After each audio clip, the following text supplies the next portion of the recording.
What is going on with this music stuff? What's up? Yay, 24Gloyper, Duns. What else we got in here? Cheesy Toad.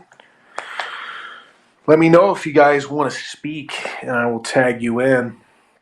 I've just been enjoying spaces instead of real content.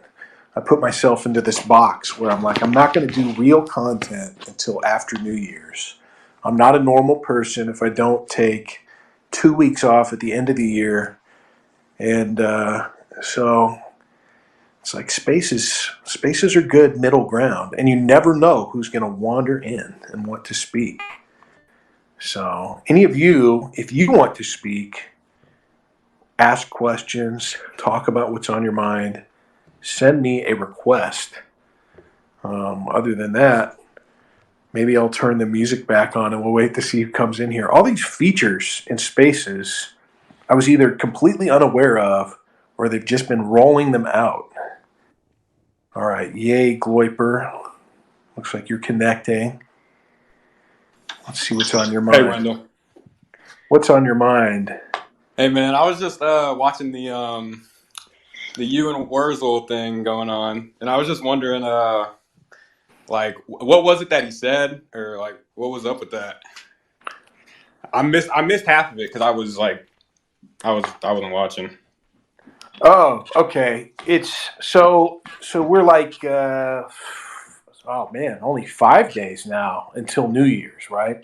So the reason I was just talking about this at the beginning of the space, the reason you take 2 weeks off from like content at the end of the year. Last year I did a hell week in like the middle of December. It's when I had the most time, and it kind of worked because it was right before the holiday stretch from Christmas to New Year's. And so that really instilled in me, like, you need to take time out of the year to like attention max. You need to be scheming and plotting and thinking about how you're down in the blocks, waiting to sprint into the next year, right? And you're waiting for the starting pistol. When you guys watch the Olympic 100, the dudes are down in the blocks for as long as the race. Okay? So you're down in they're down in the blocks at least 10 seconds. So you're there, you're waiting for the starting gun. But all great competitors are visualizing themselves breaking through the tape first. There might be 100 niggas or 10 niggas down there in the final heat every 4 years running for the gold in their mind, in between when their hands are down on the tarmac and their cleats are in the fucking blocks while they're waiting. They're waiting to hear like the sear of the starting pistol slip, and they're waiting for the fucking hammer to drop. And that's when they're going to go. That's where they're going to go. They are not even going to wait for the first line in the capital B of bang when that starting gun goes off. And their reaction time is what's going to get them across the line first. Visualizing, right? Preparing. So I've been talking in a lot of spaces rather than doing real content. When I started this space, I was saying that like there's a synthesis here in that Brittany is right and Paul Allen is right and Mio is right, and that spaces are in this strange liminal space. They're in this weird transitional area between content and conviviality. And so I think also it's good to give some momentum to the spaces concept now that we're kind of back on Twitter. Like we're kind of back. Yeah, and it really is a perfect platform to like not all of us are back, right? Yeah. So, some of you guys in here, I think will have heard some of this, but over the last like 2 weeks, I've been talking a lot in spaces at hours with Mio, and Paul, and HW, and it's been about a handful. It's like, how do we respect the medium? Spaces haven't been exploited yet. Nobody, even after more than a year, is sure of what to do with them. The way I was seeing it was totally personal. It's like I got my start in spaces 13 months ago. And, look at me now. So I see the potentiality of it, but there's no consistency. Certainly along political avenues, it doesn't seem to fulfill its potential. So we talk a lot about like, okay, how do you respect the medium? There's something different about spaces. So how do you make them work in a new way? Kind of like how streaming, we all know who the greats are in streaming, and how, like in our sphere of influence, how they kind of merge political interests and movement interests with the medium. And nobody's done that in spaces yet. And it's caused some interesting minor conflicts. And then the other question we've been talking about a lot is these kids just don't listen. Now, that's eternal. Like, kids don't listen at all. I didn't listen when I was a kid. And you guys are way ahead of where I was back then, too.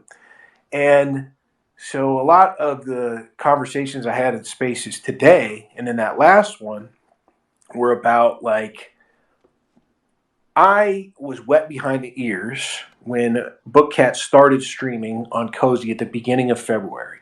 I had only been watching Cozy at that point for 2 months, and Cozy 10 months ago, well, a year to 10 months ago, didn't have anything like the lineup it does now. And that's, I'm not saying that to be self-serving. So you didn't have a lot of options available. And I was mostly just there, like everyone always is, to watch Nick. So when Bookcat got on and demanded that I jump on with him, I see Malton here and he remembers that well. It was confusing to me to like jump right into streaming. And within a month of that, I kind of fell down the Groyper cabal rabbit hole, or like the Groyper cadre rabbit hole, without realizing it. And a lot of what's come to a head in the last day or two, has had to do with like these groups. Like the first two groups I encountered as a baby Groyper less than a year ago, like all of like 11 months ago, as a little baby Groyper, Wendell. And I talked about in the space earlier how I tried to get across to these guys in a variety of ways that, like, here's why you're having problems. Like, here's why you're fucking up. But I'd forgotten the golden rule of empathy. When you're older, you always have to screen, like, what were you like back then? And I forgot. And, guys that are older, you'll be laughing. And guys that are younger, you'll never get this. And hopefully in, however long it takes, 20 years or whatever, you'll get it. But young people don't listen at all. They're incapable of listening to older people. It's actually retarded for you to imagine that they will ever listen to you. They will not. They cannot listen to you. Very few of them can. And they're total freaks. And God love them, because they're really incredible people. But 99% of them cannot. They're incapable of it. And so, today I was really thinking about, like, okay, that period's over. Like, the ability of myself to try and just continue in a Sisyphean fashion to push this rock up the hill, where I'm like, this is why you're having problems. And they just go like, no. And I remember even, 9 months ago, my ancient father laughing as I was telling him, like, yeah, it's so funny. Whenever they're saying like, no, that's when you're onto something. Like, that means yes. So figuring out how to like translate the reality of Zoomers to me being old, it's been an interesting task, and there's been a lot of great lessons. But ultimately, for the last, I guess, like, it's been a week. I tapped out on like Wednesday or Tuesday. I was like, I don't have to do anything until after New Year's. So I'm not. I'm going to try not to. And I've been thinking about it a lot in spaces between then and now. And today, while I was talking about it for all of, like, I don't know, 20, like the first 20 minutes I was talking in Chief's space earlier today, I was talking through it and kind of giving voice to this idea that, like, oh yeah, it's the end of the year, it's time to leave this shit behind and try something new. And when back in the day, like 13 months ago, 14 months ago, when I wanted to try something new, it took me, I'm not kidding, like a week just in my free time. So I don't know, maybe at 2 hours a day for a week, consulting with my smartest, longtime best friend. And I remember talking to him. The guy's very intelligent. He's a great systematic thinker. And we were devising, like, okay, how would we do something like this? Like, what's the move here? And then it took me another like 2 or 3 weeks of just experimenting to implement it. But now I was able to do that in, like, I don't know, 30 or 40 minutes. So that's great. That's a great privilege of focusing and refining your abilities. And it's the difference that 13 or 14 months has made in doing what I'm doing, practicing communicating your thoughts to an endless degree, learning how to think out loud. There's a magical quality to oratory. So, the first 20 minutes or whatever that I'm talking in there, it's me saying like, okay, that was a fun 11, I hate to even say 11 months, but it sounds like you just tried to piss up a rope for 11 months. Yeah, it'll work. It'll work. Every day it'll work if I just go back to the rope but try to piss up it. No, it didn't work. But I learned a lot of good lessons from it, which is the point of doing things in a slow and difficult manner. You gain experience that other people don't have the persistence to do. A guy like Bookcat will point to me and he'll point to the rope and he'll say, you could never piss up that. And I'm like, all right, but you'll learn a lot about all kinds of associated things if you try and fail forever. Now, you'll always come back to the fact that Bookcat's right, but we don't compete with each other. We're not the same guy. And that's a good thing. So that's why it works. That's the magic of teamwork. So today in that space, like the first 20 minutes was me just saying like, okay, enough of that, right? Enough of that. But then, Wurzelroot gave me an opening. So you never let a crisis go to waste and you never turn down opportunities. So Wurzelroot gave me an opening where I always operate off an idea I have about a person. I don't think, Malton's heard me say this a million times, and now I've had the privilege of hearing him say it a million times, which is worth more than any super chat, that ideas are people. And so when I think about a person, I think about their niche. I talk about the negative Q a lot and how important it is to identify what isn't there. And that, in human terms, can be a person's potentiality. So I had one really long conversation with Wurzelroot right after I got a Cozy channel. And like I pointed out today, never again. Now, I hadn't really thought about that a whole lot until today. I also speak a lot about the best fact of like your pattern recognition ability is if you can do it in 2 instances. Doesn't get any better than that. There's one instance that's not a pattern, but if you can make 2 a pattern, then you're on the ball, right? You're moving fast, you're thinking quickly, you can begin to develop a situation. So the fact that I'd had this great long conversation with Wurzelroot all the way back at the beginning of when I'd gone on Cozy, and then I'd never heard from the dude again. And I hadn't thought about it in the in-between. Even though, and Malton might have seen this, or Bookcat, I'm sure has seen this, maybe even Taste, I would talk pretty frequently about this video Wurzelroot made the next day on Twitter, where I, for the first time, when I was talking with Wurzelroot and HW on that call, here's how well it went. I did a 3-hour documentary reaction to this classic political documentary, great piece of inside baseball called The War Room, about the groundbreaking duo of James Carville and George Stephanopoulos commandeering the Clinton 92 campaign. And at the end of that, as I was typically wont to do in that time slot back in the day, I would just wait for Nick to go on. And I did that with a Telegram call-in. It was like the first Telegram or second Telegram call-in I ever did. And HW and Wurzelroot came on. We didn't stop when Nick went live. We went 8.5 total hours. I think Wurzelroot tapped out after like 2-something hours. I'd never spoken to either one of these guys before. Great conversation. The next day, Wurzelroot goes on Twitter and he drops this video where he distills the fundamental of something I had for the first time tried to fumble through with those 2 guys that a lot of you heard when I went on with Nick and Paul on election night. Months later, 6 months later or something, 5 months later, you heard a kind of more robust version of that. And that was the very first time, and in like a struggle sense, I tried to get through it. But Wurzelroot picked apart what I actually meant. And I talked to him on that stream about like the first thing I think I said to him when he came on, because I used to fanboy a lot, and I'm trying not to, because praise is really pointless and it's counterproductive. It's like the sports dad ethos. If you're like a high school baseball player, you can't hit a home run far enough for the sports dad. You could hit a home run every time you're at bat. You could be the greatest high school baseball player of all time. You will never hit a home run far enough to hear that your dad loves you.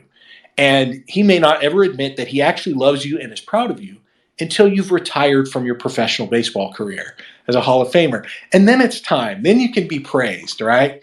So with Wurzelroot, I'd showed Bookcat this video even months later at one point. I showed it to him several times because to me it was like, holy shit, this guy fucking gets it. And when I talked to Wurzelroot, I brought up this fact that when I thought of him, one of the biggest white pills of all time was that Wurzelroot got brought on Tony Blauer's podcast. And I don't want to go down that rabbit hole, but I remember mentioning that to him.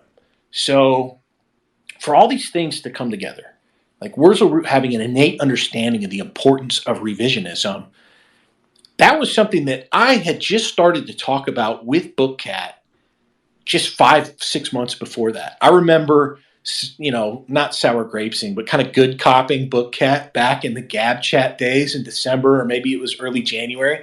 I'm like, well, it could be worse, right? At least the BAP retards are doing revisionism about World War II while we're doing revisionism about nationalist economics. Like, silver linings. And here is someone that, as far as I know, never thought about this stuff, never really encountered the idea, doesn't think about it in the terms of its proper nomenclature, but he gets it. And that's what Wurzelroot can do better than so many people. That's why he was like the TikTok legend. He can communicate up and down. So, I guess to round off the point, it's like, look, Wurzelroot, and I told him this today. Of course, he can't hear me. Like I said, it doesn't matter. Like, they can't listen to you. They can't hear anything you're saying. But, what I told him is like, what I want to hear is the medieval stuff. Now, here's the thing. At the core of revisionism is this great mindfuck truth. It's not actually about the history. It's about the fucking narrative, right? And that's what we're discovering. That's what the old book club guys are discovering. You go out there with the right narrative about the United States beating back globalism from its fucking doorstep by exporting Hamiltonian nationalist economics and then modern nations sprouting wherever those emissaries go in the 19th century. That blows people's minds. It blows people's minds to discover that globalism has roots within a parasitic financial class that moves around. And that it used to be the British Empire and is now the American Empire because it's the same people that shifted. There's just a powerful narrative there. What Nick and Ye are doing with this narrative about forgiveness, they're reminding everyone that you're a Christian and that no one is beyond forgiveness, remember? And it's smoking out the fact that so many people who pretend to be in our camp, like Dennis Prager, are out there now like, well, how could you want to forgive anybody? He had this slimy quote that Jordan Peterson aired, and it was kind of like a mini red pill. It's like Jordan Peterson blinking in Morse code from inside the Daily Wire Shabbos Goyim compound, like, help, like just airing Dennis Prager looking like Palpatine in a suit. It's smoking out the fact that you can create a sensation of a contradiction rather than attack a problem head on. And the beauty of what they're doing is both. They are naming, but they're also gaming. There's 4D chess at play. So what Wurzelroot can do, and I know this because I watch his show, Wurzelroot, when he's 50, and I know this is how I think about the guy. Wurzelroot can do that. Wurzelroot will be the great revisionist who will plant the seed of an idea. Now, the problem with nationalist economics is that scholars right away understand where Hitler got it from. And so they try to destroy Hamilton, so he is not the source. They turn him into a rapping Puerto Rican. Now, obviously, we don't need to get into what they do to Hitler, blah, blah, blah. That's pretty easy. But with the Crusades, if you're older, there was a 20-year period where they turned the Crusades into Arabs are pieces of shit. This is why you need to go put the boot on the Arab as a Christian. And that's just doing the bidding of the Dennis Pragers of the world with media trickery. Kingdom of Heaven or whatever is just basically an extended justification for the Jewish roots of the Iraq War. They ruined the real revisionist quality of the Crusades. And we know that. Nick has talked about this is bigger than politics. What we're doing is bigger than politics. It's Christendom. And the greatest tragedy of Christianity, and I've heard a lot of people talk about this, is its division. That a unified church is glory to God. Now, what that looks like and whose it is, that's measuring the drapes. But I know for a fact that Wurzelroot has brought men back to the church. And directly. And I know that there are a lot of other young men who he's had an influence on, that he was at least contributed into bringing back to the church. So when you talk about the Crusades, you're not talking about crusading on the Browns like neocons and alt-Zog wanted you to do, like they used to purpose it. What you're talking is the God that is a world unified under Christendom. And the primacy of having a brotherhood of Christians who are not in dispute with one another. So he has this natural passion and ability to talk not only like about the history of Christianity from the early church all the way through to the Renaissance. And that's my favorite part of watching Wurzelroot stream. And I can't watch the rest of it. It's horrifying. It's a glimpse into hell. And again, Wurzelroot is in that first conversation, the only one I had with him before today, he talked about how impossible it is to get the point across to old people. How you can't get boomers to act on the most important thing. They are willfully ignorant to the attempted destruction of Zoomers by shitlibs or whatever, like the sickness that is modern society. So he really has this talent for innately understanding the topic, not only the historical topic, right? That's just what makes him unique, and he's clearly passionate about it. And that means he's not, get older, you're not going to just keep doing the same stuff. And, when Wurzelroot's 35, he's going to have a deepened interest. He's going to have time. He's going to have his focus back, because that's something he talked about with me too. Like, Zoomers have a hard time reading. Our focus is fucked. It's shot, right? It's difficult to read. We talked about this quite a bit. You guys can go find that replay of when I watched I think it was just called The War Room. And it's an 8.5 hour long stream. So if you click around in there, you'll find it probably from like 6 months ago. And, there's this confluence of about 6 really remarkable abilities that he has that I think by the time the guy is like 50, when he's old, that's the future, that's the vision. But you can't tell him that.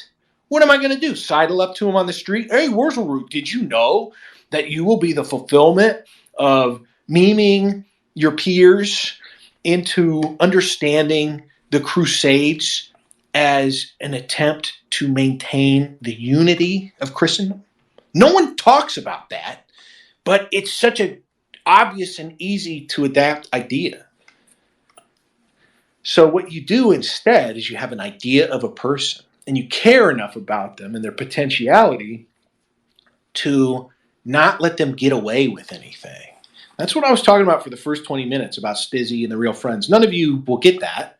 But, maybe you're not old enough, whatever. It doesn't really matter. So the old Wendell, tried to get in there and literally just tell them, like, I'm just going to talk to you like a normal person who's my age about this stuff. Guess what? You can't do that. You can't do that when they're too young because, like I said, they cannot listen to you. They can't hear you. So what you have to do is remind them of their strengths. And you do that by baiting them. You use the opportunity to bait them into something that's confusing and angering, and you create a frame, and none of it's false, right? Like I said, I used an opportunity that he gave me because clearly there was some resentment there that he couldn't work out. And I knew what it was. I've known what it was for months. But you don't start with everything that you have. That's not a lie. And I'll get better at doing this. It's an interrogation. And there's a lot of you in here right now who've heard me do this in spaces, and I'm getting better at it. I'm getting smoother at it. But you have to be more conceptual about it. So you slowly play your cards out, not to let him know that what you need to do is fulfill your destiny, but you need to kind of make him understand you're not ready. And that's the last thing a young guy wants to hear, because he tried to flip it on me, right? I mean, it's just spiraling. You're not ready. I've been doing this longer than you, blah, blah, blah. And it's like, yeah, like this is, it's just funny at that point.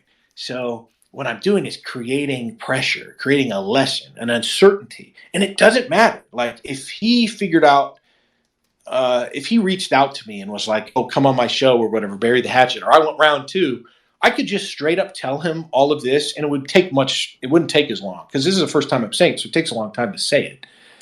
But it would take a tenth of the time to tell him, and he wouldn't even be able to hear it. He would just immediately go back after like my behavior or something.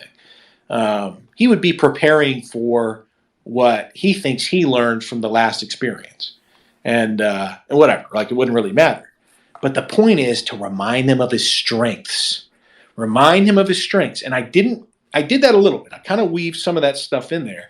But he's upset and working through a kind of destruction of what all you young guys were memed into thinking was edgy.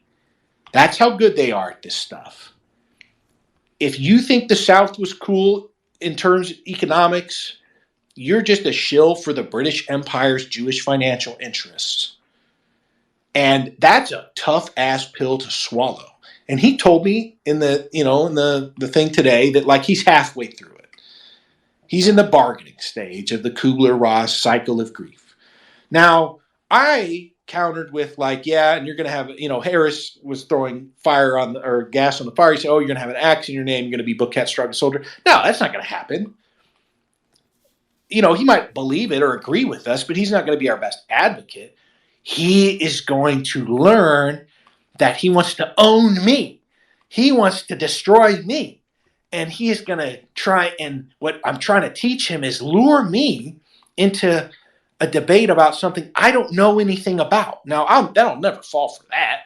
I'll never fall for that. What do you think? I'm going to get in a dunk contest with Michael Jordan? Like, are you retarded? I'll never fall for that. But I want him to have that energy and that unresolved defeat for the rest of his life, to then the point where he finally gets old enough, like I am, to reevaluate who meant what to you in your formative period. I do this all the time as an old guy. There were teachers that I couldn't stand, and now I wish they were still alive. I cry when I hear about them dying because I didn't get to tell them what that pressure meant to me, right? So I have given up on trying to do something that's impossible, which is communicate with young people. When I was young, no one could communicate with me. Even when I was a lot older, it was still very difficult for other people. I'm learning how to do that, but I'm also learning how to invest in people by doing what's right instead of praising them, because that immediately leads to a fuck up. No one likes it anyway. Competitors hate it. It's pointless. I fucking hate it when I'm praised. Other people hate it too. You learn to stop doing it. So I get to use an unresolved tension that was exposed by his behavior and put him on his back foot. And I got to kill a bunch of birds with one stone. I got to stand up for myself, and I also got to kind of browbeat him into not having the confidence to do what he's meant to do. And that weight is going to sit on his shoulders, but it's going to remind him of his strengths. And that is the history of early Christendom and the Crusades and the unifying power of Christianity as being something beyond politics. He's already got all these skills. He's a prodigy in the media sense, but he's not always going to be 21 years old. 40-year-old Wurzelroot will have the focus to read books, and he's going to have read a shitload of books about this stuff because he already has the fire. He already has the ability to speak in a compelling fashion about these historical analogs. So we use history to talk about the present. And guys misunderstand what Book Cat is doing all the time. They're like, oh, it's a restoration. No, it's not a restoration. It's not a restoration. We are telling you where the present predicament came from. That's not a restoration. That is giving you the tools to destroy a narrative that is clouding your history like a fucking fog bank. We're going to blow it away with this giant fan, but we're not going back. Makes no sense. That is anti-Hamiltonian. It has nothing to do with the harnessing of productive technologies. Like, it doesn't have anything to do with the entire vision or the mission. You're casting off the scales on the eyes of the thousands through the use of media. And where Wurzelroot is the right guy, and there are very few of them, is that he has an innate ability to communicate up and down. And he's got a passion for something that is expressly political, but can go beyond that. We can move beyond just pure nationalism. It's a misnomer to talk about Christian nationalism. People have pointed this out. It's an oxymoron. It's the same thing. You don't have nationalism without a deep and abiding faith in Christianity. It is one of the greatest accomplishments of Christendom is nationalization. So we're going to have to make lemonade out of this globally flattened world. Zog has taken the archetypal e-boy and e-girl and marketed that to the entire world's people under like 35 as the definition of cool and culture. And what if we change what's inside of that? Only Zoomers can do it, but you can't tell Zoomers anything. So instead, you remind them of their strengths. All right, I hope I answered your question, NJGloyper. Yeah, man, thanks. That was good. And I wanted to say, yeah, we are in a very particular time where with Ye and Nick actually like being a faction on the stage of America and actually pushing these ideas. I think everyone should really like play the role of like doing that as well, like trying to push these ideas along with Ye and Nick. But yeah. Hey, Wendell, I wanted to say this earlier, if you don't mind. No, yeah, go ahead. Anybody that requested, I let in. So guys, just jump in whenever you feel like it. I'll try to be succinct and real quick. So I want to speak to your Wurzelroot point first. Before I want to get into religion a little bit because that's kind of what you're talking about the Crusades and stuff, about the theology. But first, I want to respond to what you said about Wurzelroot. I totally 100% unequivocally agree with you. His streams are amazing. The TikTok content is. I know you say you don't like you can't bring yourself to watch it because it's difficult or whatever, but it's funny. And to the thing that you said about the Catholic theology, I mean, he's quoting the Church Fathers all the time. I mean, he's like a supreme autist, man. Like, I mean, he knows how to do content. I've known him for a very short period since he's been on Cozy, and he's got the fire, like you said. Yeah, but I've read BAP guys and other guys embark on this kind of intellectualization of the primacy and the importance of revisionism. And they kind of flounder at doing it in an effective way because they don't know how to speak to Americans. That's fundamentally why they are alien, because they are not us, and they don't care about our project, and they're not nationalists. Now, I've seen Malton and Bookcat and Tarnsila and Taste and a bunch of other guys that I see in this space from the old book club actually create a praxis around revisionism. They are digging up the primary sources rather than secondary sources, and the narrative just exists at the point of conception from history's actors.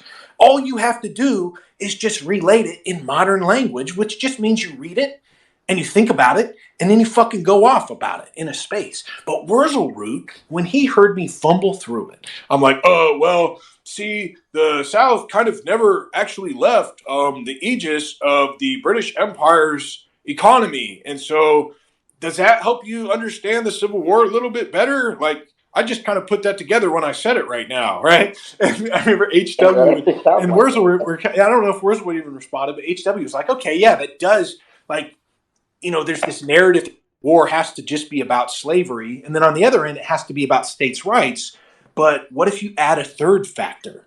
What if you add another factor, right? Like that perhaps maybe there was some balancing going on, that British financial interests tried to play both sides against each other to keep America from becoming as powerful as it could when it wasn't responsible to Britain, trying to insinuate itself back into the picture by balancing both sides, whatever, right? I didn't even have the ability to articulate that back then. But the next day, Wurzelroot comes on Twitter. I should probably go and find the video and pin it in here. I'm somewhere buried in my bookmarks, where he gave this impassioned defense and a cri de coeur about the vital importance of revisionism because it is a fixed pie. If you aren't controlling your history, other people are going to use that, form it as a weapon against you, and they're going to fucking kill you with it. So get out there, beat them to the punch. And I think that's where it's so important for people to stop thinking about when they're going to do it and just talk about their experiences in the movement. You've got a lot more to offer if you can learn how to explain what you saw and what you've been through. There are so many new people coming in right now that you could just talk about the moment around AFPAC 2 or whatever. But the key is learning how to elicit through narratives and all this other stuff. And mostly just a factor of like getting older and wiser and reflecting on your life and your lessons. So this isn't anything they're going to do now, but you got to plant the seed of like rage in their mind. It's fundamentally elite behavior to try and shape a follow-on generation. So you're not just out there waiting to be fulfilled or whatever, waiting to be replaced. You don't want to have to try and desperately recruit your follow-on replacements as old people when you're behind the ball. So, what elites have always done, and this has been used against us, but if we win, we'll be elites too. We need to get good at practicing this, is they inculcate their desires by creating false rebellion, by playing on trying to play to the strengths of young people. So 60 years ago, the jaded metropolitan elites of America's big cities were like, oh, well, you kids don't have what it takes. Why would I listen to some young whippersnapper? Why don't I go throw you in a meat grinder? Why don't I make all this stuff illegal and therefore like super cool and underground? And then 40-year-olds swoop in and bang 18-year-old hippie chicks. Yeah. Yeah. And there's a reason why history is also like 60 years old. And you can read primary sources that are like 50 years old. You could go read like Jane Alpert's book about being a communist terrorist in America or something. You can go and read people's firsthand accounts. I never would have had the idea to even do that though without BookCat. So it takes time. Like I couldn't have done it at whatever Wurzelroot is, 20, 19 years old. I never like, yeah. I have the same I want to go off on retarded a vision little of tangent. intelligence.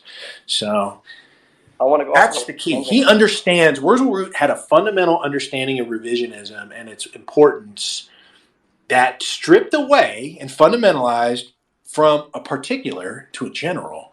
And that is remarkable. But I already knew he was remarkable. The first thing I told him was like, man, I remember when Tony Blauer like brought you on his podcast. And Wurzelroot didn't even care. He kept, he's just like, he didn't even know who that guy was. He's just some guy that reached out to him and he went and talked to him. And it's like, yo, this is crazy. This is like watching, this is like watching Michael Jordan shooting hoops at 11 p.m. at 15. And you'd be like, yeah, that's where this guy is going to end up. But more pressure, more weight. You can't, you got I to wanted to take go every off on a little opportunity. tangent if I could. A little tangent, if I may.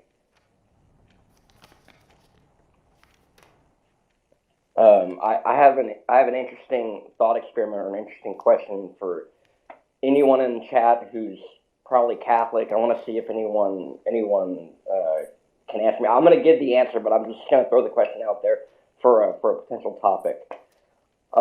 Because this was discussed earlier in the space this morning, and I never got a chance to jump in. I was doing some things or whatever. So I think, in my opinion, that one of the main problems, not the only problem, with Protestantism is Well, there's two things, but the second thing is the one that's most important. First, that there's sola scriptura, but the second point to back I up. don't know. Yeah, this is getting like way off track. I don't want to relitigate the 30 Years' War. The whole point is that the tragedy of Christendom is that it is scattered and disrupted and displaced. So Right. we won't understand what the fundamental quality of a church is until everybody's returned to it. The first step is just to get people to return. Now, that has a periodicity to it. People do that in their midlife no matter what. The greatest generation built Billy Graham. You guys go look up that period. Their parents built a revival in the 1950s after the war. When Silent Generation jumped into it, it was the birth of major modern televangelism. It nearly propelled Pat Roberts into the Republican primaries. Pat Robertson. It built figures like Tammy and what was the guy's name? Jim Baker with 2Ks. All kinds of ridiculous characters. Of course, it was totally subverted by literal ADL rabbis who built, these coalitions for Jews and Christians, blah, blah, blah. And when it was the baby boomers' turn in the 1990s, they called them NASCAR dads. It spawned the megachurch, an entire new kind of version of less televised evangelical operations. When Gen X got into it in the 2000s and 2010s, it was totally cringy and weird. And you guys are all used to it. It's like worship, music. It's all about creating like entertainment. The only way Gen Xers would go to church is if there was live music with a light show and a sound guy in the back and all this stuff. And millennials, it's too early to tell, but there will be a return to the church. There are some early, extremely cringy signs, like what's going on with the post left in New York. But ultimately, like that's been the most beneficial return to Christianity that I think you could track even since the post-war era. And it's going to happen with Zoomers too. And Wurzelroot is in a perfect position to leverage that when that happens. And he's just going to be as old as those people are too. He's going to be in midlife. You guys are going to be in your mid-40s someday. Yeah, I know. It's a terrible proposition because Wurzelroot will not shy away from the realities that destroyed Zoomers. He won't shy away. That's most of the show, right? So just think about what his show is. Like you said, there's great history and there's a passion for the history of the church. There's a great respect for the unification of Christendom. And there's an unflinching stare into the hell that is being acted out upon Zoomers. So run that clock forward 25 years. And what I'm saying is he understands how to fundamentalize complex modern topics that even intellectuals on the dissonant right can't do, and he can do it right away, like the primacy of revisionism. So I think this is a perfect stew, but you can't tell him that. He probably wouldn't do it. What you can do is remind him of his strengths, and you do that by baiting him into a dunk contest with Michael Jordan. It went so badly that somebody had to create a poll just to make sure Wurzelroot could feel like he won something. That's perfect. He's never gonna live it down or stop thinking about it. And one day when I'm 90 years old or when I'm 120 years old, I'm going to spend the equivalent of a brand new 2059 Chevy Camaro to help have a statue of the great Wurzelroot erected somewhere, because that's the vision, right? This is the goal. So you have to plant the seed. You have to think about what you would tell somebody when they're in an Austrian art school complaining about breaking up with some Jewish broad in like 1920. Run the clock forward. Yeah, I think our modern contemporary, and I think a lot of people would agree with me. Our modern contemporary of the televangelist is Joel Osteen. My sister used to follow Joel Osteen a lot. But I just had a quick question about the Bible. I don't want to get off track, like you said, but I just had a quick question about the Bible, if I may ask it. And I'll give everyone the answer, but I just wanted to use it to ask. No, I'm not gonna answer it. No Bible questions. Okay, all right. All right. Anybody who requests can speak. I see, Chief. You also have the mic. Hey, how's it going, Wendell? How you doing? Hey, Chief. Hey. Hi, Chief. Are you streaming this right now? Yeah, Now look at your I've been chat. live for 149 hours You're here, almost insane, dude. 150. Ah, How here you we do go. that? I shouldn't go look at chat. I see Paul Harrell. Paul Harrell a-logging in the chat. Paul Harrell, I had him thrown out of the Uh-oh. group chat for indefensible behavior. Really pathetic. But yeah, I guess he's still. I told his intermediary that was it, but he's back in at a-logging. So Paul Harrell, start digging your grave, nigga. Uh-oh. Do I Yeah. need to The take problem with those gamer universe guys, gamer uprising dudes or whatever, is they're just like chattering class TV critics. They invited me over to their forum, and my first clue should have been the fact that there weren't any fucking cozy streamers over there that were contributing. And then you get over there, and the only active thing is just endless peanut tossing about whatever's going on cozy. So these guys aren't ready for the big time. Um, Really weird group of dudes. Reflects pretty poorly on Anglin, but maybe he can get his shit together at some point. He clearly thinks I'm some kind of genius after discovering me on the election night coverage, and then guys having to tell him I'd been on his forum for 2 months or something at that point. That was my place of honor over at GU. So, yeah, those guys it's a fucking clown show. I feel bad for Pot Sticker. But Paul Harrell, you want to keep fucking things up for everybody? Have at it, dude. Why don't you come jump in here? You probably have a Twitter account. Maybe I can rip your head off and shit down your fucking neck. We can go round two if you want. How about that? Yeah, talking with the lore for that Paul character. So he's an A-logger, you said? Yeah, he decided he would defend alt-hype when alt-hype was saying insane and indefensible things. And he decided he would get an attitude with me for pointing out like how retarded that was. So, yeah, these gamer uprising guys, they need a major fucking chin check. A lot of weird behavior over there. Embarrassing group of people. Does that include Destiny? What happened to all hype? Who cares, dude? Why don't we get Paul Didn't- Harrell in here? Why don't we get Paul Harrell in here? And maybe he could wipe alt hype off his fucking lips and tell us.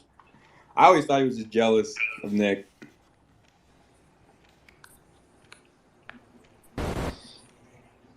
Alt hype, no, he's just always been a non-confrontational spirit.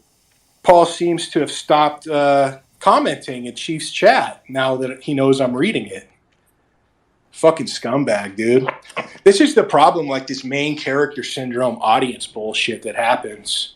You run into fucking freaks out there that are just used to sitting in the easy chair, and now they switched over to cozy.tv. These are guys that are professional football managers in their own mind. And now they have streamers to second guess without realizing, like, you are seeing a couple hours out of 192-hour week. Yeah, I see Pot Stickers in here. I'll invite him to speak. We'll fucking have it out. I hate that he's responsible for these guys, but he doesn't seem to understand how to crack the whip on them. So maybe he'll learn in here. I'll invite him to speak. Or he can just come in and request. Wendell, if I can ask real quick, what's the lore on that? I'm in. I don't know. We'll get Pot Sticker in here, and hopefully Paul Harrell will come in here. And Patriot, you gotta lurk more, dude. You've been in the spaces for like all the 2 days. You gotta lurk more, and please mute yourself when you're not speaking. Okay, all right. We do have and get Paul in here too. Pot Sticker, get Paul Harrell in here. He wants to run his fucking mouth. Get him in here. Because, you wouldn't stop reaching out to me worrying about whether or not it was settled. So that's on you, man. Pot Sticker, request. I'm inviting you. And get Paul in here. But we have Tenrio, and we have Paul Ton listening in as well. We have a couple cozy streamers here in the audience listening in as well, not just in this space, but they can definitely hop in here as well. Be sure to follow Wendell, of course, on Cozy. He's Cozy as Wendell. I'm sure you guys are all following him already, but if you do want to follow him on Cozy. I'll put that on the screen so you guys can look at it too. Pot Sticker, call in, request, and get Paul Harrell in here. Do you want me to go in the Telegram group chat where you guys are all being retards and fucking lay down the gauntlet in there and see who shows up? Either that, somebody else request. All right. Am I on? Can you hear me? Yeah. Nice. What's with Paul, man? What is this shit? What's going on now?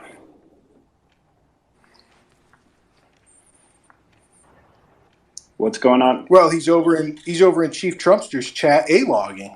A-logging who? A-logging you? Yeah. I thought this shit was settled. Have him come get in here. All right. I might be able to get him. Well, what did he say? Give me the rundown. No, I'm not going to do all that. All right. Because you already know what the problem with Paul is. And you were the one that decided to make yourself an intermediary between us to try and settle it. Why isn't it settled? I actually don't know. I thought it, as far as I knew, it was settled. I was playing, mod for my group of guys. You got to get a handle on these gamer uprising guys, man. I don't know what the deal is. You got to somehow, you have an unenviable position to be in, but like completely untenable group of people. Oh, come on. I don't know. The whole group, No. The whole group is untenable? No. Come on, man.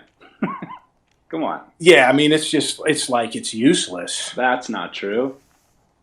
Yeah, it is. It is true. Well, you guys have deep problems. Okay. And the fact that you invited me over there and, the whole thing is just a clusterfuck. Like, all of this just reflects poorly on you. Well, okay. You say guys, you say the whole group. Who else? Who else is a problem? Because I have only heard about Paul Harrell. No. It's not that they're a problem. It's just like clown shoe shit. Well, okay. Is it a problem or is it not a problem? You just told me the whole of GU is a total shit show. It's all falling apart. Everyone, the whole thing. No, I didn't say any of that. I didn't say any well, of that. I'm extrapolating because, why? Because I'm trying to figure out what else is going on. Is it a trend or is this just a individual who... GU is just a thread to throw peanuts at the cozy.tv screen. Okay. And I didn't know that really until I was invited over there. Okay. But, and then Paul's behavior, and there's other things that I can't talk about that are just like total retard mess. So, I don't know. You got to crack the whip on these dudes or something. You're in a weird position in that you've kind of taken on babysitting for them, but yeah, I don't know. Well, it's kind of... What's the deal with Paul? I don't know. Because I don't know what he said this time. Well, I see him as totally emblematic of the whole weird GU parasociality problem. Okay. I think that's the issue a lot of you guys have, is that there was a lot of unsolicited advice. I guess my clue should have been that no other cozy streamers were active over there. And I think I told you, I didn't really want to join, but I let you insist. Yeah. I think I told you, I don't turn anything down, but I don't have time for anything I'm doing now. And, well, yeah, I don't know. The whole saga was bizarre. I guess you missed it when I was talking about it 5 minutes ago after seeing Paul A-log me in Chief's chat. Yeah, no, I just jumped in, right? You saw me right when I jumped in. Well, I invited you to GU not to hang out in the cozy thread. That's kind of a different space. I wanted you to come and interact with the, more well-read, learned people who talk about history, talk about books, write effort posts, and get into... Yeah, but that's not what was going on in that forum. No, well, okay, hold on. Yeah, that's not what was going on at all. It's 98. It was 98% just dudes talking, making unsolicited assumptions about things they don't have any business doing that. Just based on cozy? Or did you see that in other threads? What really happened was the cozy thread kind of... Do you want me to just talk about it openly? Do you want to go through the whole saga of Trave LeBlanc? Oh my God!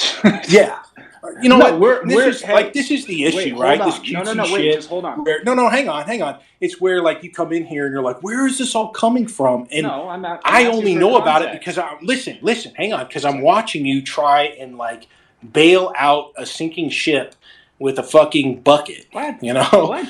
Yeah. The forum's already sunk. It doesn't exist anymore.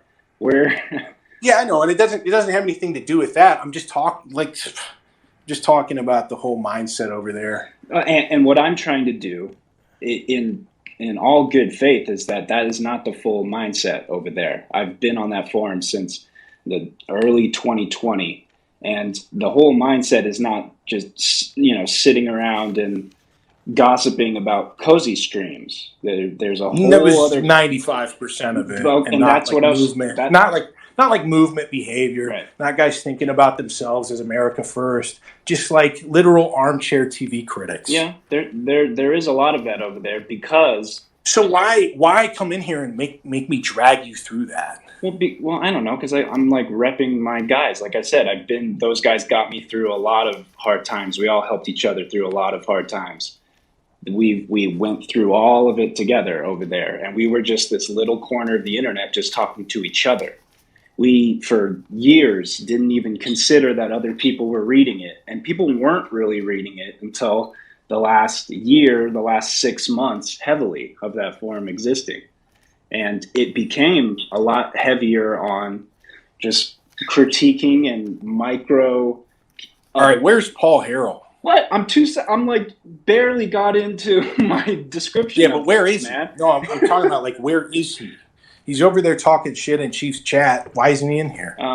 I can go get him. He's over. I know you in our can, and Telegram I asked chat. you to do that like 5 fucking minutes ago. Yeah, and also 5 minutes ago, I also tried to talk to you, and the second I got to like 1 foot into explaining where something was coming from. Listen. I was telling you to go and get him and bring him in here before you even came on to speak. Okay. Let me go see if he wants to come. Yeah, go get him. We'll like drag him in front of this. No, go get him. Go get him. Let's rehash it with Paul. Yoy. That's the problem all you guys have. In Swashbuckler, you don't have to cut back in and rebut instead of getting Paul. Like, no stress inoculation. You get flustered. You can't see things for what they are. You just let me rope you around and drag you around and guide you through things, assuming that somehow I can be talked out of this, but you don't even know how to speak to me. No, I don't. I'm not trying to convince you of something otherwise. I just told you not to keep talking if you are trying to get Paul in here. I am on another tab trying to get him in here right now. He's listening in. Like, I don't understand why this is so difficult. Not for you, but for him just to come in here. If he wants to fucking talk, let him come in and talk to me. Okay. Yeah, same for Karasu, Napoleon Groyper. Any of you fucking faggots over in Chief's chat, if you want to come in and get your shit stomped, come on in. Let's hear you talk about it. All right. He's saying nope. He's not coming in. Pussy. Come on, Paul. Pussy. You'll talk all day in the chats. And this is the problem. You guys give Paul Harrell some fucking place of honor over at GU. The guy's a fixture up there, and he's a fucking pussy. He's a weak sister, and he doesn't get it. And the behavior that he exhibits when it comes to movement shit is so bad that it deserves to be punished first. Like, what he did is worse than what alt-hype did, because alt-hype never at least had the pretense of getting down with the team. Okay. And the only reason Harold gets away with it is because I tried to handle it clean. I tried to keep it as small as possible. And that was a fucking mistake. So now what do I got to do? Turn shitty behavior into content? Well, yeah, and try to turn his, chopping down. Well, I'm realizing too, you weren't there, right? You weren't in there. No, when but I heard. I talked to Paul. I heard. Yeah, so you heard it from him. So he fucking lied. No, I heard the recording. I heard all sides. That's why I was talking to you, talking to him. I was trying to get the full context. I went and listened to it myself multiple times. How is that a guy worth keeping around? Worth keeping around what? Yeah. No, not worth keeping around what? You're saying worth keeping around. Okay. GU, all right, let's worth play this. Keeping around AF. You want to keep buying time. No, I'm not buying time. I'm trying to listen. Get context. You just told me you listened to the recording. Tell me what was on it. was you came in and said, get Paul in here, get Gloyper. No. No evading here. It's What did I tell him? I'm not evading. What did Paul say that was the problem? He was trying to play devil's advocate for alt hype. What did alt hype say? Alt hype had reverted back into the low hanging fruit of like calling. Say what he said. I mean, calling Nick gay was the major thing, right? And well, the thing that saying that Nick was going to be killed by a Groyper. Yes, that was the thing I pushed back. And Paul thought it was appropriate to not only defend that and to try and contextualize that, but fucking get flippant with me for pointing out that this dude was done. Right. Yeah, he tried to blame it on alt-hype's autism, but he was saying this is not abnormal behavior for an autist. That's it's indefensible. No, of course it's indefensible. It's not defending it. He's saying, what would you expect? This guy's a fucking There's autist. One way. This guy's a gay There's autist. One way. There's one way to talk about the father of the movement. Yes. And that's with respect. Yes. There's one way. Yes. And you guys don't get it. No. Stop with the you guys. That's what I'm trying to figure out here. Who is this guys? I guess Stop getting fucking cute with me. I'm not getting cute at all, Wendell. I'm trying to narrow this down. I'm trying to narrow. Yeah, you are getting cute. No, you are getting cute because who else handles all the external comms for the GU guys? Who? Right. Who does it? I'm a liaison for a lot of different places. Yes. Yes. Again, why do I have to lasso you and drag you to these points? Why am I having to fucking railroad you into what you should already understand? It's because you guys have a fucking problem with this shit. It's Nick or it's nothing. We are staking our reputations on this. He's out there staking his fucking life on this. Right. How people talk about him is not up for debate. It's the least we can do. No. It should never reach the occasion that even a yellow name should have to deal with this fucking shit. Right. You're either you're in here telling me like, yeah, I'm kind of their leader. No, you are their leader. Okay. Crack the fucking whip. Why am I cracking the whip on your niggas? I would just like to point out real quick, how many people have actually called Nick gay? I mean, it's ridiculous at this point. All right, he's gone. Dude, Patriot, you gotta lurk more, dude. No, he's gone. He can't hear you. Was that a real question? All right, Dalton's here.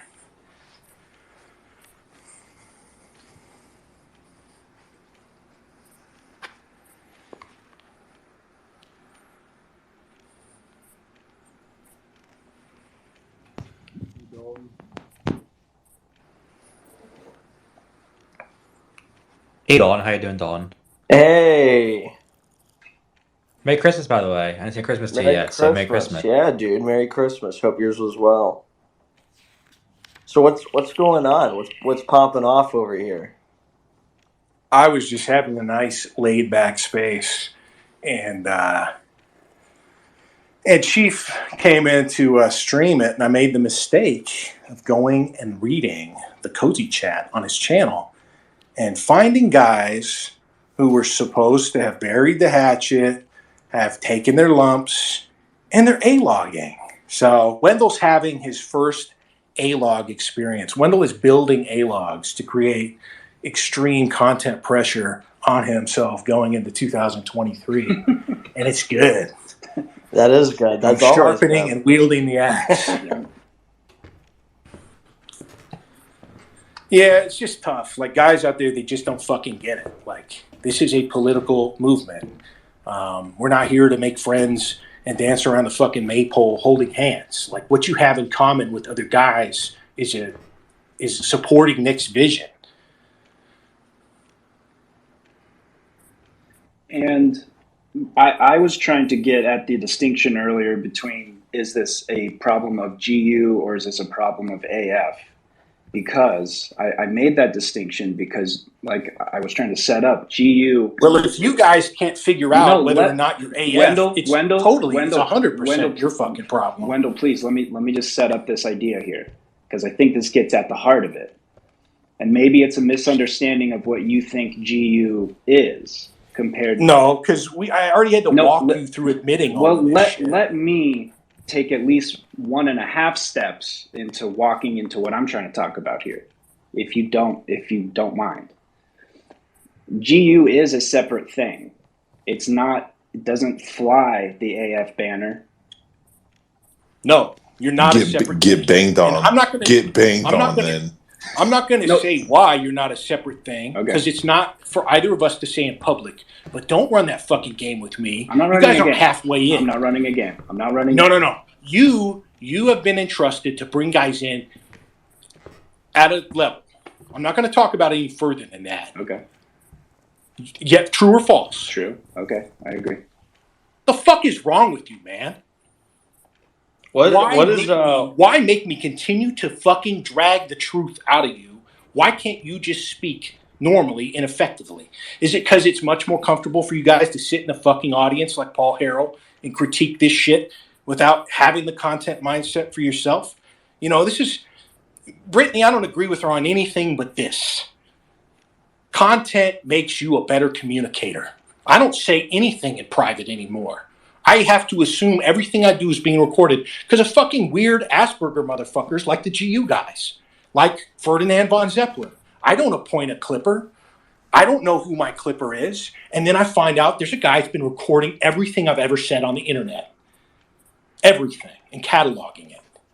I just found somebody who catalogs every voice note that I've ever made on Twitter. It's probably the same guy. And I've talked to him and I get why he does it. And I'm not leaving anybody behind. I'm not leaving It's dry snitching. Yeah, but I'm not leaving Pot Sticker behind, and I'm not leaving Anglin behind, and I'm not leaving the GU guys behind. All this A-log shit from somebody like Paul Harrell is just an excuse to continue to act like a fucking idiot. That's all it is. You think it's just for the novelty of the devil's advocate hot take or something? It's so you don't have to choose. You are balls deep in this thing, and you can't even admit what it is until I drag it out of you. No. There's truth to that. I know. Don't tell me what I'm telling you. This is just buying time. No. Okay. This is why you guys need to fucking stream so you learn how to communicate directly. Yeah, that's true. That's probably true. Yeah, and then you stop fucking sitting in your armchair and throwing peanuts at the TV screen and be like, hey, we have a forum that's supposed to be about other things. That's how I'm going to market it to Wendell. But when he goes over there, he's just going to find a never-ending chat section. The bane of every streamer's existence. Yeah. And it doesn't go away. It doesn't scroll up and eventually go away. But it did go away. It did go away. And this is good for you guys. This is good for you guys. You're realizing that you have yoked yourself, and Harris and I have talked about this a lot. When you choose to appoint yourself, even by action, you become responsible. By doing this, I'm using political capital. I'm probably gaining some and I'm probably losing some. But to me, I've learned how to speak what's on my mind, and it's a continuous process, and that's what I'm doing in here. I don't care if it's being recorded. I don't care if it's going to 200,000 households right now. It's who I am and it's what I have to say. I'm responsible for it. And I've learned how to do it because people in the audience are fucking weird. This fan shit is fucking weird. Yeah. I saw this viral TikTok trend going around yesterday where people pretend to read to some super fan in their family a fake news story about their favorite celebrity having died prematurely. And it's a glimpse into the world of people who create parasocial relationships with guys like me who just decide hey, wouldn't it be interesting to learn how to express myself? It's fucking weird, dude. You guys have to snap out of it. You got to wake the fuck up. I can go on a Twitter space and say what I think is fairly clear, and all people hear is when I say a slur. If I say the word bruh, there's 100 people right now over on Chief's stream, or however many are listening, that's all they're going to take away from tonight. That's it. The fact that I sound pissed off is all they're going to remember. They're not going to have picked up anything that I said. This shit is just like a cycle in their minds. Now, you can embrace that, and we should. You should. We should all embrace that. That's the secret superpower weapon that is media. It is the ultimate force. Nothing is more dangerous or capable than that. So start learning how to fucking use it. 13 months ago, I couldn't even speak in a Twitter space for the first time without writing out a note on my phone and rehearsing it and editing it until I was given the microphone. So everybody should step up. Because why should these complaints exist?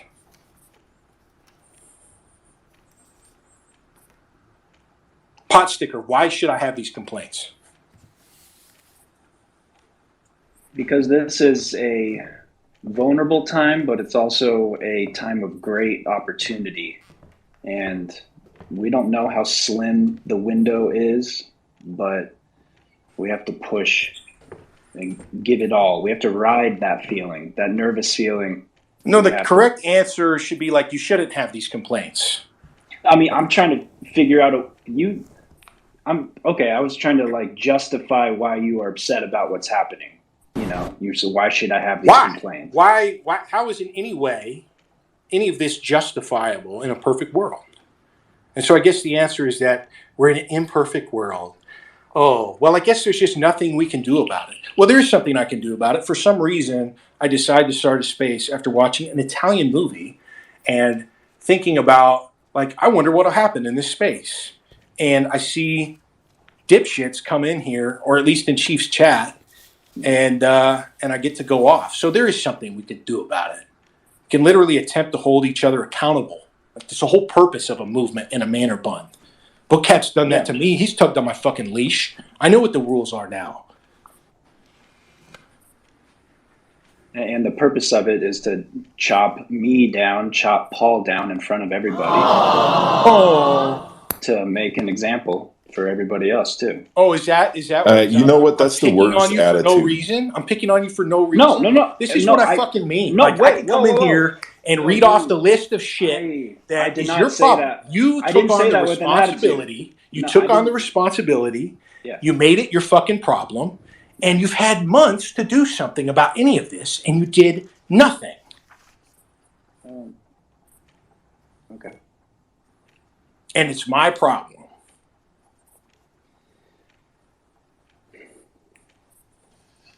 I just want to say that we've all done this to each other a million times, and like Wendell always says, you know, iron sharpens iron.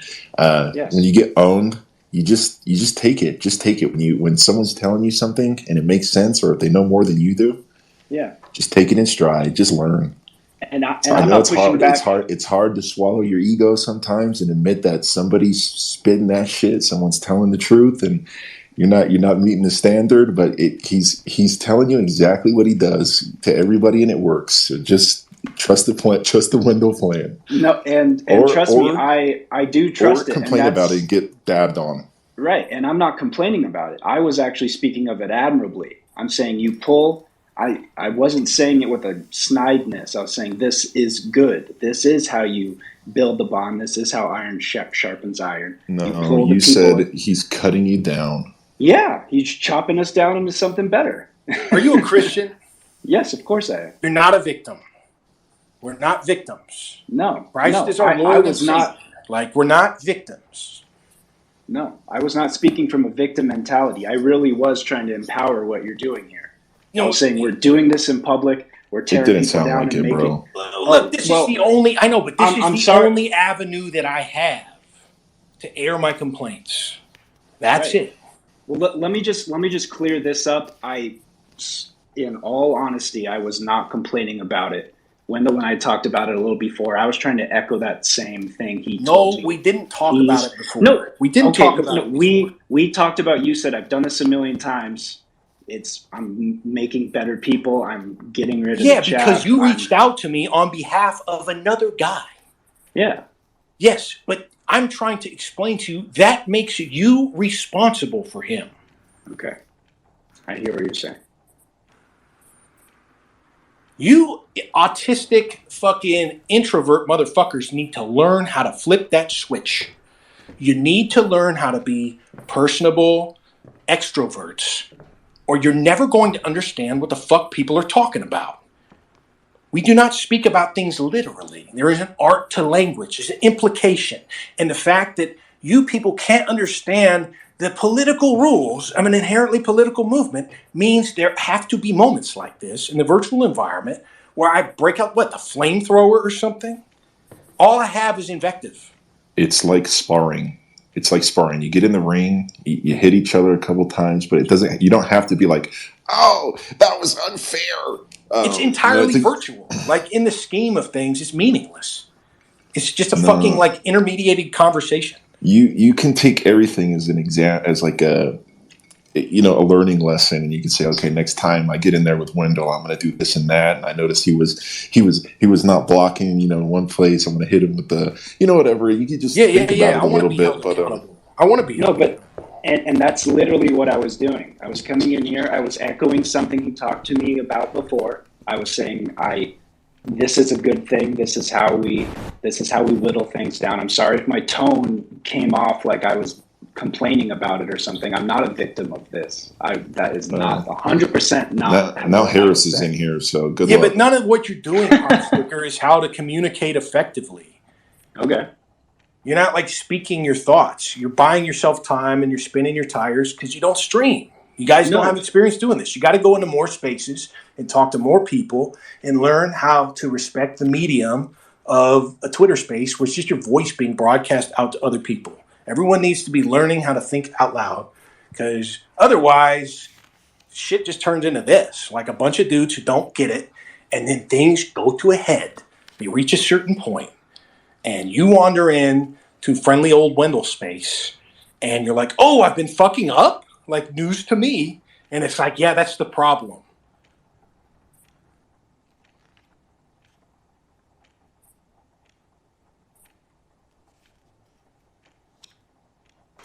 I came in here to say I've been in a very similar position to Potstick, where I was trying to be like an intermediary, or try to back someone up.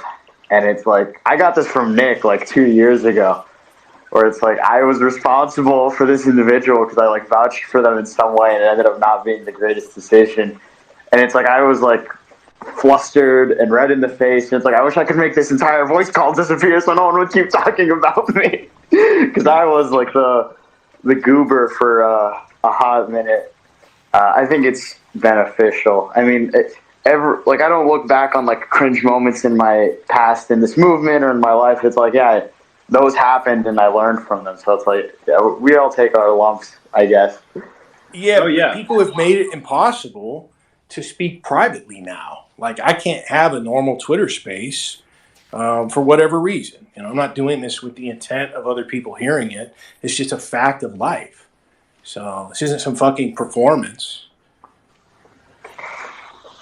Yeah, I don't know. I was having an interesting conversation with Mio, and the woman hopped in and was trying to stream it. She's like, this is content. To me, at least, I treat the spaces, apart from Nick doing a space, and he wants everyone to have eyes on it. For me, the space is intentionally this fleeting thing that I don't like having too many records of, because it ruins the message when it's permanent or recorded, or there's an audience. It's like when there's 30 people in a space, sometimes I just want to say something to those 30 people, even if I don't know all of them. I think there is something very important for the medium to be unmolested. And I think it's people that are just content hungry and they want to be aware of everything at all times. It's that's just not how the world works. Some venues are meant to be micro. Yeah, well, it's impossible now. They've made it impossible in the thirst and the search for content. And I think it's the correct thing to do. But going and looking in Chief's chat, and all these guys have so much to say, like Karasu, Paul Harrell, and won't come in here and talk because he can't. And it's just interesting, the tactics they're using. One thing I see all the time is conflating this with whatever some other guy has to say about it. I have a problem with you, Paul. That's why I talked with you about it. If you want some other person to intermediate it, well, I guess you tried that already. He didn't have anything to say to me. He folded like a cheap suit when I talked to him. Pot sticker heard. So this is just basic weakness. Tagging other people into your issues, all this stuff. I don't know. So Paul said he's got, he might get, looking at my chat here, he's saying he might get his phone from the other room. Who cares, dude? We already talked about the issue, right? What's he going to come and do here? Cry again? Guy's a fucking clown. I think you touched on something that was very... You touched on something very important earlier, which is that after you go and you have these little arguments, you have these little spats, it makes you want to go hit the books. It makes you want to go study. It makes you want to get better. It makes you want to be able to express yourself better, to think of arguments, to introduce new evidence, things like that. And if you don't do that, you just cope and seethe and cry, and it becomes a never-ending. And like HW and Chief, they know, because they've been in for all these spaces all the way through. This is about people talking about you behind your back. Yeah. That's what that's about. I don't say anything about anybody behind their back. I wouldn't say to their fucking face. And guys know that, because they come in. That's why they tune into my spaces. They think it's funny to hear me say things to people's virtual faces that they think is, whatever, somehow different than what I'd say, behind their back. It's retarded. How am I at the point where I have to describe a behavior to people that are ostensibly grown men and then tell them why it's inappropriate to do? But I'm going to do it, because apparently not enough people are doing that.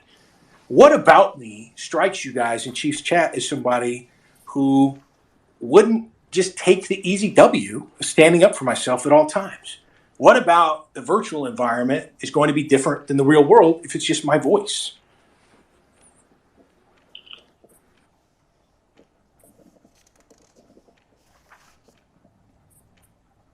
These guys in the chat are saying you're a telephone tough guy, and it's interesting. That's an interesting observation, because a lot of this stuff, I feel like you should only really insult people to their face. It's not good to insult people online. I'm not insulting anybody. No, I know, but they're insulting but the you. whole tough guy thing, it's silly. It's just what they say in place of having anything else to say. These guys will go and say it in Chief's chat, jump on the mic and tell me that. Yeah, these are the how chat can room. I be a tough guy? How can I project machismo to the fucking internet or whatever, right? Because I'm agitated. These are people who are so bereft of human emotion that they don't even know what it sounds like for somebody to be annoyed. And they hear that and they're like, oh God, I'm going to get my ass kicked. Like, this is the most stress that they've undergone in a year, is listening to me shit on people in a Twitter space because they're annoying me. The point is that the point is that we're I think I understand you well enough to know that you're probably actually holding back a little bit. If you were face to face with these people, it might get a little bit uglier in real life. I think it would. No, I'd be much calmer. I'd be much calmer and more normal and rational and human and understanding. Because there's no cues. There's no cues. There's no cues. There's literally just like text versus voice. And it's the worst kind of misinterpreted mismatch is possible. What would you do if someone that you could easily kill with one hand came up to you on the street and started insulting you? What would you do? If they were just insulting me? Yeah, like all these retards who follow you around the internet. I'd get some practice in. I don't know. I'd just fuck with their mind. I'd get some practice in. I detest this accusation of internet tough guy shit. I don't know if I can speak for everyone. No, people were saying don't even address it or get defensive about it, right? Because it's just pointless. Like there's no way. I'm bringing up an example of it. I mean, people were saying shit like, "I'm gonna run up on Harris at AFAC. I'll show him what's up." Guess what? I faced them 1-on-4 and kicked them the fuck out. And people have heard the story. I kicked them out. We'll try it this way. If I was just talking like this, they wouldn't be saying it. It's literally just tone. These people are so weak that tone creates visions of violence in their minds. That's all it is. So you know what? I'll just try speaking normally, and I'll just suppress my annoyance. I'll suppress the annoyance in the tone of my voice. But Ye did this on Drink Chat. he was heated on Drink Champs, and he said something. He's like, and let me say it again. And he became very monotone, and he said the same thing. He repeated himself to make himself very clear. He's like, this is what it is. No, the whole point of emoting or putting emotion into what you're saying is to be entertaining. And it would be very boring and confusing if I was just like, this is inappropriate behavior. Why am I trying to explain how to speak respectfully about somebody that we should all be in line behind, because what they're doing is much greater than what we can do, and it's the minimum that we owe them. Why am I explaining this to grown men?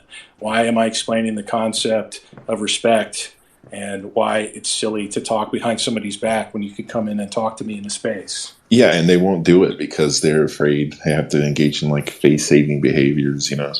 I'm just saying it lands totally different to say the exact same shit when I'm like, okay, I'm speaking in a calm, monotone It's just manner. that there can never be any resolution. They make it so they can never just say like, hey, I was wrong. Yeah, they're just buying time. They're just buying time.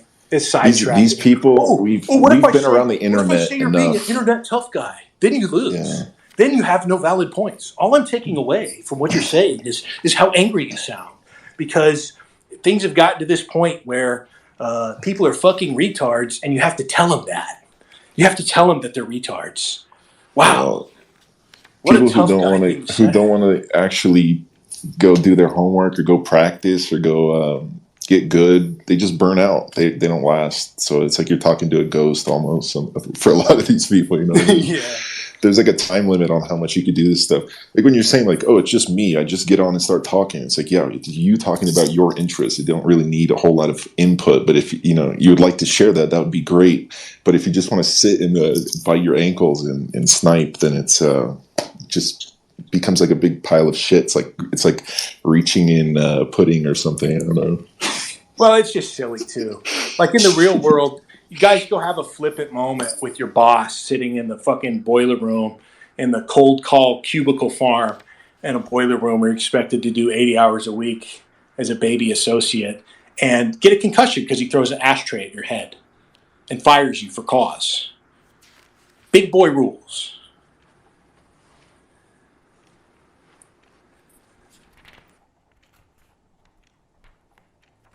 No, you guys gotta get your own interests. Sidetracking.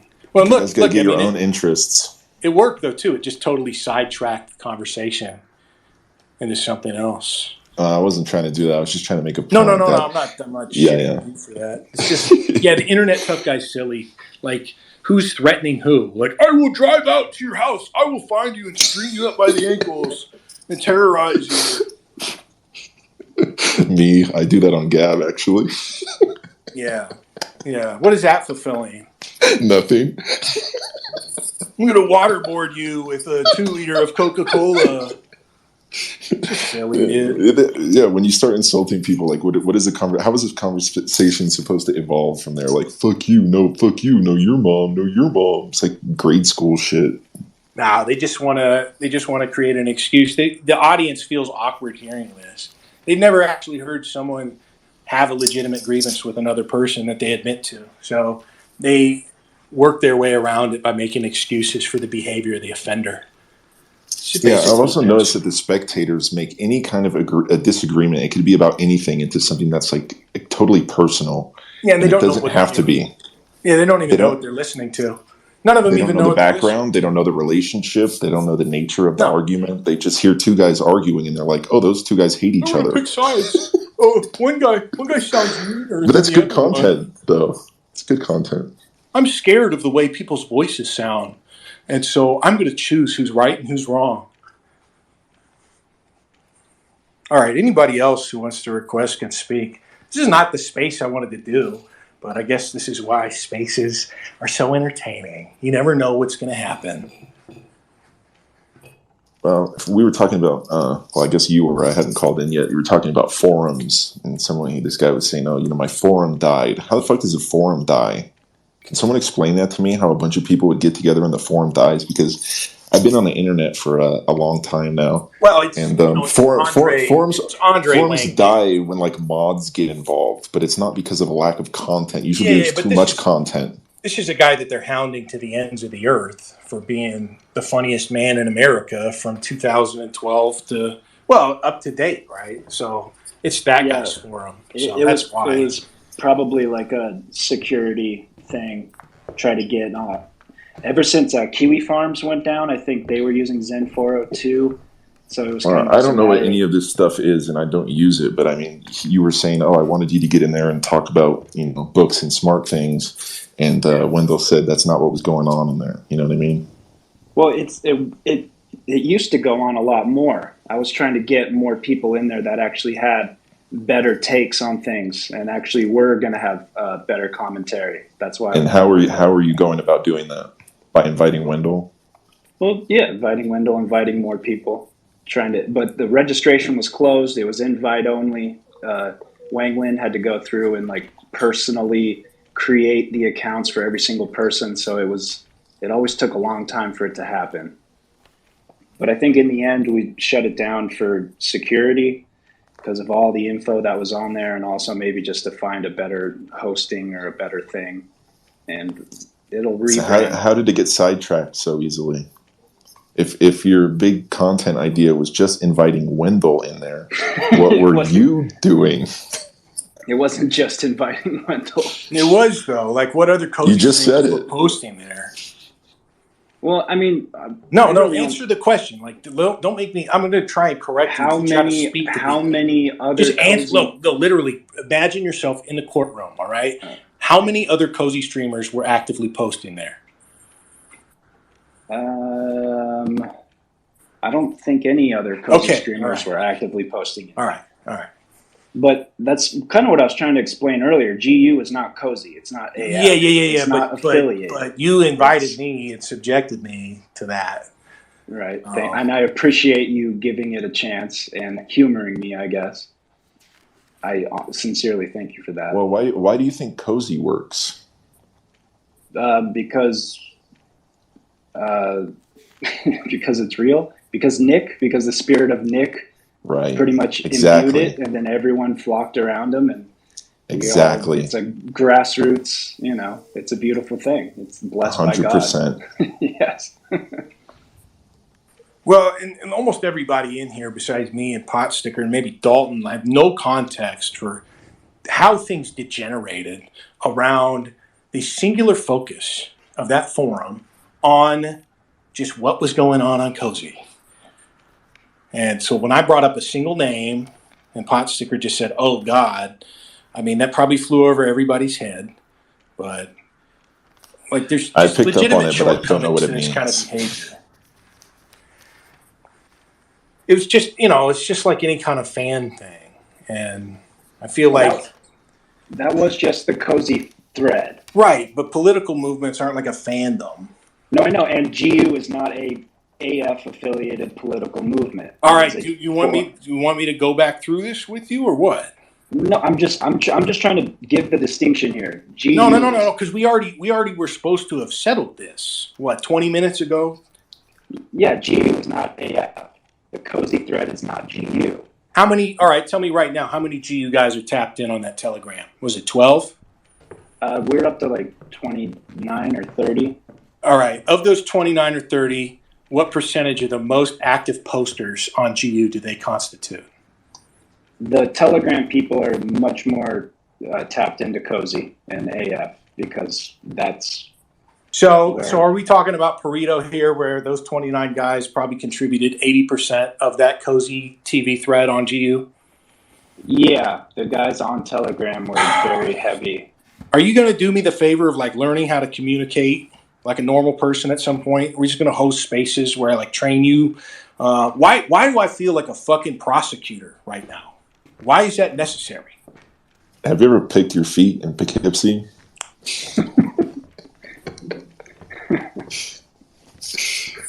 I don't know. We're making good points here. There's a lot to say about what has just been said. Is that we've just said that the reason that this is fantastic. People like cozy is because of Nick, because of Nick's personality, because wherever Nick can perform his greatest hits on the road, literally from anywhere. He can just turn on his laptop or whatever he has, his phone. I don't know what equipment he uses, and just talk, and people will listen. Right? People want to be around him because he's talking about things, because he's interested in the world. He's interested in other things besides, petty gossip about who said what about who all the time. There's like bigger issues at play. It's not just like petty shit all the time. So if you want to do that, you got to just kind of like get interested in something a little bit bigger. I don't know. It's pretty simple. It's pretty easy. Anybody who's got the mic can just jump in and speak. Obviously, as an interrupter, I'll do it. I don't care about being interrupted. What's I'll up? interrupt everybody. I $10. thought that Wendell's voice was deeper than Bookcat's. I'm like actually surprised that Bookcat's actually deeper than Wendell. How come I haven't? She's getting horny. She's getting horny. No, I'm Bookcat not. already compared notes. That 100%. I remember what was 100%. Bookcat like 6 This whole months time. ago when I told you about that, and you're like, "Yeah, she did it to me too." Yeah, welcome to the party, pal. I thought you guys sounded the same, but now I'm realizing that this is way deeper. And Wendell's been going dark mode tonight, huh? Like he's been going This is hard. just normal. Like all you people do when you say this shit is you just reveal a fact you've like never tuned into a single Wendell stream. What me? Well, Yeah. The woman has Bookcat $10. came in here. Bookcat came in here when all the crying started and just said, "This is normal. This is years of communicating with Wendell in text and in voice." Yeah. Yeah, this is normal. Wow. This is what you're all missing because this is what you're all missing. We're talking about huge it's not things. entertaining enough or something. Yeah. We're talking about huge things and we don't have all the answers. Nobody's perfect. No one knows everything. So we kind of try to elicit information from people by taking strong stances. And by doing that, people will respond. People will, they'll come in with their own take or come and post a link or their own evidence. We get the screenshot fucking threads coming in, 70 post threads. You know what I mean? It's like, it's just the way that people talk to each other. Does it have to be hostile? So silly. It's so silly because there's a bunch of Wendell heads listening in, I'm assuming. This is totally normal. This is what they tune in like 16 hours a week to listen to. Since the beginning of February on cozy.tv and the beginning of June on my own channel over there. Like, all this insistence that what I'm doing is somehow, like, different this time or it's unique. Whatever. Like, this is just stupid. You don't have anything better to talk about than that. I enjoy the making something up conflict. to say. You're just making something up to say. You don't have the self-awareness to be like, oh, I don't actually know what this guy usually talks about. So I'm just going to assume that this is different than usual. Silly bitch. Me? I'm the silly bitch? I just told you why, too. Stop buying time. Stop buying time. All right. Well, yeah, maybe what did you say? What did you say? Hey, oh my gosh, he is going dark mode, though. I feel like normal mode. It's just silly. I feel like it's Wendell a bit mode. He's going Wendell shit. mode. Like silly shit. Like what do I come in? Do I come on the internet and waste my 1:30 a.m. pacing time in my den just to have people waste my fucking time? I'm teaching you how to talk too. Me?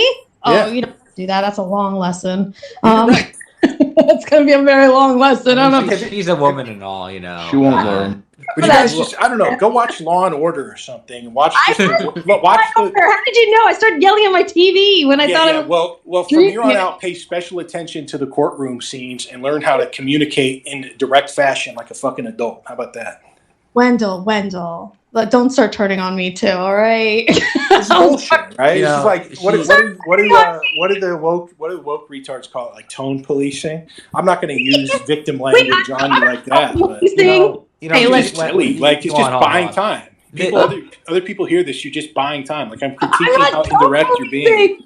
Here's what's happening here. The woman here is trying to go and do her little thing. I mean, $10 and all, as always. But trying to do the little thing here. I don't think that's that much effect though. I think you're trying to fill time. Let's learn how to say what we mean. Let's learn how to do that. Teach me, Wendell. Teach me. I am. Teach me. How do I say it? You have to watch. You can't just say teach me. Yeah, just did that. Teach me. But I need pictures. Pictures? What? Hear me? You just need a coloring book. Yeah, I need pictures and graphs and stuff. All right, Brittany, unless you have something interesting to talk about, we're just going to wait for somebody else to chime in. Oh, man. Brittany, can they hear me or no? Yeah, everybody can hear you. Oh, they can hear me? Yeah. Hey, Chatical here. I got banned today for saying that I would rape, kill, and die for Kelcorp. Okay. Wait, are you on Brittany's phone? Twitter space. Yeah, he's on my Discord. Hold on. What the fuck? She's doing some weird woman magic. She's doing some like little witchcraft. Yeah. I didn't know. like Yeah, I that. didn't know you could do it. Well, this explains how Curvy Allison had Kai talking to space one time. Great. I literally, in my mind's eye, like they were hanging out or something, right? You feel like everything happens through the phone. So It's the Roadcaster. You can talk through all kinds of things. I actually didn't know where that was coming from either. I thought it was coming from the Twitter space, but he was like, he snuck in there. He's been wanting me to say that the entire time. Make him go get a new Twitter account so I get one more listener on the space. You know what's funny about this to me is that I don't want like tomorrow, get my appeal request either confirmed or denied. Can he hear us? Can that guy hear us when we're talking? Yeah, he can hear you. I just deafened him for a second because he's getting a little yappy. So what were you saying? We're gonna talk about this today, and then tomorrow Wendell's gonna be talking about something completely different because he has his own interests. Like, what's the most interesting thing to you, Wendell? See, this is what I mean about fake fans. Yep, doesn't watch the show. Brittany has never posed as a fake fan. Dude, I don't very often. It's just like disrespectful. It'd be like, wow, Brittany, what's your favorite book? It'd be like me asking that. It'd be totally disrespectful and off-brand. Wait, okay. Brittany, whoa, hold up, hold the phone.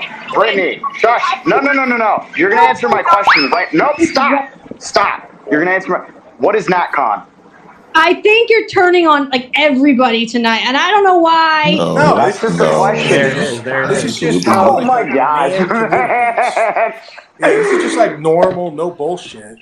Do you even know what the axe is? What's the axe? Do you know what the axe is? I feel like everything is making you mad, and I don't even know how to not make you mad right now. My voice, like, why? Yeah, so yelling at everybody like you did. But the best part is, like, you literally sat. Did you sit in the audience while we talked about this for like 5 minutes? No, I just got here. I just got here, like not too long ago. All right, well, stop talking. You got to have something constructive to say rather than like tone policing or whatever. That's gay. I'm not even trying to tone police. I just never seen this mode on before. You're not trying, but you're doing it. I know, but you're just bringing us back to a point that we already like taught you about 5 minutes ago that this is totally normal, and I stream like this all the time. So, like, how many times do you want me to answer that, Brittany? Why don't you answer that? I'm hearing about it. You're acting like I've like seen this. Like you say this a million times. Yeah, but how many times? How many times do you want me to tell you the same thing? Why don't you give me a number? No, Brittany, you got questions for me. I got a question for you. How many times do you want me to answer the same question? Give me a rough number. If I've asked it one time, then one time. No, we're on two now. We're on two. We're on 2 times. So how many more times do you want to? How many more times? Answer this 5 times. Well, you just because you've answered a question a million times before. No, I answered it. I answered your same question. I answered your same question twice in 5 minutes. No, but I haven't heard you talk about this. I'm literally like, I have no idea what's going on. I just came in here. Yeah. Okay. All right. So to everybody listening in, what you're hearing right now, holy shit. What you're hearing right now is like people literally get stressed out by hearing me talk like a normal, like this is just normal for me. How is that my problem, Brittany? How is that my fucking problem? It's not, apparently. It's not. Do you want me to go? I can go through the audience and tell you people who listen to my content on a regular basis. Spoons, Malton, Taste, Book Cat. Every single person to be like regular, like content listener. Wendell, I know this motherfucker's tuning in because his name is Wendell Head and his handle is Wendell Sycophant. I'm sure, but like you can't get like you can't. Hang on, wait, hold on. Brittany, give me 1 second while I talk. I want to talk directly to Wendell Sycophant. Let me see what emoji you should use. Put if this is normal Wendell behavior for like a Telegram call-in show or a Discord, give me the fist. If it's not, thumbs down. Everybody's probably just scared of you right now. Right. No, I think he's navigating the emoji menu right now. There we go, the fist. Like you're yeah. Everybody listening, if this is just typical, look at all the fucking fists. So yeah, I mean, like this is like think about how much more time you wasted when we could talk about interesting things. Maybe the problem is you don't have anything interesting to talk about. Hey, remember when we were talking about pulling up normies and just trying to explain something to them from zero? Now, I think it was Harris just asked, what is NatCon? So, Brittany, what is NatCon? What NatCom? National See how I hit the nail on the head? Almost. No clue. Where'd that come? Tell me what it is. All right. Well, because HW and Bookcat weren't in here at the very beginning of the space, the A24Gloyper was, and some other guys, they know that this was not supposed to be content, right? I was waxing poetic about how the space is literally a liminal space. It's a transition. It doesn't really fit the bill of a cozy stream, and it doesn't fit the bill of long form, like, you know, I'm going to do a 400-page book report in 4 hours or something. So I don't want to talk about streaming stuff because, as I said at the beginning of the show, the whole point was to not do anything like that until after New Year's. So I was just coming in here to muse, to explore the space's revolution that's underway. And I guess this is my contribution. So, Wendell, are you mad at me? This is silly. Like, why would I be mad at anybody? I'm not even mad at Paul Harrell. I'm not even mad at Potsdam. Okay. Like, it doesn't even make sense. You guys just listen to the tone of my voice. You're like, oh, Yeah, he's so mad. He's so very mad. right now. 'Cause Very intimidating. If I say he's mad, it somehow just renders everything he says obsolete. Like, how long? I've been on the internet from the jump, lady. I don't know that. What are you talking about? No, I'm just saying, like, this is look, Brittany, What? the whole, like, you're mad. That's a repartee. You're mad as a response because I don't have anything else to say. That's older than time. Okay. Are you angry? I mean, what? She doesn't get it. Silly. Like, this is just, like, think about how much fucking time we've wasted. Right now. That's Think what I about how much time we've wasted in this space. How much time we've wasted in this space on people talking about what my fucking voice sounds like. Okay, Gay. well, no. Hold on a second. So Hold on. gay. Wait, no, Wendell. It's not just what your voice sounds like. You're snapping at literally everything. Anything anybody says, you're snapping. saying the same thing I just said. That's how we roll. That's how we roll. Normal. Yeah, We're pulling out. We're trying to be the fastest shot in the West here. I mean, that's the way it works. You pull out that gun, you start shooting it. I took a vote in here. It was supposed to just be for one guy, but everybody put their Vote fists whatever you up. say. There's just no evidence. There's just no evidence that Brittany will accept over her fucking feelings. I just put a poll up if anybody wants to go take a vote. But if that description matches the rest of you, time to stop being a fucking bitch. You're literally acting like a woman if no evidence or no explanation is enough for you to overcome how you feel about the sound of Wendell's voice because you don't tune into his content. Stop being a fag. So the real problem is you're mad at people that don't watch your content regularly. This fucking bitch. I was just like, I'm not Bouncer. mad. She's like, so the problem is that you're mad. Holy shit! Useless. Useless. You didn't tell me that is not like you being mad right now. Imagine talking to a genius and wasting his I have nothing time. else to talk about other than how you feel about the sound of my voice. Okay. Useless. Is it a baritone? Would you say it's a baritone? Yeah. This is Brittany just trying to center herself in the conversation. Like pathetic. You imagine having nothing to offer except talking about nothing to offer except Wait, talking about let's try to fix this. Let's have some cozy unity here. How about Brittany? How about you just ask a question?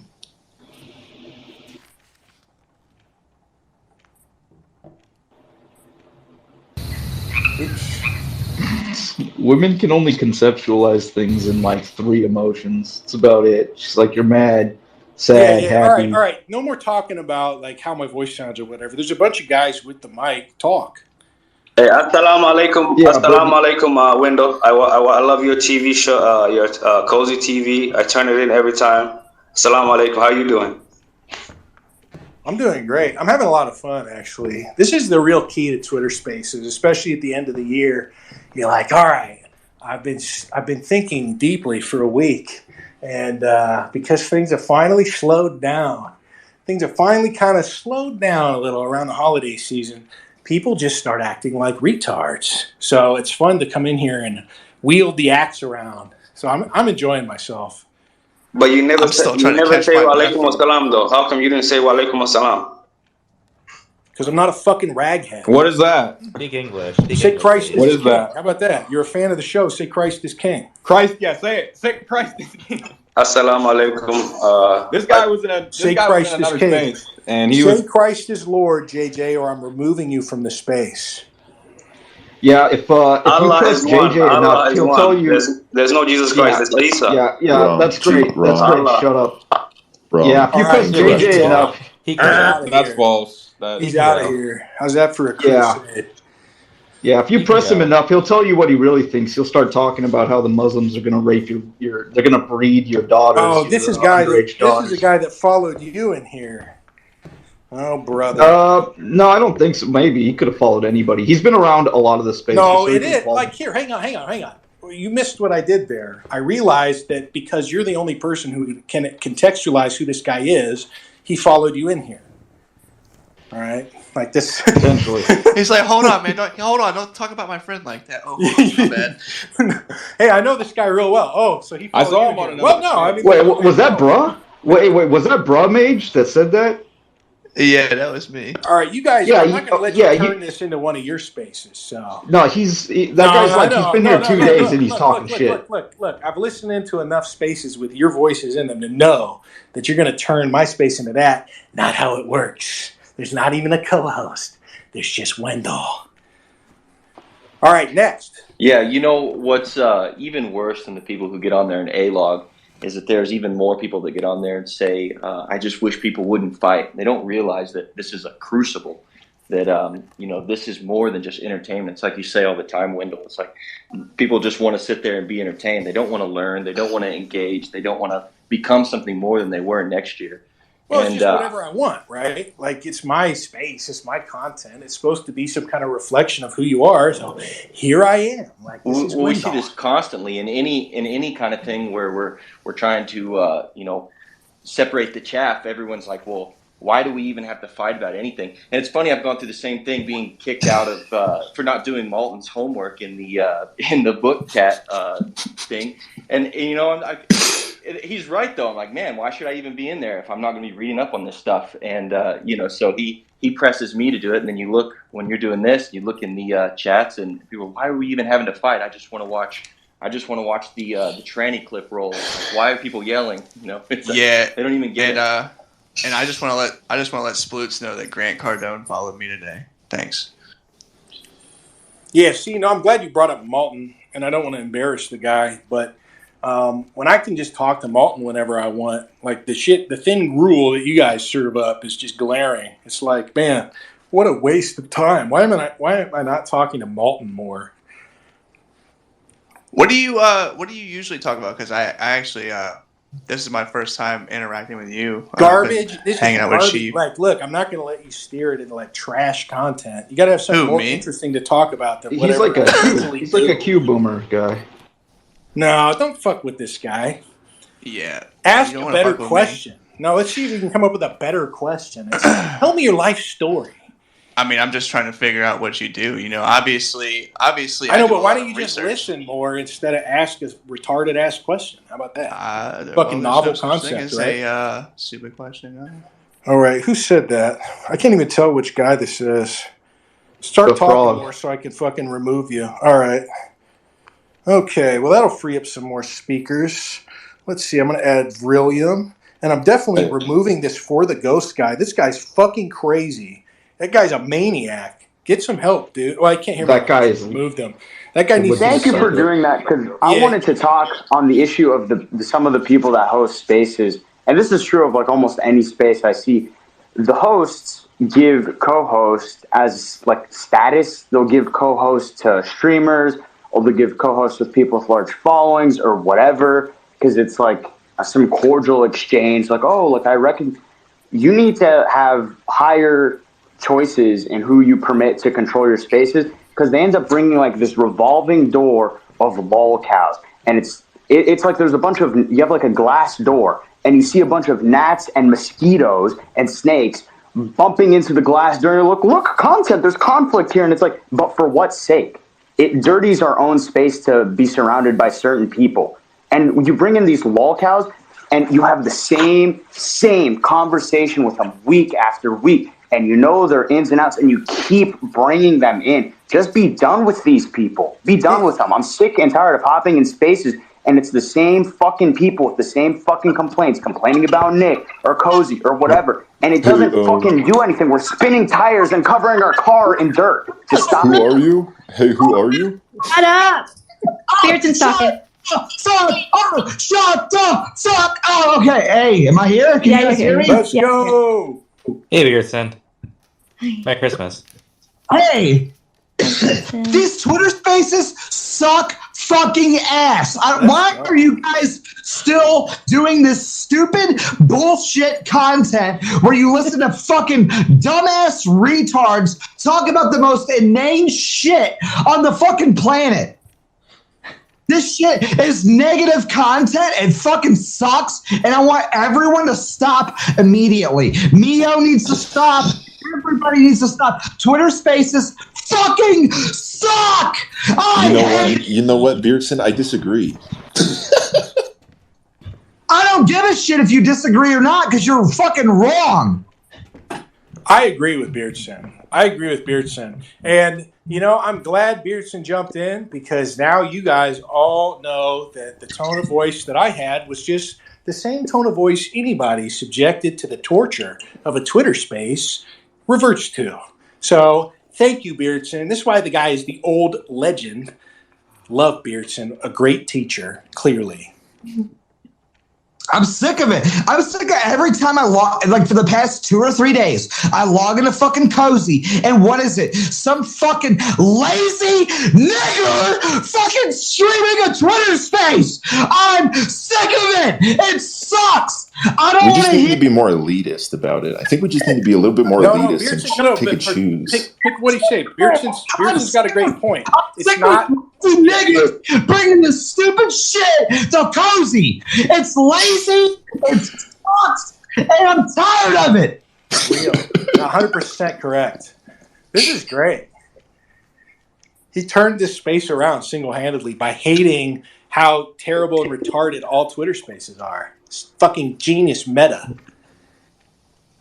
Make real content. Make actual fucking content. Cut your fucking teeth. Grind your fucking dick in the dirt and content. Stop just hopping in Twitter space with a bunch of retarded random, like, oh, these guys are like woke black people. Shut the fuck up. I don't want to hear from you. Fuck nigga about my shit. Shut up. Shut up. I want to hear real niggas making real content. I'm sick of it. Yeah, that's so true. That's so true because they just these content vultures like Brittany just come in here and stream a space that I just wanted to have to talk to my Twitter followers like a regular Twitter space. So I agree with Beardson. Go get your own content, Beaky. Why don't you tap out of the speaker position and go watch a Big Tech replay?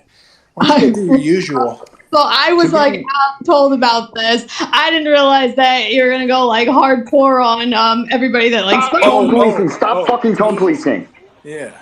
Who's tone policing? I like how Beardson comes in and saves the space, and Brittany tries to address me for the points he's making. Wait, what? Yeah. No, I don't even know. He came in and he's right. But I'm just saying, like, I don't even know. So Beardson, so I say Beardson's right. You say Beardson's right. Why are you addressing me then?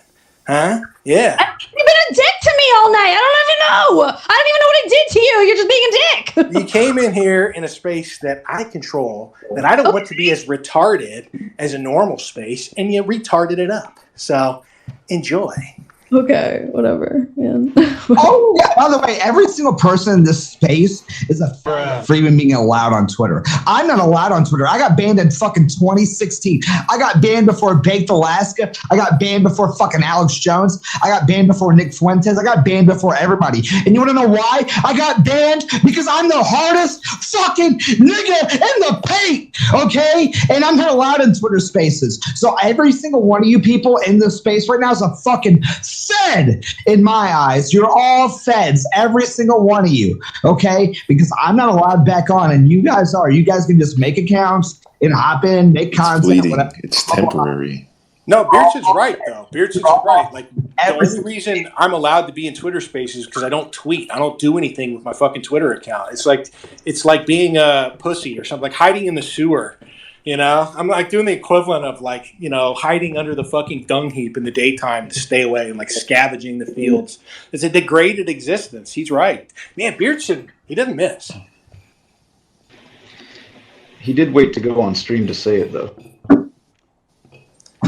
Yeah, but he's not, you know, he's spitting facts. Hey, wait, who said that? Who the fuck said that? Our way to go on stream to say it? Nigga, I don't pay attention to anything that you motherfuckers do unless I'm on stream. Are you kidding me? I don't pay attention to a single thing any single one of you people is doing unless I'm getting paid for it. Why the fuck would I? Let's go. Beardson, I got a question for you. Should I just remove both people who are streaming my Twitter space? No, let him do it. But here's the thing. Let him do it, and then let me fucking tank them. Let me tank every single one of them with my actual real content of me being a real ass nigga, and then watch them fold, watch them capitulate, watch them crumble underneath the weight of my massive fucking huge Gloyper cock. Let's go. Let's go. I love this guy. This is a privilege and an honor, sir. Yeah, fire at will.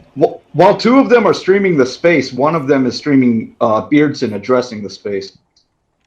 Who the fuck are you, by the way, Sploots? Who are you? Nobody. Yeah, so why the fuck are you here? Get out of here. Bruh. I'm just going to sit here.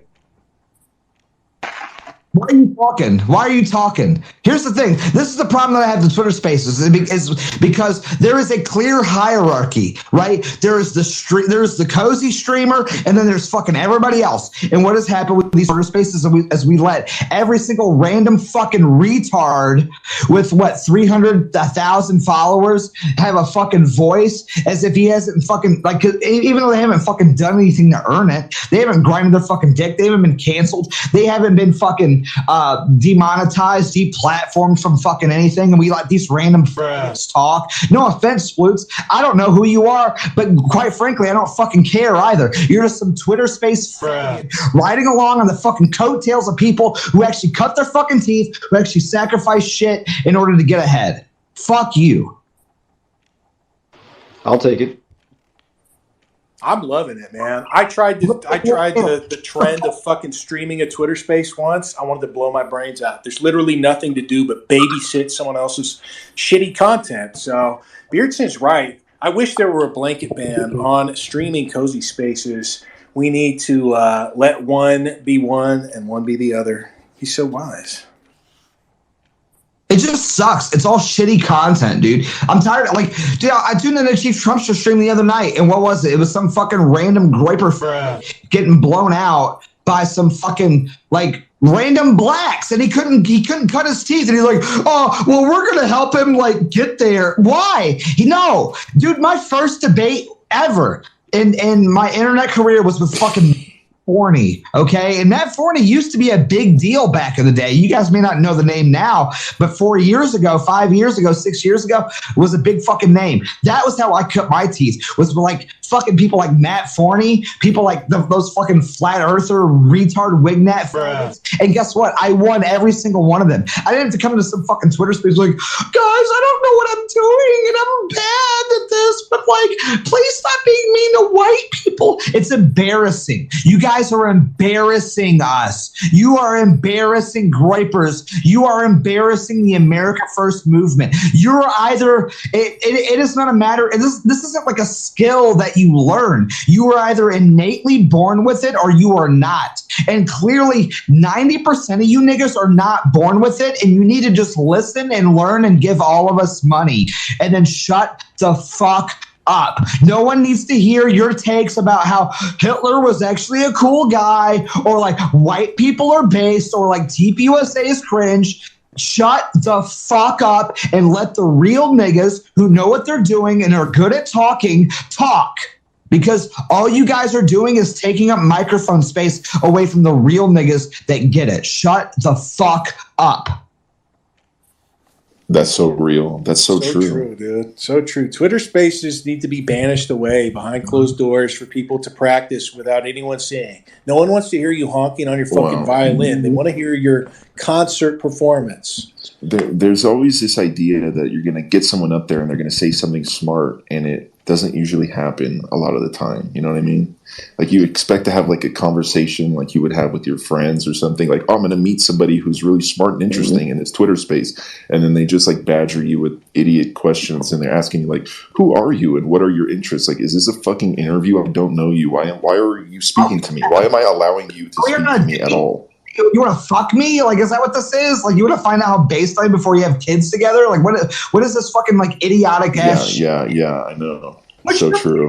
What's your favorite movie? What do you think about Ben Shapiro? Like, nigga, kill yourself. How about that? I want to hear you fuck. If you're in a Twitter space, I want to hear a gunshot go off of you killing yourself in honor of me, because I fucking sacrificed everything for 7 years and you haven't done jack shit, and you joined your college Republicans and were like, oh, but they don't talk about the Jews like Nick does, and you got fucking disillusioned with it and joined a fucking Twitter space. I'd rather hear a gunshot go off in honor of me, who has fucking done more for this movement than almost anybody else, than your fucking retard take about how Charlie Kirk is cringe. Shut up! Nigga! Yeah, it's just these very pedestrian takes. It's like a lot of people don't have deep interests, like an autist or someone who really wants to dedicate their entire life to, pursuing something like this. It's just like kind of very casual. Yeah, it's people, they put 1 foot in and 1 foot out, right? And I mean, don't get me wrong, I did that for a long time. I did that until like 2018, 2019, or whatever. Like, I had to like fucking real ass job. I get it. Like, but I'm all in. I've been all in for what, 3-4 years now at this point. I've fucking literally been banned from fucking every platform on the planet. And these like fucking like milquetoast ass, I'm sick of it. I'm sick of seeing these fucking pussies come in and be like, well, actually, I think fascism's not that bad. Shut up. Shut the fuck up. Like, you know what? Everybody used to dunk on the face frogs back in the day. I remember I got into a beef with Salo from fucking Salo Forum. He's like, you put your face out there and you just post selfies. I'm like, yeah, and I'm also naming the Jew, you fucking Croatian faggot. Okay? I'm literally out here in America putting my face and saying like, yeah, Jews control the fucking media. And you wouldn't even have the balls to do that, you fucking pussy. And none of you fucking Twitter space ass niggas have the balls to do what I fucking do. And you shouldn't, because it's a stupid thing to do. But guess what? I'm stupid and I'm insane. I'm Travis Bickle. I don't give a fuck. Cancel me. I will. And if you don't have that same energy, then I don't want to hear from you. No offense. I don't want to fucking hear from you. Yeah, you got to get in and scrap it up. I mean, you got to have something to say. You can't just be, bothering people who actually have interest with your casual questions. That's so true. Yeah, Beardson's dead on, man. When you come over to Twitter Spaces as a cozy streamer, people start fucking whining and crying about, you're being mean.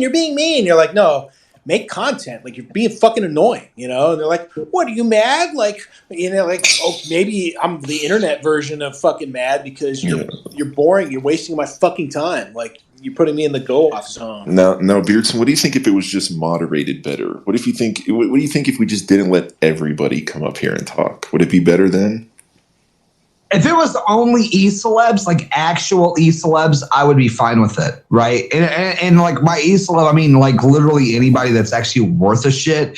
But like, dude, I'm looking through this fucking list now, and I'm like, who the fuck are half these people? No offense, I'm sure they're cool, but like Eidolon, Groiper, Sploots, Dove of Donda, Lukey, William. Who the fuck are these people? Why the fuck would I care about what any of these niggas have to say about anything? And don't get me wrong, like I've always been the kind of dude to help a nigga come up, right? Like Dalton was a fucking nobody. Yeah. I don't mind. Beardson's helped me a ton. I was basically a nobody. Right, but you don't have any aspirations to be a somebody either. That's the thing. It's like, why the fuck should I listen to you if this whole thing for you is just a hobby?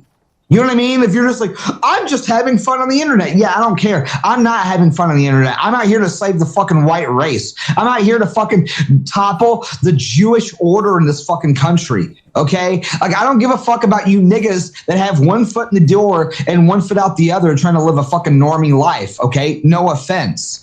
I don't care. I don't give a shit what you have to say because you don't have the balls to put it all on the line. And I'm not saying you should put it all on the line, but quite frankly, I have enough real niggas in my corner like Dalton and Kai and Wurs and Baked and Nick and everybody else to listen to, as opposed to some fucking random Gloyper who's too afraid to show his fucking face, who doesn't give a fuck about any of this, and this is all just like fun and games for him as a hobby to hop in a fucking Twitter space, like, oh, Jews are bad, haha, but I'm gonna go work at my fucking 9-to-5 job where I'm controlled by Jews. I don't give a shit about what you have to say, quite frankly, okay? I want to hear from real ass niggas who are putting it all on the line. Sorry. Yo, Brittany actually saved the fucking space by piping Beardson into this thing. 07. Yeah.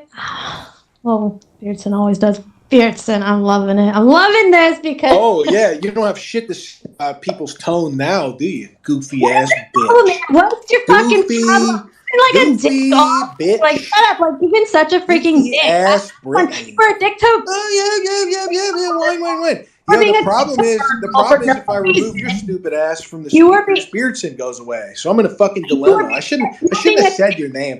I made the mistake. I gave you attention. And then you're being attention for no reason. Like, I don't know. Let's you have like some kind of inner bomb you have to figure. All right, I'm muting Brittany. It's too bad. I'll unmute her in a minute. Bookcat, you have your raised. Why don't you go ahead? I was going to ask. We've talked before about whether it's better to communicate over text or from voice, and I think from like we were just talking about bringing the little homies up, right? Like people that you find, and maybe they're not anybody at first, and then they turn out to be like super smart and charismatic or whatever, like geniuses or whatever. But how do you find them? Like, for instance, I see we've got Wall Street, Retard, and Malton next to each other here. I heard Wall Street in a Bronze Age pervert space just serving content to listen to. Like, you don't go to the arena to watch gladiators beat on each other with wooden swords and practice. You go out there to watch them chop each other's heads and arms off and have mock naval battles. No one wants to watch. Nobody watches football practice. But everybody wants to be in there on fucking game day. So Beardson's got a point. This is shitty content because that's not the point of a Twitter space. Now, that doesn't have anything to do with whether or not you can be entertaining. But to come in here and rely on a space, so whatever need it fulfills, that shouldn't be the goal. He's right. If you want to do a Twitter space to have it be content and entertaining, have vetted pros up in here who know how to riff. But you're right. How do you find the new people? There's a separate piece there as well about like cultivating people, because that's where you turned me into a streamer, was hearing me in a Twitter space. But it wasn't streamed. We actually stopped what we were doing before because somebody told us to come over here because there was something going on. So that's why we did it. I didn't know you were going to. But why did you listen? You think why did you listen? No. If the fans were good at making content, they wouldn't be fans. They'd have fans. That's so true. That's it. That's what I was trying to explain to that guy. Why the fuck did you listen? I have people come in my fucking stream and they're like, "Open up the call. I want to call in." No. This is no. Listen.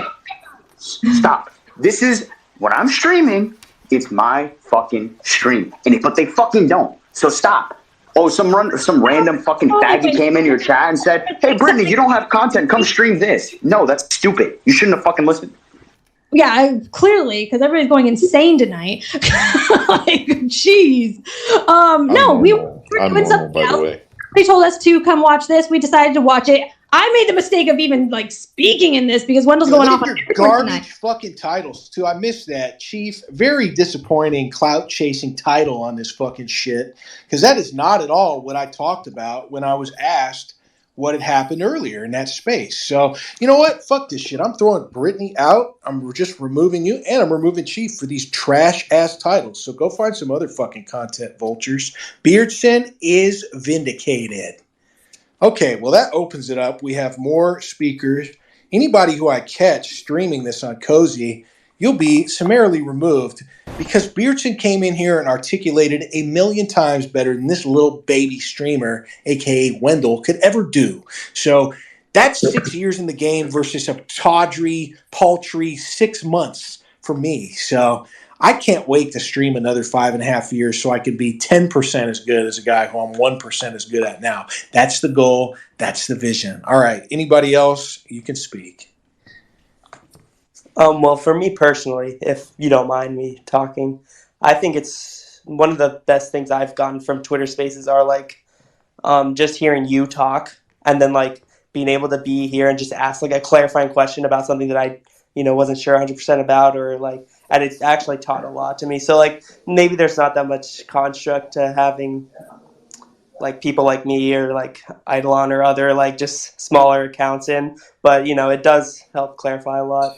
It's different when other people are using it as their content. Mm-hmm, yeah, for sure. I'm not like arguing. That's the difference. I came in here to talk to my followers about whatever. I don't know. It's a Twitter thing. I have to somehow re-engage with Twitter because I hate Twitter. So about the only way I can use it these days is to do spaces. And it's nice. It's like 13, 14 months ago almost, Bookcat was like, you need to do more spaces. And then we all got fucking banned. And we didn't come back on Twitter for 2.5 months. And the first thing we did, because Bookcat railroaded me back onto Twitter in a really genius way, was a Twitter space. So I like spaces, but if people are going to fucking stream my space with some incendiary trash-ass title, fat L for Chief Trumpster. Brittany is just a walking L. So anyway, Bookcat, go ahead. You got your hand raised. So this is a problem. You want to fix that? Yeah. He's gone. This is what I was just about to say. How much of this is a moderation problem? Like, I noticed when I had open VCs on Discord, too, this shit would happen where just like random people think they're allowed to speak to me and they really shouldn't be. So if we look at ourselves, like how much of Twitter spaces are trash because we make them trash? No, you're right. We're going to turn everybody who wants to speak to us into a person worthy of doing that, or they're fucking gone. And then they can come back in the next time I do a space, and we'll see if you can talk to me. I won't even remember. You get a fresh start every time, but this is my content. I am going to rule it with an iron fist because it's the only way it's entertaining. Like HW said, the worst fucking rookie move you can do in streaming is try and involve the audience. So true. 2023 is going to be different, and this is just the run-up to that. I'm down in the I don't know why blocks anyone's waiting for surprised. I don't know how many years Beardson's been saying, fuck the fans. I don't know why anyone would be surprised with any of this. Yeah. For anybody out there who's interested in streaming, go watch Beardson and watch what he's doing. Take the content out of the equation and observe the form. Beardson has taught me so much about streaming, and the rest of the cozy streamers too, especially the legends. So if you're interested in it, think about what he's actually doing, because if you don't get it, you will 6 months or 2 months into streaming when you run into all kinds of stupid problems of being a rookie or whatever.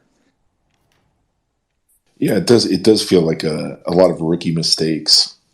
Like I got into an argument with some guy. I don't remember if it was on a space or a Discord, but he was like, "You can't say that," and I was like, "Yes, I can." And that was it. He had nothing else to say. Just like people who just walking off the street, I just have never heard of you. Hey, can you explain your entire life story of how you ended up on the internet? It's like, man, this guy should not be speaking to me. This is my fault. This is like the equivalent of the people who go to concerts and don't even enjoy the concert. They have their phone out and they're filming it. And to me, why even fucking go if you're only there to capture it instead of to actually be in the moment? I've hated it. Me and Mio were doing this space and talking about some stuff.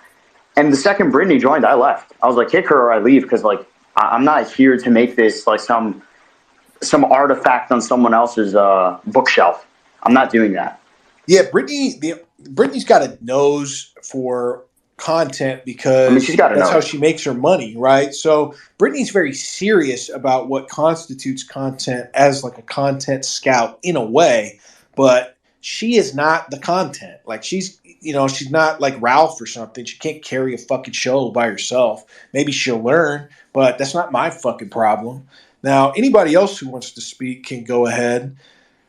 But yeah, the other issue with streaming people's spaces is that fucking Brittany will come in here and be like, well, we're going to have this to say about you in the chat. And it's like, perfect time to plant the seed that will create Wurzelroot's best outcome in 50 years or whatever. Perfect time to remind Wurzelroot of his strengths in a subtle way. Because like I was complaining to HW, you can't tell these guys shit. You can't tell young people anything.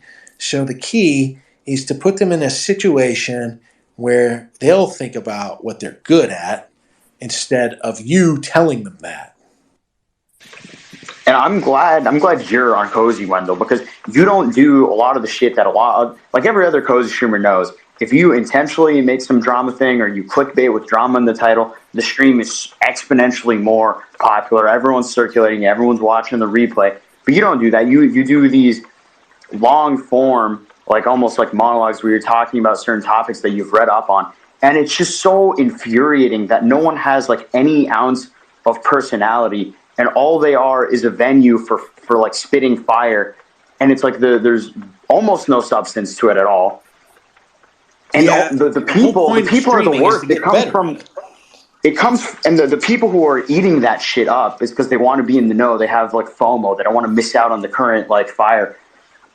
But this is like this mentality of one of the worst aspects of like the like mid to late teen internet, like this A-log, lolcow, like Medicare, like let's watch a garbage fire. And I'm sick of it. Like the site is called Cozy. Cozy. It's in the name. You have an instruction on what to make, and people just make the same garbage, and it's infuriating because it doesn't take anything. Like that stream I did the other day, it doesn't really take talent. I think that what I was doing wasn't even for the sake of content, it was for the sake of a message. But people need to cut that shit out, in my opinion, because it's pointless. Well, this is the perfect time of year, literally, to just let it all out so we can start over, you know? It's like you just creative destruction and process here. And that way I can come into 2023 just ready to roll, focused on whatever the fuck I feel like doing for the rest of the year. So it's good. Like things build to a head, and it's time to just crack the whip and wield the axe and make decisions. So I'm enjoying that. But I don't know who else in here wants to speak or request. I will let literally anybody talk. I just wanted to go back to a point that Wendell had made earlier where he said, you're just witnessing 2 or 3 hours of my week when I'm on stream. Right? You said something like that, right? Because yeah, I mean, there's, I don't know, what is it, like 192 hours in a week? And guys are like, wow, I feel like I've known this guy my whole life after being here for 5 minutes. Why don't you do me the favor of explaining yourself to me? And like, well, why don't you fucking go and lurk more? But what a lot of people don't get is that you're reading a lot of this stuff all the time. It's like hardcore like studying. And then when you come, you're prepared. You can do it all the time because of all the time you've spent studying, practicing. Well, like Nick said, it's not so much the reading either, but the fucking thinking about it. Like, let it dominate your mind. Become obsessed with pondering what little you've learned. You know, I've been slacking on the reading this year because I've been streaming instead most of the time. But you get to thinking. You just become a better thinker. So, as always, like, Nick is the greatest streamer and therefore the greatest teacher, because that is what these guys and Nick at the head of this are figuring out. Like, this is how you communicate ideas to people. It's not sitting 180 dudes in a giant classroom in front of some old retard doing this for the 100th time in his life. Like, this is how you do it. So, you know, that's, if I could get 1% or whatever from being around, you know, or watching the streams or being around the rest of you guys, the point of streaming for me is to continue to improve streaming. I don't care if no one's in the audience. It's about getting better.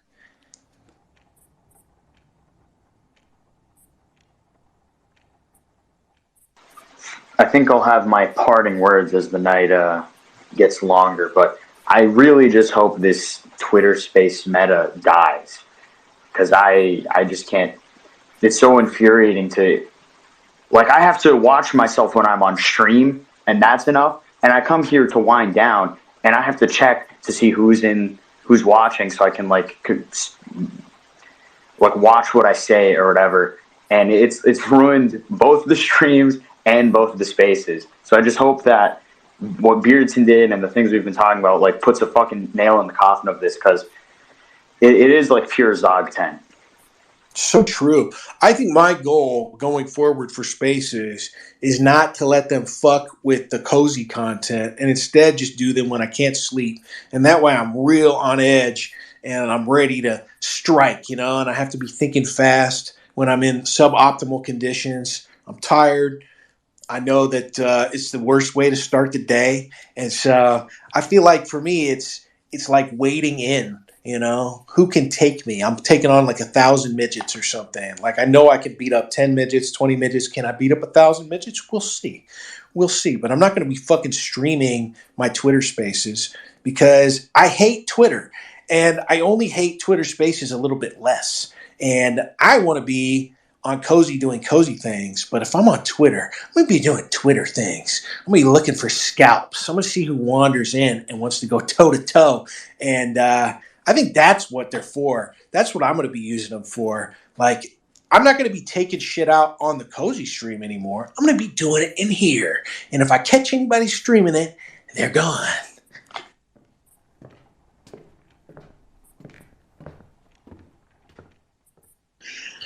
All right. It's Mr. Hyde. I know. Dr. Jekyll one of on my Cozy. I'm Dr. Jekyll on Cozy. I'm Mr. Hyde on Twitter. That's the goal for 2023. That's the vision I'm having. I'm drug selling the space. I'm Harris Walker on the stream.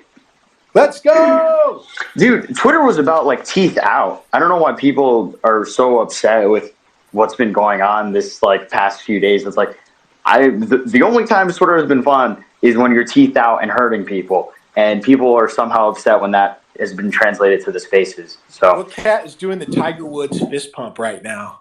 Bookcat is going, yeah, he's loving it because you guys are totally right. And this is what you're hearing when I do a Twitter space. And Brittany comes over and is all confused or something. And it's like, bitch, this is Twitter. Where the fuck are you from? Like, get out. Brittany of here.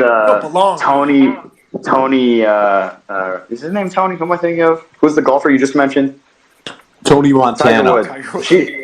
No. It's like Tiger Woods' ex-wife destroying his Porsche because he's the GOAT. And it's like, we don't need this right now. Okay, we're out here taking PGA tours left and right. We don't need Porsches getting hit with golf clubs. Yeah, this is where we go to be brutal and dark and mean. And then I can go on. This allows me to go back on Cozy and be wholesome chungus.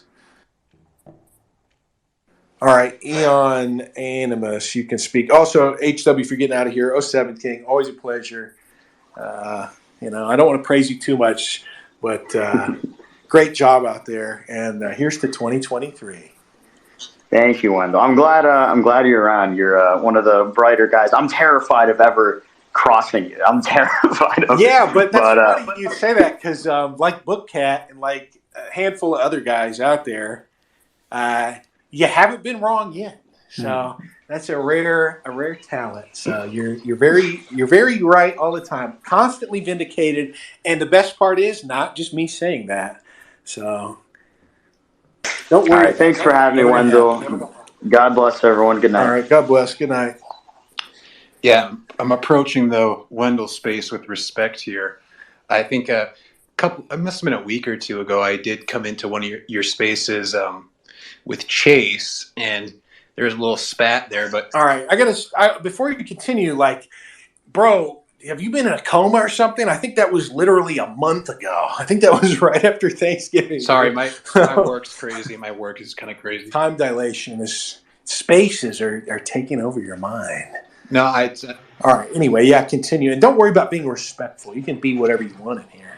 He's a Jewish BAP guy. Oh, yeah, I remember this guy, but don't worry about it, right? Everybody gets a new, fresh start every time. All right, so sweet deal. Let's let him talk. Cool. Yeah. So, so it was interesting. I definitely get your guys' critiques and stuff. But what you were saying earlier, I kind of caught some of your space earlier too. You were saying stuff about the Lincoln administration and the kind of strange bedfellows, so to speak, of his cabinet.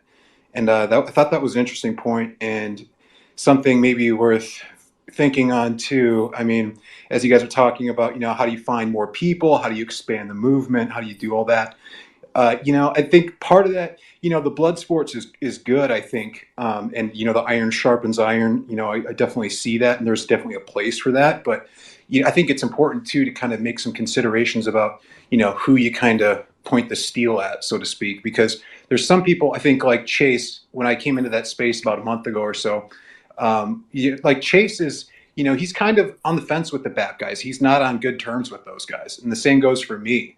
The guy's a goofball. He's a fucking weirdo, dude. Yeah, he's the definition of an internet tough guy. He was trying to get people to meet up with him to fight, and it's like, dude, we don't need to prove our masculinity. Like the guy, to some weirdo online. the guy's a fucking. I get it. Yeah, they're all. I get it. Yeah, I mean, everyone's got their quirks. Like.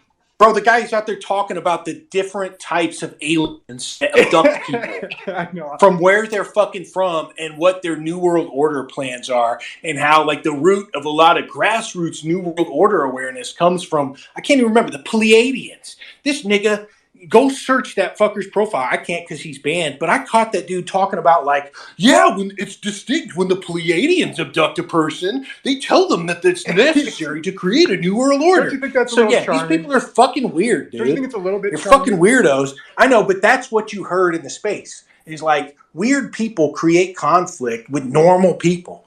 I'm fucking normal. I get it. I'm like a normal guy. I can get that. So I get that for sure. Why should I talk to fucking weirdos? But like all those BAP guys, maybe you included, you just are in some weird ass LARP.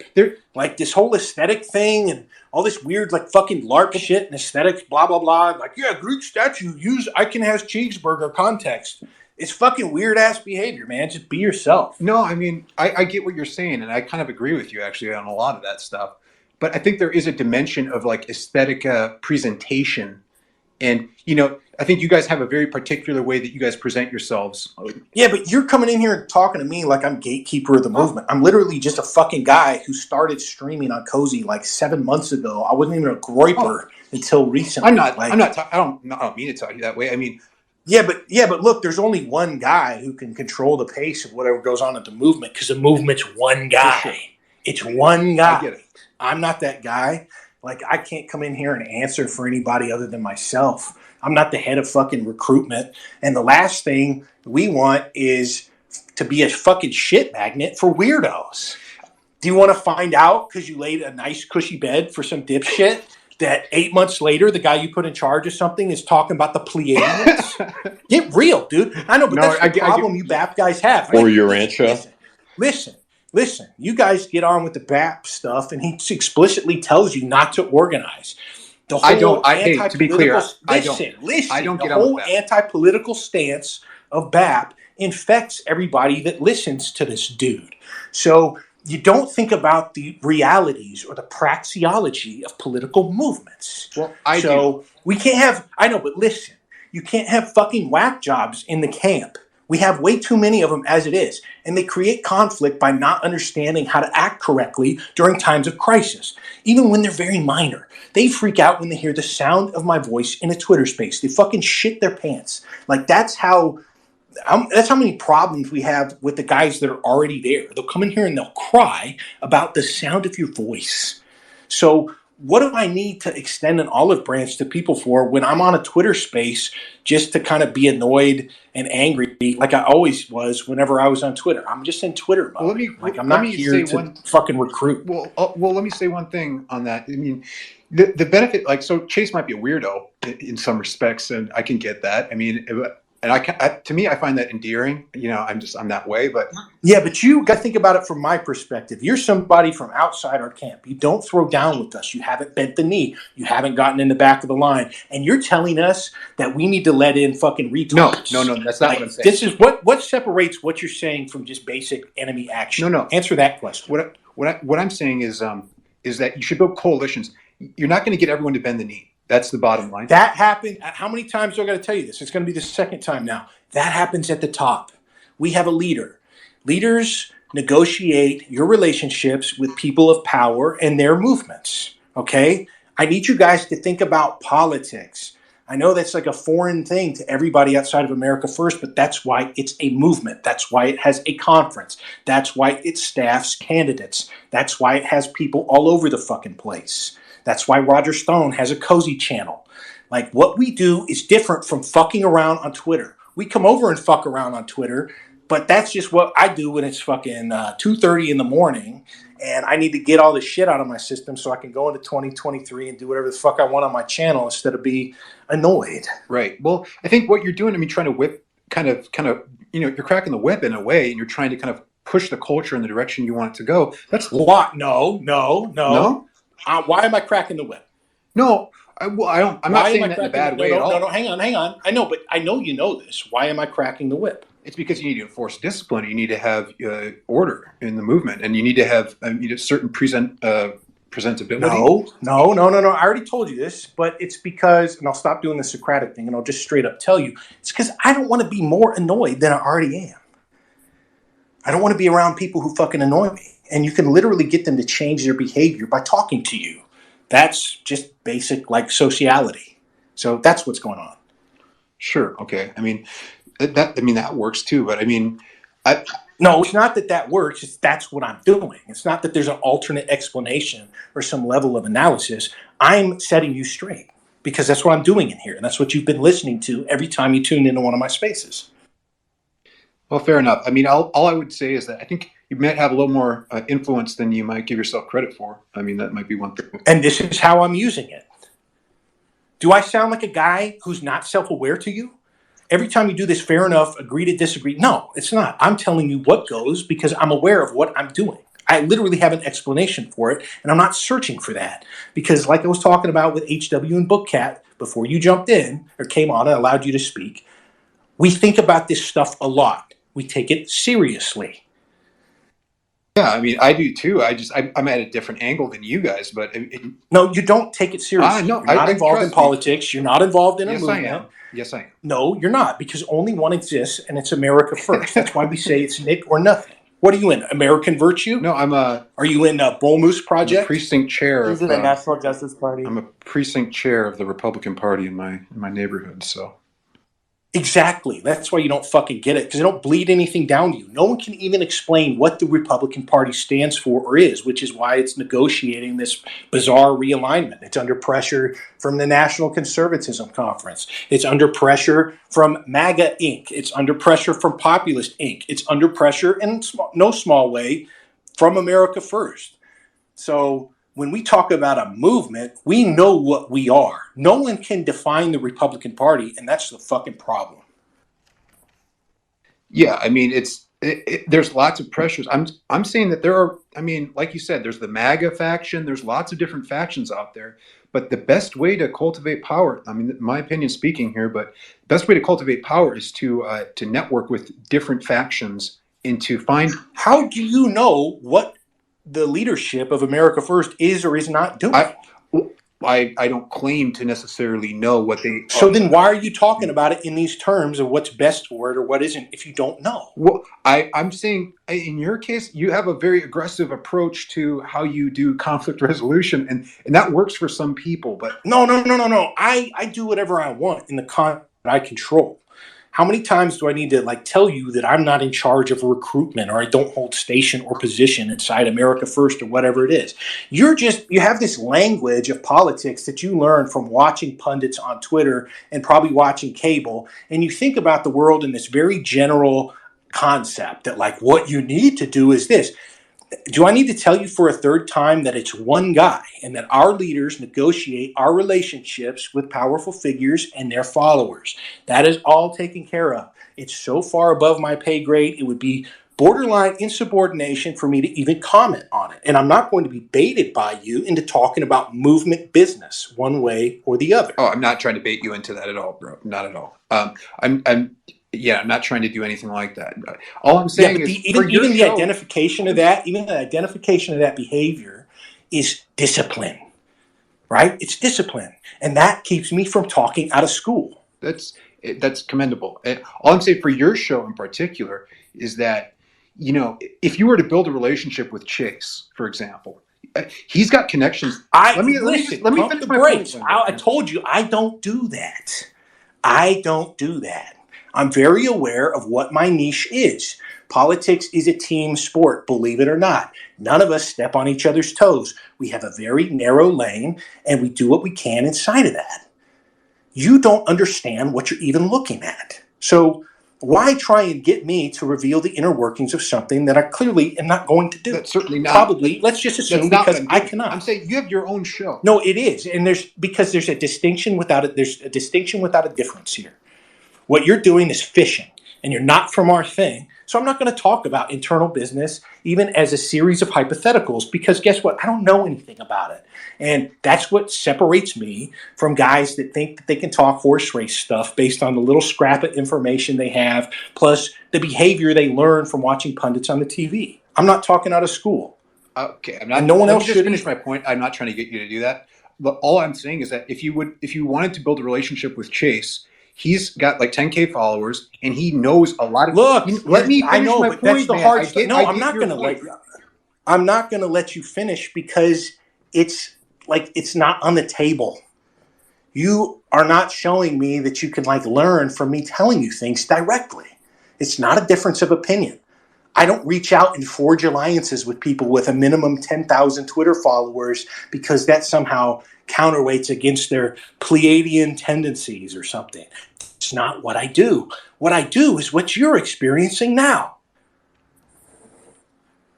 Yeah, you're talking about the Chase that blocked like 150 Groypers in an hour because they posted like a black toilet in his Twitter replies. Yeah, that's the same him. Chase. Yeah, that's that. This guy, listen, Anima or whatever your name is, Aeon Animus, you have heard me in Twitter spaces and heard nothing but me doing this. And you haven't figured out what I do. Like, why is that my fucking problem? I've only been to a couple of your Twitter spaces. I haven't like listened extensively. I was recommended by Chatical because Chatical's cool with Chase. He's cool with you guys, and he said that I should come in and just have a chat. Because so I don't know. So I'm just coming in at his recommendation, and so I mean I don't want to like. I think there's just opportunities, and I just don't want them to go to waste. That's because I see opportunities for expansion and growth for this to become. You don't know anything about America First. I do. You don't know. It's not that you don't. complicated. You can't even get out there and understand what it's doing just from the media around it. I'm telling you, like, why are you giving me advice about things that I have no influence over, interest in, or control of? Like, you're barking up the wrong tree, and you could certainly find something more interesting to talk to me about, but instead you're centering this entire space around yourself. It's not about me. I'm saying that there's a lot of other people out there who, if you build relationships with them, I mean, you don't know what opportunities can come from that. And that's part of politics is you want to expand the net of relationships that you build. And I'm not an influencer, dude. Like, how many times do you need the same answer over and over? Didn't we do this on that space a month ago too? There's something about you guys that just precludes an ability to understand what other people are saying. In a way, that's your political niche. You're like a presidential nominee on the debate stage. You're never answering anybody's questions. You're never doing anything but maintaining the frame that you wanted to come into the space with. But that creates conflict because you don't listen to what I'm saying. And so with that, I'm just going to straight up remove you from the space because this is just annoying. And that's all you're coming in here to do is distract and annoy me because that's what you did last time. So I'll see you next time, Aeon Animus. But go kick rocks in somebody else's space until then. All right, who's next? Hey, let me jump in here and say goodnight. I didn't want to do an Irish goodbye. And just No, it's all good. I'll see you next time, King. Call in anytime and reach out anytime. I will. Thanks for inviting me in. Yeah, and it's nothing personal, right? It's literally just politics. No, I understand completely. I honestly, sincerely do. And whatever I'm saying is not it's not from on high, and it doesn't go to the top. And I don't speak for anybody but myself. So that's all there is to it. Your wisdom is greatly appreciated. I mean that. My whole all right. being. Well, thanks for going through it. I know for a lot of people it's not easy. For me, it's nothing. Well, sure. And I promise it'll get easier, but I'm not doing this to throw anybody out. I'm not going to put the eye of Sauron on Paul, and I don't want him to feel like I'm doing that. So he feels like he's got to use whatever scrap of power he has to fucking maneuver support against me and other people's cozy chats. Cause that is going to go fucking nuclear. Right. And I don't know how to get him to understand that or anybody else. When we talked, I told you, it was settled, and he needs to understand how to internalize that. And if you can't make him do that, things are going to continue to fucking escalate, and it's going to bleed over to everything you have stewardship over, because I don't know how to make it stop. Like, what am I supposed to do? See this shit and not say anything about it when you placed yourself between me and him? Right. All right. Well, thank you. I appreciate that. And I will talk to you later. Have a good night. Good night. All right. Anybody else, you can request to speak or just jump in and start speaking about whatever's on your mind. Yeah, that Aeon guy was talking about Chase, but he came into one of our spaces and got shit on pretty thoroughly, and I think it was a little bit more personal than like, witnessing Chase like a month ago, more like a week and a half ago, what we kind of did with him and another weirdo. Yeah, Chase really doesn't like Nick. He really doesn't like Nick. Yeah, I'm not worried about any of these guys. Like, I can handle myself, and plus I run the space and I can literally just throw somebody out if I want, and I did that, so I'm not bothered by it. Yeah, and it was just funny because like there was something more topical he could have brought up other than Chase, but he brought up, Look, I am in search for my evil twin. I want somebody who I have to fight for my fucking life with in these environments, and it hasn't happened yet. So we'll see if it does happen at one point, and until it does, I'm going to continue having fun. So keep that in mind. Like, don't worry about who I let in the space or whether you need to qualify them. I would make you a co-host if I wanted to give you that responsibility, but I just want to see who's out there. Number one task when you are first on the ground in a new place is, who is my counterpart, or if I have one, and are they a worthy enemy? So the smoking out will continue. well, it's been slow since some weeks after the BAP thing. Like they, you've got a reputation now, and a lot of people they kind of they stay quiet, they stay in the listeners. Well, it's good. I'm learning that instead of taking out my frustrations on other people, not even that. Like, not instead of that. Twitter is the perfect place to do that, and that's how I used to use it with my thumbs. And now that's how I use it when I'm pacing around in my den, shouting at my phone at almost 3 a.m. So I'm learning how to respect the medium.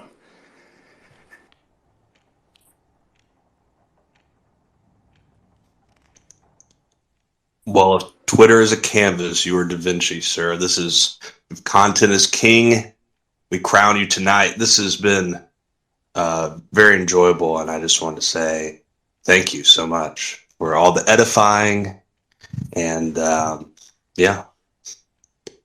Well, part of what I need to do in 2023 is learn how to accept praise. So thank you, and you are welcome. Yeah, I'm trying not to suck your freaking dick too hard, but I'm just saying this has been very enjoyable. I have not seen anybody be a real human being in the realest sense. It seems like in a long time.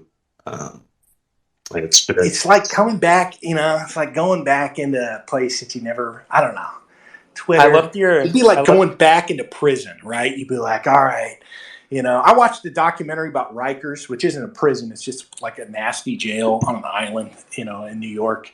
And there was the best scene, and the only one I remember is a Dominican guy. And, they're talking to people on the outside about what it's like to be in Rikers. And he's like, at one point in the documentary, he said, I don't have a problem with black people. I'm married to a black woman. But when I was inside and the call went out, my job was to take the Dominican flag with a bunch of shanks rolled up in it out to the yard and unfurl it and start handing out shanks so people could stab me. And I was like, oh, okay, so that's probably what it's like every time this guy goes back in jail. Like, you have your normal life, which for me is like cozy, and I enjoy. It's nice. It's white picket fences. It's the wife. It's 2.5 kids. It's a nice dog and a cat. And then I come over here and I'm back in the fucking joint. I'm back sharpening the toothbrush on the cell floor at night. I'm waiting and wondering. I'm watching the yard, right? I'm thinking about who I'm going to have to kill with the the weight set or something. So I kind of like it though. It keeps you sharp. I loved your go off on Wurzel because he's been talking about how he's an anti-federalist for months and months. and no one's corrected him and like told him, you know, how it is. Well, I think you probably missed it earlier, right? But it wasn't even about that. It's It's about getting Wurzel to think about his strengths. So most of that, it wasn't stagecraft and it wasn't fake, right? I was killing a bunch of birds with one stone.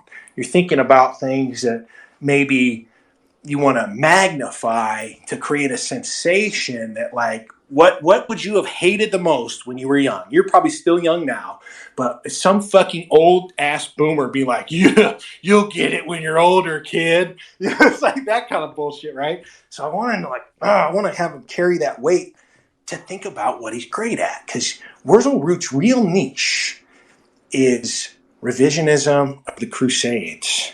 I know, and just early kind of Christian history. That's where the passion just shines through. And I know that he can discover some kind of profound nugget in there because he understands revisionism at like an inchoate level. He's like a freaking prodigy when it comes to this shit. So in my take is like, oh, the Crusades show the importance to the church of unifying Christendom at all costs, whether that's under, like on a global scale or, a terrestrial scale over all mankind, or even as the Crusades move into and I see Frank Norris in here, he's not going to be happy with me, but, remember the context, into the 30 Years' War, or even like the church's attempted suppression of the Hussites to prevent the church from fracturing any further than it already had. But I know Wurzelroot someday, he'll come up with an even greater revisionist nugget, an even more powerful truth. And as Malton has discovered, it's not just one act. Like, you can just keep digging up the profound things. There can be large overarching narratives that are mind-shattering, but there also are lots of interesting little footnotes and margins that you can drop, and you can hear them come back all the time. So that's what it's about. It's about giving up on trying to tell people in a nice and kind way what they're good at, if you're forgetting that you can't tell young people anything anyway. So don't be manipulative. I'm not doing it in a Machiavellian sense out of a desire to manipulate or control Wurzelroot. I am trying to be like shithead football coach. I'm trying to motivate the guy towards something, because I understand in my own life that what you want is resistance. You want pressure. That's when you shine. That's when you perform. Very few people show that spark. He shows it. So it's time to shit test the guy, make him mad, and see what comes out the other side after like maybe a 30-year slow boiling feud or whatever he decides to make out of it. So we'll see. But that's what it's about. It's about changing tactics, because 2023 is around the corner. And I'll tell you, the stizzy guys, the real friends who I like, but they just can't listen. It's like they burned me out on attempting to get people to see that just one little trick can improve your life. And instead it's like, all right, time to kind of guide or like prepare the environment, kind of shape the environment. We'll see how it goes. I've noticed you touch on this a few times tonight, and it's noticing your strengths. You even told that one guy, everyone has their niche. And I think that's also important for people to remember. You don't have to be Wendell. You don't have to be a Wurzelroot. Everybody has their own strengths, and finding those things in yourself is also going to be a powerful step forward. I mean, I think so. Bro, it's impossible. Don't count on that. Like, I'm glad you said that, because I want to say, like, don't do that. Don't do that. Listen to other people. There are people in your life that you admire. Think about the people in your life that you admire, but you can't quite figure out why. That you might hate. You might fucking be like, I hate this guy. He gives me an F or something. But think about, kind of cross-reference what real care is like. The irony is, until you're twice the age you'll be in high school at the minimum, you won't understand it without the power of hindsight. You won't actually be able to understand the impact people had on the trajectory of your life, because they taught you what stewardship was. They taught you how to actually express care and invest time in another person's development. But, you have your parents, you probably have teachers and role models. And if you're anything like me, if you're a young man, you are not availing yourself of the human resources around you. When I was in university, I did not make any good use of advisors or professors' time or office time or whatever. Use that and try and figure out how to elicit them into giving you a straight answer about what you're good at. And I think the best place to start is read Michael Polanyi's book, The Tacit Dimension, and think about what tacit knowledge is and learn how to elicit. So read that book. It's a kind of a monograph. It's like 70-something pages. Also watch Nancy Dixon's videos. That's Nancydixon about knowledge management on YouTube, especially the one where she relates the story of the Xerox copy repairmen and how they elicit each other's tacit knowledge. And think about elicitation in non-coercive terms and in virtuous terms. And think about how you can learn just enough about a topic or a subject that interests somebody around you and ask them and try and get what you want out of them. And then ask them, like, what do you think I would be good at? Or, in some better way than that. If you're curious about how to improve, or like what path to take on the fork of life, if you're a young man, don't seek it within yourself. Never teach yourself anything. Don't do that. The self-taught man is taught by a fool. That's one of Twain's great quotes. And in this new virtual environment, we have more access to people than ever before. And Book Cat always told me, he said, you can just talk to them. So find them, seek them out, and talk to them. I don't really do it, but do as I say and not as I do. Like, we're on the cusp of something that if enough of us follow through, we can literally topple the old order. We can reduce the need for legacy institutions. We can do things that you guys are already good at with the platforms you know how to manipulate in ways other people do not. And you can access people who are addicted, just as addicted to them as you are, but you can use them in a new way, in a way that edifies yourself rather than feeds into the base desires that the biologists and the psychologists that Twitter had to turn us all into devil beasts so we were addicted to this shit app.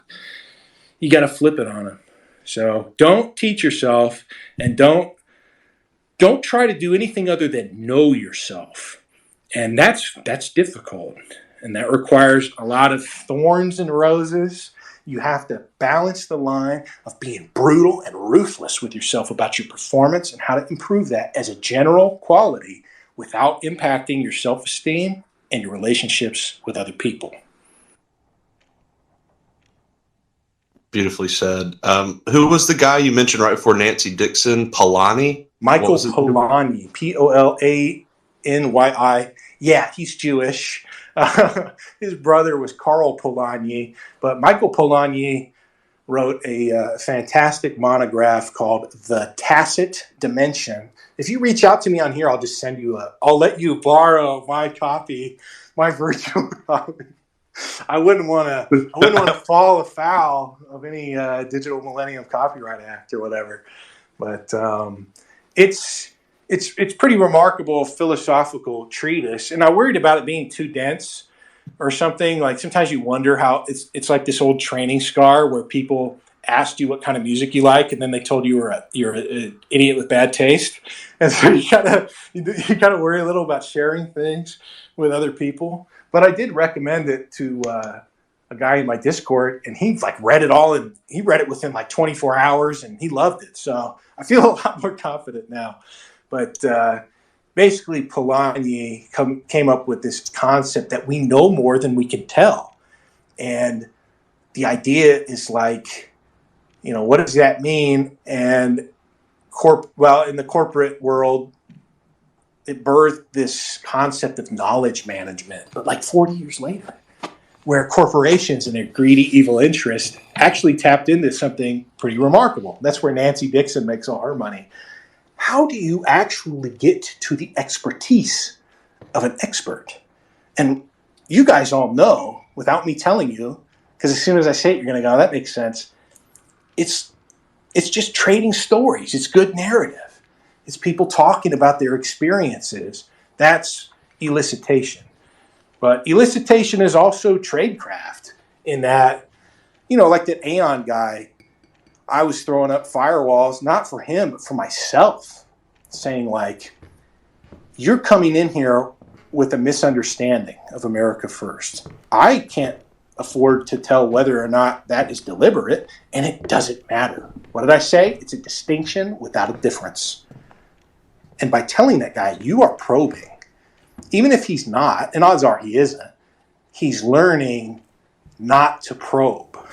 So anyway, yeah, I would recommend looking into that stuff, because more than anything, that helped me think a lot about how to talk to other people.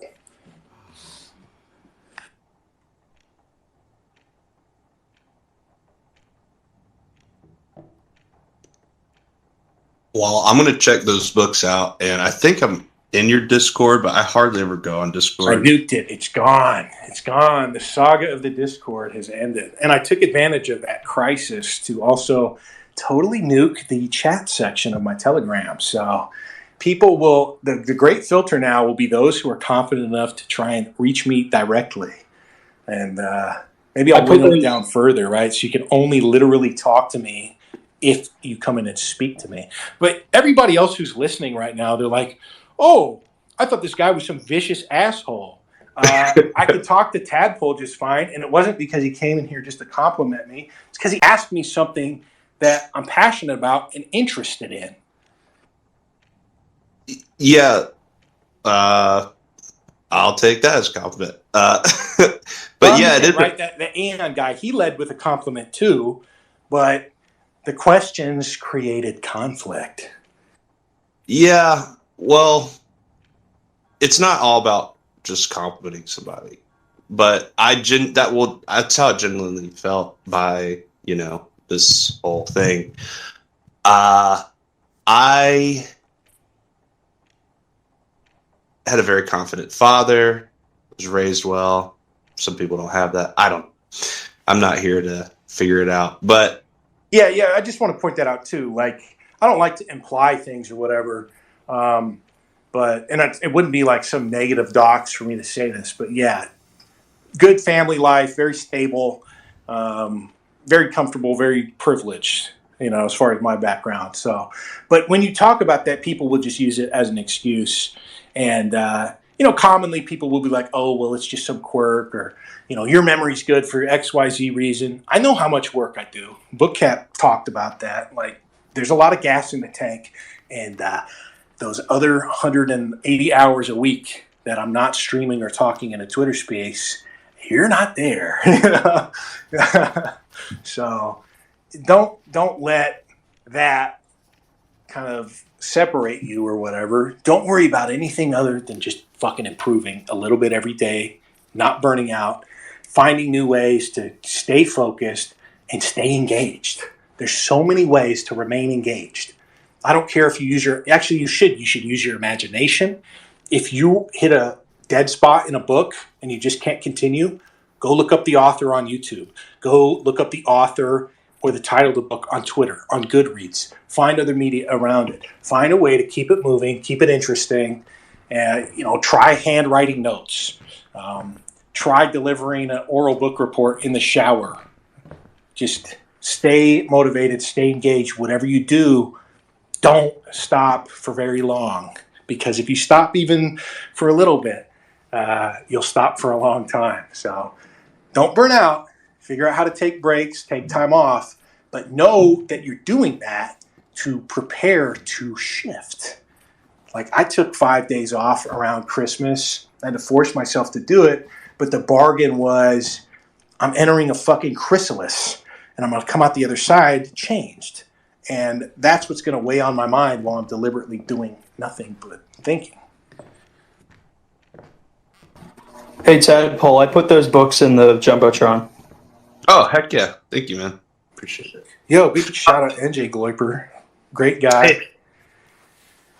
Well, that was another thing, kind of like when I called in, I was like, I feel like what you were saying about, people thinking you're some kind of bad guy or something. I was like, watch, I can request to speak right now and talk to this guy, and he won't get mad because I know how to talk to people. That's like one of my things. It's part of the reason why I have the job I have, et cetera, et cetera.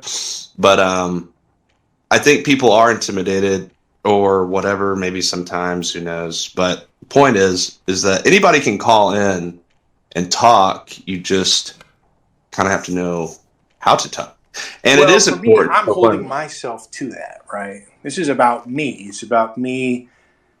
Even when I'm very tired and I'm agitated, it's about still like performing, learning how to speak to a wider variety of people, and just kind of negotiating my way between whatever's going on in between my ears and what you guys are hearing.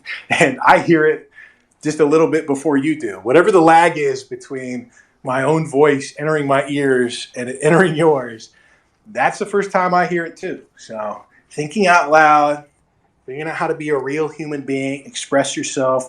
That's because once I started getting comfortable just talking online with BookCat back 11 months ago, I realized that I made huge improvements in explaining myself to other people.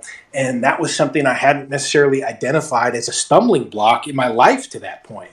That, it didn't cause major problems for me. I was always a very good speaker, and I managed to talk my way out of all kinds of terrible situations all the time. But you can get better. I could be at 10 miles ahead of everybody else, and why not be 11? Why not be 12, 13, 14, 15, 50 miles ahead? And yeah, it really improved my life and my outlook on life.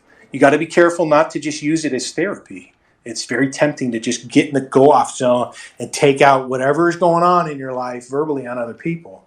So, but that's good. Like, that's another thing you'll never totally succeed at. Discipline is the final boss.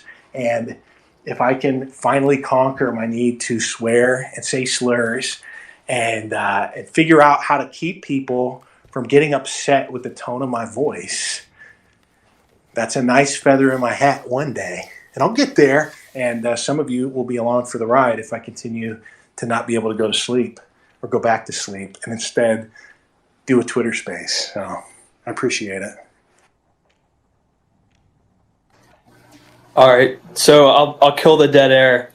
One thing quick. Reactionary Retard, are you the guy that was on Dalton's stream eating an onion in the shopping mall? Yeah, that's me. I can't believe that's you. I Okay. I have it saved on my phone. Yeah, that was me. Okay, cool. I just wanted to see if that was the same one. This guy's a super chat legend. Big shout out, Reactionary that's Retard. me, What's up, yeah. King? How's your evening going? Or morning, I guess. I'm doing good, man. Yeah, it's 3 a.m. over here, so it's walking around naked in the house. But Great. Yeah, way to kick it off. Yeah, so I'm just welcome to the space. Yeah, well, I feel like I caught the tail end with Beardson and Brittany, so I didn't really know what was going on. But I caught the Aeon dude, whatever his name was, and that kind of set me off because the dude, he's just acting in bad faith. I think anybody who's adjacent with BAP or anyone like that is just like, I don't know how you couldn't say they're not bad faith at this point. Yeah, I just kind of found a bunch of different ways to let him know I felt like that. I think that's one of the tricks, and actually one of the main benefits of going over on Twitter and doing a space rather than be in my comfy perch over at cozy.tv, is that you're forced to literally come up with a million different ways to say the same thing. So, yeah, I was trying to get that point across to him, but there's no way he's going to get that, but hopefully, the journey of 1,000 miles begins with a single step. And I believe in everybody. We're literally all going to make it. Yeah, I think that too, but it was like so obvious what he's doing. I hope it was obvious to everyone. He's just sowing discord, with a cozy streamer who could one day make a connection with a dude to like cross Nick. It's just totally yeah, but I don't want anybody to think like that. I'm not like connected to Nick, It's not like I'm not on the PJ with Ye and Nick. This is kind of like a reverse docs or something, but I am literally a 7-month cozy streamer. Okay. I'm not necessarily criticizing you because there's just, people kind of come up with all kinds of ideas on their own without thinking about why, but I'm just a cozy streamer, so don't worry about that. Yeah, it's fair. I had a question for you though. So I'm 19. I'm in university right now. and I want to get more involved with things as I get older. And I've kind of found that what I'm good at is writing. Do you think there's a future for that, or do you think that's kind of like an outdated model of disseminating information? Yeah, well, make sure, ruthless people around you, and don't send it to me because I don't have any time to read it, but make sure, actually the best judge of that is, can you get published? That's what a good writer can do. And if you can't, how much time are you going to give yourself? Are you going to give yourself like 2-3 years to be like, can I get an article published in like a small journal? Can I go and shop it around?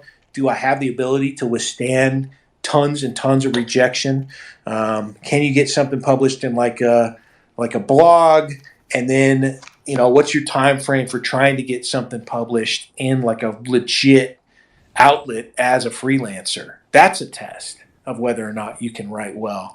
But you need to set goals, and you need to be checking your performance. And if you're not meeting your expectations, you need to shift tactics and strategies.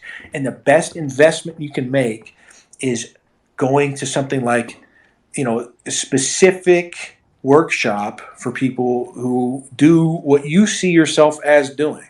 Don't disdain them because they have different politics. Don't read too much into that. Think about the fundamental skills of what they're doing or what they know how to do. Seek expert instruction if you can.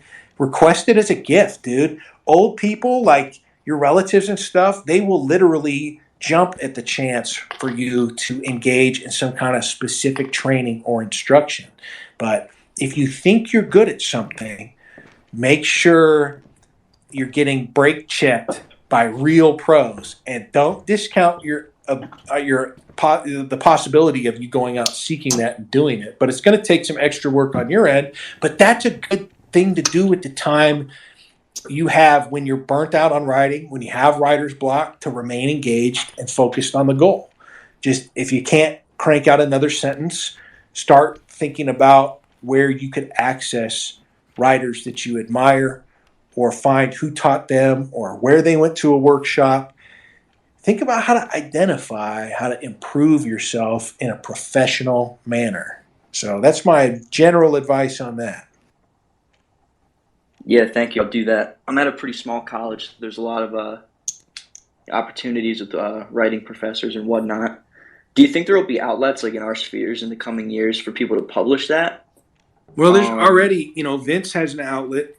And I would, if you could, you could get, I'm sure the litmus test for like Revolver would be a good one too. So how's that for a ladder, right? Get something published in DV, try and get something published in, and then where do you ladder up from there? Like Revolver. See if you can get a hold of Scott Greer. Scott Greer, for whatever anybody thinks about him, the guy spent a lot of time at Daily Caller. See if you can get a hold of Patrick Howley. I don't know if he's still streaming. Howley was at Daily Caller in the Tucker era. Those guys know a lot about the realities of this stuff, and that makes them experts. So I don't know if you heard me talking to, I don't know if he's still in here, Tadpole about tacit knowledge or elicitation, how to speak to experts, how to learn enough from the outside about lingo, various topics, kind of how news people talk about the work.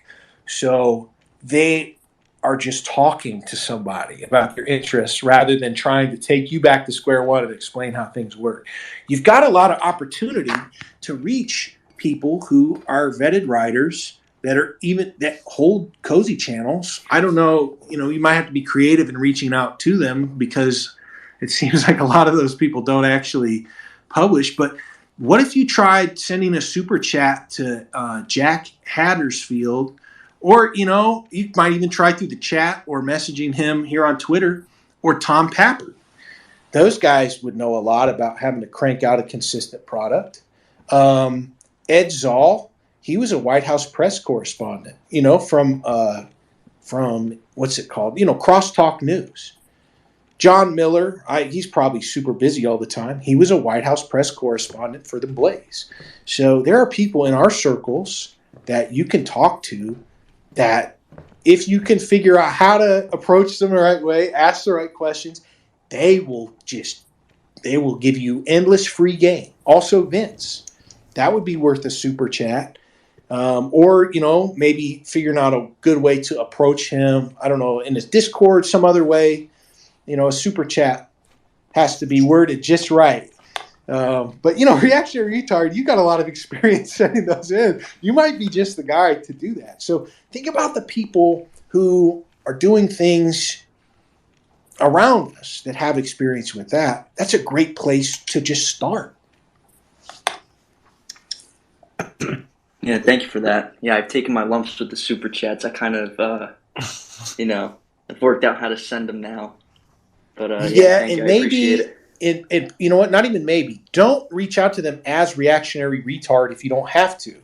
I remember when email first started hitting like millennials. It was when millennials hit the workforce, and the email addresses were atrocious, dude. You'd have people on you'd look at a curriculum vitae or a resume that had like Weedmaster420 on it at hotmail.com or something. So remember, first impressions count, and it's good practice, a good habit to get into. It's not that it's going to count against you. It's like a checklist. So get in that mindset, because as a writer, you are going to be shopping your work around as widely as possible, and that act alone can give you good feedback. If you shop a piece around way above what you think is your station, what's the worst that can happen? If you send it to Daily Veracity and True News and InfoWars and Timcast and Daily Caller and the American Conservative, and two of those are not like the other, what if you get a good letter back from the editor telling you what you can do to get in, like you get a good rejection letter back with good constructive criticism, or they publish your piece. So, get used to reaching out, networking, and talking to people. I don't know a whole lot about the business, but this is the kind of stuff, the finer details of, are you ready to commit to something like this to see how long it works? That those names I mentioned could probably, they could do a way better job than I do. So think about people that you could reach in our circles that, have worked for real publications. Wendell, would I be beyond my means to suggest a book or to even hear your opinion of a book? I don't know. Shoot, you can ask anything, man. It's Twitter space. There's no rules. All right.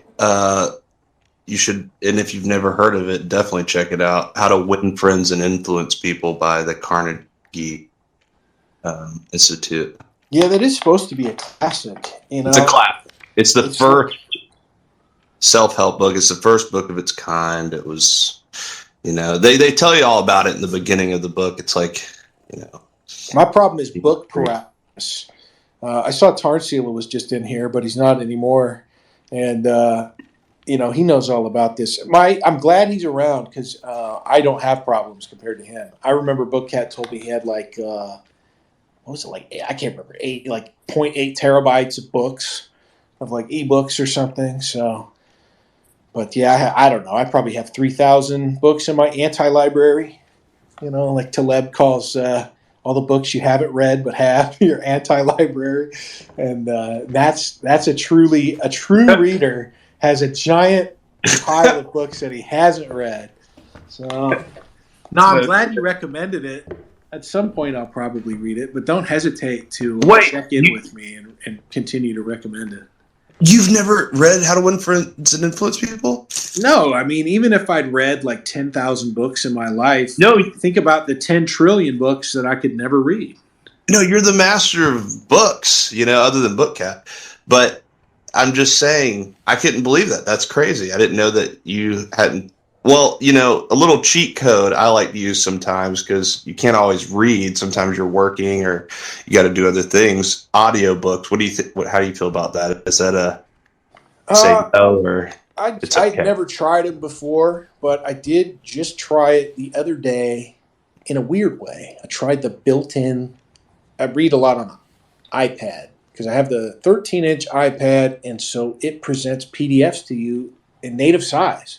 I actually measured it out of curiosity, and I don't know if they advertised this, but a 13-inch or 12.9-inch iPad Pro screen, at least the old one that I have, is like the same size, an 8.5 by 11 sheet of paper. I think I just put a piece of printer paper on the screen, and it's the same. So because it shows PDFs in native resolution, it's awesome for PDF use. And like, I don't know. I'm so tired. I totally forgot where I'm going. Rare Wendell brain fart. What was I talking about? Well, audiobook. All right. Yeah. So somebody told me that there's settings for like retarded people on every iPad, and one of them will just read shit on your screen to you. So I went and dug around, dude. It's like the labyrinthine settings inside a fucking phone or an iPad. That's right. I went and dug around in there, and I found that I can't remember what it's called, Speak Page or something, and I set up all the controls. It's pretty clunky. I like a lot of speed variability, and then I had to set up the right voice. The right voice makes all the difference. I don't know. There's a lot of monkeying around you got to do with this stuff, but I was reading Josh Neal's book because I talked to him in a Twitter space, and it's just like talking to you. The question is like, which of these books am I going to read? And you get paralyzed by that, and you don't end up reading as much as you should. So I was like, oh yeah, I've had this guy's book for like 2 years. I just talked to him in a Twitter space. Why don't I read this guy's book? And so for it's just a confluence, right? I wanted to try out that speaking thing. I like to try a bunch of different techniques while I'm reading anyway. Like I'll read out loud to work on my voice and my narrative, and to try, to be more entertaining, be a more compelling speaker. I do my my audiobook voice or something, even though I've never listened to an audiobook. So I wasn't listening to an audiobook, but the Siri voices are pretty good. And you can tell the hack is like the voices you have to download, because they only have a couple voices already preloaded, are like the 0.5 gigabyte ones. Those are the shit, right? Those are like the good Siri voices. Anything under 0.5 gig, if you guys are locked into the Apple ecosystem, it's going to be that old like Windows 95, like, and just the super chat voice. You can't be listening to that. So yeah, I went back and forth where I would read the book, and usually to go do some other thing, I'd have to put the book down. And I just migrate back to the ebook whenever I can read. So instead of that, if I was cooking, instead of listening to whatever I would be listening to, I listened to Siri, like Siri Mail 2 voice or whatever, US English, read the whole page, but the speed is tricky. Like the medium is so different, man. When you listen to this, you could crank the speed all the way up to the edge of comprehension and you wouldn't really miss much. But books are different. The way people write, the editing process, like a real professionally written and edited book is such a radically different product than how people speak. So, like, I can listen to Nick around 4 speed, like 4x, using a video speed controller on my desktop. And I've been listening to him like that since the Nationalist Review days. So I'm pretty comfortable listening to Nick around 4x. Beardson, I can listen to at like 2 3/4x. I noticed. But that book, I don't know. I couldn't go over about 1.2. So you got to find the right speed. So I'm still in the phase, to answer your question, of getting it dialed in and trying it. But the most effective way I found, I'd seen in this ad, and of course it ends up being from an Israeli company for, what's the name of it? Speechify. It's this ridiculous ad. They are marketing masters because they use the unusual similitude. It sticks in your mind, of a guy with headphones on, wearing a full business suit, in a hot tub, holding a book in his hands, and then he emerges from the hot tub to tell you that studies show reading a book at the same pace you are hearing it read to you. So reading the text on the page as you're hearing the text being read to you in someone else's voice improves comprehension. So I try to mix of that. And yeah, so far I like it. It's different. I think it's clearly different than an audiobook because Siri, in some cases, those voices lack inflection. But even just as a built-in feature, that's pretty good, and it will do OCR. It will read PDFs like that too. So I'm just getting started. It's not necessarily audiobook, but I'm a big fan of like hybridized reading. I will read in a very like theatrical narrator voice for like 15 minutes, which seems excruciating because then I'll jump back in and just read normal ion text. I don't know, probably 500 WPM or something, comfortable cruise speed. And then now I've got a second way of doing it where I will either listen to it or read and listen to it. And I think the best thing is after you read and listen to it, which seems excruciatingly slow, then your pace becomes better. My comprehension actually improves afterward. So I'm a guy that uses a ton of different reading tactics. For those of you who have not seen, I got to do a replay shill. My reading stream, not the summer reading stream, but just the reading stream where I go over Schulte tables and improving your peripheral vision on the page, speed reading techniques, even using extremely fast listening techniques to improve my sub-vocalization speeds. I also do this thing where sometimes when I read out loud, you got to do this in private or you sound insane. I will read as fast as possible. So I'll give you guys a quick demo, and that improves your sub-vocalization in your own voice. So I'll just read everybody's name that I can see as fast as possible. Wendell, Reaction, Spoots, Tadpole, Lukey, NJGloyper, Phil, Men, Vasily, Malton, Frank, No, Michael, Spires, Goose, Mighty T, Fubs, the Marine. You know, just shit like that. Like y'all just read, no inflection, no punctuation, just as fast as possible because sub-vocalization is important. And this speed reading jag where guys are like, the key to reading as fast as possible is banishing sub-vocalization. No, what you need to be doing is improving your comprehension by improving your sub-vocalization speed. That doesn't mean you need to be reading faster. It means you have more time to comprehend if you crank up your speed, because the sound of your voice is the voice you've heard your whole life. It doesn't sound weird to you. It doesn't sound different to you. That is your subvocal voice inside your head. So if you can speed that up, if you can make it more compelling, more interesting, that's the voice in your mind when you're reading. So maybe what I need to do, and the ultimate answer on the audiobook question, Tadpole, I've seen software, I think from Adobe or something, it's really creepy, where you feed as much recordings of your own voice as you have on hand into it, and it will turn that into any text-to-speech voice. I saw a demo with Jordan Peele, the guy from Key and Peele, who's now moved on to being some kind of like, I don't know, woke horror auteur. And his wife is Jewish.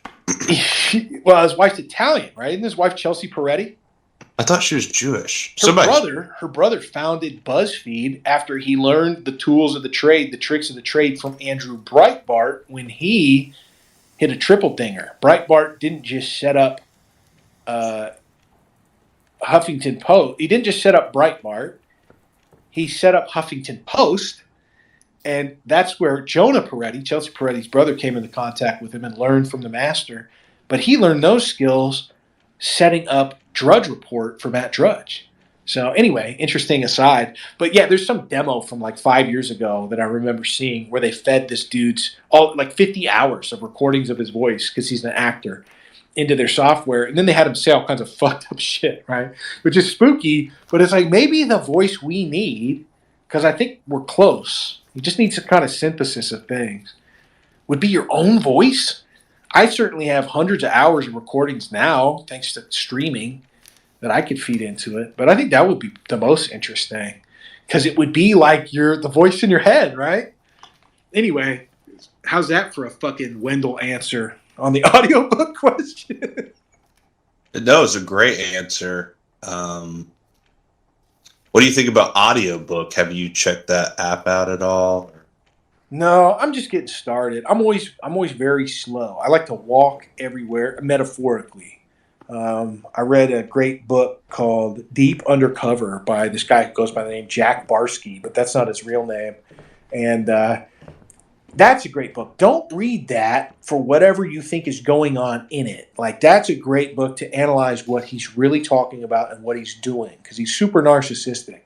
So, but yeah, one of the most important lessons I learned from that book is like, take your time. Like when you can afford to take your time, take your time. You've got the rest of your life to put a finer and finer edge on your interests. So don't burn out. You don't need to vacillate between hobbies or whatever. You need to find something you enjoy and enjoy it at a leisurely pace. It makes for a great hobby. So my challenge in 2023, mediating the shift between reading and streaming, because this is the worst year I've ever had for reading since I track how many books I read now. It was terrible. I don't even say how many books I've read this year because it's embarrassing. But it's because I put all my reading time into streaming. So I need to figure out how to get back. And I'm confident that I can. And this helps me lay down the marker to do that. So thanks. Great questions, by the way. And I'm going to let Vasily in as well. Of course, any of you guys can just jump in and speak.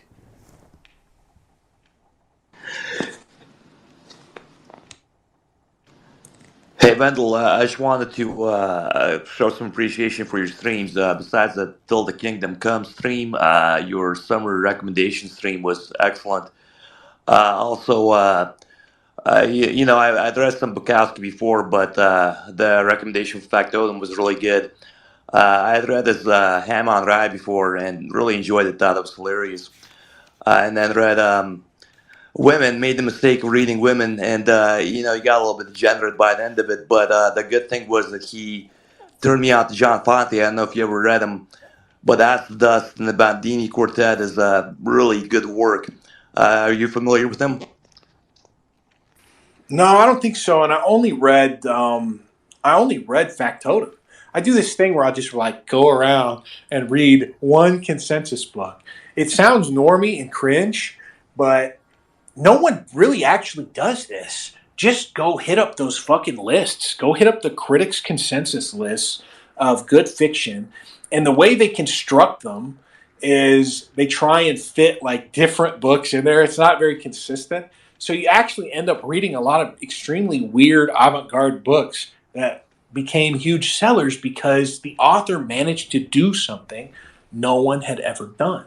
Like, I challenge any of you to read Malcolm Lowry's Under the Volcano. That book is always on the awards lists.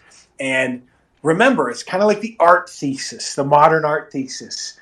Did it make you feel something? And Under the Volcano is written by a drunk who was drunk when he wrote the book. Malcolm Lowry drank himself to death. And it's a book about a guy who is drinking himself to death over the course of a day. And it's such a ridiculously written and confusing book until you're like, oh yeah, this book is making me feel like I'm fucking drunk, like I'm drinking myself to death or something. So the imaginative quality of fiction is remarkable. But Bukowski, and what I loved about Factotum, I know I said it in the the little mini review that I did, or whatever it was, the prefatory remarks I gave on stream. That book, the thing I think about constantly is I'd never read a narrative of what it was like to be a single man in the United States when mass mobilization was underway during World War II. Like, that's the craziest part about the book is Bukowski's just traveling around being a drunk bum, but the society he's in is just like a total moment in time. There's no men around that are as young and as vibrant as he was because he went 4F. He was just like it was like a society where everybody under the age of 30, between 18 and 30, it was like an able-bodied man was a fucking ne'er-do-well that the army, whatever, like even the Coast Guard didn't want to put up with. No one wanted to put up with Charles Bukowski in the service. So instead, he's just floating around the country for 4 years, and there's like 3 women for every dude. It's like crazy. Like, what a crazy time. That's the wonderful thing about fiction without pretense, where authors are just barely masking their own experience in fiction. It is really a portal to the zeitgeist of the times. So that's what I think about when I think about that book. Now, was it in there that Bukowski mentions bringing Gaddis, the recognitions, with him on the bus from like LA to Miami and not being able to read it? Is that the book he talks about in there? It's going to be fresher in your mind than mine. You know, or the train or something? Because there's a lot of him just like taking a book with him on the bus across the entire country in like 1945 and not reading it. Maybe it wasn't the Recognitions. I can't remember what it was, but I don't know. Do you remember what book that was in Factotum?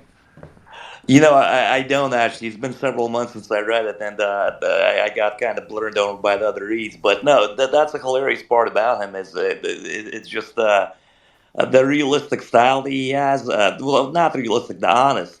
He's got this honesty about him, and he kind of blurts out all these things, that he does on a regular basis. And the thing that sticks out in my mind from Ham on Rise is like really expensive acne treatments that he goes through all the time. I mean, the guy is really funny, and especially like his descriptions of his youth are absolutely amazing. Would they call him the Bard of the Down and Outs or something like that? It's so true. It's like perfect. And I've only read one work from him, but yeah, love Factotum. I think a lot of people, what I worry about is like the subjective nature of this stuff. To a lit major, like an Ivy League lit major, this is like passe and boring stuff. But a lot of the time, even they haven't read it. And what trumps people who decide not to read books because they're too popular is what made them popular in the first place was that they were really fucking good. It's not necessarily like music where it was marketed, because back in the era where people read for entertainment, the mass market books were pulp. And it's almost like a great challenge to go and find the best among those. And I included a bunch of the ones that I found on that summer reading stream. But yeah, the books that have stood the test of time as Critics' Choice, yeah, they're passe, they're overwrought, people lie about reading them, and that means if you actually read them, you find out why they're so popular, and it's because they're fucking good in many cases. I went through that Time 100, and I can't remember how many of them I made it through during COVID. I probably read like 30 of them that year, and I'm trying to remember if any of them were not good. They were all very different, which is the point of these lists. The list is not to create the 100 best books in the English language. It was Richard Corliss, or I can't remember the guy's name. It wasn't Corliss. It was, anyway, it was two Catholics, I think. It was like a Catholic and a Jew. And so all the books, like half the books in that list are about like the silent suffering of devout Catholics in the modern world. And the other half were like about neurotic Jews. So there's all these Easter eggs there, right? I mean, it's even like negotiating a book list for what it is and not what it represents itself as can be a lot of fun. I love reading. What a great question. And I got to ask too, Vasily, did you read any other books? Because I think I talked about like 55 on that stream. Yeah, no, absolutely. I checked out Talented Mr. Ripley. I was really fascinated by your suggestion of J.G. Ballard. I kind of went on a rip, and I read so many. The problem is I got a really bad issue where I really enjoy reading, and I take a lot of copious notes, and then after I go back and I look at the title, I forget like a lot of stuff that happened in the book. This just happened to me with Wuthering Heights that I just recently read, and I enjoy the book cover to cover. And now I think back on it, and I'm thinking, whoa, what was that detail again? I remember some quotes, and I remember some events, but so much stuff gets lost in the blur because I really do enjoy it so much. But I find that memory aspect of it gone that I almost like find myself wishing I should just read one book over and over again. You ever feel like that? I don't know. Yeah, and man, when you reread a book, it's so good. You only reread a book, in my experience, I only reread a book for like some reason. It's hard to describe why. But man, every time I've reread a book, it's like, it's not a waste of time, man. Like, I went on a tear with adaptations. I was talking about that, how a bunch of books that I recommended on that stream were adaptations. One I didn't even get to, a couple that I didn't even get to. I think there were 4 I didn't get to. And I remember at least 2 of them. One was Dune, and that was, of course, adapted. And then the other was Marathon Man. And I only read Dune because I watched the movie, and I was like, damn, this is a great book. Like, what a wild book. And then Marathon Man I had read forever ago. And then I reread it, and it's like, this kind of book would keep somebody from like watching another 3 hours of prestige TV. And that was the point of the summer reading stream, I really just ran through the 3 or 4 devices that I have ebooks on, and I just kept scrolling through the covers, right? Look at all the thumbnails. And I stopped myself at 59 books. I think I only presented 55, but it was like the most Groyper books. Like, what books are fast? I snuck a couple classics in there, but I wanted books that were entertaining and tough and mean and kind of took the place of like a good movie, but for young men. And, I snuck a couple in there off brand. I could never do a book list without Nostromo. But, I'm glad you liked them. Of course, you heard all this on the stream. It's all the same shit I said 7 months ago or whatever. But you're totally right about. I love what you said about the fact that these popular books are the ones that are worth reading, and people kind of get intimidated by them because they have this prestige. It's fascinating how Brothers Karamazov, War and Peace, they're page turners. They're absolute page turners. Like they're the best. Like I don't want to equate them to Danielle Steele because they're not that at all. They're much better. But I think people should really not be intimidated to read these works because once they do and once they get into them, it's just amazing how far they'll take you. So I think that bit of advice about reading the popular books and not being afraid to kind of tackle them is just the best thing. One more thing I kind of wanted to mention before I go. I also like your suggestions about, just what kind of different reading you do and the speed reading and using the voice along with it. I'd say one more thing I'd add to that is kind of understanding what you're reading, right? Because there's such a difference between reading history or reading analytical work or fiction. And Mortimer Adler covers this really well in this book, How to Read a Book, which he's a good author. Straussian alert. Oh, is it really? Yeah, that's the great books thing, man. Those guys were.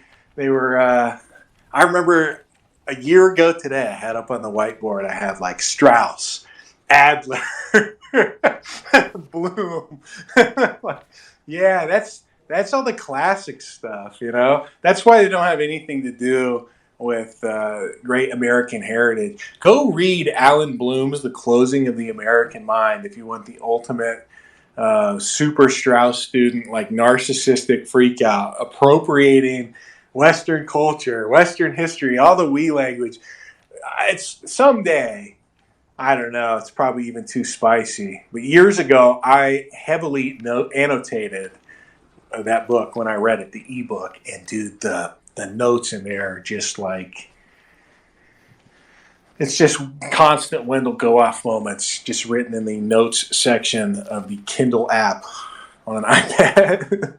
But yeah, sorry to cut you off there, but yeah, the whole great books thing, that stuff, it's all very Strauss. And that, like, I was talking with Tadpole earlier and Reactionary Retard about don't teach yourself anything. Go out and find what real experts with skin in the game say in conversation with each other, or with like an educated interlocutor who can elicit them about the intellectual tradition and they're part of and the heritage they take on.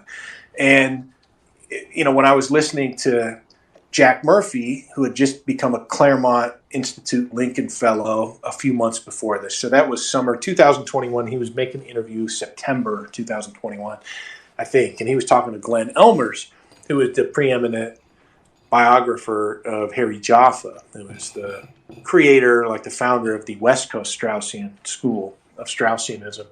And those guys will explain very quickly what a Straussian is. And he said, basically Strauss believed that there were like 20 great authors in history. And those were the books that he studied. So you see right away, it's like, oh, that's why they make lists of authors and stuff, So anyway, sorry to go down the Adler rabbit hole. It doesn't mean they're not interesting. It means they're way more interesting when you start to unpack what motivated them as scholars. Barth's concept of the death of the author is a double-edged sword. I think, for one, in the positive side, it allows unlimited critique of works, particularly in fiction, that the authors themselves aren't invested in having some kind of ironclad positive narrative of. That's not uncommon with fiction writers.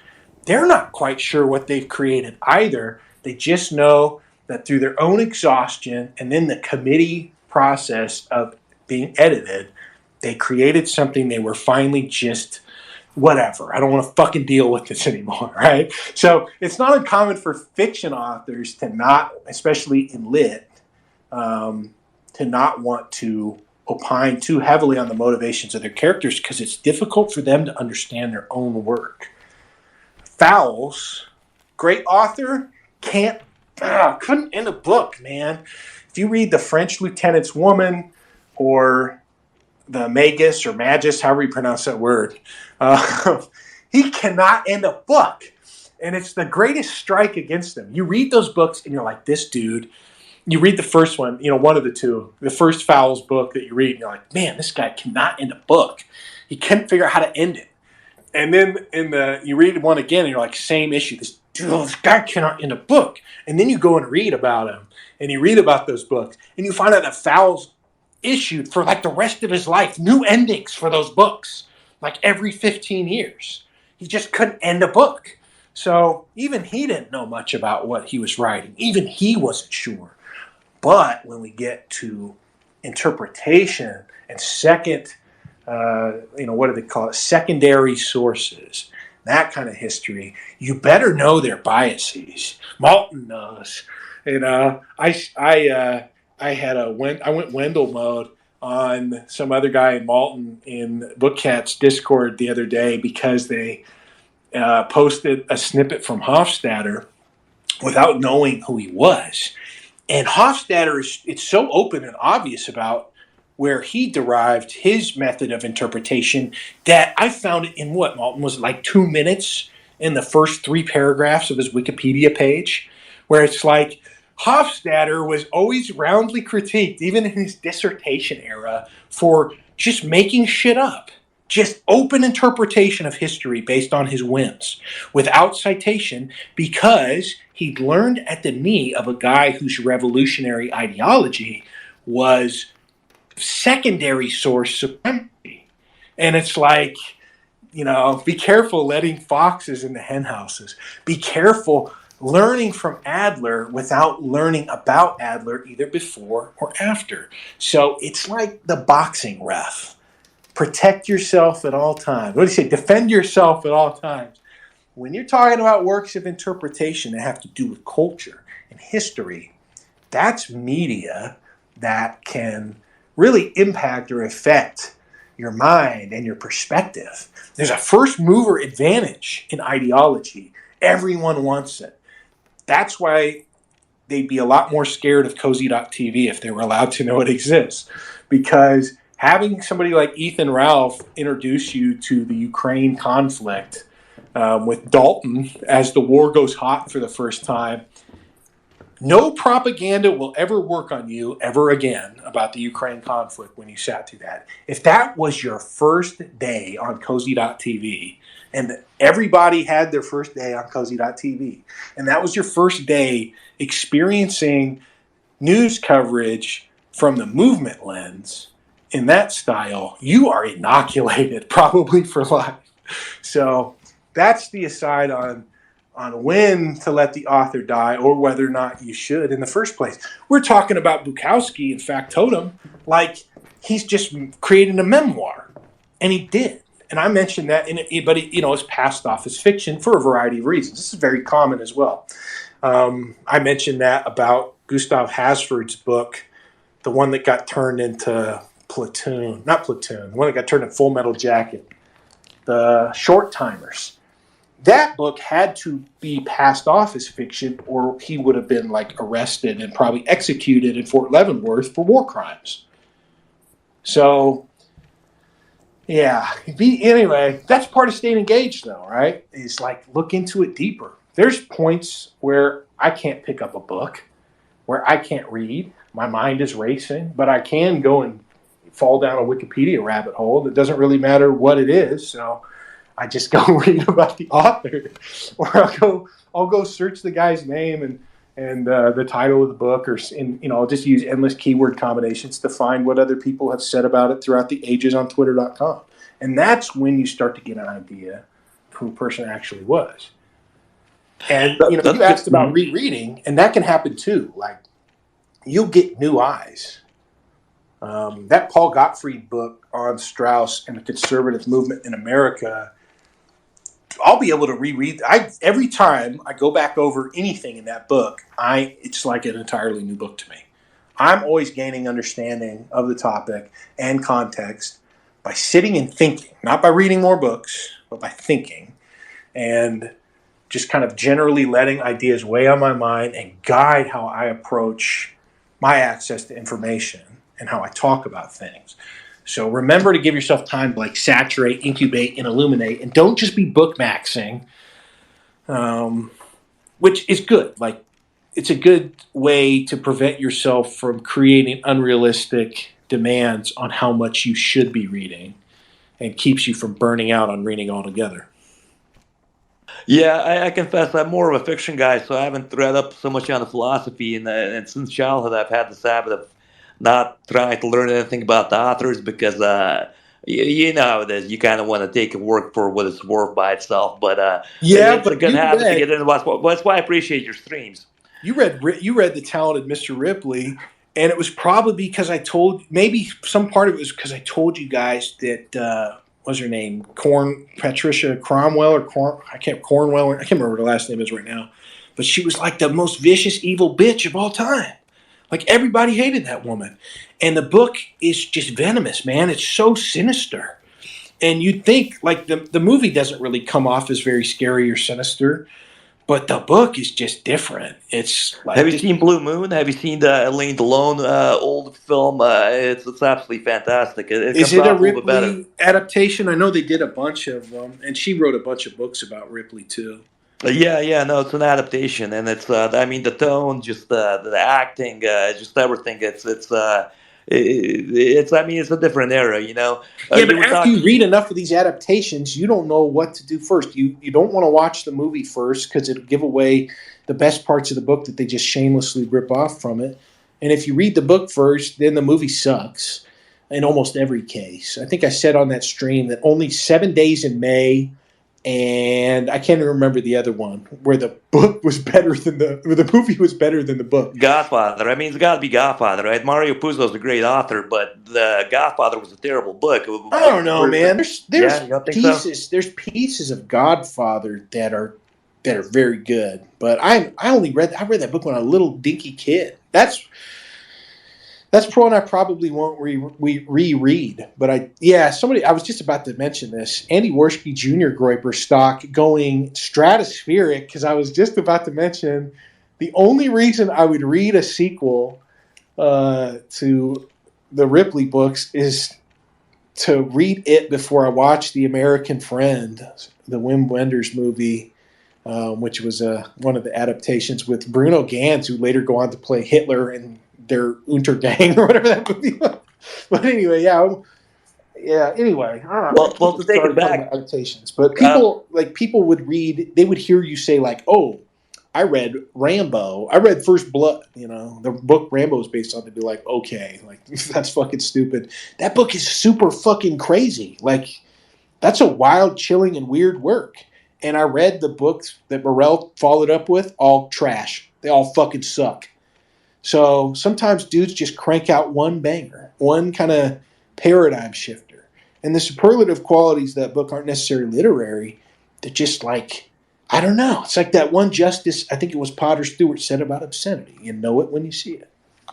To take it back to Mario Puzo, he's actually a really good author. If you go back to Dark Arena or Fool's Die, specifically a masterpiece, I think it was 1978 that was written in, but just an amazing work. So the ironic thing is that, you know, he has a movie that's based off his book to come out, and then the movie's, absolutely generation-changing, excellent film. But his works previously, Dark Arena could be considered the last generation work. It's that good as a post-war novel. But I was going to also mention something you said about the death of the author, Barfs. I think it's like a particularly 20th century problem. I think that problem doesn't exist in the 19th century, and that's why I really prefer the books from that period. It's just so much more pure and with so much more intent and so much more confidence in what's said and what's thought. So I think that's kind of a part of it. And to bring it back to Adler, just a bit quick, you might be right about the Straussian stuff. Like I said, I'm not familiar enough with the kind of philosophers and literary critics, but one thing that I liked what he said was about the different types of reading of the book. And one thing he said is to take your time with fiction, to really take your time to kind of slow it down when you want to enjoy the prose. Whereas then if you read something a little bit more critical, you can kind of speed it up to kind of help your comprehension a bit. So just a little point I want to throw out there. But thanks so much, Wendell. Yeah, thank you. And in closing, imagination max. That's what I like about fiction. That's the secret power of reading fiction. Be there in your mind. Like, do it very actively. Cultivating your imagination is a fucking superpower. You can use it to mentally simulate and model whatever you want, but the basic building block is reading fiction and being there in the book. And that's why you need to read good fiction. And it's like the imagination gym. The fucking dreams that you have if you are fiction maxing with high quality lit or books with superlative qualities is incredible. It's intense. Non-readers will never know. They'll never know. So remember what you're getting out of it. You're not just taking 2 hours off or whatever. You're not just losing yourself in a book. You're pumping up your ability to imagine, and that ability to mentally simulate a wide variety of things is a fundamental skill that many people can't understand and will never have because they don't understand how to interpret and kind of engage with written stimuli to create a visual outcome. They don't understand how to translate information into imagination because modern forms of media provide all of that for you. They don't create some impetus for you to translate squiggles on a page into a complete scenery in your mind to the point that you'll read the book first and you won't be betrayed by the fact that the adaptation is just worse as it always is. You will hate the casting. You'll have built something entirely different in your mind. That's actually a privilege. That's a benefit and not a cost. Now, before you leave, Vasily, I just wanted to read a selection from Puzo, from The Godfather, that I posted on my Telegram on December 3rd. The Don had proceeded to instruct him. There are men in this world, he said, who go about demanding to be killed. You must have noticed them. They quarrel in gambling games. They jump out of their automobiles in a rage if someone so much as scratches their fender. They humiliate and bully people whose capabilities they do not know. I've seen a man, a fool, deliberately infuriate a group of dangerous men, and he himself without any resources. These are people who wander through the world shouting, "Kill me! Kill me!" And there is always somebody ready to oblige them. We read about it in the newspapers every day. Such people, of course, do a great deal of harm to others. So that's what I think of when I think of The Godfather. There are things that, without necessarily being purple or masterful prose, they speak and they give you the language, the descriptive language of the human condition that only a masculine work can give to men. It's the great crime of the destruction of the modern publishing thing. But I guess the nice thing about it is that all these great books, it's just a moment in time. You know, it's like going back and listening to 80s music on a cassette deck. It just hits different. So fortunately, there's so many great books already that we don't have a chance to get through them all. Maybe there's some place for the great American novel still, but nobody's mentioned one in like 20 years. I can't think of the last book that even partially qualified without restraint. Maybe, I don't know. I read The Corrections. That was pretty good. And it spoke to a certain Gen X, je ne sais quoi, but No Country for Old Men?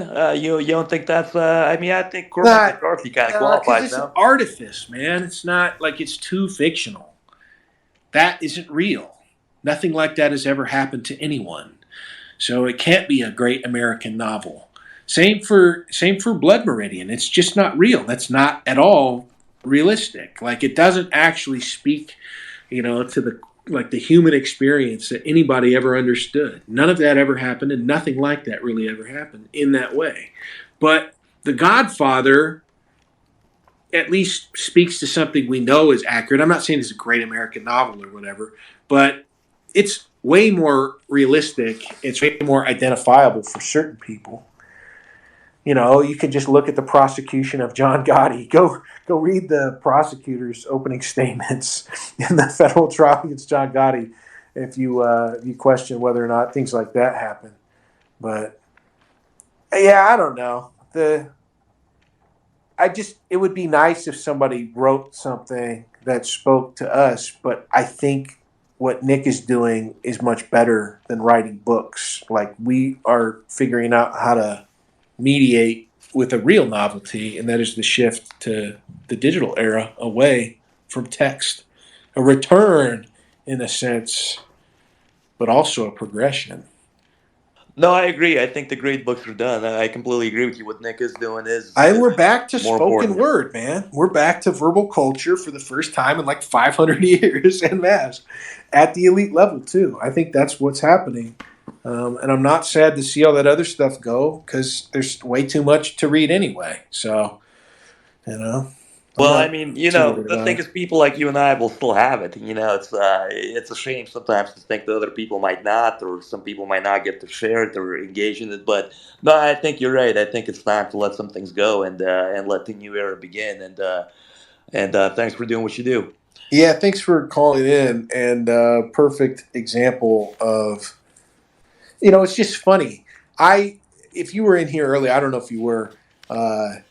It was annoying and aggressive because people were streaming the space and it was bringing streaming audiences in here and they were being weird tomato throwing dorks.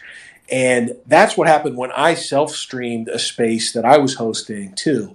And then I went and looked and I was so offended by the stupid clickbait titles those two streamers would put on the space that I just removed them from the space because it takes like a half second. So bye-bye. Now, all of a sudden, for those of you who've been around the whole space, I don't know how many of you stuck around the entire time, a little bit different, you know? Nobody's coming in here being a dork. These are all great questions, and they speak to something that I'm passionate about and that you guys know, like Vasily's pointing out, he knows how to ask or talk about things that I enjoy because he happened to say, I'm going to try things that this guy enjoys, and I enjoy it too. And it's like, this is great. I love this stuff. So this proves that spaces can be useful. It's these damn streamers. It's a double-edged sword. You bring in 100 extra people, but it's fucking Thunderdome in here. So anyway, thanks for calling in. All right, anybody else? Anyone can request, and I will allow you to speak. Or anyone holding the mic, you can speak as well.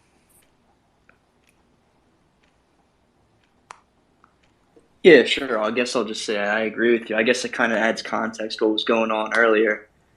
And I understand the frustration. I'll be honest with Cozy. I don't really watch people like Brittany, to be honest. I just think the e-drama and all the squabbling back and forth is just bullshit. I don't think it adds anything. Like, I think you and Bookcat really added something when you guys, you know, kind of came onto the scene. Yeah, but we heard what we were hearing. The difference earlier was I went and looked. There was like 480 people watching on Cozy, which meant there were like 130 more people in this space too. And the titles they had were all about, like, you know, just creating like a fake specter of drama around whatever was happening here. The content vultures descended. But fortunately, Beardson came in. And Beardson, why do I have to say anything if Beardson or Brown? He did it a million times better. He's the old legend. And now I can just point to what Beardson said to hold myself to not stream even my own spaces anymore. And yeah, I think that's good. 2023, space-free year on Cozy for Wendell. Spaces will be for space content. And Cozy will be for cozy content. So I'm getting a handle on it. But yeah, just funny how things improve once the politically provoked. And I don't want to blame Chief too much because I like him. But once the content vultures are shooed away from the cozy space, the comfortable Twitter space roost, things improve dramatically. Yo, Michael Leone, you've been chilling in here for a while. Michael, interesting guy. Maybe you should come in and talk about your impressions. I can't believe you've just been hanging out with the radical, insane extremists. All right, who else wants to speak? Anybody can talk about anything. Yeah, it's kind of I thought of myself like Nick in that moment with Sidney Watson when he got that smirk on his face because he had thought of how he was going to respond to what she was saying. And I felt the same way because I sort of baited Beardson into, I guess just continuing to go off. Yeah, but don't feel bad. That's Beardson in his groove. I don't That's feel what he bad. I does. baited like that was intentional. Yeah, but I mean, that's just, this is just another day ending in Y. People, look, if anybody out there that thinks like, oh, I can't recover from this. Yeah, you can. You just dig yourself back out. Just get back to work. So that's what's nice about the content train. Yeah, well, going on and on and on and on and on. He is kind of right. Well, there's like a few vectors here. Like on the one hand, I agree a lot more with Womble now because it's like I didn't really think about it until Beardson said so, but I didn't really think that like people were like tuning into the spaces on Cozy. But then of course I knew the Chief Trumpster was doing his thing, but it was always just about that, 200 straight hours of streaming or whatever. So sometimes, so he started coming into our spaces, but then he started hosting spaces, so the two kind of merged.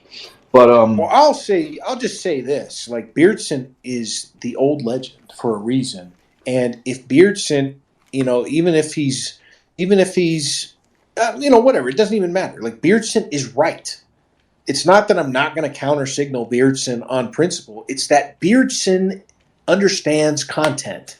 And if he is making that determination, that's a great heuristic. It actually prevents me from having to think about whether or not spaces could be good cozy content.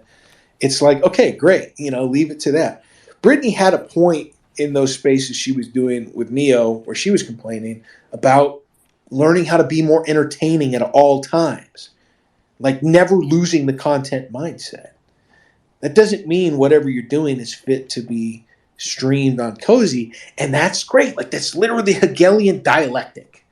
In this case, the thesis is the Cozy stream, and the antithesis is the Twitter space, and the synthesis is that never the twain shall meet. It's not that one is better than the other. It's that they're too different to attempt to hybridize. So I'm just going with that. Hegel would say this is the higher truth, between the two. And we don't even need that old dead German guy because we have Beardson, and he has laid down the proclamation. So I'm going to listen to him. Yeah, and Harris was talking about killing the meta, the Twitter Spaces meta.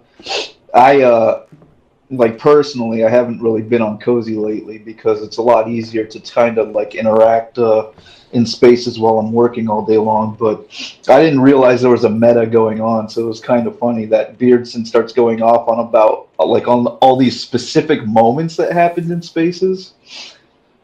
Which is a little funny because he kind of contradicted himself when he responded to me by saying he only ever watches spaces when he's like streaming or something. But I don't know if he was streaming a lot of what he described he saw. Don't even worry about it. Don't even worry about it. Like, you can make up your own mind about whether or not to throw out people who are streaming your own space. But now I know every 15 minutes, I'm going to train myself. I'm going to go check the main page on Cozy.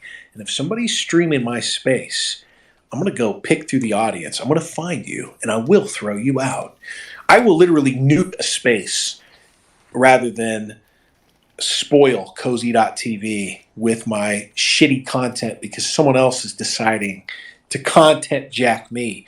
I'm in charge of my content. I choose whether or not this is just a Twitter space. So I'm excited for 2023. I'm already getting ready. This week is like feeling it out, you know. You don't want to hit the ground running on day one. You want to kind of you want to jockey for position. I like to take that Christmas week to ponder, and then the week immediately leading up to New Year's, it's like, okay, start feeling it out. Start A/B testing a little bit. You know, so that's what I'm doing right now. I'm preparing. I'm down in the blocks. I'm waiting for the starting gun. Yeah, ironically, probably the only good space. A 30-minute burst. Zoomer Mike does the. No. We know that there's, and Tarsila tweeted this the other day. He's like, there's only one guy who can do an entertaining space, and he's not allowed on this platform for very long. We know it's just Nick. And, you know, that's it. It's Nick or it's nothing. Not just when it comes to political leadership, but also in being able to run a Twitter space the way it deserves to be run. And that's what precipitated that one ban wave a little more than a year ago. And it's pretty much all they, you know, he comes over and does a space and they throw him off. I mean, I don't even know how many dozens of times it's happened in the 13 or 14 months it's been since spaces kind of went wide. So, yeah, that's how I see spaces. Yeah, there we go. That's the Beardson. How can you go wrong with the Beardson Nick tag team? Nick is the only guy to do entertaining spaces, and Beardson is correct. A space is a space. Don't put it on Cozy. So that's how I feel about it. And I'm thankful that guys like that are around because it keeps me from having to think about that stuff. They are just right when it comes to this shit. When I talk to my attorney, I'm not there to argue with him, and I'm not there to go give some other asshole $900 an hour for a second opinion. I am there to do what he says. So when Beardson is talking about cozy content, or Nick is seeing enough value in what you're doing to give you constructive criticism, to even address whatever you're doing, do whatever you can to do that. You know, do whatever you can. Heed that. Follow that. I thought we were all reactionaries. Remember, I thought we all understood the aristocracy, the natural aristocracy. I thought we understood the hierarchy. You have a much better perspective on questions of hierarchy and aristocracy if you voluntarily place yourself at the bottom and look upward. So if you don't see a whole hierarchy above you, then your first thing now is to start ordering one above you. If you're a right wing, it's like the you might be a redneck, right? You might have main character syndrome if you think you're a reactionary and you don't subordinate yourself to anybody. You're like, oh, you're a reactionary? Who's your Caesar? You know, like first order of business. Who is your liege? Who would you follow into the gates of hell? Because it's not you, and if it is, who are your followers, you know? Yeah, that's true. I always kind of considered these Twitter spaces, like I don't just mean the spaces themselves, but like these Twitter circles to basically be, for the most part, the bottom of the bottom, because it seems like, you know, all the Gloypers or whoever on Twitter were atomized, and so there's almost nobody left. So anybody that is getting any sort of but the clout or problem with whatever spaces is that they were being streamed. That was where all the conflict came from. So as a host, I am committing to I'm checking in on the Cozy main page every 15 minutes while hosting a space and ensuring that I am not despoiling Beardson's content viewing experience by being part of the problem. So that's a commitment I'm making for 2023. Okay, who else wants to speak or request? We can't have 55 guys in here and only 4 speakers. What are you trying to make me do? Monologue? You'd be surprised how 50 people will watch a space and listen to a bunch of bros giggling for hours until like All right, up well, until like sunrise. we're not going to do that. We're not going to do that. So unless you guys want this closed down, here's the new rules. We're going to make this a little more entertaining. You guys, if you want me to monologue, you have to word association a topic at me if you're going to speak. You can request to speak. I'm just going to have you start doing word association with the word monologue. When I say monologue, you think, all right, nobody say it yet. And you can either raise your hand and I'll bring you in to do that, and we'll see how long I monologue for. If you guys fail, I'm just going to say goodnight and close the space out. NJGloyper is raising his hand. Go off, King. I say monologue, and you think, just start naming words. Wendell monologue. Wendell monologue. I was thinking about friends and the distinction between like real life friends and online friends and how. Ooh, okay, yeah. Okay, that's good. I don't know. That's tough. It's fucked up in a way because Zoomers taught me that. Here's a backstory. On Twitter for a lot longer than I was on Twitter, if you know what I'm saying. I lurked for a long time. I lurked forever.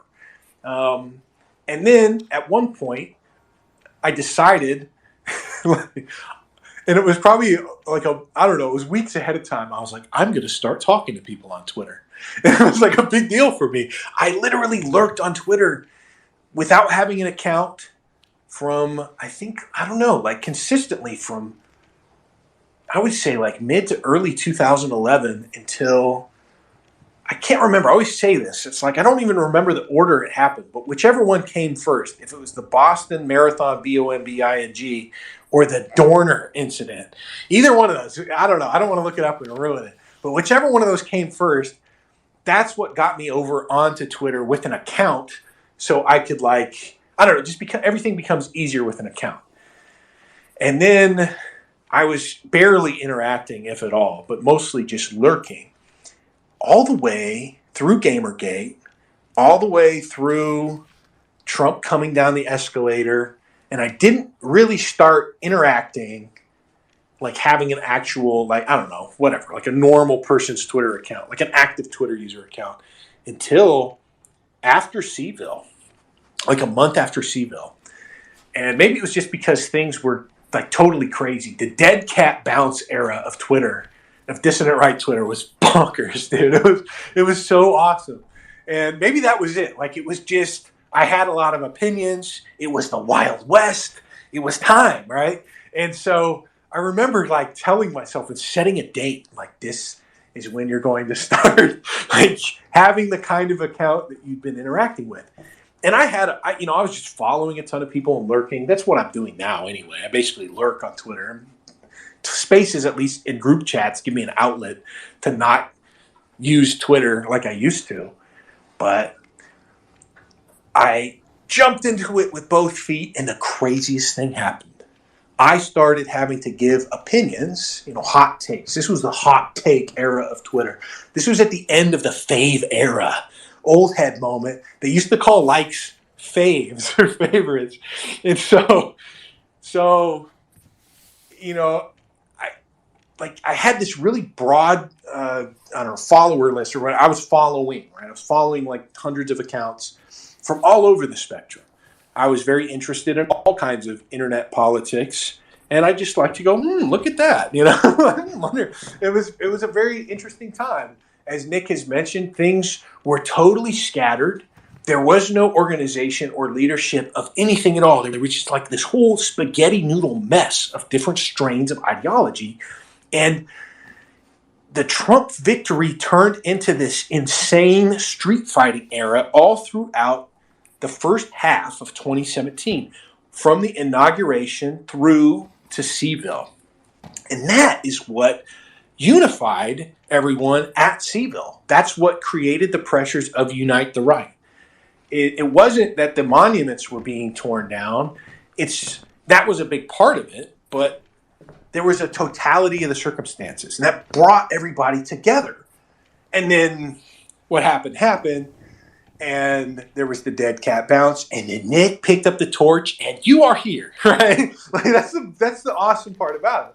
So I start getting involved, and immediately I cannot fucking stand like 90% of the people I've been following for years. Like as soon as I started weighing in with my opinion, I just couldn't stand people outside that circle. So you click up pretty fast. And maybe all of you guys had the same experience when you started tweeting too. The first like 4 months of you really trying to have an account, like Twitter controls you, dude. It turns you into a poster.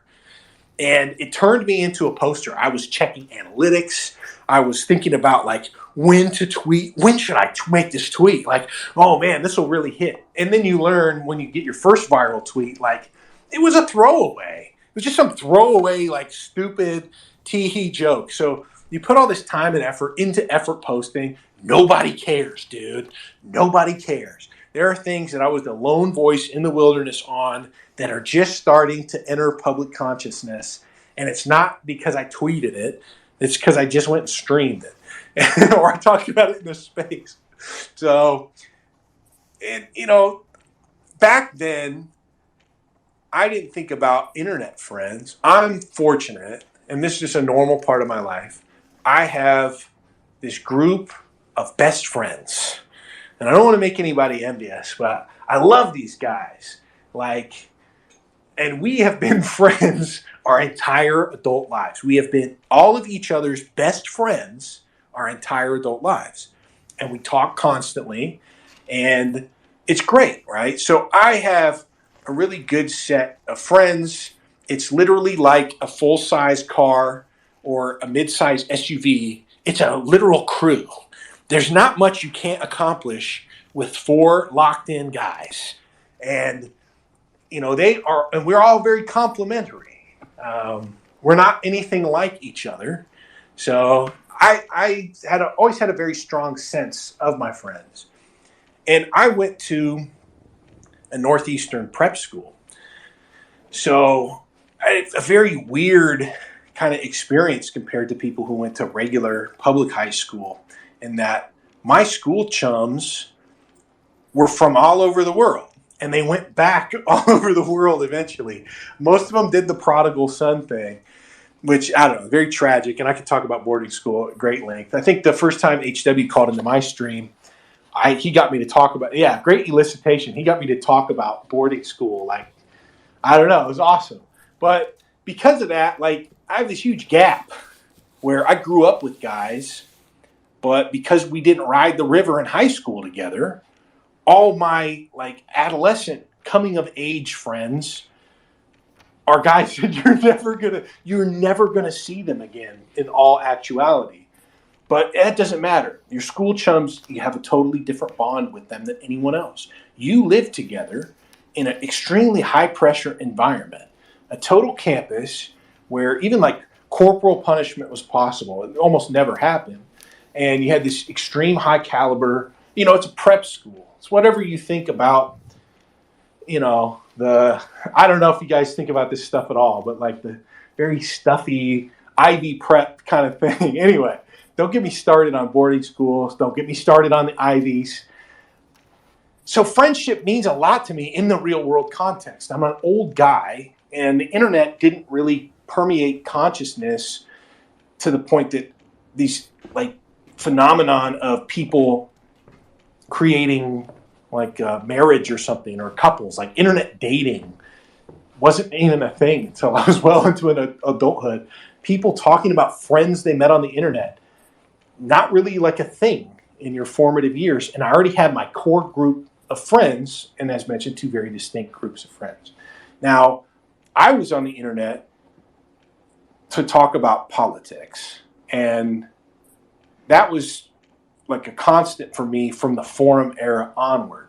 So I've been engaged in political discussion of some degree online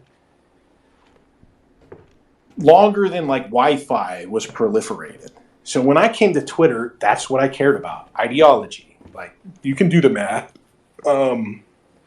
More than 20 years into that journey. Okay? Like at least 20 years. Just call it like a solid 20 years into that journey. Because before the late 90s, the internet was a novelty for most people.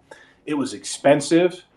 If you entered the workforce in the 80s and 90s, it wasn't required. Like, you were literally being middle managed and upper managed by people born in the 1930s and 40s and 50s. So those people still have no idea how to use modern computers.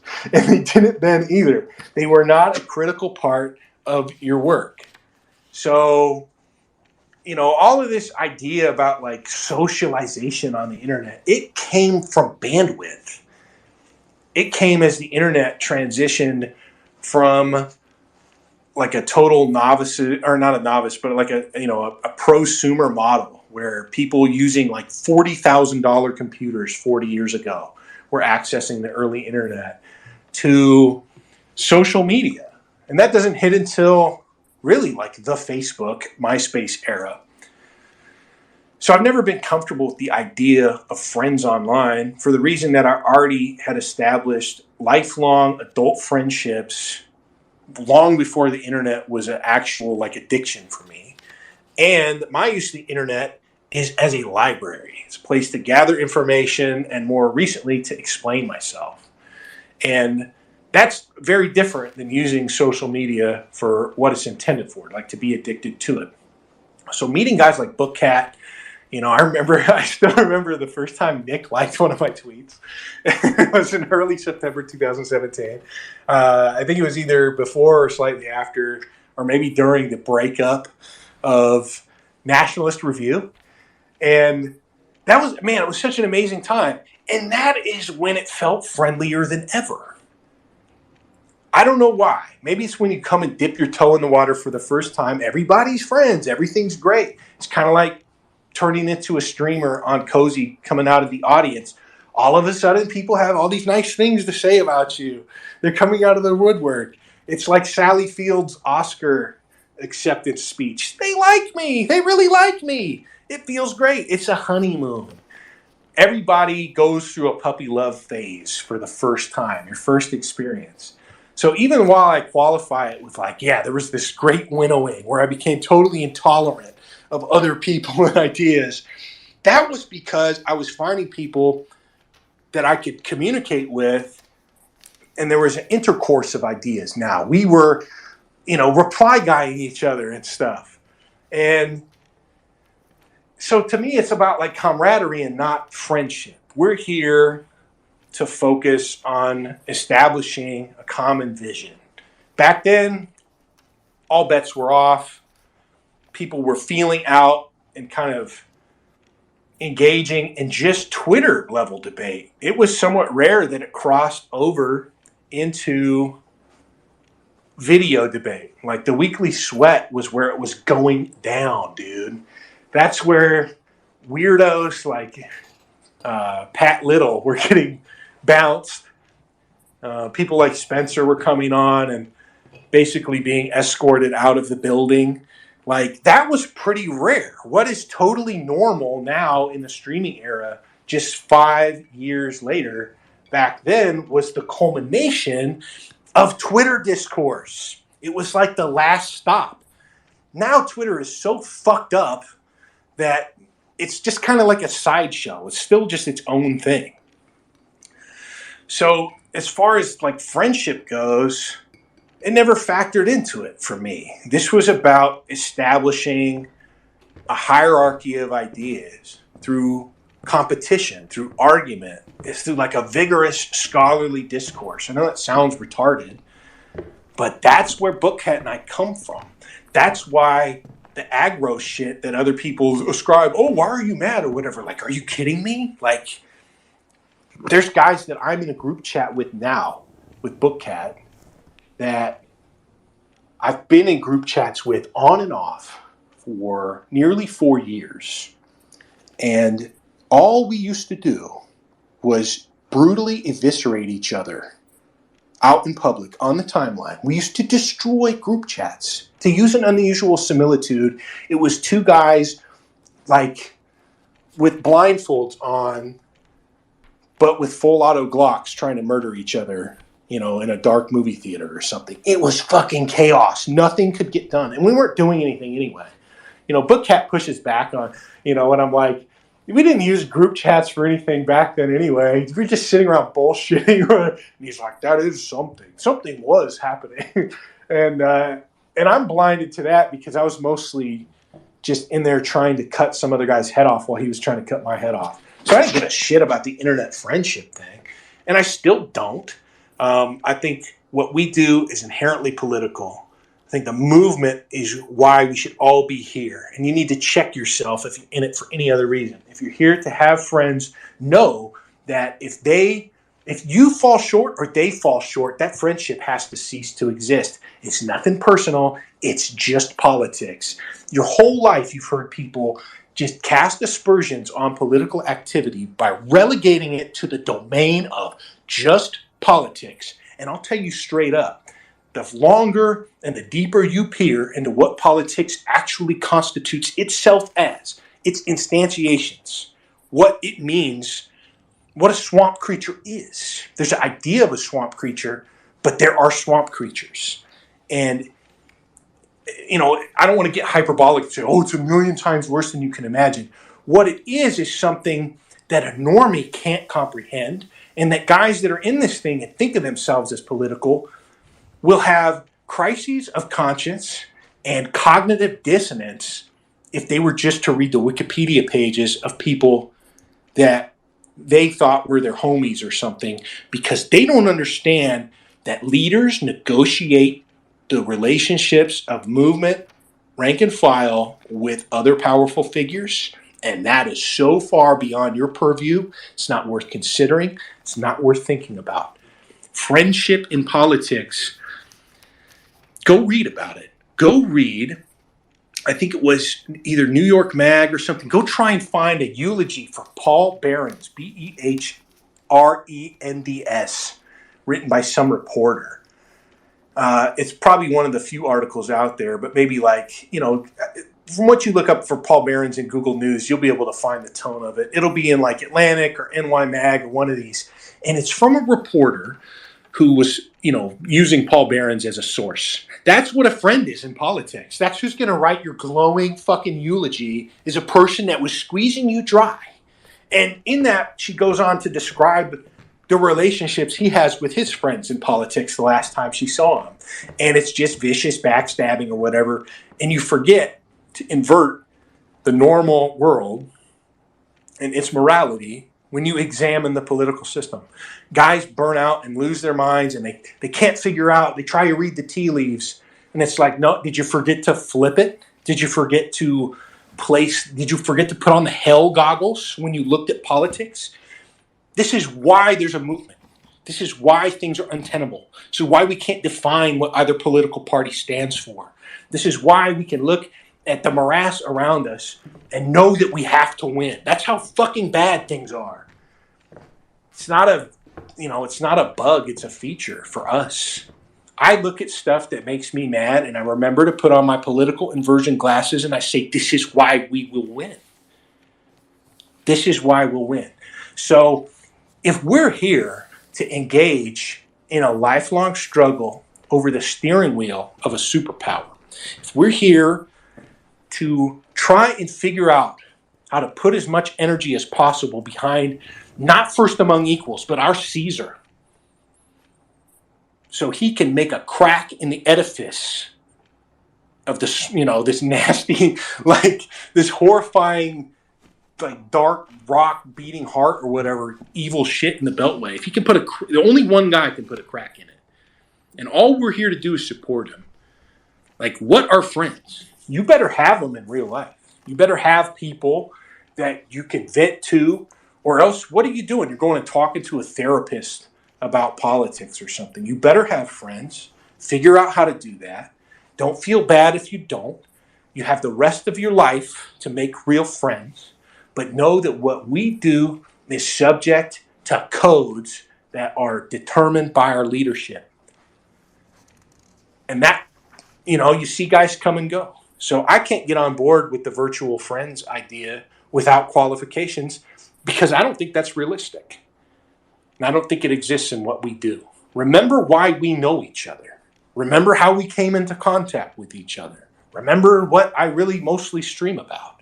Remember what I say about what this is.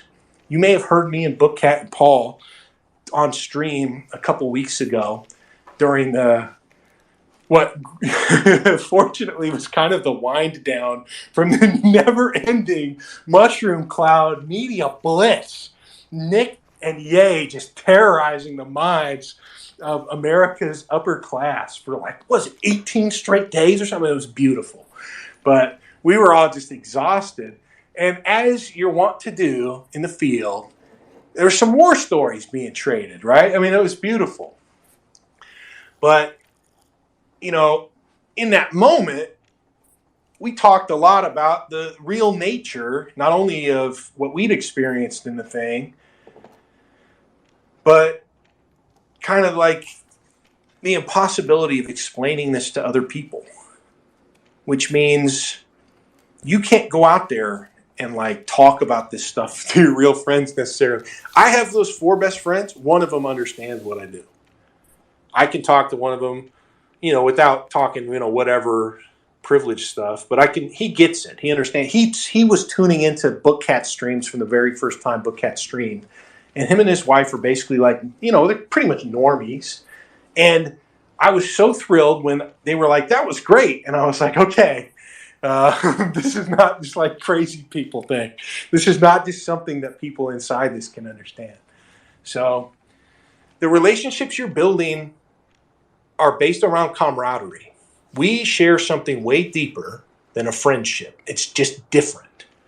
And you don't subject your friends to behavioral guidance because you shouldn't have friends that are shitbags. You should have close friends that are a reflection of your personal qualities. They say a lot about you.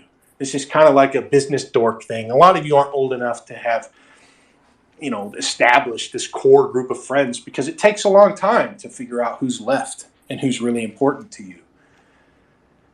They're not subject to the pressures of politics. I wouldn't talk politics with a close friend, even though they share my beliefs, because what am I going to gain from that? We'll talk about our families. We'll talk about how far we've come. The best thing in the world to talk about what you were up to all the way back in the day when you first met. That's the shit that you love to talk about with your friends, and you hardly ever see them anymore. But in this thing, it's all business all the time. That's what we're here to do. If I'm making content, I'm in that mode. If I'm talking to you guys, I'm always ready. I'm always ready. That's a habit. We have to. We have to be in the habit of just being able to handle whatever. And the virtual demands of it are so low. It's not the real world. I don't have to worry about I'm going to sit next to the father of the movement on accident when I'm sitting in first class on the Concorde and I have to be prepared and able to impress him. What this is totally virtual. It takes away, not totally, but what we're doing on my end of it is completely virtual. It takes away a ton of the pressures of having to there's a million things in the real world that you don't have to deal with online. So I can afford to go hardcore. I can afford to dictate the terms of my involvement and my engagement. And I'm not here to make friends. Maybe at some point we will be friends. But, it's still, I'm just not there. All right, monologue over. I'm not there yet. I like that Zoomers don't see, and it's the biggest gift Zoomers ever gave was not even having to insist, but me just recognize that they were right, that there's no difference between your online and your real life. There isn't. There's just your life. And if you think you can lead a double life, check yourself. Don't lark. Don't lie. Don't get into conversations that you would feel uncomfortable having streamed or recorded. Teach yourself how to get over that, but more importantly, teach yourself how to say things that you're proud of and that you wouldn't care. if we're plastered all over the TV or whatever. So I don't know. To me, it's just too different. But to you young guys, it's different too. And I'm not going to let something like that get in the way of us working together. Most of what you can do as an older person around younger people is just ignore the cultural differences. You're never going to understand it. Why make a pressure point out of it? Why create conflict out of it? Mostly, I want to figure out, without being a stupid-ass boomer about it, what makes it work for you guys or what it speaks to in your experience. And I could do that without fucking talking about it. What do you want to hear me do? 40-minute stream? Deconstructing Blade lyrics or something? It's retarded. Like, I don't care about that. You don't either. So, anyway, yeah, okay. Great job. NJGloyper. But, of course, this guy is my self-appointed YouTube clipper. So, he would have some understanding of the mind of Wendell. All right, who wants to do it next? Well, I'll continue doing word association monologue. Anyone can chime in and raise their hand. When I say Wendell monologue, you say... Don't even raise your hand. Just jump in and say, when I say Wendell monologue, you say... All right, come on. You guys got to get in the spirit of just jumping in, seizing the opportunity, and interrupting. Wendell, can I just ask a question? Yeah, maybe. Only if you think it will result in a monologue. All right, just ask the question. Okay. Just ask the question. Genuinely curious, not trying to stir up any drama. Some book posters I've seen, they're not fully on board with the whole Russia thing. They tend to take a critical stance. Do you have any esoteric red pills on Russia right now? No, I mean, it's not that it's Russia. It's that we're fucking nationalists, man. We don't give a shit about foreign countries or their intrigues. You're going to go worry about geopolitics before we fix what's going on here? A lot of you guys will look at the moves that the big dogs are making, and you'll think that it's appropriate for everybody to make. Like, what Nick does is genius and visionary, and it's why we're all here behind him. You're not Nick. I'm not Nick. And the opinions that he holds or whatever, they inform us. But they're not like the obsessions of guys throughout the thing. Like, they're not going to be a million Nicks. Do you think Bookcat is like, oh, what Nick needs is for me to be just like Nick? No. Nick doesn't need anything from Bookcat. Nick likes what Bookcat tweets about in 2017. Nick still finds it probably interesting at times to see whatever Bookcat's up to. Whatever it is. Like, we don't need to interrogate that. But what is Bookcat focused on? What are the old book clubbers focused on? Nativism, Hamiltonianism. You go look up Hamilton and nativism. Historians say he invented it. Say that is where it comes from. You want the foundations of modern nationalism? It comes from Alexander Hamilton. Nativism means we do things for ourselves first. And Nick is always clear about that when he talks foreign policy. It probably agonizes him that he's had to I shouldn't even psychologize him. There's no reason to do that. But he sometimes will say, like, it doesn't mean we're isolationists. It means America first. So this fixation on, foreign stuff or whatever, not everybody is thrilled with this idea that America is some giant clearinghouse for foreign intrigues to come and meddle in our politics.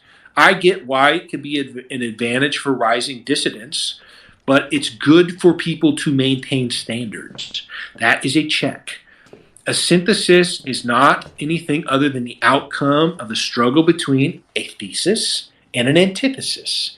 Stop looking at the ribbon in the middle of the tug-of-war game and thinking that is what's going on. Look at the anchors. Look at the radical flanks. So it's fine to have a wide variety of opinions about this stuff, but remember, you're an American, and this is America first. Nick doesn't forget that, and he's not missing anything. But there's also a war on for your guys' minds. And this exoticization of American conservatism has led malign forces that no one has had the time or the wherewithal to really look into to get you to read about, oh, hey, I think I'll read about Dmitri von Ungern. and I'll never read the Federalist Papers. There's a reason we call that motherfucker Mystery Nose. Oh, I think I'll read Peter Wrangel's memoirs, but I'll never read the 1791 Report on Manufactures. I think I'll read all this stuff that's being marketed to me by people who are funded by gay foreign billionaires who are in league with the Likud party. Now, I don't blame any of you for not knowing it. And I see Malton laughing. Malton's been along for the ride in the last 10 months. It's only been since February since we started to figure out that is even going on. And it fucked up your brains because it was supposed to distract you from knowing America First existed. That's what's so fucked up about this shit. It's not based in red-pilled people behind marketing Dugin to you. Dugin is a fucking, like, he's a race cuck or whatever. It's like Dugin is he's not an ethno-nationalist. He's a civic nationalist who got to start working with an Orthodox rabbi. Like, guys don't even know that. All you know is that he exists. You can name Tucker Carlson and Dugin, and you don't even wonder why they don't give us any time of day. Why is that? Why is it none of the motherfuckers who are the vector for all this foreign bullshit never support us, never promote us? Why is it that dudes who are Claremont fellows support stuff? Like, you're using social media the way it's supposed to be used. I don't do that. Like, I used to. Now I don't. Now I use it to look into things, and it's difficult to even balance that out. I don't even do a very good job of it. There's something deeper constantly, and it's a distinct irony. You know, I'm not even saying, because we're not supposed to, that hatchet is buried, but there's a war on for your mind. So the reason you even know about this stuff is to distract you from what you're already a part of. That's how retarded Gen X is, by the way. You guys all know it because it's like your parents' generation. They don't know anything about you or what you're doing. Now apply that to fucking politics. Apply that to a bunch of people who are gay. They're foreign born. They are the most autistic, awkward people imaginable. You think Peter Thiel is cool? Go watch a Peter Thiel speech. You wouldn't let that guy sell you a car. He couldn't. He can't do anything other than what he does. You think Mark Andreessen is a cool patron of the mysterious online right? Well, forget the fact that Joe Biden appointed him to a Homeland Security Advisory Board, and go watch him talk. Go watch him try to relate to other people. They can't do it. These people are lame-ass nerds. They are scared as fuck of you because they are constructs. For whatever reason, Chuck Johnson's take seems to be that these people are forced to invest in funding the intelligence community as a workaround. They don't want to have to go and beg for more money. And you have, like, the NSA has a data center doing speech to text in Utah that is so big that it is cooled by a river. It's cooled by a river. They diverted a river through it to listen to everybody's phone calls. They're listening to this.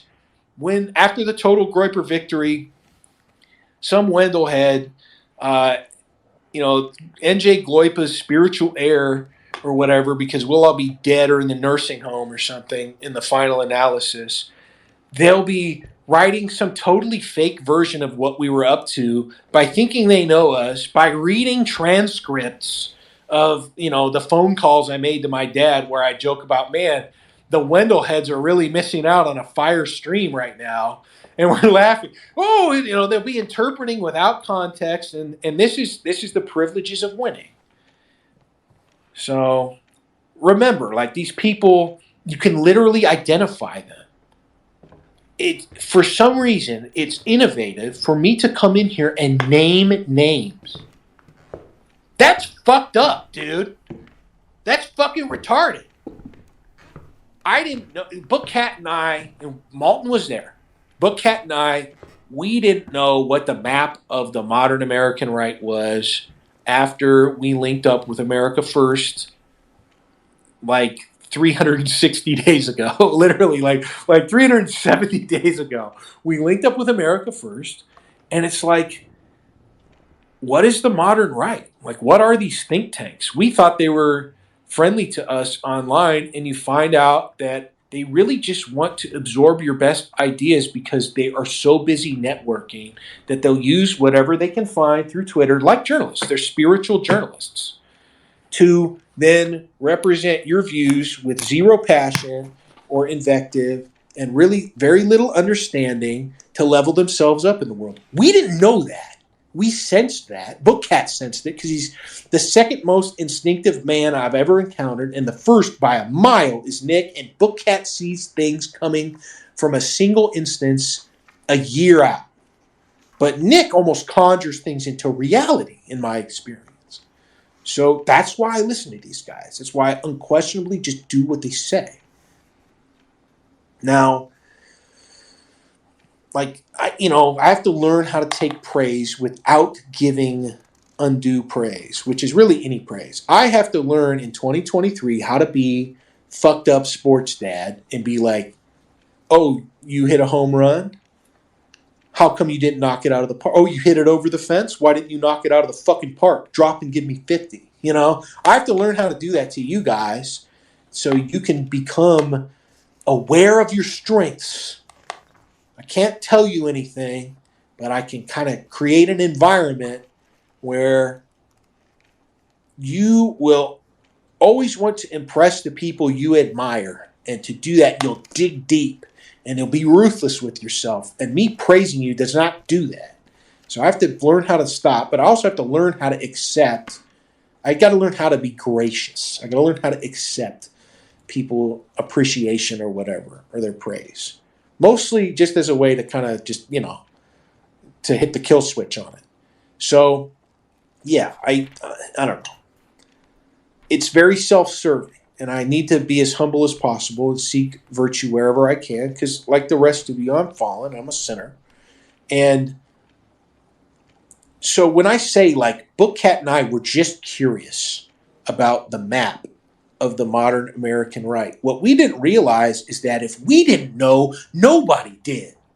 Like, that sounds really self-serving, but that's what led to us just starting to poke around. And Malton knows we didn't even start to hone in on the names and figures that were novel to us until 2 months in. It happened on an early Cozy stream. And it was going with the guy on the ground. It was starting to respect the breadth of multimedia as a way to really quickly put you on game instead of thinking that you could theorize or hot take your way into discovering what's really out there. That will get you on target. But if you want to shoot a bullseye every time, go to the guy on the ground. Go watch their interviews. You won't do it because you're uncomfortable with the idea that you're dealing with a person. You won't hate Yoram Hazony if you read the memoir sections of Conservatism, A Rediscovery. You will very quickly understand what motivates him. And it will explain a lot. It won't make him any less your near enemy, but it will humanize him. So this idea that, like, hey, what's the big deal with us talking about Russia or whatever? Look, there is a leader. He negotiates our relationships with complex topics. He is the single greatest foreign policy mind out there in the pundit space. Nick does things on stream in 25-minute monologues about international relations that you would swear the guy was grown to do or something. Like, it's like his purpose. And the trick is, he's like that with almost everything. Guys talk about a jack of all trades or whatever. He's way better than that. But everybody else in this thing is not him. Like, we're going to have our own opinions. And we can't, like, psychologize the imperatives of leadership. So, yeah, like, fuck the regime. They are enemies. They would, if they knew what we were up to, it would be even worse. We're lucky that they're big and slow, old and stupid, and focused on stuffing their pockets. They're in the cash booth, right? They got the tornado of cash flowing around them, and they can barely look out, while to see whatever you're doing while they're robbing the country blind. That's a good thing. But remember why you like what Putin is doing. And it's not because you support Putin or Russia. It's because a crisis is good for us. It hastens our inevitability. But when we are governing, or you are governing, or Nick is governing, or whatever, things are subject to change. Remember, this is politics. Now we get to negotiate. Just like he's doing now, you get to negotiate the stewardship of the country as it relates to other people. So guys get wrapped up in things and they want the jouissance of transgression. They know that, hey, everybody I hate supports Ukraine. Okay, you know, you've long tired of old people saying this shit to you, but like, oh, if everybody was jumping off a cliff, would you do it too? If you don't have a systematic approach to why you believe what you believe, you'll never be able to defend anything you opine on in a space, in public, to your friends, to your family. And a lot of us have had that problem. Explaining ourselves to other people is one of those final bosses. So you are leaving huge gaps in your armor if you don't know exactly why you support something. And if that is opening you to people accusing you of being Machiavellian or whatever, figure out how to access a virtuous explanation for your behavior. Also, if people can't understand that like politics are vicious, nasty, and weird, and as Benjamin Franklin said, make for strange bedfellows, that's not your problem.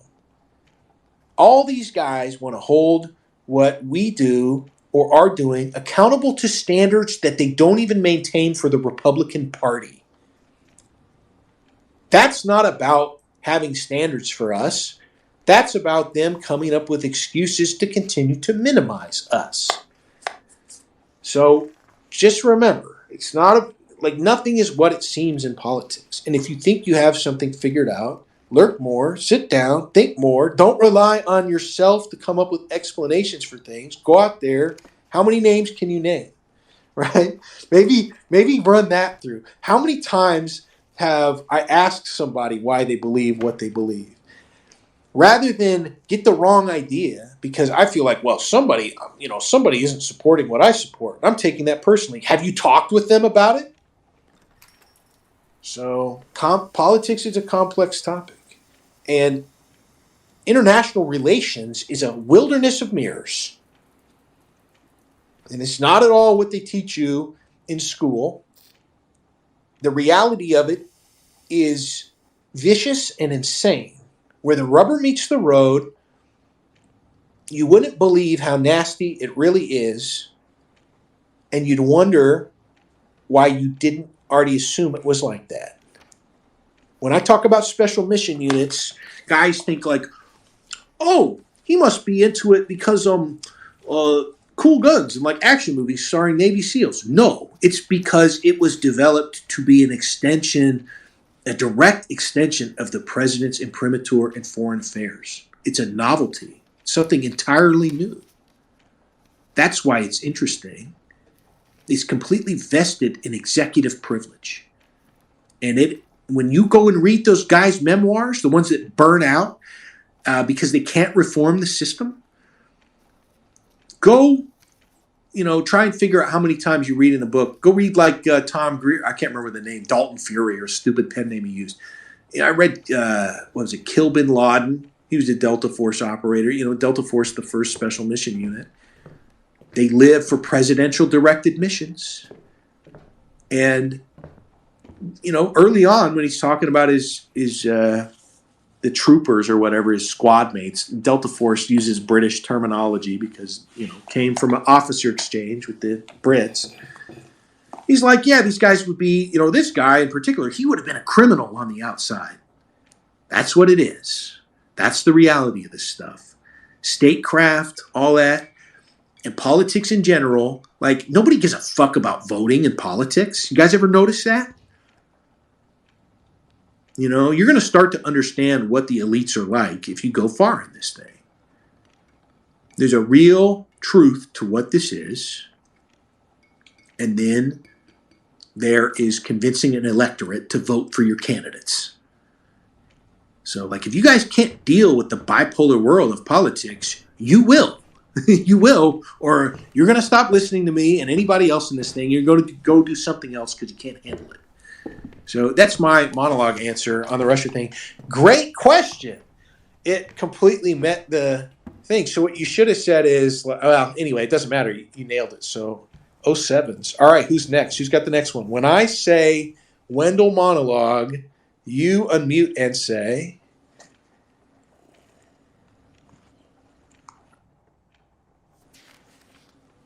no takers. Okay, okay, never mind. Someone's else got it. Go for it. All right, no, shoot.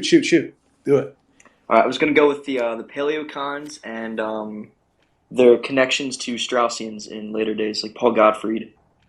And well, that's very new, and that's just the West Coast Straussians. Yeah, I know it is. If you want to talk about the paleo, dude, one of the funniest things, and this is good. This is good, like 2023 grist for my mill here. Like, that's why I need to get back into reading, man. I need to balance my hobby time out. Maybe what I need to do is just jump whole hog into streaming. After hearing Beardson's impassioned defense of the profession of streaming, it's like, what if I just fucking retired and then I, the only way though would be to donation max, right? And I feel like that I would take it seriously, but I just can't give it. Like, I can only give it hours that I'm not sleeping, like right now. Of course, it's the holidays, which is terrible. Like, I shouldn't be doing Twitter Spaces in the holidays, but I'll figure it out. I can't let you guys down, and I'm kind of laying down the marker here when I talk about this stuff. So, the original relationship between the Paleocons and the Straussians. Now, when we say Straussians, we're not talking about West Coast Straussians. West Coast Straussians call Straussians East Coast Straussians. So not all Straussians are West Coast Straussians, but all West Coast Straussians are Straussians because it is an evolution. It's like an add-on. They don't disagree with the fundamentals of Strauss. What they do disagree on is the role of politics and the political. So the original relationship between the paleoconservatives and the Straussians were what we know now as neoconservatism. So two groups enter the Republican Party at the same time after the just horrifying civic failure of the Great Society reforms in the Civil Rights Act. So the Civil Rights Act, the Voting Rights Act, Hart-Celler, and then this whole slate of Great Society reforms enacted when President Lyndon Johnson he's flush with political capital because he comes into his first duly elected term as president after 1964 on a landslide against the proto-neoconservative candidate, funny enough. And he's got supermajority. So every midterm is usually a wipeout for an elected president. And Johnson then has really about 18 months, not 2 years, because it takes a while to get the ball rolling on legislation, but he's got 2 years to 18 months to enact these earth-shattering national reforms. Now, a West Coast Straussian by the name of Christopher Caldwell apparently has a pretty good book about the place in history of the Great Society reforms. And in the West Coast Straussian view of Caldwell, they have created a parallel constitution that has totally co-opted the primacy of the founding document itself. So that's called Age of Entitlement. I don't know. I haven't read it. Maybe I should get around to it. All right, 2023, we're going to be reading books. Wendell is going to commit to putting more gas in the tank. I'm going to figure it out. I'm going to engage in extreme time management so we can have great content. Now, these groups come into the Republican Party. There's never like a massive core. When we talk about academic paleoconservatives, put a fine point on the term paleoconservative. When I use these terms, like, people don't know what the fuck they mean. They think they do, but they don't. Most guys calling themselves paleocons don't know what that is. They have never looked at like the Wikipedia page for it. They don't know that paleoconservatism is a term for Southern conservatives, and it's the agrarian kind of politics that came out of the South that transitioned into the Republican Party in the 1970s, and late 1960s, early 1970s. Nixon was this really transformative figure. That's why they had to destroy him above all, because Nixon was one of the few presidents. I mean, it's really just been kind of like Trump, Nixon, and McKinley that were great reconciliators. So Nixon was able to kind of bring together disparate political groups based on the alignment of their conservative values, because conservatism very gradually became a uniparty phenomenon, but for a really long time was totally bipartisan. So the failure and the destruction of Nixon hastens the emergence and kind of shift over from paleocons or Southern conservatives. I did a whole stream on Rise of the Southern Republicans. It's, I don't know, probably pretty good multimedia approach to that. It's like a book stream. It was great. I'm really proud of that one. It's one of those streams where guys still gush about, like, yeah, that was the first one I ever watched. That was a banger. So, yeah, go find that one in the replay telegram somewhere. And around the same time, you have, I don't know, handful, not very many, conservative Jews, or Jews becoming conservative, becoming Republican because of the social backlash to the failure of the Great Society reforms. Now, they come from a Trotskyite tradition, basically Trotsky to what we call the New York intellectuals, to neoconservatism. And I don't know, people hate the labels that are cast upon them by other people. It's because they didn't focus on defining themselves. So I'm glad we do that, because we don't care about the labels. We actually like the labels we create for ourselves. Neoconservatives hate that label. Paleocons like that label. I don't know why. It's kind of funny. There's probably a whole history there. But they first came together in the Reagan administration. Now, Straussians entered the political realm as the founding generation of neoconservatives working in politics. The founding generation of neoconservatives are older than that and don't necessarily get engaged in politics. But in many cases, like their children, like Bill Kristol, and other academically trained Straussians, some are students of Leo Strauss, like Paul Wolfowitz, some are students of the greatest students of Leo Strauss, like William Kristol, enter a variety of political roles as neocons. So there's an indelible link between the teachings of Leo Strauss and neoconservatism. And the paleoconservatives have their own strain of they're anti-nationalists. They call themselves anti-federalists because they can't admit they're anti-nationalists. They'll say, yeah, we're nationalists, and it's like, yeah, you're Southern nationalists, and that's not real. Like, that's not a thing. Like, that's not what nationalism is about. So they are like agrarians. They're essentially libertarians. And so they come together with the Straussians. The devil's bargain with the neoconservatives is that Southerners also hate taxes. Hey, isn't that cool? You hate taxes, I hate taxes. Like, that's great. What we'll do is both hate taxes. What are some other things they don't like? Oh yeah, blacks. Neoconservatives don't like blacks because they have to live with them in cities after the boot is lifted. And now all of a sudden, blacks have equal rights. And that means you cannot just arbitrarily crack down on them. And so we're all familiar with the 60-year legacy of the Civil Rights Act at this point. Summer 2020, summer 1992, whatever, on and on and on. It's just whatever. It's just like the part of the black experience in America, not worth rehashing here. But Jews live in 5 urban centers in America. And they really mostly live in like 1 or 2. So when things get bad in the cities, they get uniquely bad for Jews, because whites are the earliest to flee, because we can live wherever. Like, this is really our country, and we're right at home, like fish in the sea in it.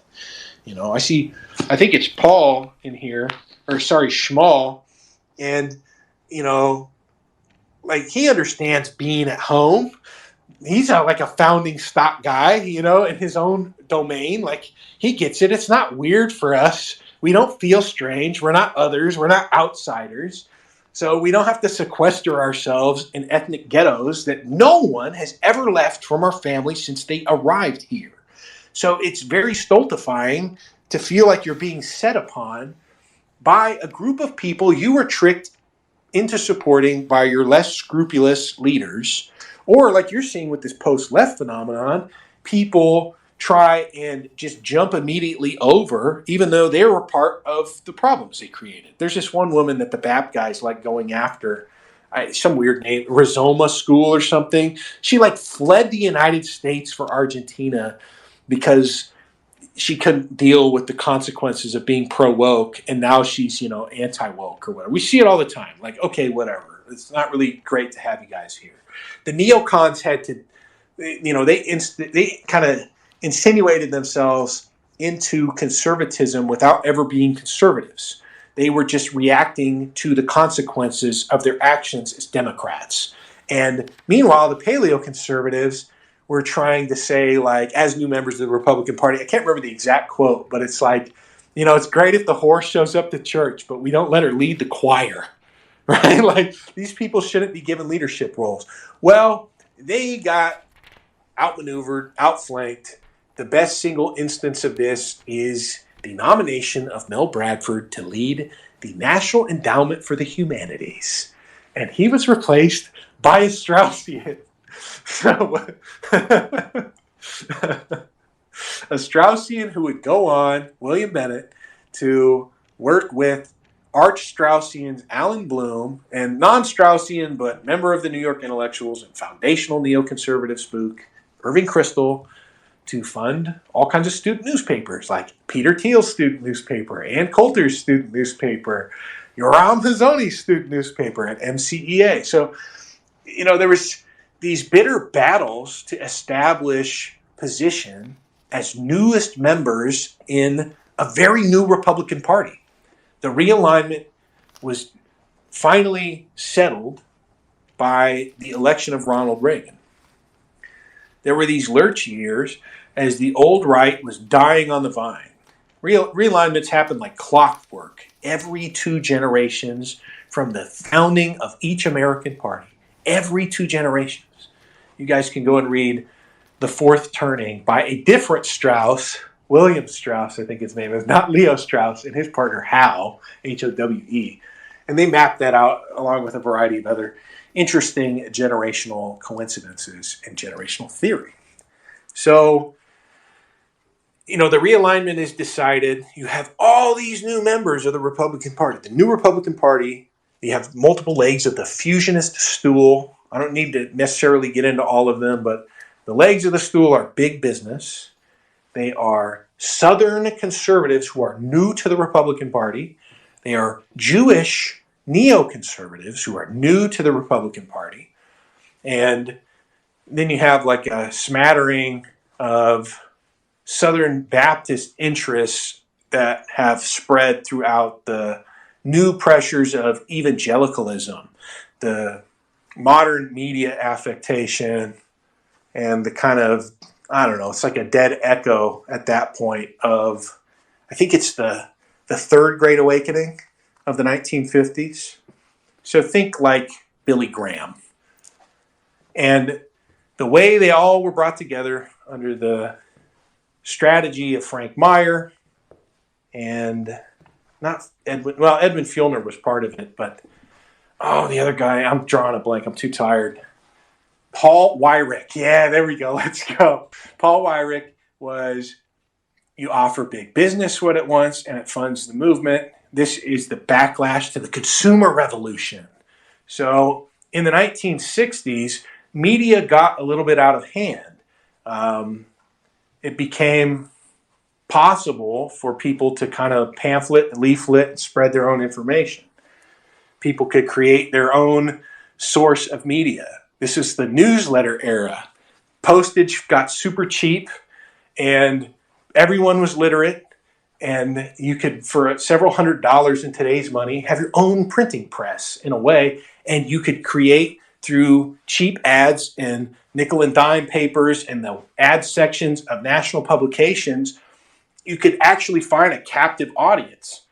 So you could get people reading the National Review, but you could place an ad in there for like, man of the right newsletter and send it out.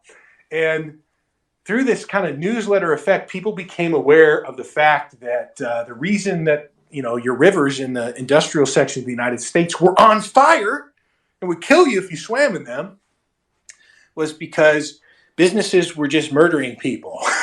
Like there wasn't any regulation. It had totally been captured. This is like Robber Baron Part 2 or something. It's like the new Gilded Era.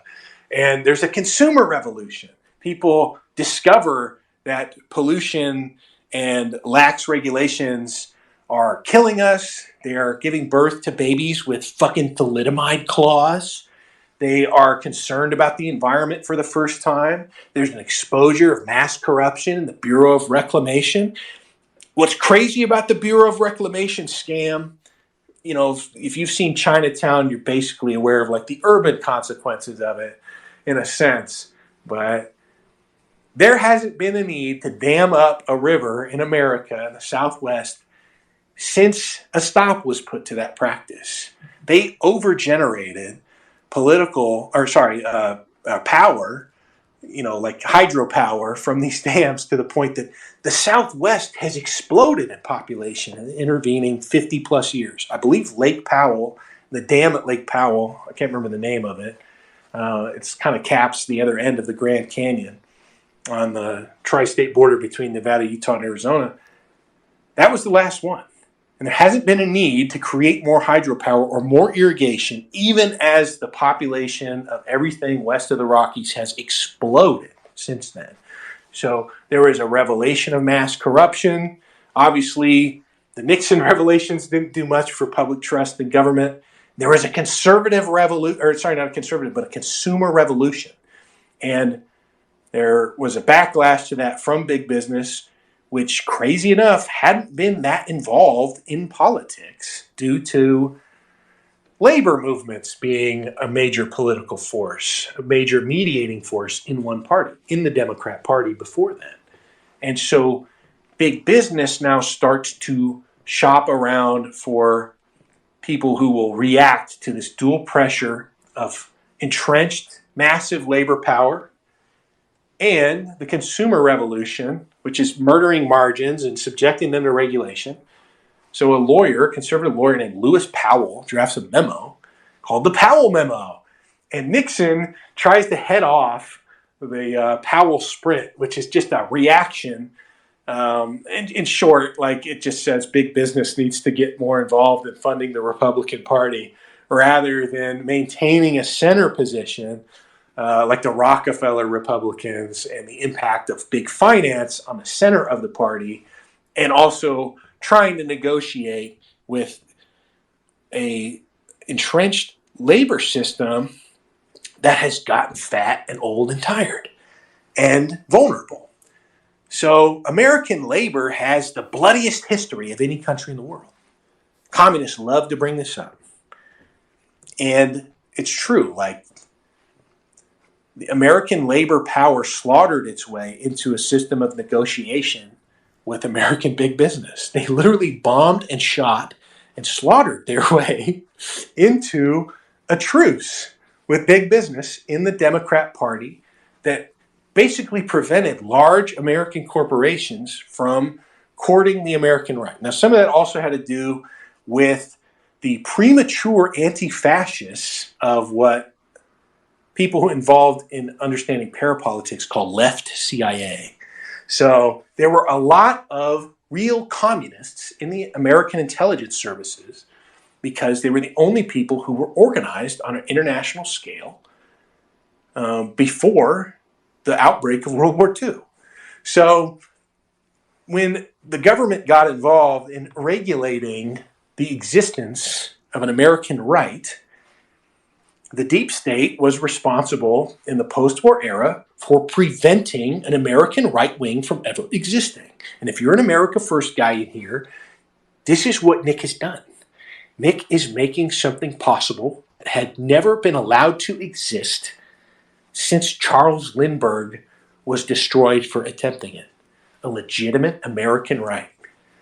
Now, that's the shitty state of things by the time the Paleocons and the Neocons are together in this new fusionist arrangement with big business, where the real impact of the Powell memo is twofold. It's to say, hey, if we start spending money to the right of the center, we'll probably at least have a chance of going somewhere. We might actually find a victorious constituency that will do more for us and get this fucking labor monkey off our back, which had already basically run its course, especially after the death of J. Edgar Hoover. It was open season on the mob ties of the labor unions, and American labor would be crushed and brought to heel under consent decrees along a similar timeline as the American mob, which really is mostly reduced to a rump version of itself with the Gotti trial by the late 1980s, early 1990s. And that, of course, is when globalism kicks into high gear, right? There's a butterfly effect to all of this stuff. But the point is, the Republican Party of the Reagan administration is new. It's something that has successfully negotiated and won the realignment. So it doesn't actually have much to do with what we call now the old right, which was pathetic.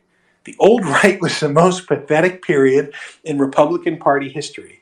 We hate movement conservatism. That's what the fusionists call themselves, because what's left of it is Mitch McConnell and Kevin McCarthy.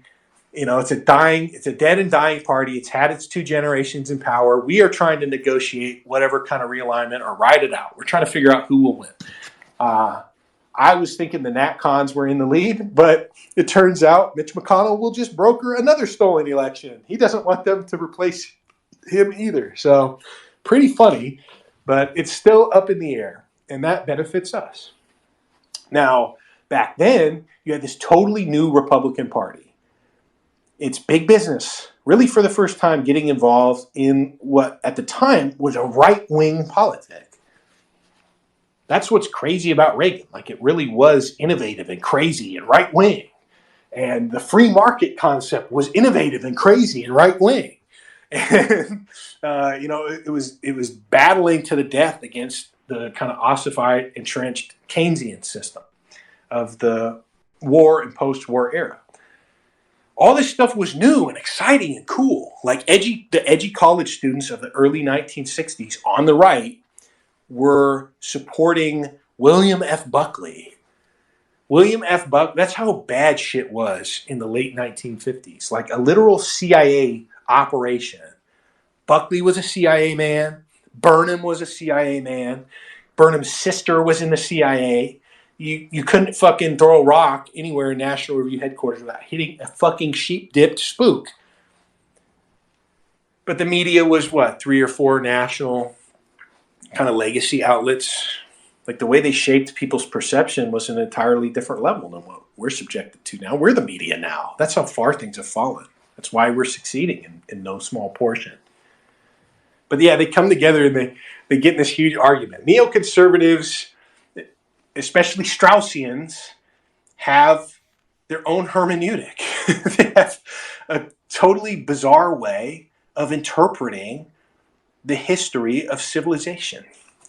And I don't need to get into all of that. I think I tweeted to Josh Neal about it probably 2 weeks ago at this point. Go look through. I don't tweet anything, so go look through my tweets and replies. You'll find 2 parts of the same video in a tweet, and some tweets about the Straussian hermeneutic. Just watch those videos if you're curious what a Straussian is. Paleoconservatives, on the other hand, just ignore everything Thomas Jefferson said or did after what, Malton? 1815? Was that it? You can thumbs up. Whenever Malton was like, oh, Hamilton was right. They have this romantic view of the South and their version of continuing the British aristocracy to their own ends, while being subservient to the British Empire or whatever, which makes them uniquely susceptible to the modern Judah Benjamins of the world in the same way that the Southerners of 150 years before that were. So you'd think they would get along, but instead it just means you get tricked and hoodwinked. And Judah Benjamin runs off to London in 1865, and Bill Kristol runs, and Paul Wolfowitz, they run up to the highest rungs of power, and the Paleocons don't really get anything. They don't get anything. They get outmaneuvered. They get stabbed in the back.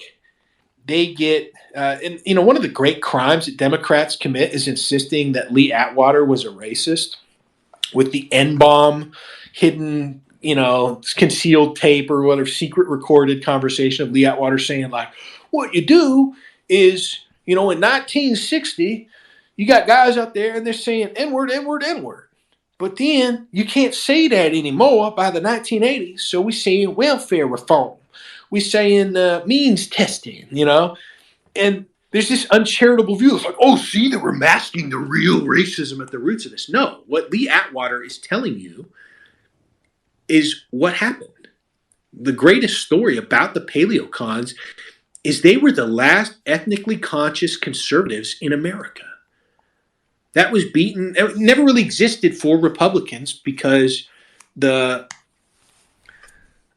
very brief contact that non-Southern Republicans had with they didn't have any, they still don't have contact really with blacks. Non-Southerners who are white do not live with blacks. If that's happening now, it's a very recent innovation, but you can go look at things like the racial dot map and see that things are basically very segregated in the North and always have been. In the South, not the case. So Lee Atwater, who was a protege of Roger Stone's, it's ridiculous to assert the guy was a racist. He was an accomplished blues musician. He had, a lot of black friends. He was one of these guys who was super cringy about trying to extend the olive branch to black Southerners. This is literally what the Republican Party did to the ethnic consciousness of Southern Democrats. That was the trade. If you want to have a say in the Republican Party, we are going to strip you of your ethnic consciousness, and we're going to do it with electioneering and media strategies. Lee Atwater was saying in that interview, not that they were masking the racism. He's saying that if we change your language, we change how you think. And that's what happened. David Duke was the last gasp of Southern conservatism in its pre-Republican Party form in the Republican Party. That was, 1992 or 1990 Louisiana governor's race. That was the end. And literally within a single generation, their monuments were destroyed and deleted by Republican governors from India, right? Nimrata Randhawa and Piyush Jindal of South Carolina and Louisiana. Now, at the same time, the Paleocons are getting nothing. Like, the ones that stood up and finally realized by the time it was too late who was behind this. Well, Joseph Sobran wrote a series of articles called, The Hive, I think. He can't even, they couldn't even name them, dude. You have no access to anything other than, hand-printed zines that would be sent to subscriber lists through the mail if you did not play ball with J.M. Hegemony by then. There was a concerted effort from a victorious neoconservative coalition in new conservative media to completely extirpate awareness of their ethnic cabal and its maneuvering. And the Paleocons were powerless against it. And they were totally destroyed and scattered by the early 1990s, and they don't exist now. You guys can name Paul Gottfried. Paul Gottfried is a protege of the father of cultural Marxism, Herbert Marcuse. I don't have any reason to suspect that Paul Gottfried is ill-intentioned or whatever, but either the kosher sandwich is real or it's not. Leaders of Southern politics and its academic level are not some guy that looks like Calvin Candy from Django Unchained. It's no one with a Southern accent. That should be your first clue that paleoconservatism is deeply troubled. And it is a LARP that basically attracts guys who are too much of a pussy to talk openly about race relations in the way that we do, and they think they can have it both ways. Show me a paleoconservative that has a Southern accent. It's the most ridiculous thing. So that was stage one. It's paleoconservatism being outmaneuvered by the neocons because Straussians brought the superpower of analysis into American government. And that's a wasting asset now. We're starting to engage in that a lot later, only because we're looking at the Straussians. And it's not the hermeneutic that affects us. It is the idea that there's something deeper in people's work and that their behavior informs you of their motivations. And I do that all the time on stream. 450 dudes watched me react to an hour and a half of Jordan Peterson talking to Netanyahu for 7.5 hours. 7.5 hours of analysis. So I do it all the time, and the Wendell heads in the audience are used to this. Now, I didn't do anything like that before I started trying to understand not the East Coast Straussians, because as Malton knows, that's not what led the old book club to Straussianism. It was the West Coast Straussians. And that is the new relationship. That's Paleocon plus Straussians of a kind, right? West Coast Straussians part 2. And I think it's headed for a comical blow up, although maybe not. I don't know. I'm of two minds about this. So the West Coast Straussians are not neoconservatives. They are the kind of child or the long-standing shadow of Harry Jaffa, who by far the most consequential of Leo Strauss's graduate students. He had a major dispute with his mentor over the primacy of applying the Straussian hermeneutic to politics. Now, Strauss himself believed that politics were low and that the ultimate life of the mind lay in exegesis, in the Straussian hermeneutic, the examination of texts and their interpretation. But Harry Jaffa read the Declaration of Independence and thought that I can't remember the wording, it's so strange, reawakened the enduring and hidden nature of natural right and natural law, which had laid dormant for 1,500 years. And Thomas Jefferson or somebody, the drafter of the Declaration, they're declarationists, he rediscovered it. And if we use the bizarre and strange Straussian hermeneutic on the Declaration, rather than read it for what it is and contextualize it, they hate context. As part of the triple scourge of historicism, relativism, and positivism. No context. Now, if we read it a certain way, if we add up all, go watch those videos I told you about. If we use the Straussian hermeneutic, then you see what, they're saying is actually slavery is an evil sin. They just can't do anything about it. Well, wait, who did do something about it? Well, it was Lincoln. And Lincoln's a great writer too. So if we use the Straussian hermeneutic as declarationists on Lincoln, Lincoln atones for the blood the sin of slavery, America's original sin of slavery, with the blood sacrifice of the Civil War, and becomes the new founder. And this is why we have to apply Straussianism to politics, because if we do all this magic, then we discover that what advisors can do, that what analysis can do, is more than just understand the hidden meanings of texts. What analysis can do is create a politician who is our mouthpiece. We can be the tail that wags the dog. We can use a politician as a new founder, as a teacher of the masses. Positivism in legal politic terms means, like Antonin Scalia, it's a sense that a lawmaker is responsive to the demands of the public. It's a very big R, classic Republican outlook. It's that the role of civic leaders is to maintain the civic peace.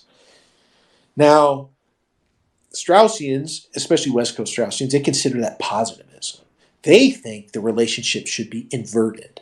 and that their job as philosophers is to train politicians to become teachers of the masses. And that's their understanding of politics. Now, to affect political power, they need to build networks, they need their own big tent movement. They're working their way through feeling all of that out. And they don't call paleoconservatives that. They have their own nomenclature for everything. They call paleoconservatives traditionalists, okay? They call them traditionalists. So I'm mentioning all this stuff in case you guys want to keyword search your way into that further. The keywords you can find their discourse would be like Calhounian, so like John Calhoun, but IAN added onto it, traditionalist, declarationist, positivism. I bet if you put all those together, that's all you're going to find is like West Coast Straussians talking about paleocons. Now, how the fuck are paleocons and dudes that venerate their own false understanding of Lincoln ever going to get along? Guys that think Lincoln was the greatest tyrant to ever exist, the paleocons, and people who think Lincoln is some kind of bizarre idol they've constructed to mid-century American Judaism. Like, how is that going to work out? But it worked out, I think, because Paul Gottfried is now the dean of paleoconservatism. And, you know, Paul Gottfried sheep dips Pedro Gonzalez over from the Charlemagne Institute, which is the rebrand of the Rockford Institute, which runs the flagship paleoconservative publication Chronicles magazine. Paul Gottfried takes control of Charlemagne Institute now, and Chronicles, I believe, in 2019. And his new protege, Pedro Gonzalez, within 2 years, is sheep-dipped over to the West Coast Straussians as a Claremont Lincoln Fellow in a very powerful class. The most powerful class I've ever seen. Charlie Kirk, Jack Murphy, Anthony Sabatini, Pedro Gonzalez, Terry Schilling, a bunch of heavy hitters. But here's the thing. West Coast Straussians, in their lust for power and their need for networking, cannot engage in the mass-scale training that is necessary to brainwash people into believing bizarre Straussian stuff. Remember, I told you it's evolution. So ideally, what they would want from you is to be a Straussian undergrad and then go to graduate school at CGS or at Hillsdale. It's Claremont Graduate School, which is not the same as a Claremont Institute, but is co-located, and be trained by academic Straussians. You could go to the University of Nevada, Reno under John Marini. He would turn you into a West Coast Straussian, but it takes a very long time, and ideally they want people with PhDs. Now we know in one specific case it took like 17 years for a guy that we know to become a academically credentialed PhD East Coast Straussian. 9 days at the Lincoln Fellowship training class in Newport Beach or Las Vegas is not going to cut it. So that's the flip side of the coin. Is how Straussian are guys from Claremont anyway? And the answer is not at all, really. Malton knows, Bookcat knows, and I know that just by peeling back the first layer on what this actually constitutes, the ideology and the figures at the core of these think tanks, you actually attract Claremont fellows who don't know this. Okay? They are discovering what they've been networked into. So I talked to a guy who's, a bit of a Debbie Downer. So you got to take everything he says with a grain of salt. He tends to just minimize everything in the way that Debbie Downers do. And he's like, well, it's not a big deal. Like, these guys aren't really like weirdo Straussians anymore. The network is too big. Like, in their need to grow and create a big tent, they've stripped that away from themselves. So it's strange, but a lot of what you would assume they hew toward has gotten too old and untenable. They couldn't maintain its purity because it's all based on a lie. It's based on insane, bizarre historiography. And it's not tenable. So I don't know. It's one thing to say like, yeah, there has to be conflict between paleoconservatives and West Coast Straussians, and it's like, well, who are the Paleocons now? Like, there's none of them. Not real academic Paleocons. There's Pedro Gonzalez. There's Vince Dow is being promoted by Chronicles magazine. Patrick Casey. This is what they have to work with. Like, it's not a deep bench. So I would say, like, it's still dead. Until we see otherwise, it's still dead. And the link up between two groups that, one, the Paleocons, don't really exist. The real ones aren't probably getting on board with this. I don't see Dr. Brian McClanahan getting on board with this. Nobody reads Chronicles magazine. The only reason any guys know who Paul Gottfried is probably because he's just, Richard Spencer's former master, and I don't know, maybe you liked what he had to say. He supports the Groypers. He's an interesting guy. He's also super duper old, and there's no real heir to what he's doing. And then on the other hand, you have the West Coast Straussians, who are tremendously successful and have carved out a envious perch no matter who wins. If it's Don or if it's Ron, they're going to be in a great position. But they've totally diluted themselves and are currently trying to negotiate whether or not they're populists or elitists or even Straussians anymore. Or like, there are clear divisions between the Hillsdale West Coast Straussians, run by the founder of the Claremont Institute, Dr. Larry Arnn, and the traditional Claremont Institute West Coast Straussians, run by Wunderkind Ryan P. Williams. There's a lot of signs of strange divisions between the two of them. I listened to an interview with Glenn Elmers and Jack Murphy. And Elmer, I mentioned that earlier, and Elmers pointed out to Jack Murphy that the reason why he was able to write the only biography of Harry Jaffa, Soul of Politics, written by Glenn Elmers, was because he was at Hillsdale, and Dr. Larry Arnn did not trust the papers of Harry Jaffa to be kept or maintained or cared for on the West Coast at Claremont Institute.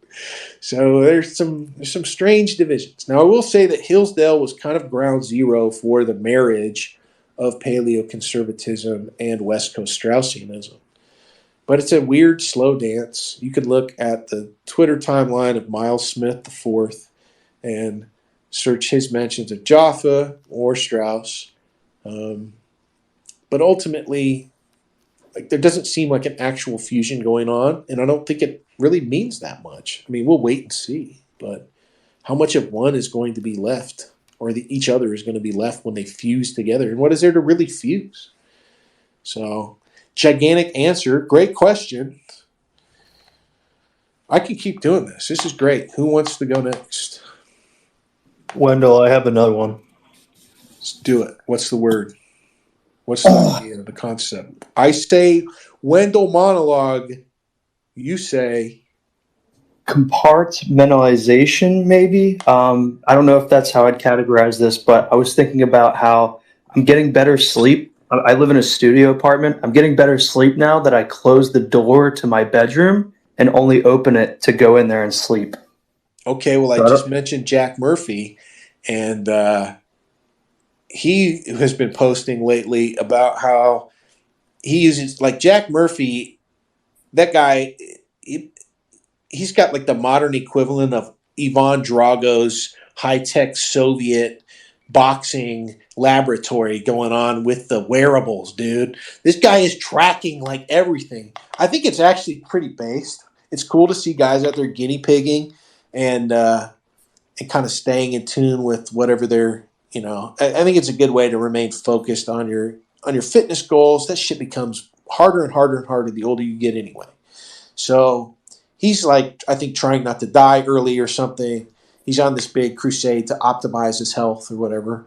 It's a good hobby. You can have a way worse hobby than that.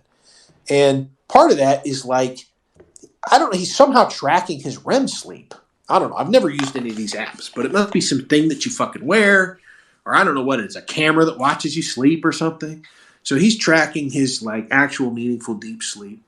And he's getting very into the scientific literature about like how much REM sleep you need and what it means. And he's getting in arguments with other people about it. And it's anything like out of a medical paper. Like all possibilities are true. It's like the jokes. Well, it's not even a joke because it was like real stuff. They'd be like, oh, if you drink white wine every day or you drink red wine every day, like it'll keep you from getting cancer. And then, next week, red wine gives you cancer. And, same shit over and over.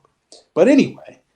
He was talking about how and you don't know whether or not you're sleeping well until like you're balls deep into the next day. That's the problem with sleep. First of all, you could have a big ass full on like 100% of your sleep dream and not remember a damn thing. You can understand what you dreamed about to some degree as soon as you wake up from it. But then it's right out of your head. Unless you write it down or think about it actively, the dream is gone from your mind. So even if you have like really good fulfilling sleep, you're not that aware of it. And a lot of the time when we have bad sleep, we're just tired or whatever at lunch. So Murphy is like tracking his REM sleep. I don't know. There's got to be some way to do it. I don't really care because like you, NJGloyper, I figure out good ways to sleep well. Best part I've found for sleeping, standing desk. Yo, you increase the amount of time that you stand. How much time do you spend at your computer chair? For me, it could be up to 8 hours a day. Now add 8 hours of standing to your day. You're going to be tired. You're going to be conked. So that's funny too, because when I mentioned that, like, hey, I'm getting the best sleep of my life. Now that I stand all the time, guys are like, oh shit, I need a standing desk. I'm not even telling them like, hey, the ergonomic benefit, whatever. Like the other garbage they sold standing desks on. The real benefit to me is that you're just fucking tired at the end of the day. So Murphy, though, is pointing out that he's like REM maxing now that he puts earplugs in when he goes to sleep. Now, to me, that violates the code of the New World inheritance. Like, I was talking about this with HW a couple spaces ago, and about like guys that make a big deal about carrying a gun should probably just move. But there are a lot of people that just go armed in the New World because I'm not going to be the first guy to stop doing that. You're supposed to have a lot of gratitude for your ancestors. Retards will be like, what, are you proud of what other people? No, I have gratitude for my ancestors for putting me on the spot. And you give away in successive generations a lot of what they did that made them unique, but you were raised up by really old people sometimes who told you a lot about their life like 80 years, 70 years before you were born, and shit was way different that long ago. So you just go armed and you don't think about it, and everybody always has. And it's cool to go and read about it, and you find out why it's not a big deal and why you've always done it, because they'll be like, oh, in Virginia in the 1630s, towns forced their members to like go armed all the time because you were always at war with the Indians. You're like, oh, okay, that's where it came from. You're at the point where nobody cares why you do it. You just do it, right? You just do it. You don't think about it. I can't fucking sleep with earplugs in. It doesn't make any sense, dude. I go read about how like some of my most venerated ancestors, in the county records, because this, I was talking earlier with, I can't remember his name. He had some funny Russian name, Vasily, about like, well, the bone I have to pick in a sense with, not No Country for Old Men, but it was the same bone I had to pick with No Country for Old Men for McCarthy's other masterpiece. Well, his magnum opus, in my opinion, and everybody's, Blood Meridian, was that like, that's not really how it worked. And you could sell that shit to people who don't have a lineage here, or don't care to look into their ancestry if they are, lineage Americans or whatever. But when you go read the county registers, because this stuff's all being digitized too. Malton knows this in a way. More stuff is digitized all the time. We have the ability to examine like huge proportions of all of what was ever written. We could just search it up. We can OCR it, dude. It's so based. So every year, I will sometimes just search. I will just Google books search the names of my greatest relatives, like my ancestors that you all grew up hearing about, like the biggest big dog, And there's just more stuff all the time. And I remember reading all the entries about it in a county register from like the 1830s or something. And they were talking about something that happened 20 years before that was a big deal. And it was like some Indians came by one guy's cabin and they got drunk with him. And then they got to a wrestling contest. And the white guy beat the Indians so bad that he got worried they were going to come back and kill him. So he ran to his neighbor's homestead, which is probably like 2 miles away, and told him, and like begged him to come and stay at his house for the night because he didn't have anything to arm himself with. And that other guy came over with a rolling pin. A rolling pin. So it's not some, and this is dudes who'd been in the New World for 200 years and shit is so bad on the frontier, they didn't have a gun left between them. These are guys that were 2 war veterans that fought as child soldiers in the Revolution and then maintained the sanctity of the new project in the War 1812. And they didn't have a gun by then. Now you don't know why. They weren't writing fucking diary. They weren't journaling. I wouldn't be surprised if they were illiterate. They had between 2 dudes a rolling pin. Now the Indians never showed up. It was kind of anticlimactic. And there was a lot of other great entries in there about when they did have a gun and all this other stuff. But you didn't always have one. So I can't be sleeping with earplugs in. But if you got comfortable with that shit, go look at Jack Murphy's fucking media tab right now. And don't be worried. There's no dildo stuff in there or whatever. But, man, his REM sleep's through the roof. Maybe I just need a better lock. I can't be locking myself in my bedroom, though. Like, how are you going to hear what's going on in the rest of your house? This is just old frontier stuff. This is just old frontier shit. And this is also being totally comfortable being outdoors as a kid. And the most important thing you can do is be totally aware of your surroundings. That's your edge. So, anyway, yeah, there you go. Compartmentalizing. It's good, but you got to be prepared at all times. You got to be ready to handle your business. That's a constant state of mind. It's not an option. It's not even a habit. For me, it's a birthright. I'm not worried about getting rolled up on. It doesn't happen. I can't think of a single family member I've ever had who's ever been a victim, and it's probably because we're already ready already. Maybe that's why. So I can't be sleeping with earplugs in. I can't have, maybe the eye mask or something would work. Shape your environment. I'm glad you're doing that, but it is tempting. But man, earplugs in, like, there's some storyline where I just wake up already in prison or something, you know? Like, they just got you, dude. You didn't even have a chance to determine your destiny. You didn't have a chance to decide. You know, I'm not saying I would, like, fill my hand. I'd probably write a banger if they put me over the wall. I would relish it at this point. I'd be like, man, I finally just get to read. Like, they probably would let you have books in there. The key would be to reverse psychology them, right? So they would think that what you really wanted to do was watch TV or something, and then you'd probably get the book hookup. But I'm not saying like I'm going to tough guy it out or whatever, but I would like to have like 30 seconds to decide whether or not I am while they're kicking the door in. You know, you want to be able to at least be in a position where you can rationalize it. Can't do that. I don't think you can do that with foamies in. If you can shoot a 44 Magnum outside with foamies in, you're not going to wake up. That's why you're sleeping so well, Jack Murphy. So I'm kind of upset about it in a way. It's like, okay, yeah, the thing I'd have to do to get a good night's sleep is, live in a cap. I need some armed guards. See, it's so annoying, dude. It's like you can't. Not a good trade. I'm envious, but yeah, no, it's very real. Prepare your environment, shape your environment, but remember,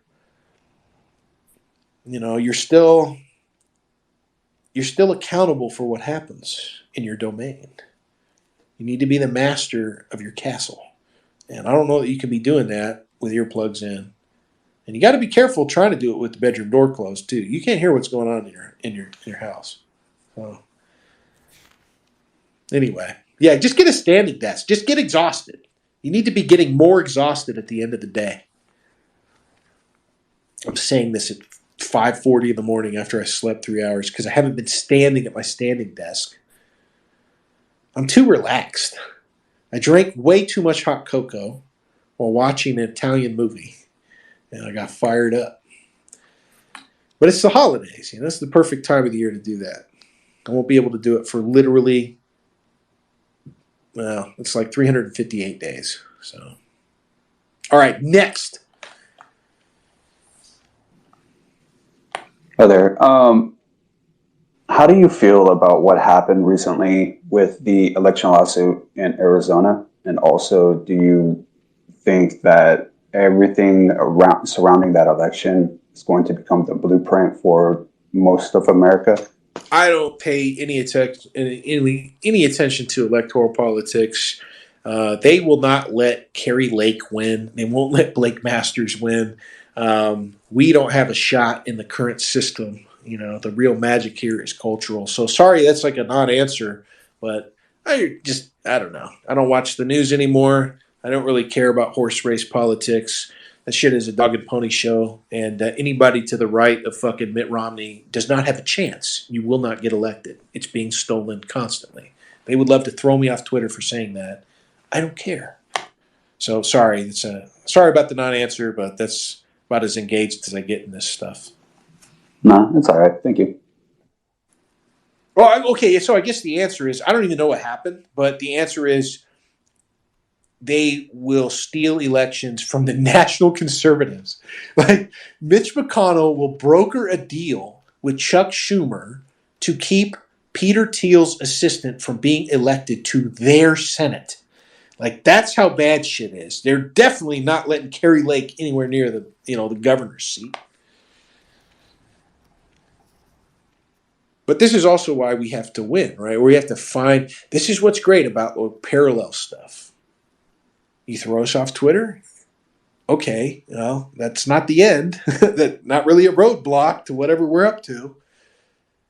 You keep candidates out of the elections. Well, you just create a massive, desperate electorate, and we have explanations and solutions that national conservatives will not have, and they're not even be allowed to govern. So while they wait for their next shot 2 to 4 years from now, 8 years, whatever, however long it takes, we're going to continue to grow and gain power, and they're going to have to actually start attacking us. And they are in a way already. So if shit is bad in politics, remember, we rely on shit being bad. Like, that's why we exist. So I think it's great that they're continuing to steal elections because it makes us more inevitable. And we don't want to negotiate with Con Inc. We don't want to negotiate with national conservatives. We want shit to be so bad that people just end up cooperating with us. And then one day, for no reason at all, the total Gloyper victory occurred. And if it's 12 years, it'll be a fucking hell of a ride. You know, all those guys before they domed themselves, which is why you need to remain Christian, by the way, they were probably still like, hell of a ride, though. Hell of a ride, though.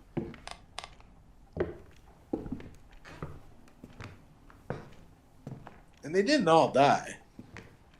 DeGrelle said 600,000 double S dudes lived like forever, in Europe. So, based? Like, that's based? Everyone wants to pretend that, like, a couple dozen guys doming themselves in a bunker or whatever is the end. No. Why don't you go watch some selective Alex Jones replays from the last month and tell me how dead it is. So don't worry about it. It's never over, all right? We're always back.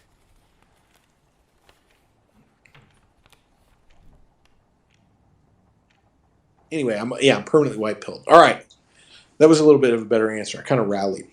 All right, next. Anybody? As soon as it falls quiet, as soon as there's no more monologue prompts or other questions or content or callers, I'm going to stop dancing like a monkey I'm gonna keep Wendell up all night. Let's go. Well, it's already 6 a.m. almost. Okay, well, all morning. Oh yeah, you were saying something about the I think it was the West Coast Straussians. They were talking about how the original sin of slavery that America had to be atoned by the blood sacrifice of the Civil War. Yeah, Lincoln did that. Lincoln as the new founder. Yeah, that's such an interesting thought. That's such a Jewish thought in my mind. Like, oh yeah, well, blood they're sacrifice. Jews. I mean, it's either Jews or people who were like, they have Yiddish Kopfs. That's like the greatest praise for a goy from a Jew is they have a Jewish mind. But no, I mean, this isn't a critique that I have as a non-Jew. This is from a Jew. This is from Paul Gottfried. Not talking about the West Coast Straussians, but Straussians in general, and that they kind of refuse to understand the absurdity. Like, Gottfried is not absurd. Paleoconservatism isn't absurd. Malton is rolling his eyes right now. As nationalists, we don't think it's optimal, but that's why they also think they're nationalists. They're like, yeah, we're nationalists, Southern nationalists. I'm like, no, you're not. Like, you guys have to, like, when the Queen died, we found out that all of you guys claimed loyalty to the Queen and said your whole family, going back hundreds of years in the South, was always loyal to the crown. And we're not going to find out until King Charles dies. We're not even going to get a second chance to point that out. I will be fucking ready, though, dude. As soon as that guy dies, I'm going to be waiting like a hawk to make content out of all the Southerners coming out of the fucking woodwork to pledge their allegiance to... Who's next? I guess it's William. Whatever. It doesn't matter. But, yeah, the West Coast... Wait, what were we saying? Like, okay, you gotta recenter me here. The key here is, like, maintaining my performance even while I'm dead tired, but I need NJGloyper's assistance. All right, where were we going? The blood sacrifice and... Yeah. Oh, yeah, sorry. So, yeah, Gottfried points out that, like, actually, yeah, just go look through my my tweets and replies when I was talking with Josh Neal about, I did a bunch of book posting from that, I don't know, like a week ago or something, around that video. Just go do that. Like, that'll be better than what I can come up with here now.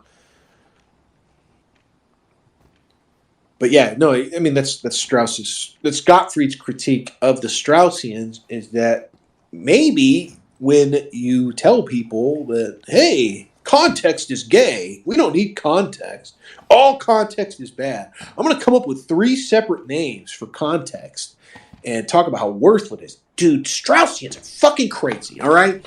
You will listen to West Coast Straussians try and explain Strauss, not necessarily Jaffa's permutation because they're all Straussians, and they'll be like, you can't learn anything about an author by reading about his environment. It spoils the interpretation.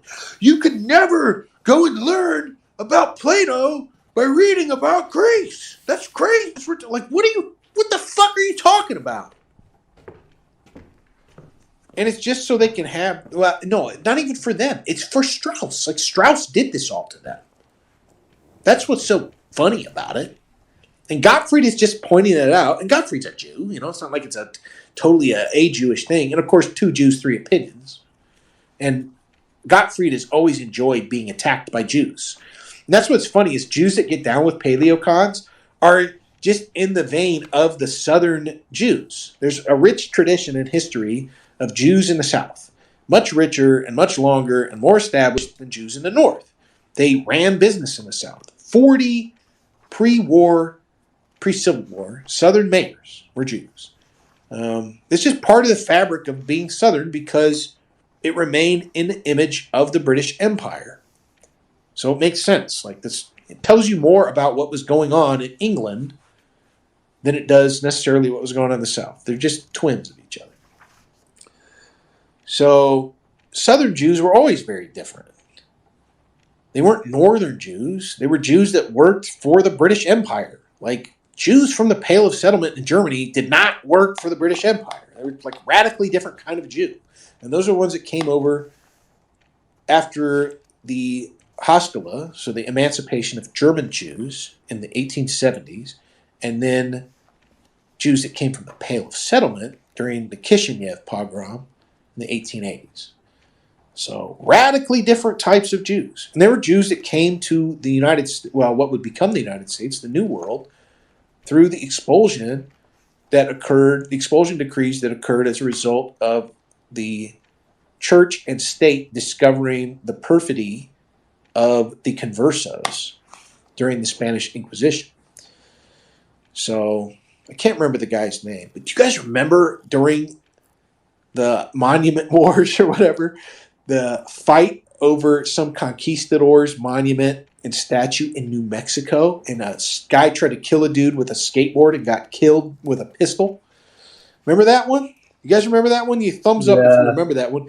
That the funniest thing happened around that. I found some random reply girl on Twitter, some old lady, and Ben Shapiro was like, well, obviously, what we can't do is stand for racist suppression of the centuries. You know, I'm going to mask my hatred of the Goyim and my need to completely pave over and, reconstitute the shared history of the people that I am parasitically draining by destroying their monuments and saying, like, it's good because these people are racist.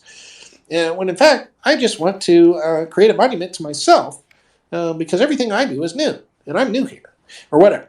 And someone was like, Ben, you don't understand. You don't understand. This guy was secretly Jewish. He was a secretly Jewish conquistador who had to basically like kind of flee to the New World a little bit because shit was getting hot from all the Jews that lied about converting to Christianity and got found out in Spain. Within the first like 4 generations of the expulsion decree of Ferdinand and Isabella, which came when the New World was discovered, same year, 1492. So by like the mid-16th century, things were getting bad because Jews were like, Christian? You mean like me? And you go and read about the like how they infected the Jesuits and they subverted the Jesuits, and like the code in Rome for what was going on with the Jesuits was like, we need to make sure all Spaniards are kept out of positions of power in Rome. That's the ultimate way to diss Spaniards as an Italian, to be like, yeah, Spaniards. And like, and you're like, say he's Jewish. And like, But so this one conquistador bounced out to New Mexico, and then he funneled a bunch of Jews with him. He was like the Schindler or whatever. Not Schindler. There's probably some Jews that did the Schindler thing because Schindler wasn't Jewish. But he rat-lined a bunch of conversos or cryptos or whatever out to New Mexico with him by like the early 1600s. And they had to be very secretive about what they were doing over there because the basic unit of administration in the Spanish frontier was the Catholic Church. And so there's this deep history. You guys can use the right keywords and go and find a lot of academic discourse about it.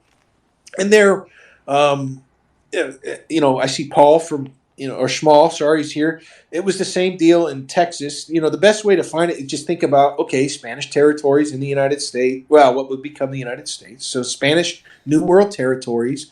And then look for like the other keyword to cross with like Texas would be like Sephardi, or the history of the Jews in California or Texas, any kind of Spanish territory. And it'll be Sephardim because those were the Jews that were in Spain, pretending to be Christians, and then getting double expelled, I guess. It's the Inquisition. That's what the Inquisition was over. That's why you guys all know, you've all heard what the Inquisition was, but you didn't know it was about going after Jews that were supposed to leave, but didn't just said like, yeah, I totally converted, but didn't convert. That's what the Inquisition was about, in case nobody knew, which is crazy. It's crazy that they just totally paper over that. But it's not crazy. It's completely normal. So anyway, look, I'm not against Jews. I don't hate Jews or whatever. Like, Jews are Jews. We are what we are. Like, it's actually pretty great to talk to people about who they are in their own history. I wish that woman would jump in here. It would be fucking baller as hell to hear about, like, why Jews don't assert, especially Sephardim. Like, if you would just stop placing a primacy on concealing yourself and just mix with the public in a normal way, and we could all just be open and honest about what we're up to. Like, I don't know. Why don't you just try it? Why don't we try having some kind of reconciliation instead of it being all or nothing?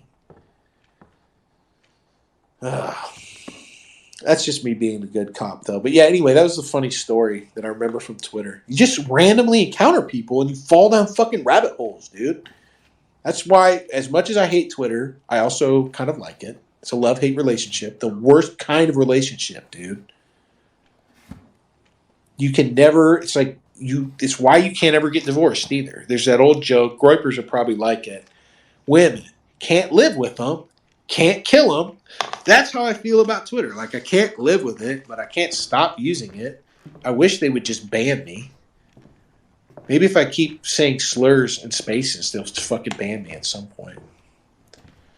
And I can finally take a break. That would really cap off the beginning of my 2023. Getting banned from Twitter. I already nuked my Discord. I disabled the ability to leave comments or negative emojis. Even like borderline, not even negative, but just sussy emojis on my Telegram. I am preparing to focus, but I don't have the wherewithal to nuke this Twitter account because, I don't know, space is kind of fun. We'll see, though. Maybe I'll gain the discipline to completely destroy my social media presence. But that's the positive thing about Twitter, is I literally just saw some woman like, Ben, stop, it's friendly fire. He's secretly a Jew from 600 years ago. Like, stop attacking him or whatever. You don't get it. Like, that statue has to stay up. If you knew the secret history, you would like it. But the reality is maybe Ben would be like, fuck Sephardim. I'm pure Ashkenazi. I guess this bitch didn't see my 23andMe. You guys remember that epic Ben Shapiro post where he posted his 23andMe and it said he was 99.9% Ashkenazi? It's like, that's fucking wild, dude. How come he doesn't talk about that?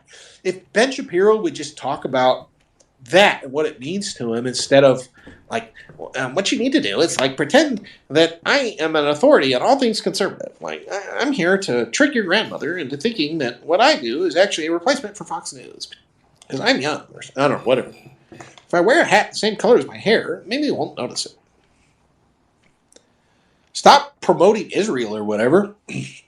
Talk about how fucking crazy it is to be a Jew living in America and like the weird Jew wars and stuff. Like, that would be pretty interesting. I would rather hear from Jews about the internal Jew wars between there's some heat, dude. There's some heat between the Sephardim that came over with the conquistadors in New Mexico in like 1600 and the Sephardim that were down in Texas in the Rio Grande Valley. Like, they ran into each other and they probably don't like each other very much. I bet they squabble like crazy. If they would just stop feeling like they need to hide everything, that would be real content.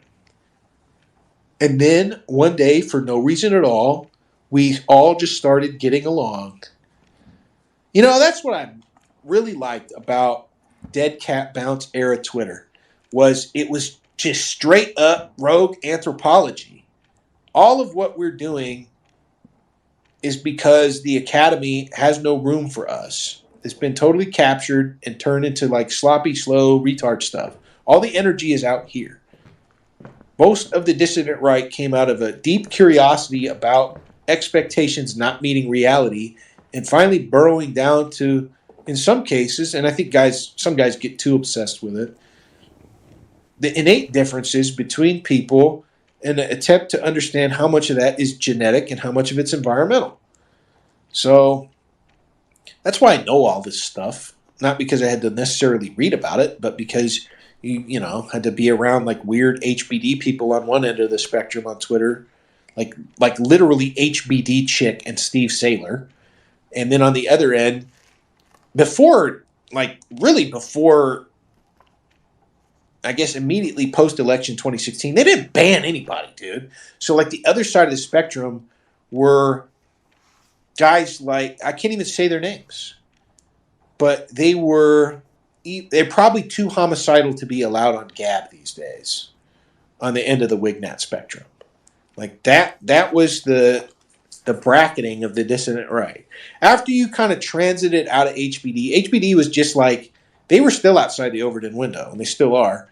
They weren't in the 1990s, but they were by like the 2010s. And once you kind of get to the left of like a Charles Murray or something, like, yeah, whatever. It's just like Con Inc. You know, Peter Brimelow was writing best-selling books about immigration in the 1990s. Charles Murray was putting HBD in the in the New Republic, okay?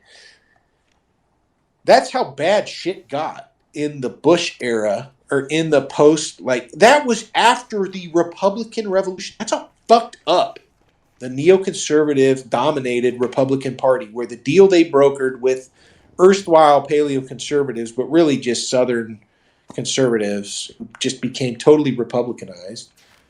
The deal, you know, go watch that stream, how The Rise of Southern Republicans. I get into all the brass tacks. Great book by the famous twin historians of Southern conservatism, Earl and Merle Black. Great book, great stream. The basic trade was administrative power goes to the neocons, legislative power goes to not really paleocons. Like I said with the Atwater thing, it all got washed off of them. Sad. You see those pictures of Mitch McConnell in the 80s and he's holding up the fucking Confederate flag? And you only see it because stupid-ass resistance libs think that the guy is like Satan incarnate. And they're like, see? It's proof. He really wants to use a hard R right now. And it's like, no, it's proof that the guy's a politician. You know what they called it when McConnell got bought off for the Obamacare vote in 2010? So, you know, maybe you guys weren't around and don't remember, but it was pretty funny. Like, Obama had to go whip votes to get Obamacare through, and the buy-offs were hilarious. Because all you could do back then was just laugh and whistle past the graveyard.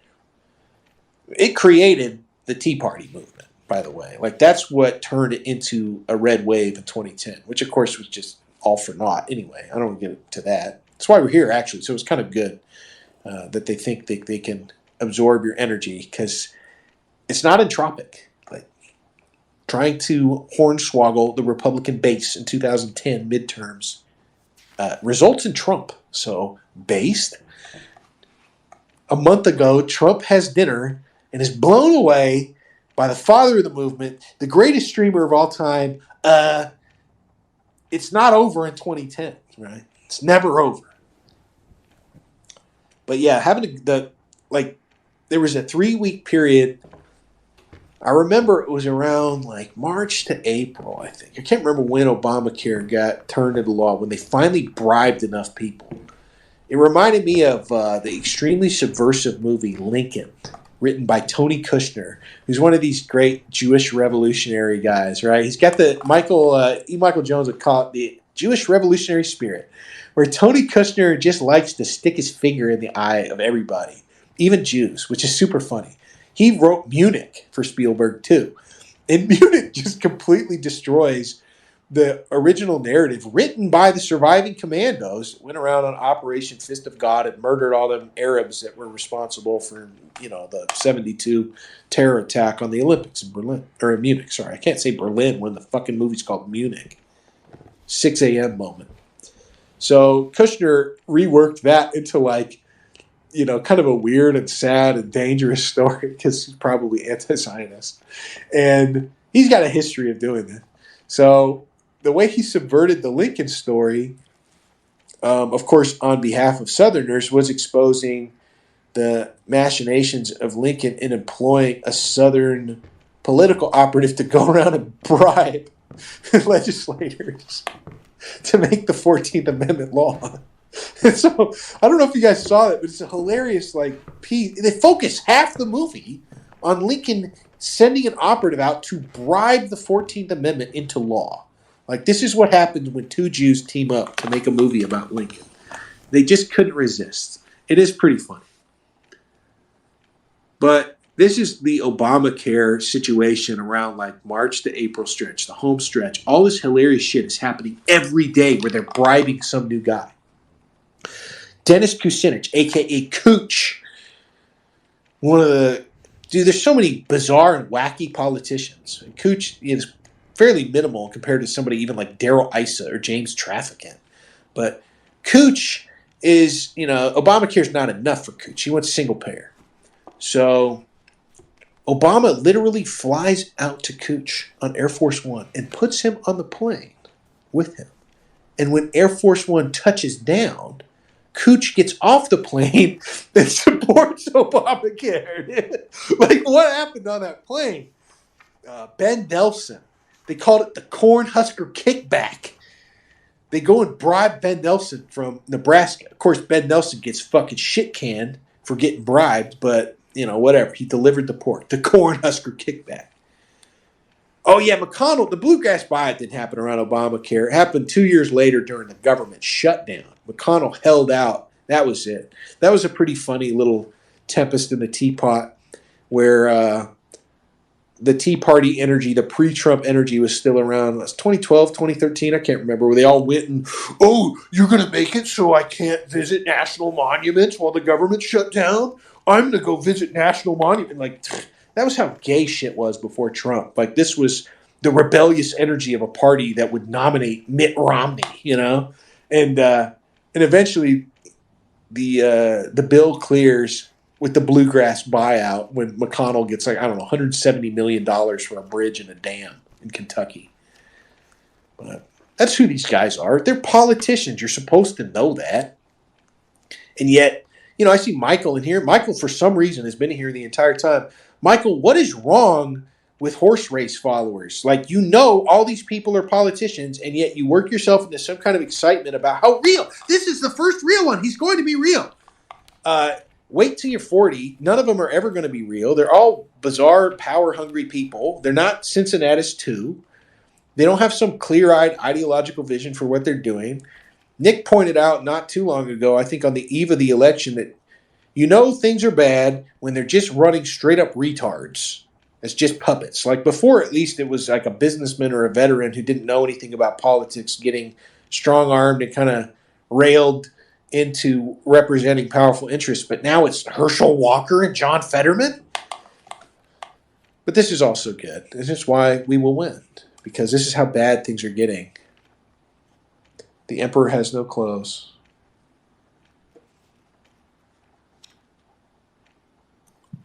Do you need another topic? Yeah, I can keep going. I'm having a great time. Let's go. Okay, I had like 2 cups of coffee, so I'm still going. All right. What is the significance, if there is any, and maybe it's like esoteric or whatever, why do they call themselves the Log Cabin Republicans for the gay, like, campaign, or I don't know why. Like, what's the significance there? Everybody rips off Lincoln, dude. Dude, it is? Fucking Lincoln's Oh my nuts, God. bro. Everybody rips off Lincoln. And I think it's because Lincoln was kind of based. Like, Lincoln was a real ethnic nationalist. Lincoln was like, send them all to Liberia. We can't live. I don't even want to imagine what it would be like living with these motherfuckers. No one knew. No one in Illinois knew, dude. They weren't like, yeah, well, what are the relative benefits of living around people who are radically different from us? They're just like, no. Like, I don't want any part of that. I don't want any part of that. Look what it's done to that down there.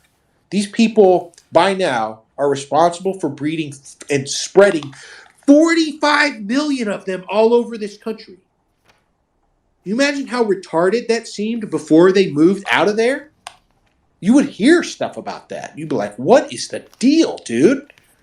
What is wrong with you guys? There were states where they outnumbered the non-thems. Like, what? Maniac shit. Lincoln also understood that the founders hated Parliament and loved the king. They knew that kings were more responsible to the people than Parliament, which was easily bought off and full of craven and weird strivers who all envisioned themselves as the next Cromwell or something totally stupid and profane. So, you know, George Washington's a great example of that. Like, there was no question who top dog was among all the top dogs. And it wasn't even first among equals. There was just Washington. And who was Washington's top guy? Hamilton. That's it. When we talk about the founders, there's 2 guys that are completely apart from everybody else. And it's not that they're above reproach, but they had the esteem of dudes that signed both documents too. And only a handful of guys signed them both. I think Robert, the wild and enigmatic eternal enemy of the Jewish libertarian Robert Morris. Also signed both. But if you invest in the revolution and make sure it happens, I don't care that you're out there getting the maximum return on your investment. Maybe the problem is that we didn't just give that to Robert Morris. Like, why should Robert Morris have to go out there and connive? And libertarians will go, Robert Morris engaged in OG insider trading. Okay, circa 1780s, the way you did insider trading was you just had faster horses and you'd go around buying, scrip that was given to revolutionary veterans, and you'd buy them off with, gold in hand. And that's how Robert Morris became rich. And you're like, yeah, well, Robert Morris funded the revolution. That's okay. Like, I don't care. Anyway. Yeah, Lincoln was kind of based in a certain telling. At the end, things weighed on him, and he made some ridiculous mistakes, but it was to basically put the coffin nail in the war. The 14th Amendment is Lincoln just arbitrarily, like, nuking Japanese cities. Maybe. I don't know. Lincoln, there's something that everybody likes about Lincoln. They will readily lie about who he was to say, he was the first non-racist white man. Oh, yeah, he founded the Republican Party. So friends like him because Jews have been lying to you for the last 70 years. But Lincoln established the natural rights of equality and justice. And so friends are like, he's just like me. So I'm assuming that's the log cabin Republican thing. But they're also intertwined with a bunch of unsavory weirdos, dude. I don't even want to get it. I can get into all that. I don't know.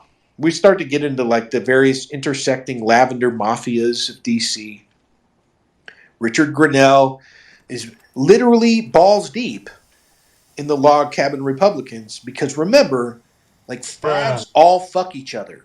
That's what gay friends do. They're not normal people. They were sexually abused by people who were sexually abused by people who were sexually abused. And like Kanye said, or Ye said, we have to break these cycles. You have to break cycles of abuse and violence.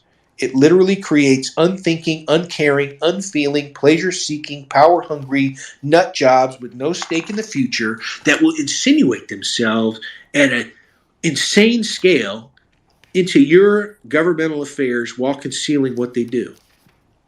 And I'm not, and we're talking about two groups of people, and the Venn diagram between them starts to just look like a circle, by the way. Okay? The two groups. Let's see. Yeah, okay, both 4 words, or 4-letter words. And, if you just use, weird, dude. If you just used a soft G, like saying GIF instead of GIF for one of them, you could say the J's. Weird. All right. Whoa, dude, that's fucking crazy. Nick talked about this on his last stream, right? What did he say? Like a quarter? Like a quarter of political operatives? And that just speaks to the fact that these people, in many cases, have, traumatic pasts. Like Lee Atwater watched his young brother to death after accidentally tipping over a pot of boiling oil on himself. He fucked for life. And he treated people terribly. And that makes him a perfect weapon inside the Beltway. So, yeah, I don't know. I don't want to get into the whole log cabin Republican thing. Everybody appropriates Lincoln. That's kind of good in a way for us, but really it's like bad in trying to reconcile Southerners and the rest of the country for the first time. But when I was talking with a foreigner about this, he's like, well, everybody moves around now. And I brought up the fact that nobody in the South anymore has a Southern accent and that cultures are flattened everywhere. And, it's not like the Tower of Babel was the end of history. So maybe that's what'll do it. Like, maybe nationalism is just going to have to unify and deliver a country that's been fundamentally broken and sucked dry. And we won't even necessarily notice that they're gone. They're just going to flee to... I don't know where there else is to flee, though. But they'll just go flee and tell lies and show up somewhere else and claim that we threw them out, treated them terribly, and they'll use that to get their foothold in their new home.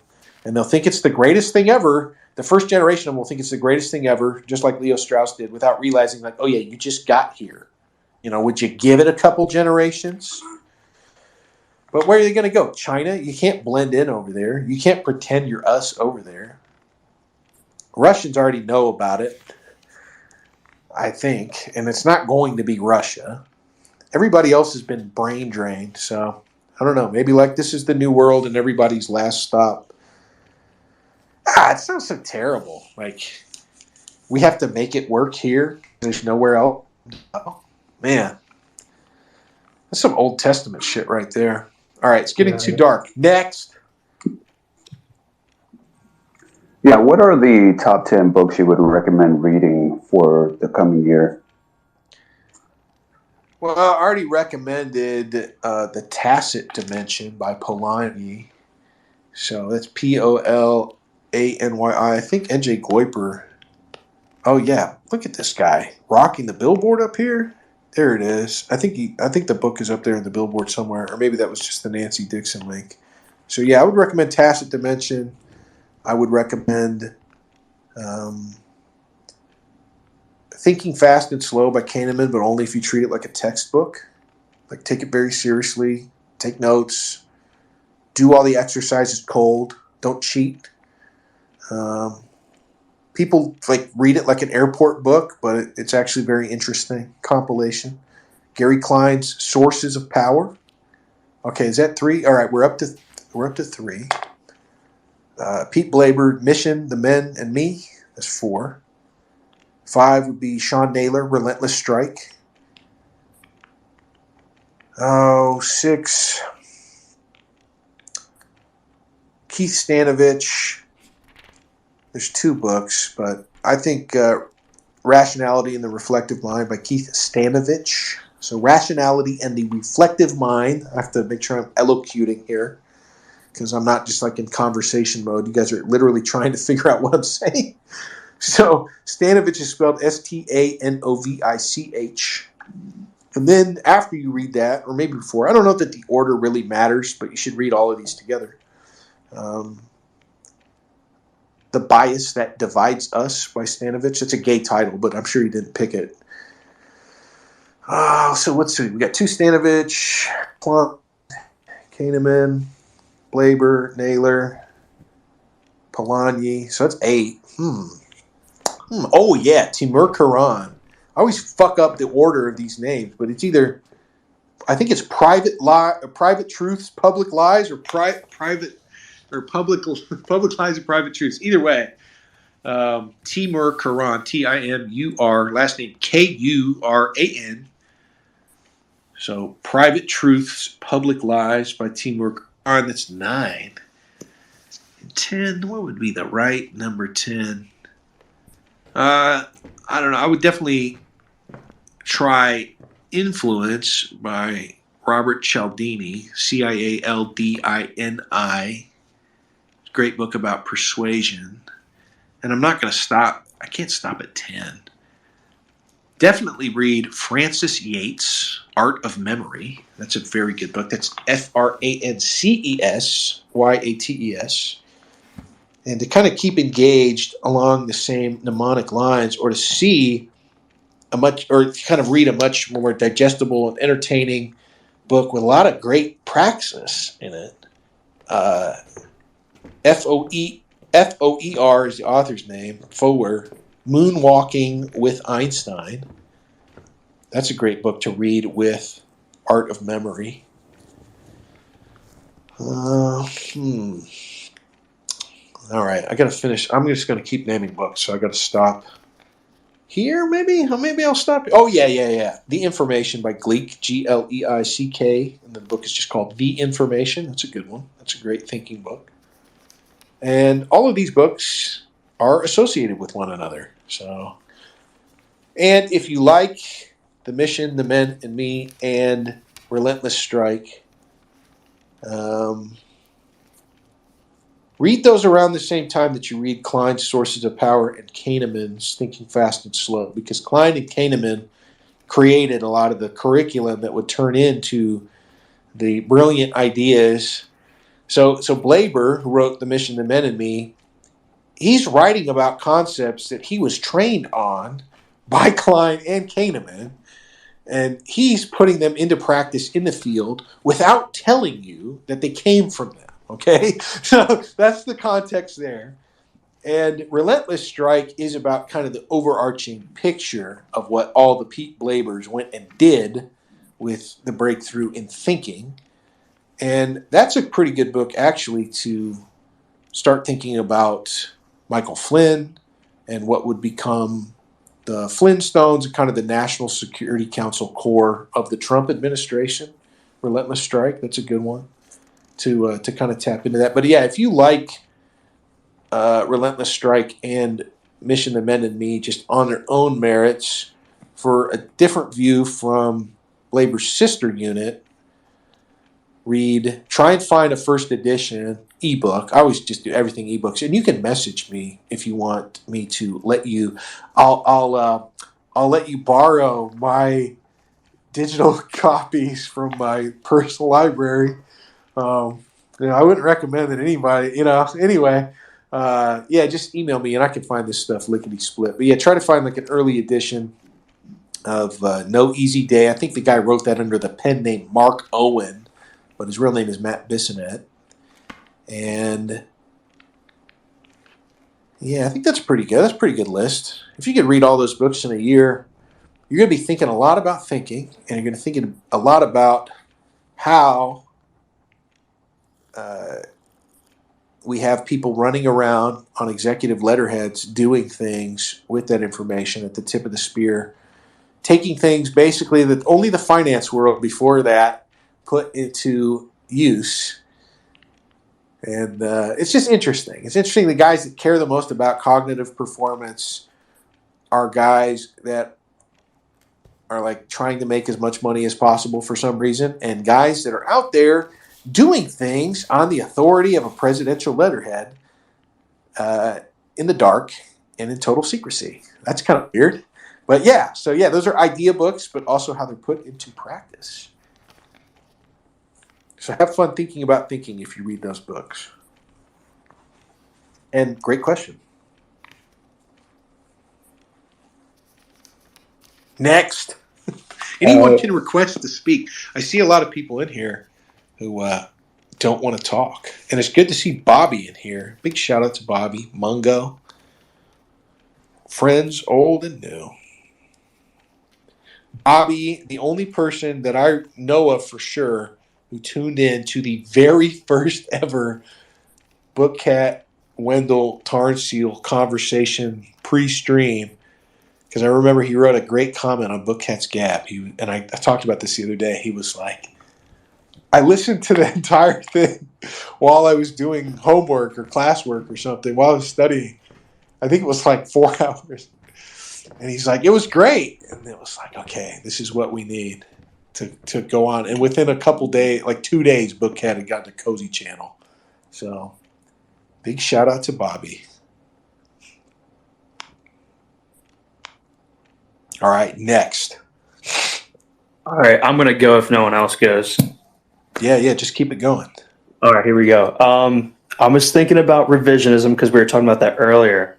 And one of the things I was thinking about is like revisionism in the future. How do we I know there's this saying like the victor writes history or whatever. So how do we kind of like shape or prevent the wrong kind of revisionism in the future, or is it even possible? Like, what is that something that you've thought about? You already know, man. I mean, everyone should already know because it's Bookcat. It's one of Bookcat's greatest mantras, and he has many. Primary source supremacy. We read about people in their own words. We trust the actors of history to define their experience, their times. We don't use secondhand sources. We only use them as a bibliography to find the firsthand sources and never to trust what we're reading in a secondhand, or not a secondhand source, but a secondary source, which is what most people read as histories, the product of modern minds poisoned by academia. Why would you read that when you can read what the actors of history wrote in their own memoirs? Now, I just recommended a bunch of books that are just straight up memoirs. They're primary sources. Kahneman's isn't, but Klein's is. Sources of Power is great.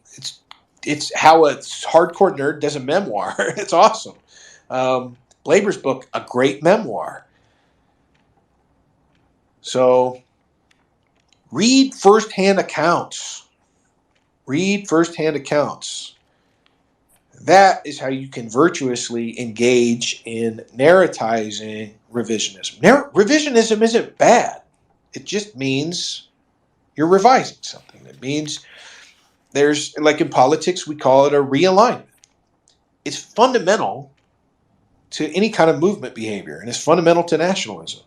Like I said, this is the not secret goal, but it doesn't matter. Like, I don't have to be secretive about it. If Zoomers can't listen to what you're saying no matter what, not that they just don't hear you or blah, blah, blah, it's just that they can't do it and it's retarded to expect them to, then, Wurzelroot gave me an opening to get him to think about his strengths. Wurzelroot has to know that what he knows better than anybody is his passion for talking about the early church, the Crusades period, and basically Christendom. And I know he's dedicated to unifying Christendom because I have heard people super chat him and talk about him leading them to the church. And so use the Amazon reviews heuristic, right? Like, I don't know, 1 out of every 1,000 guys that buys a product on Amazon leaves a review for it. So we know he's led many more to it. But there's got to be a confluence in this. What you're good at is not whatever you think you're good at. What you're good at is what you're actually good at. And you need somebody else to cultivate that in you if you're young. And it's not going to happen from that cultivation. It's going to happen gradually. And then twice as old as you are now, you're going to be very satisfied with your life as all of these things start to come into confluence with your natural abilities while you're in your prime. It's a beautiful feeling. It's a great feeling to kind of fall into the natural malaise and questioning of your post-college years in this aimless time. Gay millennials call this shit the quarter-life crisis, but it's just what happens when you're establishing yourself. It's so portentous, and the road is so fraught with peril. Even if you are wealthy or established already and you don't have very far to fall, preventing yourself from becoming the parable of the prodigal son is important. Even wealthy people strive to set out on their own and escape the shadow of their family. And that most of them fail is not tragic, but it is literally biblical. And it's why the return is celebrated. It's a hard-ass time. If you guys aren't there yet, you will be. The best way to kind of stay centered is to bury yourself in what you're better at than anybody else.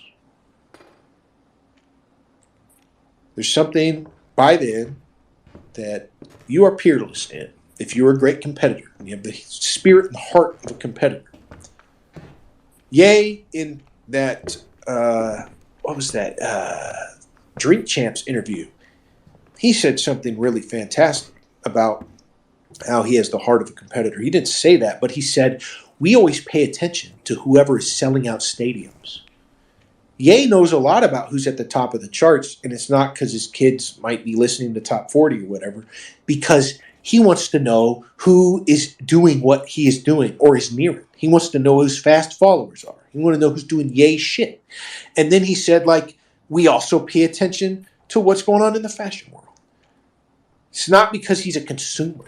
It's because he's a competitor. And that's what competitors want. I scour the world for my evil twin, and I've never found him. This would be the finest moment of my life if I can maybe just die a second after I kill him from wounds he inflicted on me. I'll still have won, right? I'll get to see the light go out in his eyes before I die. And I love it.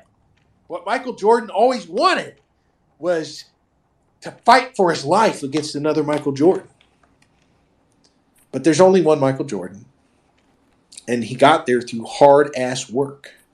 Sure, haters will say it's some other quality. I'm glad I can talk about sports on here. I don't watch sports, but there are compelling narratives, and there are great competitors.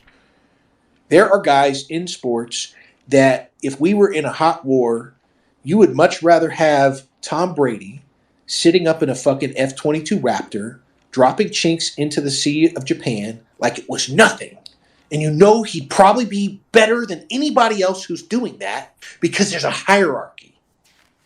There's a hierarchy.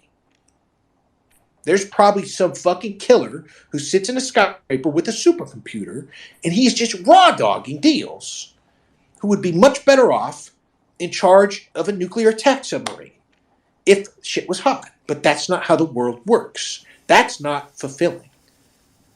It's not as fulfilling. They're great competitors, but nobody cares about their story because it's not a media product and they're too fucking busy. They don't go out there and get forced into media relationships with the public to sell the expansion of an idea into like broader entertainment and consumption. Not how it works. So we can only examine the stories of competitors who are offered to us as media.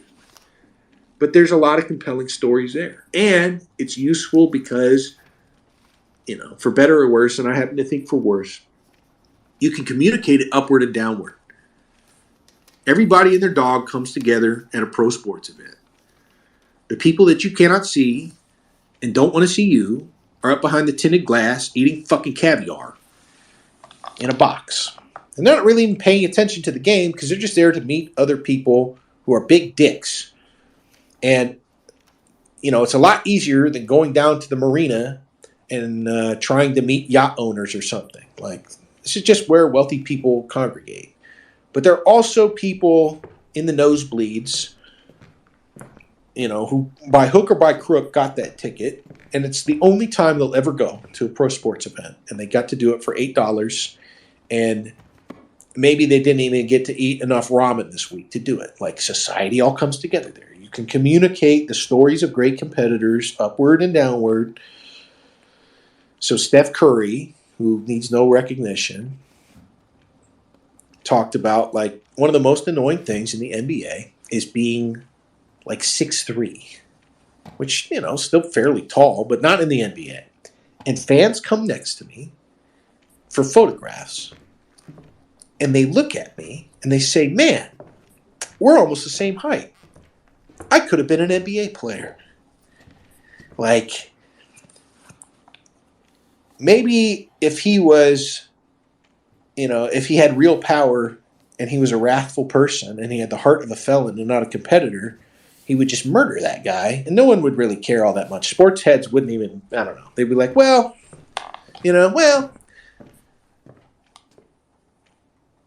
But, there's lots of lessons out there. Great competitor. Turn yourself into a great competitor.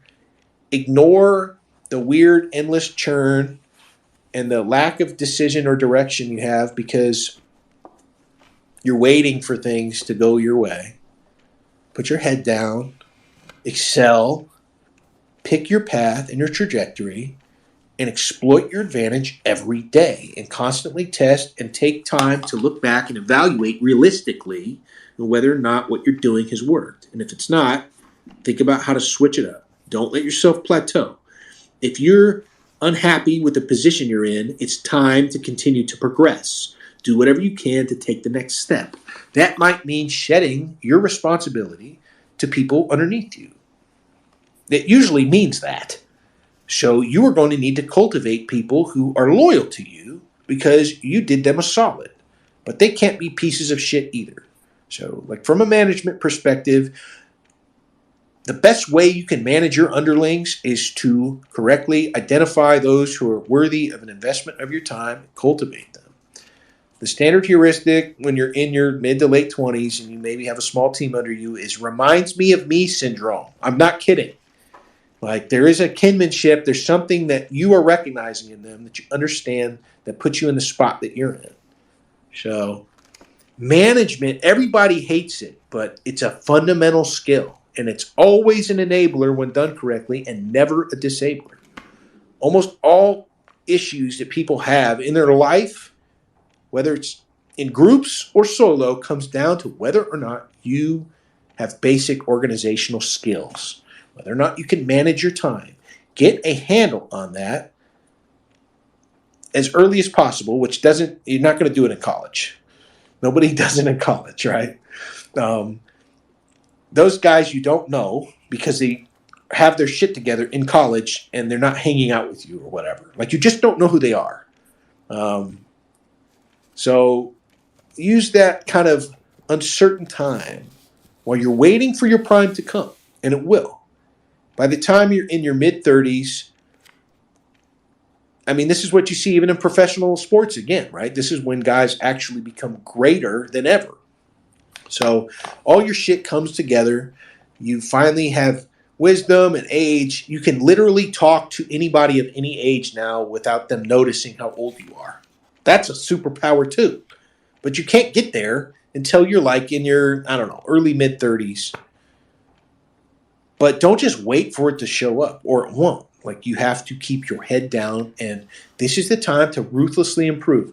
Now, life will get in the way, and, you know, you'll fall head over heels. Sometimes it'll happen, and you'll create a family, and then that'll kick in. Like, as soon as you have a kid, if you're a dude, it's not even going to hit you until you are holding your child, and then you're a dad, and then you don't have to worry about any of this shit. There are no questions or whatever in life. You're in fucking autopilot mode. And, you know, you have your obligations in order or whatever. So don't even worry about that. But if that's not going on for you, don't let the pressures and the kind of instability of modern life get in your head. Like, bury your thoughts, focus on showing up every day for yourself, and by the time you're at the like 10-year, 15-year interval, you'll be laughing about how fucking great God is and how great your life is. But it doesn't come easy. So use stress. Use it. Like, literally turn it into gasoline for your engine.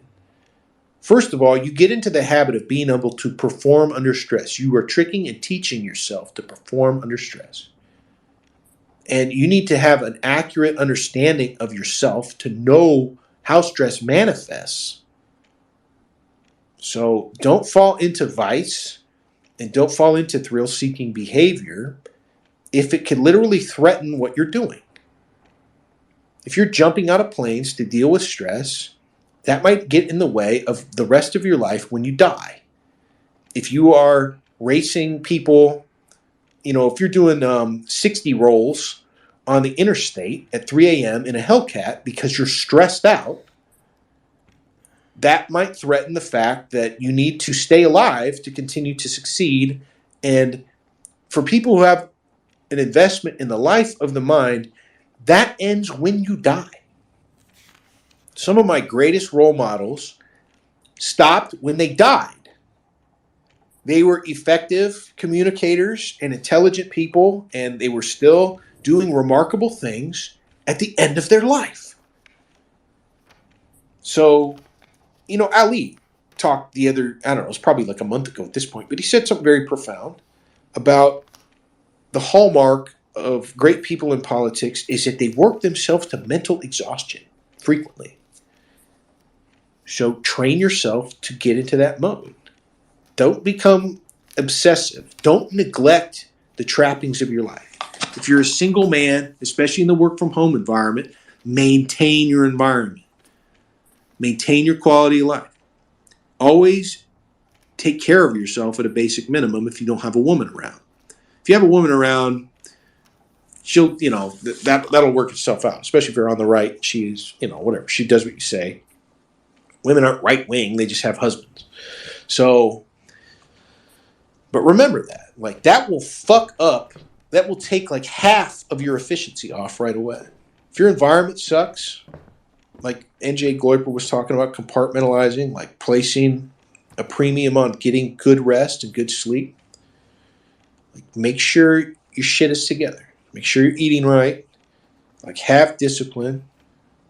Don't be a 16-hour-a-day workaholic if you could be a 14-hour-a-day workaholic and have an hour where you're maintaining your living environment to a certain degree, and an hour where you are not eating crap, but eating good things. And maybe you could be a 13-hour-a-day workaholic if you take a third hour to relax with no stimuli. I know that sounds hard, but learn to live with yourself. Like, learn to unplug and just think. You need to be pondering more. And you can whittle it down to a 12-hour workaholic, which 7 days a week, you are doing more. You're doing like 3 years of work in a year. So take time for yourself, but learn how to rigorously manage your time. Those skills are going to pay dividends when you hit your prime, but you won't know it until then, and you can't count on it happening. You're not actually looking forward to it. What you're doing is you're like rigorously compartmenting your life, and where you can impact your performance, you're taking the opportunity to do that, but you're focused on continuous improvement. There's a lot of good literature in the medical community about reflective practice. They're probably, I would say unquestionably, the leaders in holding themselves accountable for continuous professional standards.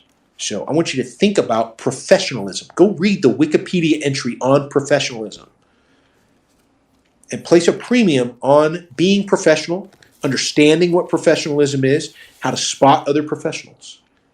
There was a time where, as a hobby, or just as entertainment, I would observe professionals, engaged in manipulating simulators. So I'd go on YouTube and I would find ex-fighter pilot flies flight sim or whatever. And you wouldn't believe how much you could learn about professional behavior and the details from watching something like that. You're not learning how to fly a fighter jet. You're watching a pro. That is something that you never would have had the opportunity to do before. But you can kind of create a sense of who is worth paying attention to, who's worth listening to, who's worth observing. You can't count on every cue being the same for every type of person, particularly these days where people will just wear a sweatsuit, like nonstop. People will just fucking die. They will live their entire life in sweatsuits from here on out in workout clothes. Like, a lot of that is actually gone, and it's not the indicator that it used to be. It does mean something still, but it's not necessarily what it used to mean. So you need to figure out how to set your filter and like your radar to identify people who are doing interesting things. They carry themselves a certain way. They are compelling speakers. They're competent.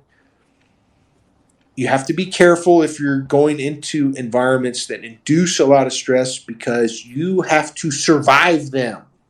So if you're going on safari to experience a new thrill and also be around rich people, if you're like, hey, if I go on safari to a lodge and I sleep in the cheap tent part, which is nothing about a safari is cheap, but if I go on the $12,000 safari package, if I take a 5-day week and I go on safari for vacation, then I get to drink in the lodge with a billionaire who's there to do the African Grand Slam with a fitted double rifle that took him a year and a half to get done on 6 different transatlantic flights on a $65 million G650 ER.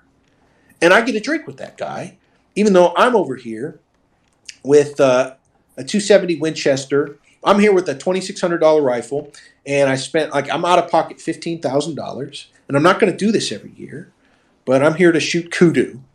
But I get to talk with guys that are dumping elephants and rhinos with a 500 or 700 Nitro Express or whatever. You get to go and do interesting things, but you also have to survive. Like, you need to be able to handle your business. You will go and find wealthy people and interesting people, not even just wealthy people, engaging in risk-taking behavior, like cave diving, but you have to be able to dive in a cave and live. You've got to go to the racetrack and not die, because that's what everybody's there to do. Like, you got to go to the offshore boat race and not die to encounter interesting people. So be careful with stress inoculation, especially when you're in your 20s. I went through that whole period too, where it's like, How close to the edge can I go? How many times can I talk my life out of the hands of another person? If I hadn't lived, none of you would be hearing about it, and there would be no lesson. So be careful with how you deal with stress. Be very careful with how you deal with stress.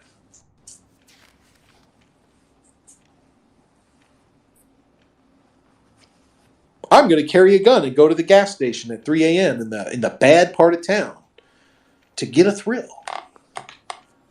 Okay, well, you have to live to learn anything from that.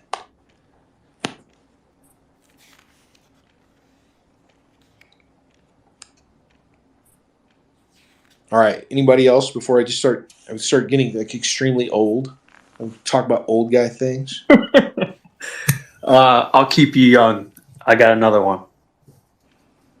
I'm enjoying these, by the way. I am pondering them. I'm not just like thinking of the next one, although I'm doing that in the background. But the next one. Were you watching an Ali stream recently where he talked about time travel? No. I think the last Ali stream I watched was actually on Cancel Proof when he was in the studio with them. Oh, okay. Yeah. I don't know. Man, the end of the year is crazy. Like, I haven't been keeping track of anything. So no, sorry. No, I didn't hear the time travel one. Was it a metaphor? Is that what he meant? He's saying you can literally time travel, and like obviously it is like a metaphor. It's not like I'm time traveling, but he was referencing, I think, to something about like media manipulation or something, or like predictions, and like how you can predict something and kind of make it true. Yeah, I agree on that. I was talking about earlier with HW today about like, look, you can go out there and have a feeling that something is going to happen a year ahead of time, and you can't do anything with that. You become the problem when you go and try and convince other people that something hasn't happened yet is a problem. They're just going to look at you and say like, yeah, but it hasn't happened yet. Or what are you talking about? They don't want you fucking up the money. They don't want you fucking up their relationship. You'd be like, look, like something really bad. I have a bad feeling about this. And then maybe 8 months out, you start to kind of see it take shape. You start to become a little more sure that not only is something bad going to happen, but you can kind of see the avenue of approach. And 6 months out, you're calling it. You're calling the ball. And 6 months later, disaster is striking. And instead of, I told you so, or whatever, what you did the entire time is you just kept watching and kept thinking, but you understood like, look, I can't do anything with this. And now all of a sudden there's demand. Now you have a window of opportunity, and I mean a window of opportunity to explain how we got here. And then you're the most useful guy in the world, only if you seize the opportunity, because anything that catastrophic, that window will close. And ironically, the more catastrophic the thing is, the quicker the window closes. So take advantage of that. Like, you'll make a reputation off being a useful person. They're not going to care about how you did it. That's not content. Nobody wants to hear that. They want to hear the backstory. They want to hear the rest of the story, Paul Harvey style. Don't gloat. Bury your thoughts on that. Don't be upset. Oh, now you call me. Just have the backstory. So that's like time traveling in that you're the most prepared person for something to happen. But it's like those old Orson Welles, Paul Masson wine ads. We will sell no wine before it's time. Events are in the saddle. Like, things are in the saddle. You are not in the saddle. They are riding you. Only God's timing is perfect. So, now there are certain people that they'll use their social capital, they'll use their political capital, and they'll use their literal real capital to instantiate things, to create ideas, make them real, make ideas feasible, right? Take them out of like the realm of the virtual or out of the idea world and into the physical world. But you take on huge reputational risks. It is a literal gamble. So that is kind of more in the realm of prediction. So there's a way to kind of play things safe And some guys really like to live on the edge with their reputation. I don't really enjoy doing that. Reputation is like really important because it's how people will recognize you for the rest of your life. So there are things I will take risks on, or I used to. I don't know. I'm in a fortunate place where I don't have to do that anymore. So some guys, though, the action is the juice. They are gamblers. They have addictive personalities. They swing between the highs of thrill seeking and then the lows of needing salvation to reassemble the crumbs of their life. So, yeah, I mean, time travel, I totally agree with Ali in that sense. He's a very profound guy. Ali, if you can sit and watch and read between the lines, there is going to be like consistent, I don't know, like at least 1 second out of every minute of what the guy's talking about is going to be pretty profound if you filter it for who he is and his experience.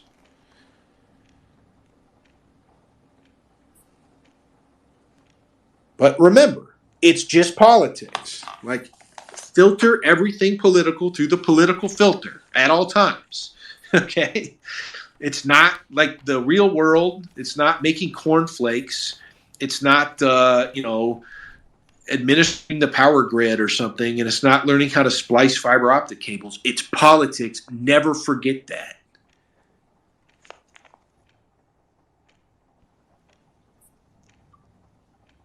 All right, anybody can speak.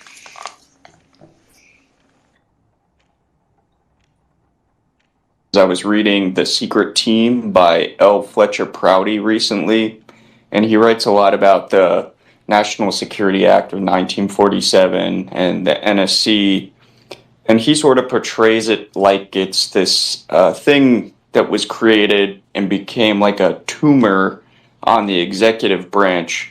And I was just wondering if you think that that's something that, say, we did take power fully, if that's something we would want to keep and utilize, or something that we would want to dismantle. Well, first of all, be careful about measuring the drapes. And the deep state, all the state, the entire bureaucracy will just straight up go into self-defense mode if they think you're there to take their job. I did a stream, I think it was called James Shirk Schedule F Mastermind. And Shirk came in to the Trump administration as a labor economist from the Heritage Foundation. And I don't know. I would recommend you watch my stream on it because there's a lot of reading between the lines and a lot of analysis of what Shirk is actually saying or potentially saying going on there. And that's my favorite stream I've ever done. But Shirk came in from the Heritage Foundation when they were staffing up the Trump admin to the tune of like 1/3 of Heritage's professional staffers got dumped into the Trump admin. And Shirk assumed, like, this is my big break. He was like the, number 2 guy, number 3 guy or whatever at the Office of Personnel Management at OPM. So this is the federal government's HR department. And Shirk had the extremely powerful and completely unknown job, this is deep politics, of basically negotiating executive imprimatur between the 50,000 between the executive, so the president, ostensibly. It would be more like the guys in the White House staff that work in and outside of the Oval. So, I don't know, say the most clouded up 100 of the 320 people that work in the East Wing. I don't know, whatever. There's a lot of people, right? I don't know how it really works, and they don't usually talk about this stuff. Although it would be interesting, with the right elicitation. But Shirk thinks like, wow, I'm the guy who's going in between the president and the 50,000 people that control the 2.2 million full-time government workers. 2.2 million. And we don't know, and Shirk doesn't know, that there are 50,000 choke points, right? This is not how he's framing it, but this is the genius of Shirk and what he discovers, is that there is 50,000. Like, to put a number on it is Shirk's particular genius and what will shake the earth. Now, he gets in there and he goes, wow, I'll finally have real power. I'll get to move out of the halls of, like, these low-level roundabout government jobs. I've worked in and out. I've gone in and out of different admins at lower levels. But, I finally picked the winning horse in Heritage. And you guys can watch the Heritage Vibe Shift, that stream that I did on my replay Telegram about the kind of recent history of the Heritage Foundation, why that's important.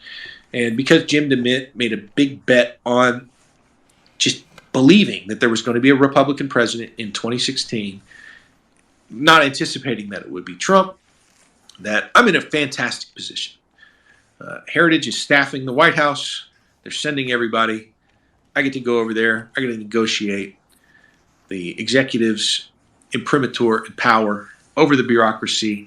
I'm going to be telling them like it is, because when I watch, I'm just a Bill on Capitol Hill. When I watch Schoolhouse Rock, this is how the government works. And then he goes and finds out that it's just a hive of Democrats. It's a hive of like Joe Biden, Obama types or whatever, just your garden variety like MSNBC watcher. And they do whatever they want. And when Biden or Obama's in office, they do whatever Biden and Obama want because it's the same thing. And they still do that when a Republican is in office. And there's no end to the lying and the end running, and it's just like endless ways that they check them. And this becomes very frustrating for James Shirk. And the way he talks about it is pretty interesting. It's like, I had assumed I would have power and I had nothing but like fucking headaches and people who saw me as their enemy. So I come back from Christmas break 2019. I come back from, it sounded like he came in the office the day after New Year's. He goes to I think he said it was, the Eisenhower office building. And he's like, I'm alone. I'm alone in this giant federal office building. There's no one around.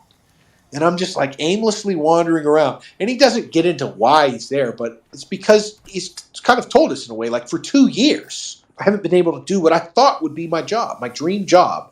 And instead, I just want to blow my brains out until I realize like I would rather take, 5 out of those 6 shots against, like, I don't care, any of these 50,000 assholes that are ruining my life, and then, save the last one for myself. And so he's like, I just decide, I'm alone in the office complex. And as one does, I just start going through the U.S. code. So James Shirk, it's like something out of a movie. He's going through the U.S. code. And I can't remember which one he said it was. I used to remember it because it was pretty memorable. It was like Title 5, Section 7511 of the U.S. Code. He discovers that federal employment classifications are just a cover-up and a lie. He discovers that everyone forever had been allowed to assume, which is a neat trick, that the only people subjected to at-will employment at this point in the federal workforce are presidential appointees, of which 4,500 to 5,000. And that, in recent turnovers, has been the churn, C-H-U-R-N, between administrations. A Democrat comes in, he throws out as many of the 4,500 to 5,000 guys as he can. Republican comes in, vice versa.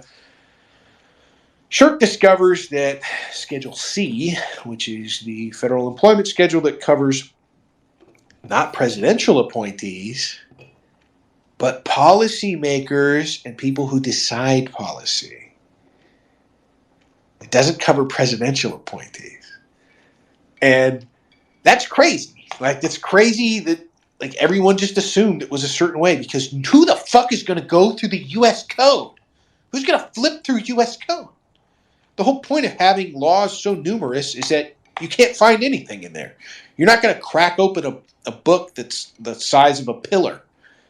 James Shirk did, and he discovered that, what is that number? Right? Like, what's that number? If there's 4,500 presidential appointees, but we can actually subject more people to at-will employment, meaning you could fire them for cause, how many people is that? And for 6 months, they figure out that it's like 50,000 people. 50,000 people. And a funny thing happens. You got to run everything that OPM does through Office of Management and Budget. They actually define the regulatory capacity of OPM. So they kind of are there as a check and a balance and a rubber stamp, and of course, a massively bloated addition and tumor to the bureaucracy. Moldbug talks about the ratchet effect. It only expands in size.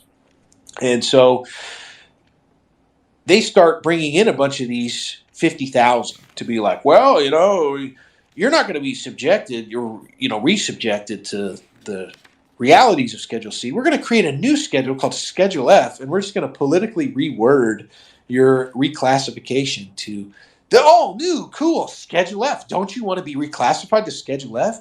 It will give you all the employment protections of a presidential appointee. Some shit like that. It's like, I was wondering, like, if it's Schedule C, why not just fire them? And I don't know. Like, this is the kind of games they have to play in the Beltway. So they create Schedule F, and they just literally reword Schedule C. But that doesn't trick anybody. And the word gets around like wildfire. And everyone is chimping out. Shirk says that it took him 6 months to hammer it out between OPM and OMB. So this is mid-2019. And the targeted rollout date, New Year's 2020. And full rollout, March 2020.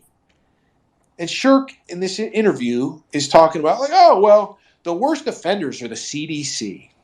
The worst offenders in the government who hoodwinked, they basically engaged in like criminal activity to escape any executive purview over what they were doing were the Centers for Disease Control.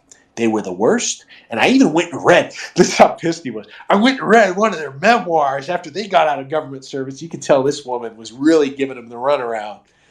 And he's like, she just openly mocked and laughed, mocked me and laughed about how she was pulling our strings and like literally said up yours to us. Like the language he's using was brutal. So it's like, oh, the word goes around like wildfire. The targeted initial rollout date is January 1st, 2020. They have 6 months to prepare. And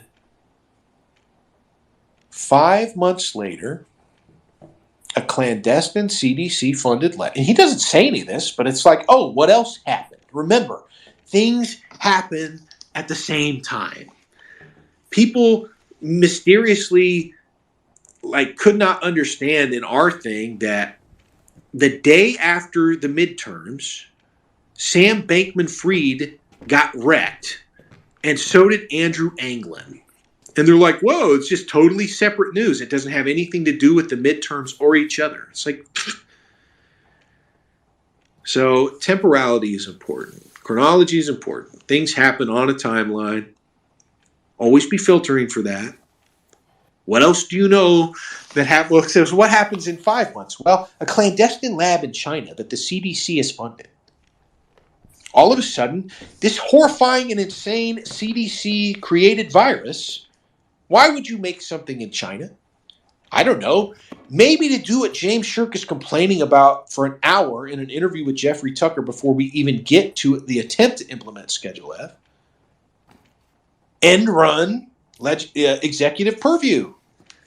So, and all of a sudden, this big and evil and nasty virus is released in China, and its first real point of contact en masse in the United States 3 months later, the same time that Schedule F is supposed to be fully rolled out, is at CPAC. Do you guys remember that? CPAC was the last major conference and last major gathering allowed in the United States because that was the first super spreader event. And it was a MAGA event. CPAC only blew up because it got on board with Trump.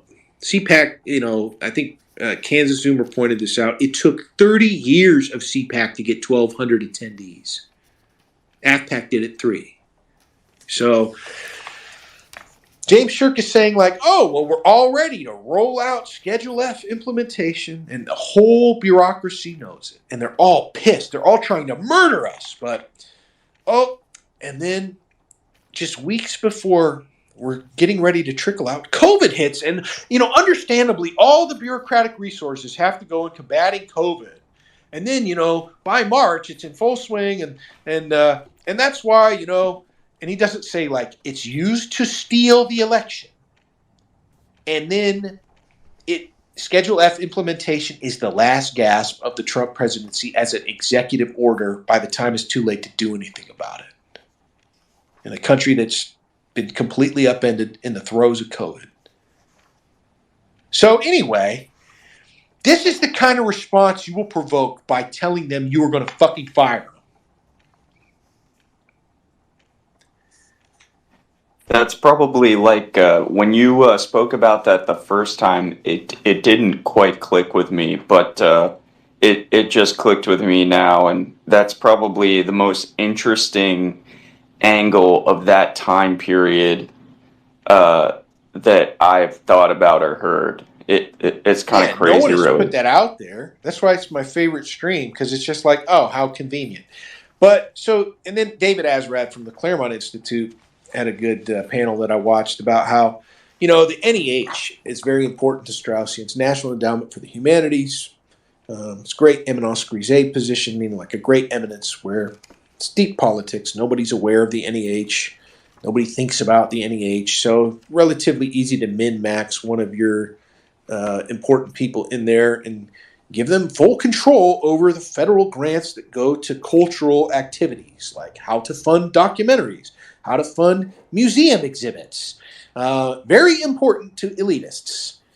And the irony is, like 99% of the country have no business in a museum, and everybody who loves museums is also interested in governance. How about that? Everybody who's interested in taking on the affectations of elite culture also tries to fight over the steering wheel. And that is where you meet. You want to meet a lot of wealthy people? You might get the best return on investment by literally just donating enough money to get on a museum board in New York City. Now, that might sound like a lot of money, but it's probably what you would pay a single time to go and meet Donald Trump and get a picture with him at Mar-a-Lago or attend a single political fundraiser. You get to network once a month or once a quarter or whatever with the richest and strangest people in the city. And if you are a nice and normal person, you're a star in a room full of weird-ass freaks who are burning a giant pile of cash at a rate that is negotiated by a massive family office. Or what? Anyway, the realities of all this stuff. So you want to know how many rich people are in your community, go to the marina. Be smart about it. Don't go try and count mansions. You can't even do that. So there are bottlenecks. Now, NEH is a great bottleneck. I just mentioned that's where the East Coast Straussians, the neoconservatives, and the paleoconservatives fought like dogs over the NEH. That's a clue. That's a clue. So David Azrad, I think it was the NEH. I think that's what he was talking about. It's a particular point of fixation for the West Coast Straussians as well. So Azrad was like, yeah, I come out of this whole like typical, 2000s kind of Gen X functionary, small government, whatever. Like, you got to remember, national conservatism is just a bunch of guys who were like, oh, I was part of all the problems that I hate now when I was an underling. But now that I've grown to middle management age, I've got my finger in the wind and I know which way I need to be blowing to work my way to the top. So now I'm this. Now, let me intellectualize that populism for you just so I can get my mint job and finally make it work. But part of the reason they're becoming nationalists, they won't call themselves that, they call themselves national conservatives, is a whole flock of them were thrown into the Trump administration, into 4,500 jobs in the plum book. And one of them was David Azrad. And he's like, yeah, I had all these small government ideas too. David Azrad is a Canadian national, by the way. He's a Jew from Canada who is, working in the federal government. Like, this is what think tanks can do. Don't even have Americans working in American jobs. They're literally taking our jobs. Now, Azrad is like, I went in there with that vibe, like, oh, I'm going to eviscerate, like, I'm going to go Grover Norquist on their ass. I need a NEH where I'm just little Lord Fauntleroy and it's just me on the phone to the president or something, and I'm making the grants and commissioning the PBS document or whatever. And he's like, but you go in there and they sense that about you, and it's like self-defense mode. So his lesson from 4 years or whatever in the bureaucracy was like, why can't we just use it? Like, why can't we orchestrate it rather than trying to murder it? So that's a very long answer, but you are going in there as one guy on behalf of the president with, I don't know, 1,000 lifers, maybe, depending on where you go. You are not even like, you might be the 10th guy, the 10th one of you that they've encountered in their career at the top of that agency. It is a thankless job. There's not money in it. No one cares about you. You have to deal with internal politics, external politics, all this other stuff. But Shirk said it best. The only thing these people get out of federal employment is that you cannot get fired. You do whatever you want. You get pretty good bennies, but you do whatever you want. And he didn't mention this, but I know it's a fact, and I tell guys this all the time. If you get a job with the feds, no matter what, I don't care if you are like a guy who's like, wow, I really like fishing. What's my track on the path to power? And it's like, well, you're 22 now, and you've got a degree in environmental biology because you're super into fishing, and you go work for like the U.S. Department of Fisheries as a guy who drives around in a boat, but you're not always going to be sweeping out the back. Next year, you're going to be the fry cook. And next year, you're going to be managing the fry cooks and the guy who sweeps out the back. And in 5 years, you're going to be managing the McDonald's. And so you can't engage in endless politicking. They will fucking pay for your advanced degrees if you will take on the workload. You can just relentlessly work your way toward the Beltway from any government bureaucracy because no one is getting fired and everybody is there hardly doing anything. If you're politically minded, you can just viciously work your way to the hopeful intersection between yourself and the total Gloyper victory. And when we need somebody to run the Department of the Interior, we can pick a guy who's ready to roll and is loyal and is down with the movement versus have to pick the best of who is available. So you get to do all that stuff, but the bargain is that federal unions are massive and powerful and important, and no one is getting fired, and that is all they have. That's all they have, and that's what they will protect. Gamergate worked because that was all gamers had. And when that was taken from them, now they have politics. And you are here. So be careful with this idea that, like, yeah, I'm going to go in the lion's den. I'm going to go in there with 50,000 lions, butt naked. I'm going to tell them, oh, no, I'm being eaten by lions. And the president's just throwing another guy in there. You got to orchestrate the bureaucracy. There are probably ways to do that. But that is like step Y or something. And I don't know, are we at step A yet? So it's good to think about this stuff now. It's even better to look at the lessons of the people who have the jobs that you might want in 20 years because they're 20 years older than you. You might think like, hey, I didn't even know there are people who work as a liaison between the legislature and the executive on behalf of the State Department. And then that guy in his second appointment in the same administration does the same job for the Defense Department. And when he does a Twitter space, 60 people tune in on prime time and they take questions, and a Gloyper can ask him questions. And him and Andrew Torba are mutualed up on Gab. And gee, isn't that very interesting? Like, there's all kinds of interesting things happening in deep politics, and no one was ever allowed to know this stuff existed until I stopped using social media as a way to be a retarded, evil Twitter user, and instead started using it to try and understand that if ideas are people, how do we do organizational network analysis of the guys who are within the Overton window, and the average age is like a generation, is 2 generations older than the people that I'm surrounded with. Like their literal parents' generation. How are they trying to negotiate this? If Trump is too far outside the Overton window and these groups made their teeth backing Trump. They cut their teeth backing Trump to the hilt, like even through the stolen election. What are they running into? We can't supplant reality with theory. And what theorists need is a better hobby that involves political engagement. Now, I didn't have to do anything to encounter the movement. Like, Nick built it, and that's why I have something to contribute to. And I didn't before he did that. And I didn't before Bookcat, dragged the old book club over to America First, and we finally had something to focus on. Instead of hot takes and bitching at each other in the GC or whatever, like being useless Twitter people. Now we had something to look into.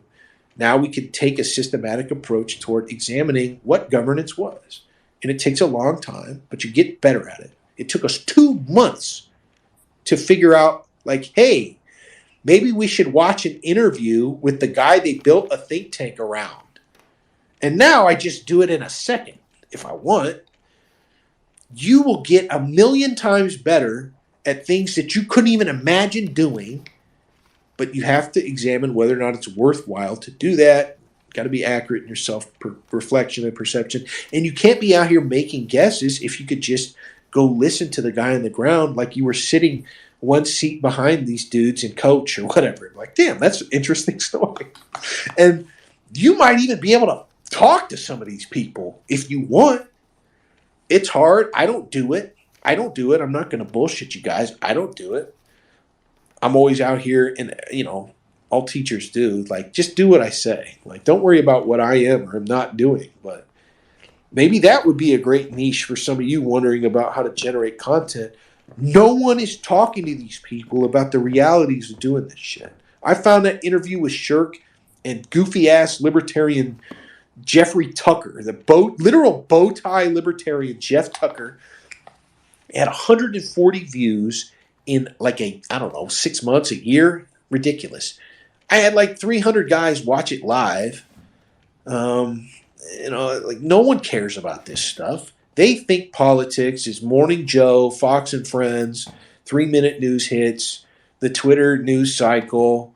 They can name Ron DeSantis without naming their own governor, and they don't know why. Congratulations, you're like at the cutting edge of political knowledge. Now, Nick gave me the language to talk about politics as well when he did his examination on his show of what makes us different from other people. It's the depth of understanding. There is a depth to it. That is the difference. It's not so much a 2D stratification where you're one step higher. It is a depth of understanding because we are interested in governance, and there is a procedure and a systematic approach to kind of preparing ourselves for the reality of it and not be confused by the fiction not meeting the expectations, because that's what the media around things is. It's fiction. That meets elite imperatives. I don't think that's necessarily conspiracy theory. If Rupert Murdoch is very interested in being able to have the president on the phone, he doesn't want to compete with 10,000 of you all of a sudden. Yeah, I think it's a lot. I don't think it's conspiracy theory. I think there's a sense in which it's a lot more mundane than that. Like when the way that you put it into perspective, it has sort of made me realize that. They seek monopolies. Like I read 0 to 1 years ago. It's a great book. Everybody should read 0 to 1 by Thiel and Masters. Thiel and Masters wrote it together. And Thiel is very open about like the goal of all powerful, wealthy people is just total monopoly. So you might think about it in positive terms. You're like, well, I got to go out, blah, blah, blah. No. Elites balance. They hedge in the financial world. They understand how to work two things against one another to move things together. If you imbalance a teeter-totter, it's like if you put 100 pounds on one side versus you put 50 pounds on either side, like that's how you achieve balance, you know? You balance, you balance, you balance, you balance. And that becomes a cue. Balancing behavior, an elite has been here. If something is being balanced, there's your sign to dig, dig, dig, dig, dig. You will hit the treasure chest with the shovel. There's balancing going on. That's a sign. So yeah, I mean, they're constantly engaging in this kind of behavior. There's elite prerogatives, conspiracy, not a conspiracy, whatever, but they're seeking a monopoly. They don't just, the highest value for their money is not to completely like run in one direction. There's a great book on this. It wasn't great for me because it was in a weird way. Sometimes I read books and I'm like, okay, I just read a 300-page book and I already understood and knew everything in it. And it's a letdown at first, and then you're like, oh yeah, you were right. You didn't have any evidence of this. It just, that was your expectation of reality. So that's where you proceed along that line. So I read a book called Billionaires and Stealth Politics. And it's an academic study of how billionaires spend their money in politics. They all spend their money in politics. They're all involved in politics. And the tactics in that book are very interesting, especially if you enjoy the history of movement conservatism and how it grew out of localism. All political movements do. They create a base of power at some other place, like Orange County for the Republicans and the Reagan movement, or I think obviously Ron and the Nat Cons are extremely Florida focused. So you create a base of power, you use that as your fulcrum, then you move toward the capital. So that's another example. Like, are people, the Florida thing is obvious at this point. Teal has moved there. Ken Griffin has moved there.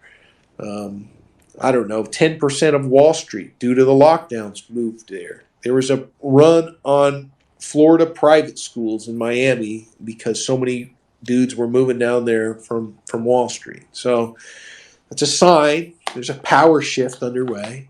There are early signs, like someone brought up the Ali statement about time travel. That'll put you ahead of the curve. In the financial world, guys would, they'd sell their firstborn to be a half second ahead of a competitor. Not to make more money than him or whatever, but just to screw the guy, just to kill him. So what if you could be 6 months ahead? Well, you're not going to have the ability to do anything with that until you're like 1 second. First of all, you got to keep up. That's the first step. Step A, keep up. Step B, try and get a day ahead. Step C, get like a week ahead. And then at that point, what you need to start doing is kind of developing situations yourself if you can. And then you're very valuable if you can market it. But then you have to enter the political world. And hey, go watch an Ali stream and see if you are about that life or if it's best left to the Alis of the world. So remember, like when you talk about like, hey, should we do this, that, or the other, there's another lesson from 0 to 1, and it's that you will have to do it. And that will be the example for other people as well. You're not just going to sit around and be like, well, hey, should we do this? No one is going to listen. Well, no one is really going to listen to you, should we do this or whatever. They're going to want you to be doing the Dr. Livingston, I presume, moment when they link up with you. It reminded me when Nick talked about Wurzelroot during the TikTok wars. And when Wurzelroot knew he was down with America First, right? I mean, everybody knows that about themselves. I think he said he was inspired by Nick. But then everyone else found that out. What a white pill. They want you to link up with them then. That would be the ultimate gift, is all the guys that literally listened and kept their head down. No one knew was in place. That might not make them as useful as they could have been along the way. But what matters at the moment that the switch flips from 0 to 1, all will be forgiven at that point. Like, remember what it was like the first time you figured out Ye was a Gloyper. So something really has to happen. Like, we're not just talking about it's not an academic conversation or a theoretical conversation if it doesn't have to be.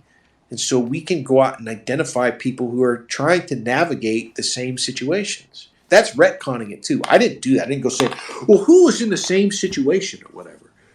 I just watched a lot of boring ass panels and interviews, and these guys talk about their time in government and the Trump administration and the lessons they learned from it. and no one else is watching that, and no one is talking to these people on social media. So if you're really curious, I'd like to know what they say to you.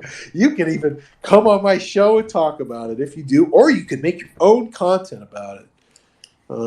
I don't know. At some point, maybe like interviewing these people would be interesting, but I think there's ethical constraints to doing that as well. So I don't know. We'll get there one step at a time. But yeah, lots of great questions. This is what happens when you don't allow people to stream your Twitter space. All of a sudden, it goes from fighting for your life with the feral beasts that are attracted to the rotting carcass that you would want all to yourself because somebody's, the vultures are flying overhead or whatever. So I just drag the rotting carcass into the forest, and the vultures can't sense it anymore. And so people stop showing up. They're a lot more worried about who is snarling away just beyond the tree line in the dark shadows than they are about contesting my rotting carcass.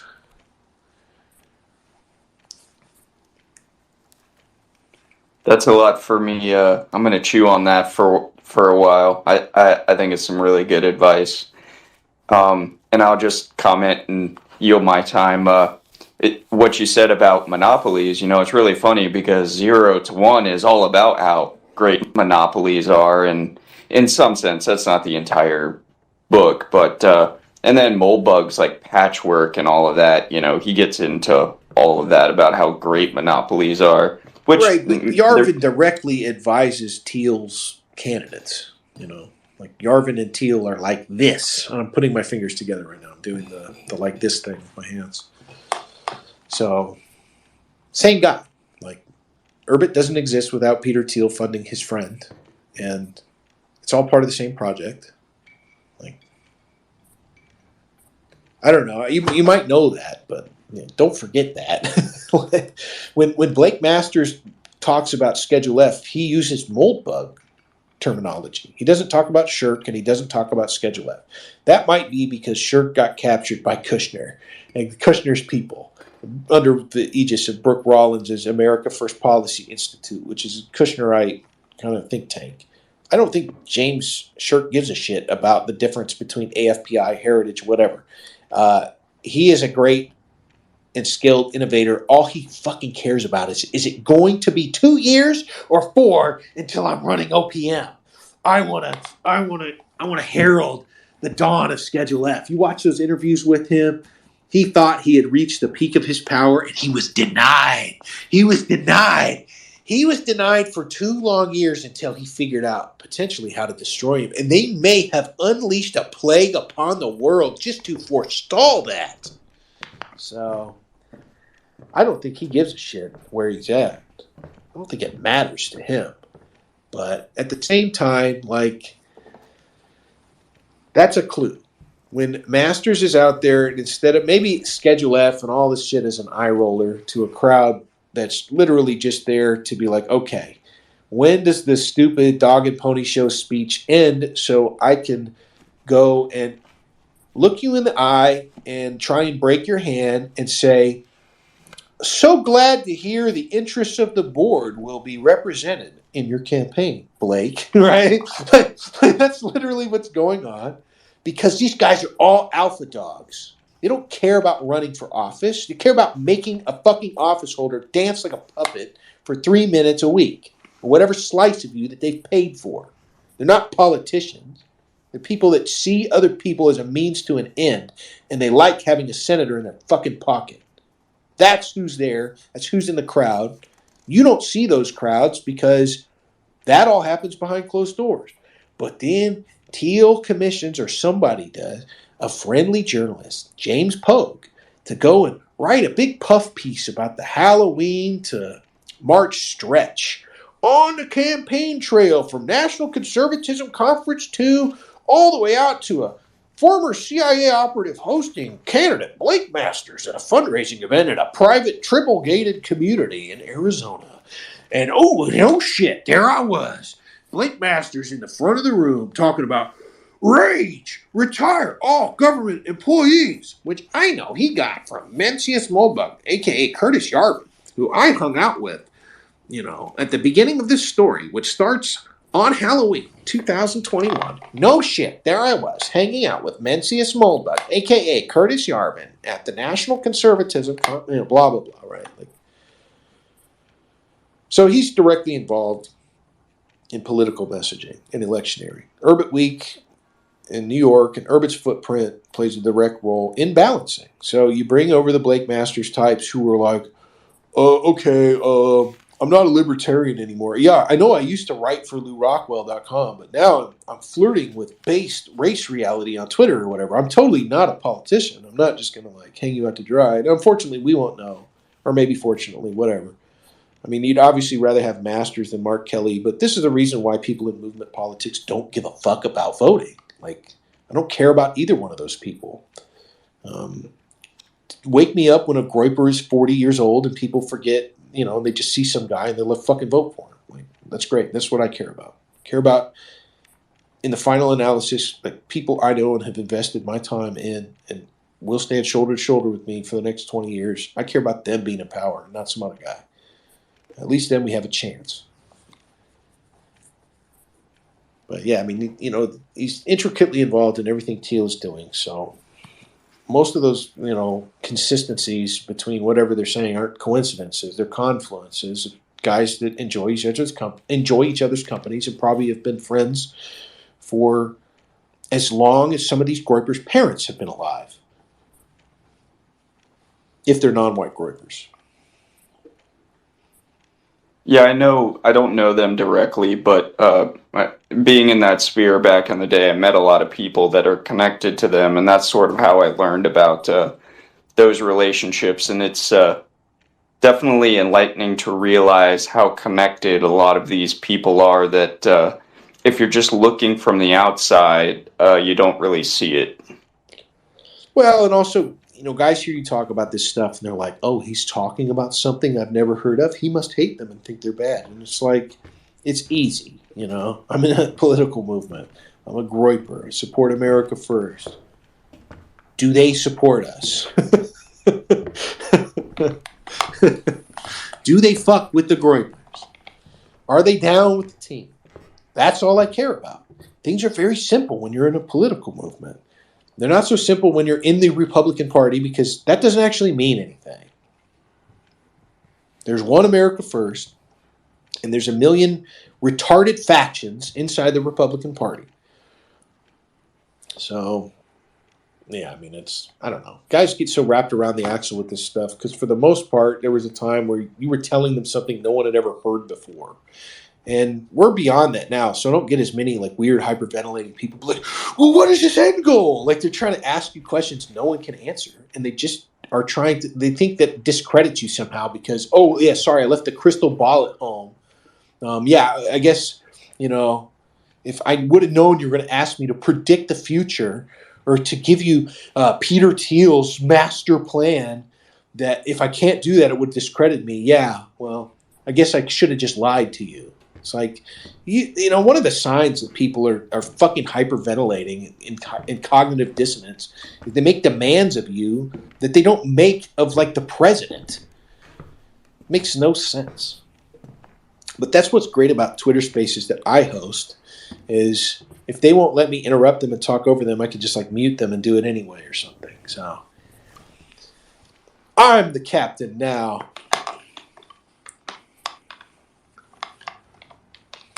All right. Oh, I see Aaron Cummings. What's up, King? You're up awful early. I'm not. Not early here anymore, anyway. I don't even know. What time did I start this space? Doesn't matter. Actually, it doesn't matter. This is the only time of year I can get away with doing these things. I love the holidays. I feel like you guys are not maxing out on the things you can only get away with in the final 2 weeks of the year. You're not old enough to enjoy the simple pleasures in life. That's actually the best way to finish that sentence. That's most of what it is. You won't believe how satisfied you'll be with life when you're older if you're at the point where the biggest problem you have is is this motherfucker riding an electric bike on the walking trail? If you're upset at how noisy traffic is when you're like walking to the park, at the edge of the park. You're like, I don't feel like walking to the edge of the park today because I can hear traffic at the edge of the park near the road.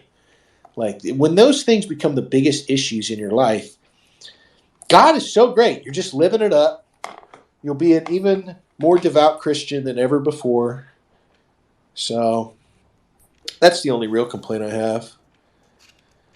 It's like, oh man, I can't believe I can get to stay up as long as I want and talk to interesting people in Twitter spaces for the last 5 days of the year because dude, the bitch about, I mean, it's good and it's bad, but the new year is literally starting at the beginning of the week this year. The official one, not the one that everybody understands, which means on the 2nd, like it's on. There's no weird dwell time where like, dude, if New Year's drops on, it's kind of great when New Year's drops on like a Thursday. Like no one's coming, you're not supposed to, no one's coming back and work on a on a Thursday after New Year's. And that means Friday's pretty much off the table. And so you get this nice stretch. Sunday, it's the worst. It's literally the worst day for it to happen. Because there's kind of no excuse at that point. I feel like the Monday after, that's going to be a rough Monday. So this is why I'm getting out ahead of it. It's like taking a shit or reloading a gun or filling up the tank. You do it when you can, not when you have to. So this year it's like, Sunday, New Year's.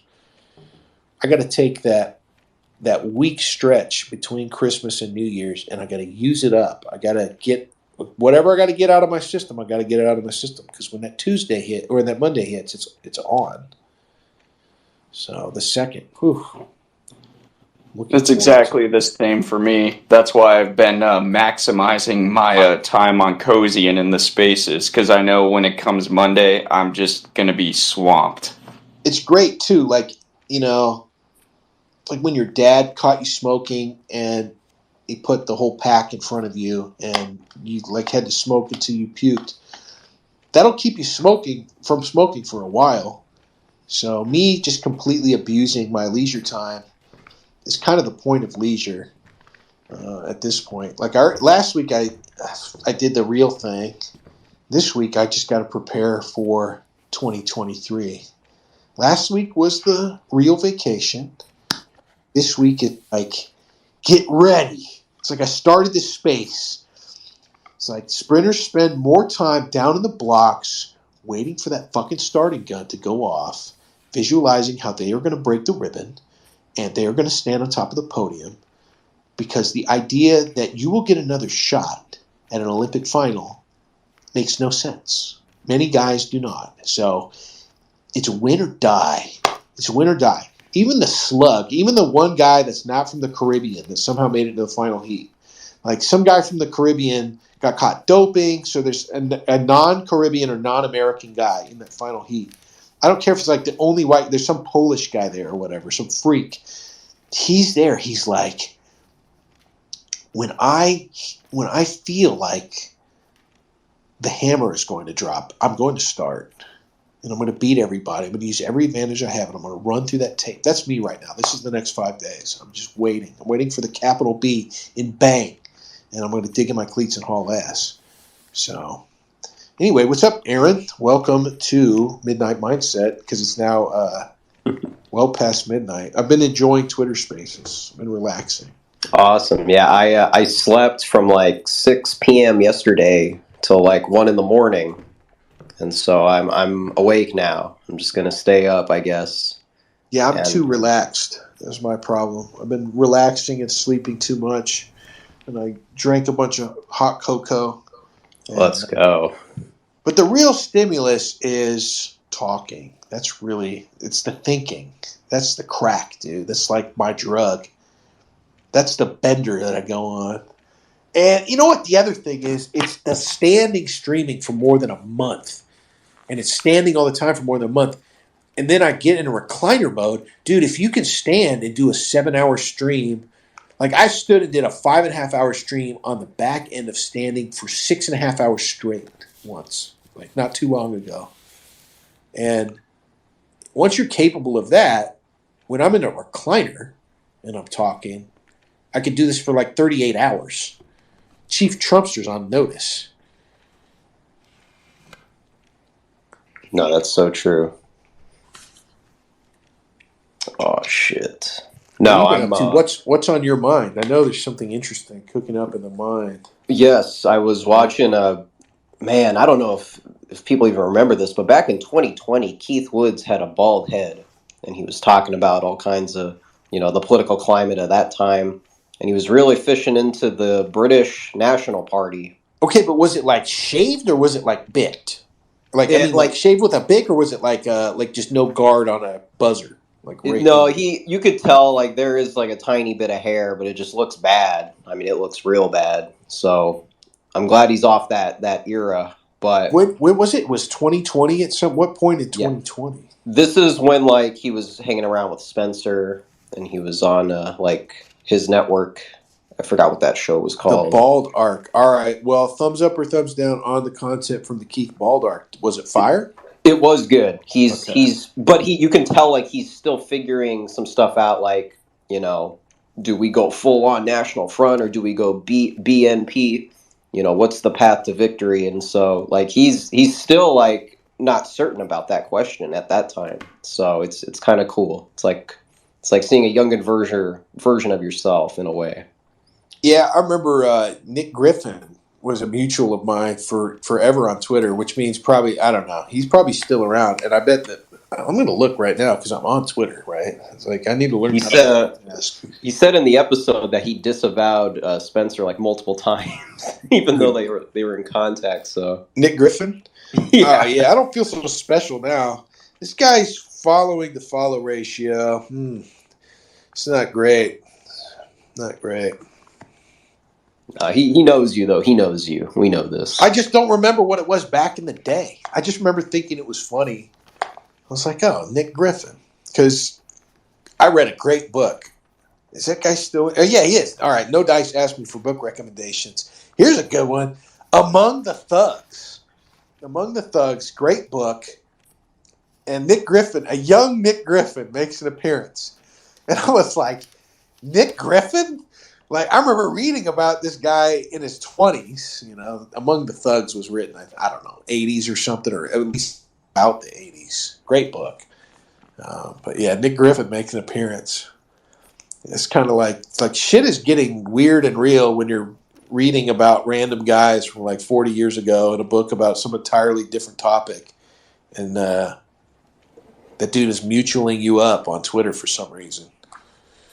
No, yeah. I didn't realize those guys were like, tapped into Twitter because I don't know the British scene. I don't know. Yeah, man. And Among the Thugs talked about how BNP was tapped into hooligan culture.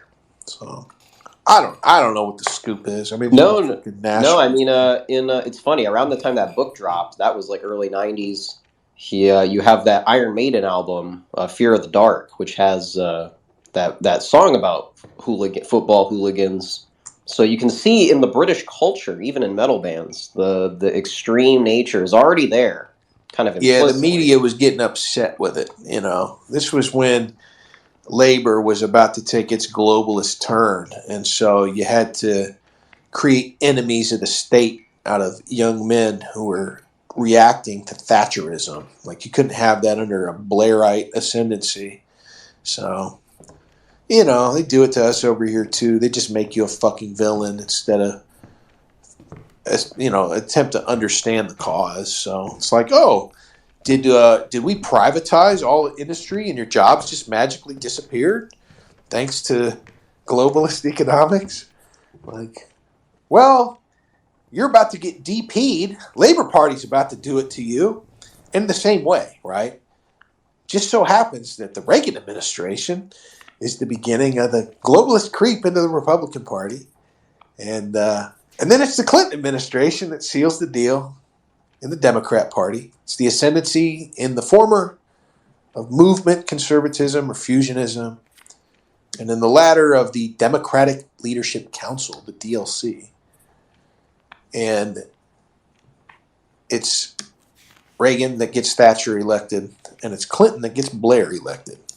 it's it's Thatcher that gets Reagan elected. Sorry, and it's Clinton that gets Blair elected. They send Carville over to get Blair elected.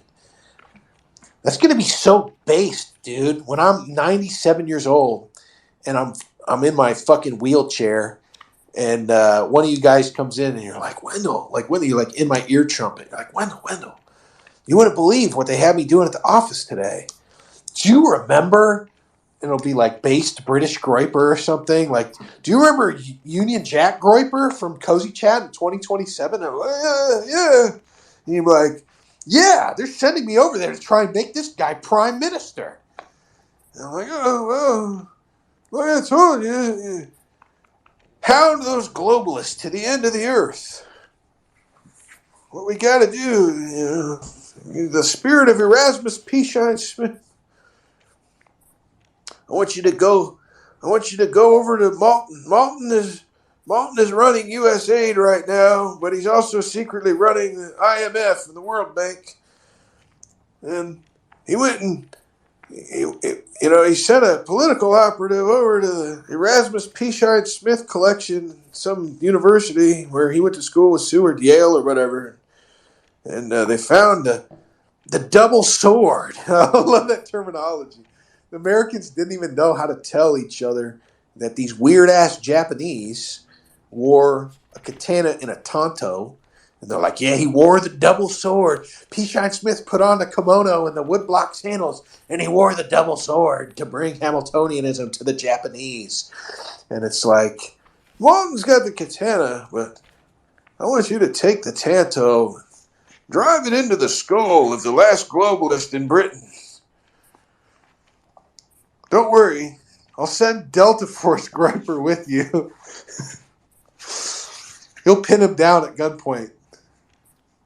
Anyway, enjoy. St. Peter will understand, I promise. I'm going to have Pope Classical Theist give you a special dispensation. He's about to make God Emperor Nicholas J. Fuentes Rex Bellator of the new global empire of Christendom. I hear shit is about to go full Star Trek now that the final crusade has placed all of humanity under the guiding light of Christ. I'll probably be 122, but you guys will make me proud. We're going to have fun. You'll reach the Henry Kissinger age bracket and just never die. Yeah, dude. Oh, my God. Can you imagine being able to just let go like that? Kissinger, it's fucked up, but like Kissinger, when he was balling out, he did not go full penguin mode. He was still he wasn't complete. I mean, physiognomically, yeah, you can't do anything about that. There's no point. It was Kissinger that told us all power, the ultimate aphrodisiac. You will be drowning in powerful heiress pussy if you can drop the hammer on political dissidents in foreign countries to impress Katharine Graham. She owns the Washington Post, but you own her 58-year-old pussy if you have her regional competitor who is refusing to print the Washington Post in Vientiane, Laos, under this fucker is driving a hard bargain, and she thinks it's so they are reprinting the Times. But if you send the Phoenix Program hit squad across the border and have them torture him to death, she'll suck your dick. That's power. You could go full penguin mode after that. She can't buy that. Yeah, that's what I'm going to do. I'm going to finally, that'll be retirement. I'll finally just let myself go. I'll be like Henry Kissinger. You'll be able to fucking just roll me around. I'll be totally spherical. That's power. Going Kissinger mode. Going Norman Lear mode. Norman Lear is going to fund successive Jared Holtz forever with his degenerate TV show money. The guy's over 100 years old. Yes, that's right. TV producer extraordinaire Norman Lear, the mastermind behind the horrifying, degenerate, All in the Family, And was that? Yeah, I think it was All in the Family. Was that the one where they just like? Yeah, that's the one. Yeah, racist dad, retarded Carl Reiner or whatever. Oh man, yeah, this is the guy who funds the Jared Holtz of the world. This is the Right Wing Watch guy. That's literally a satellite outlet meant to harass and terrify young people, although we don't care, of Project for the American Way, or People for the American Way. This is the most subversive name I've ever heard for a group that just exists to lie and attempt to sick the state on normal Americans. Yeah, the Good Guy Institute. Yeah, everybody make sure you're getting your walks in. You're doing the basic, the bare minimum of exercise. Try to eat right. Like, get good sleep. The longer we live, the more we're going to enjoy.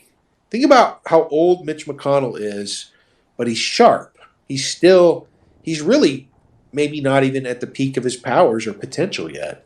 Go watch that interview. I know we all hate Mitch McConnell, but you kind of understand why you hate him. You understand why he's worth hating versus 83-year-olds that are, that have been dead for 10 years who were in politics. Because go watch that interview he did with Jonathan Swan from Axios, I don't know, 6 months ago. Time flies when you're old. Where he's just handling the guy. It reminded me of how well Aaron handled Trey once in a space. I was like, this guy, he's got the heart of a politician. He's got the true heart of a fucking diplomat. Because, I would rather just have somebody drop the piano on Trey 9 times out of 10. But Aaron just it was beautiful. It was like, didn't I see you with these shitbags at this above ground event? And that was it. That was it. Trey was done. It was done. Beautiful. So, all right. Yeah, remember, we're going to have to live a really long time so we can have lots of moments like that inside the Beltway. I want a Gloyper who's just being born now to be 84 years old and just be infuriating a bunch of 18-year-olds on a holographic Twitter 2070 space or whatever. Oh, I can't believe this. Oh, my God. Aaron, Senate Majority Leader Aaron Cummings, he's so infuriating. He's just having his way with the country. It's like, yeah, that's right. The Twitter holograms, that is the new upgrade. Yeah, whatever it is, you belong there. One of you guys. You'll have to fight and compete. The real vision is that you're going to have to compete with like 20,000 Gloypers who are just as capable. That's the beauty of it. It's like when guys are like, oh, Wendell, you're going to be this, that, or the other. And it's like, no, that's not what I want. I want there to be so many of you who are fit for this that you're like just destroying each other to get that position while I fucking chill out. And I'm going to be like painting landscapes in the field or whatever before they roll me back into the home. It's going to be great. I'm going to take a break. You guys just go and make them all disappear, okay? Or whatever. In Minecraft. Just kidding.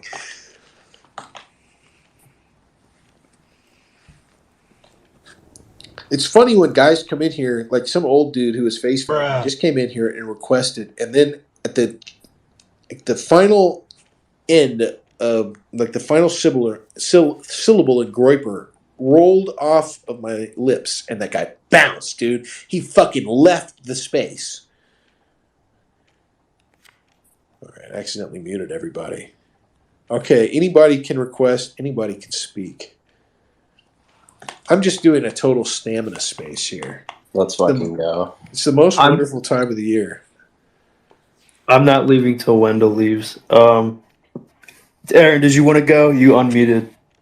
Oh, I just wanted to also say I'm watching through the prequels with my dad, and I'm learning more about politics in like this past week than any of my history classes. So new eyes, dude. I love that phenomenon. I was talking with a guy earlier. This guy Vasily called in to talk about reading books or whatever. Don't get me started talking about books.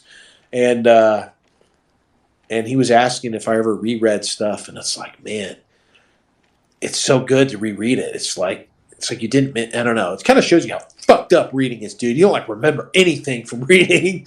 you could just completely. I could probably reread books that I really like every year, and I'd love it every time because you just miss like 90% of everything. But yeah, new eyes. I love it now. When I watch movies, I have a hell of a time.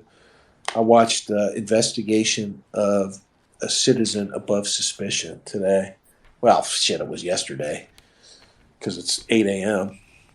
And I watched it. I literally watched it at 8 p.m. So yeah, 12 hours ago, I watched some great Italian kino.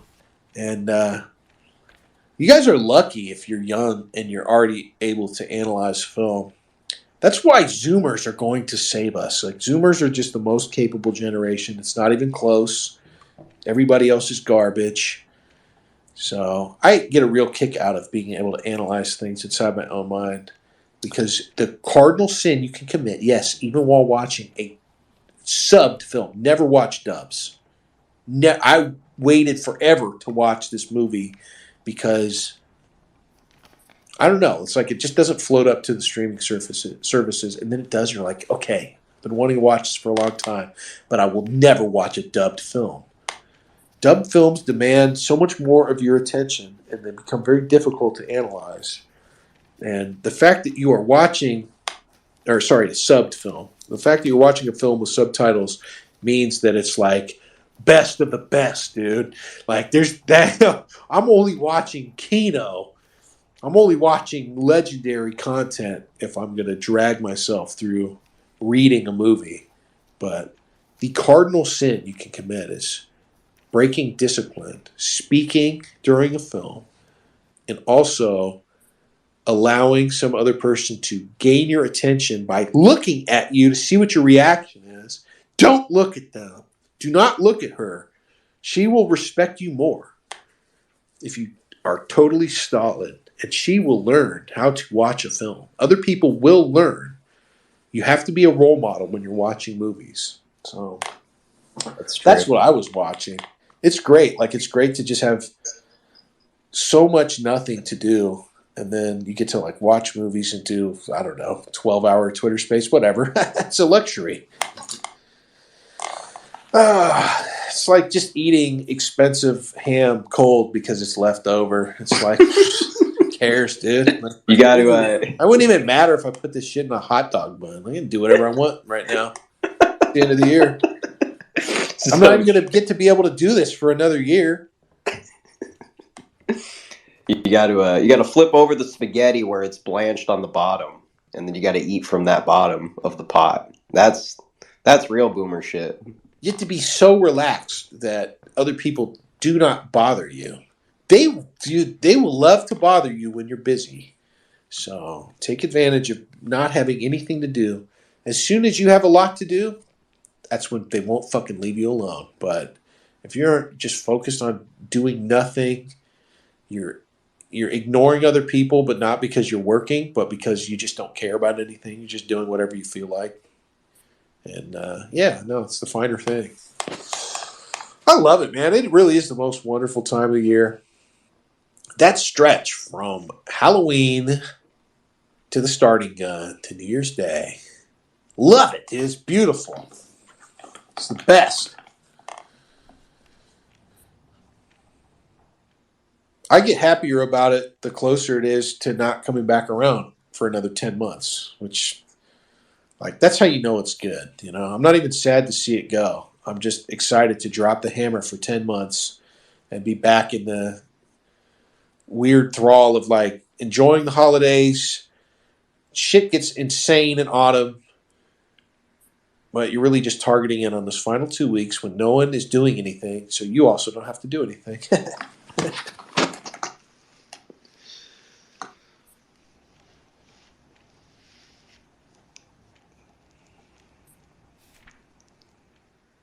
Dead air.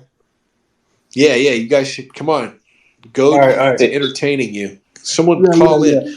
How has Michael Leone been sitting in here the entire time and not called in? Michael, are you asleep? What did you do? Have you just been getting am I red pilling you, Michael? I DM'd Michael earlier. They didn't answer. It is based. I love to see it, dude. Michael Leone is subjecting himself to insane 5-hour Wendell roller coaster ride. I think he was here when Chief and Beaky were streaming MySpace without my knowledge or consent onto Cozy and using extremely misleading clickbait titles. And I was fighting for my life in here, dude. I was so agitated. And now I know, like, remember, the perfect standard for pattern recognition is 2 instances. The first time I came back over and I was like, I'm bored. I think I will try and surmount the greatest technical obstacle of our times. Can I both host a Twitter space on my phone, but somehow route the audio through OBS on my desktop and stream a Twitter space? And I was just, it was terrible.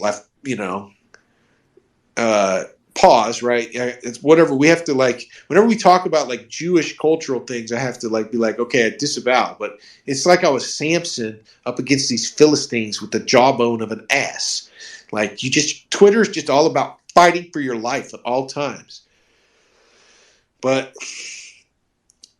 and then I, come in here and I do it again, and I'm just like, oh, this is just how spaces are, I'm just in here from the jump, like, when somebody's throwing, it's like the shower scene from Eastern Promises. There's just like a linoleum knife and some guy trying to kill you, and you're like fighting over the linoleum knife in the shower,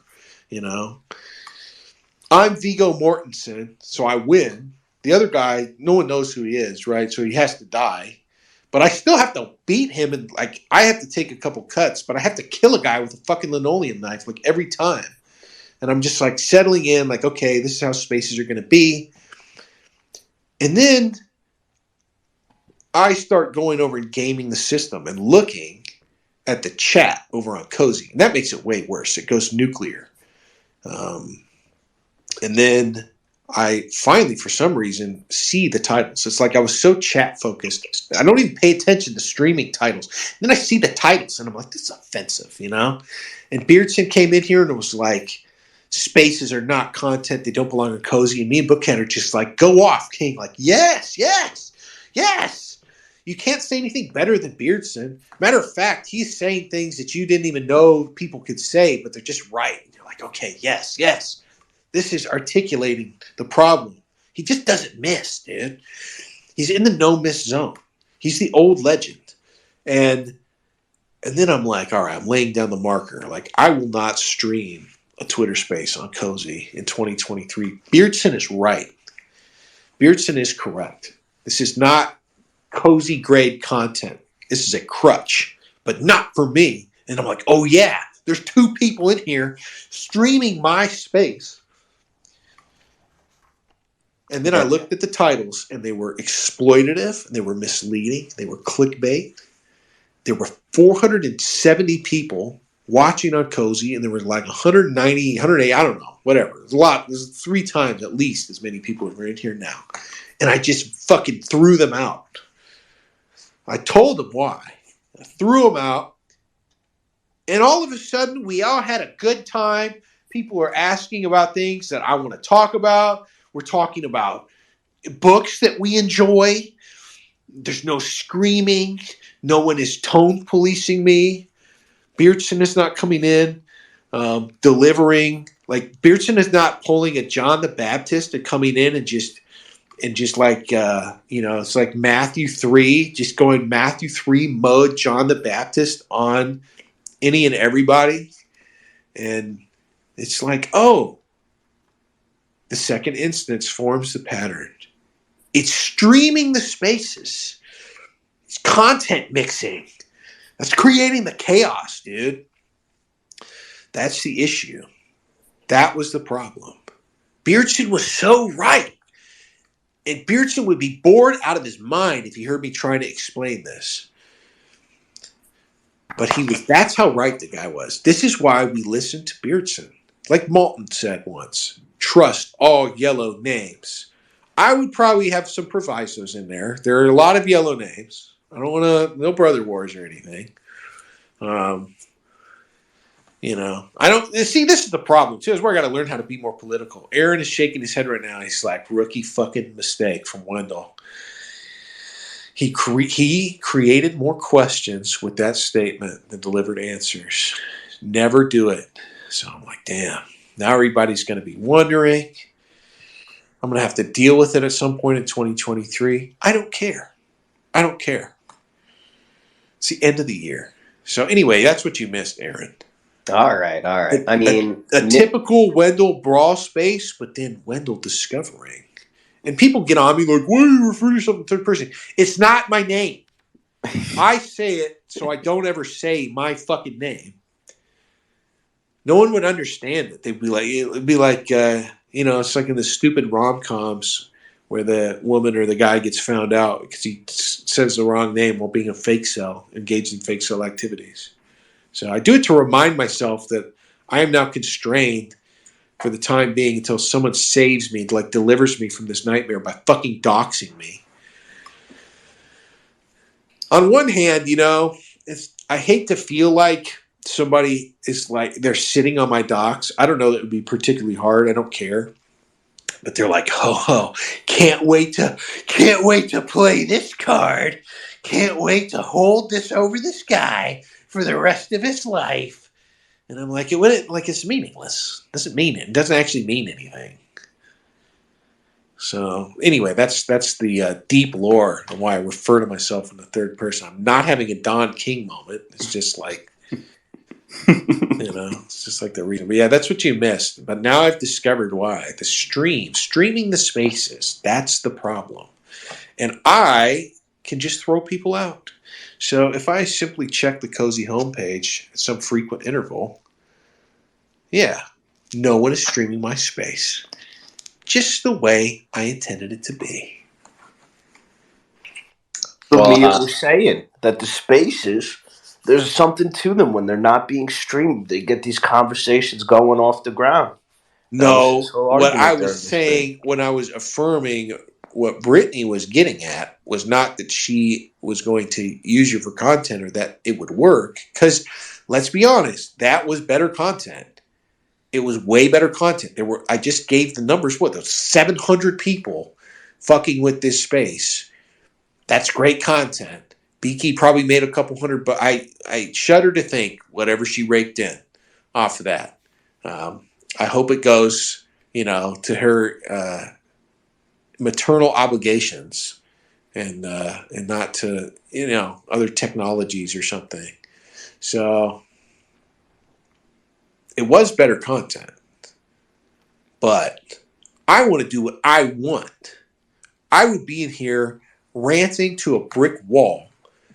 I would, if there was a way to just simulate all of you, maybe not all of you, but probably all of you, whatever. If I could just scroll through here and think you were all sitting in here listening, and I was just verbal diarrhea as long as I wanted for hours, which for me, you could go to the park and talk to the geese. Yeah, exactly. And like an AI was just interjecting with like familiar voices. And I'm actually in the Matrix Heat Pod as punishment for the Body Heat Pod for calling Mark Andreessen Conehead a lot. And, he's got me mounted like a trophy beast in the Matrix Heat Pod to literally like charge his electric scooter and, whatever. Like, I wouldn't care. It's not the point of why I do this.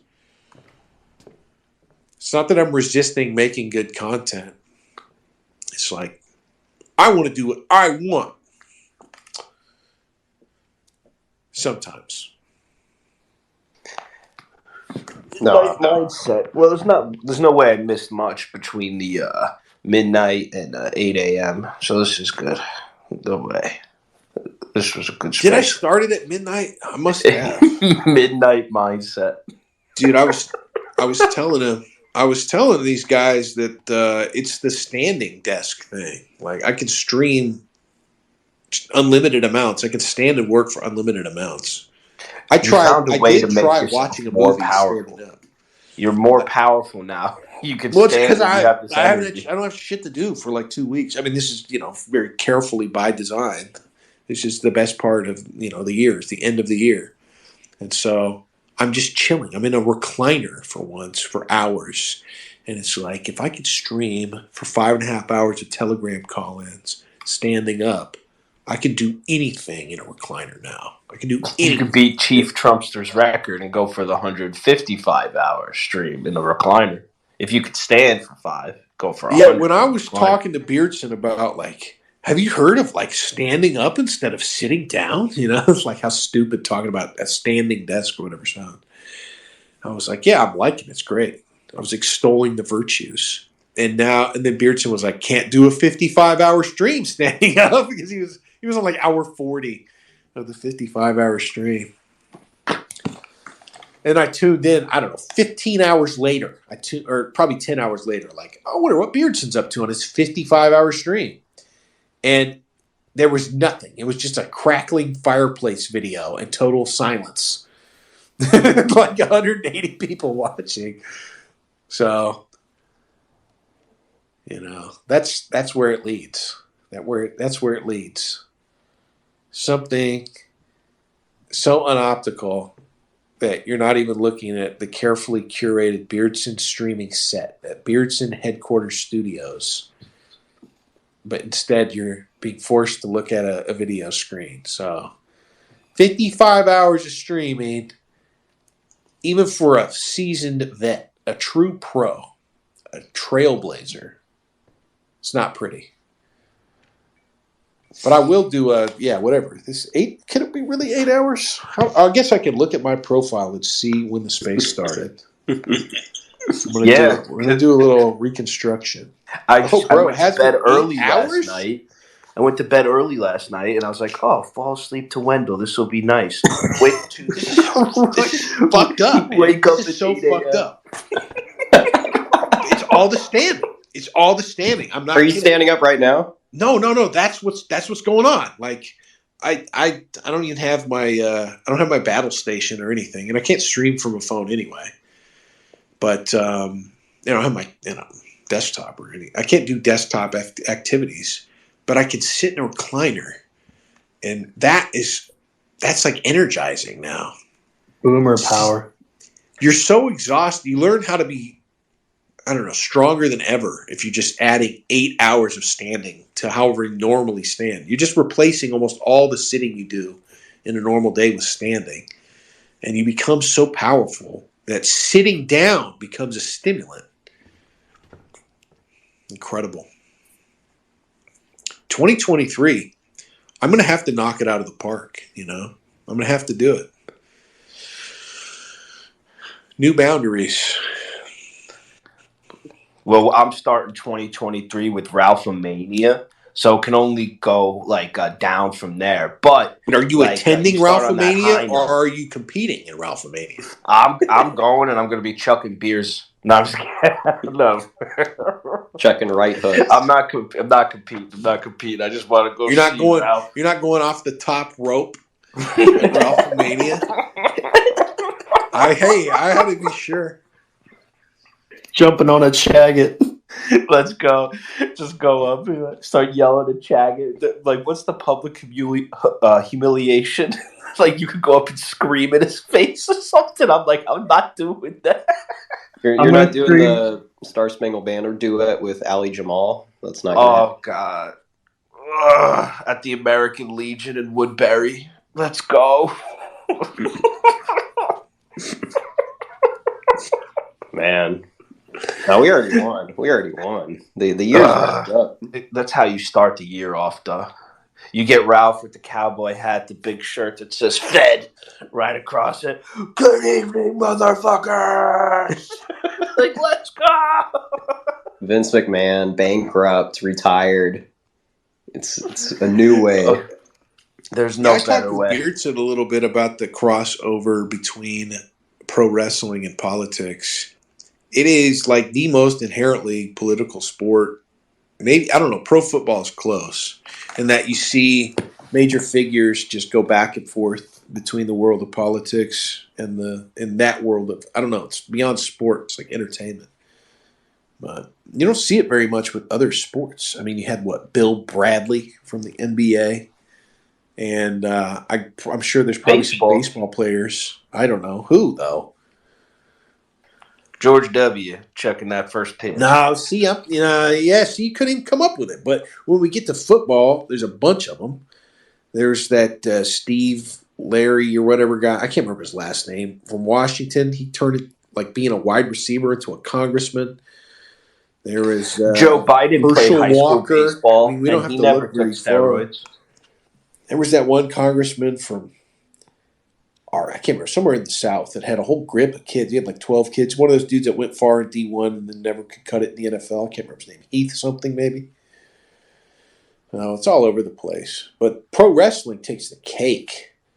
Linda McMahon, of course, The Body. Yeah.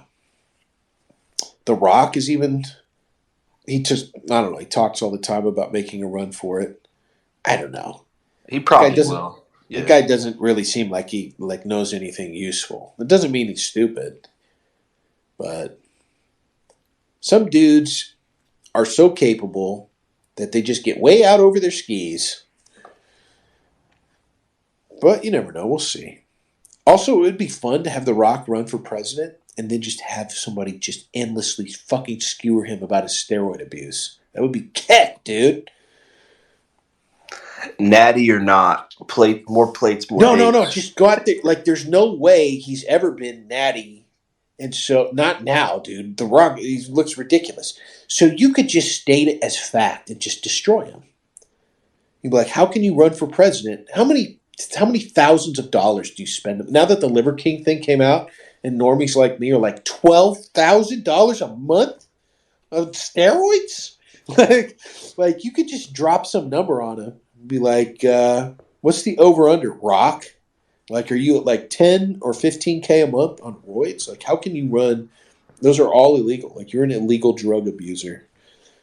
He would never do it. It would have been funny if somebody did it to Schwarzenegger. The only reason it didn't happen to Schwarzenegger was there was no YouTube. So nobody knew about Natty or not. Like, they literally just tricked people into thinking that people just didn't know. They didn't know that anybody over a certain amount is juicing. Now, thanks to bodybuilding.com forums, MISC section being a gateway to shit posting, we all know. I never used any other part of the bodybuilding.com forums. I wonder if you looked at the metrics, like if there were people that just went to MISC and nowhere else. But I saw some remarkable things there. Few know, but it was actually MISC where they figured out how to get the measurements of a smartphone from a mirror and stack them up next to a guy in that mirror and extrapolate his height to prove that he was indeed a manlet.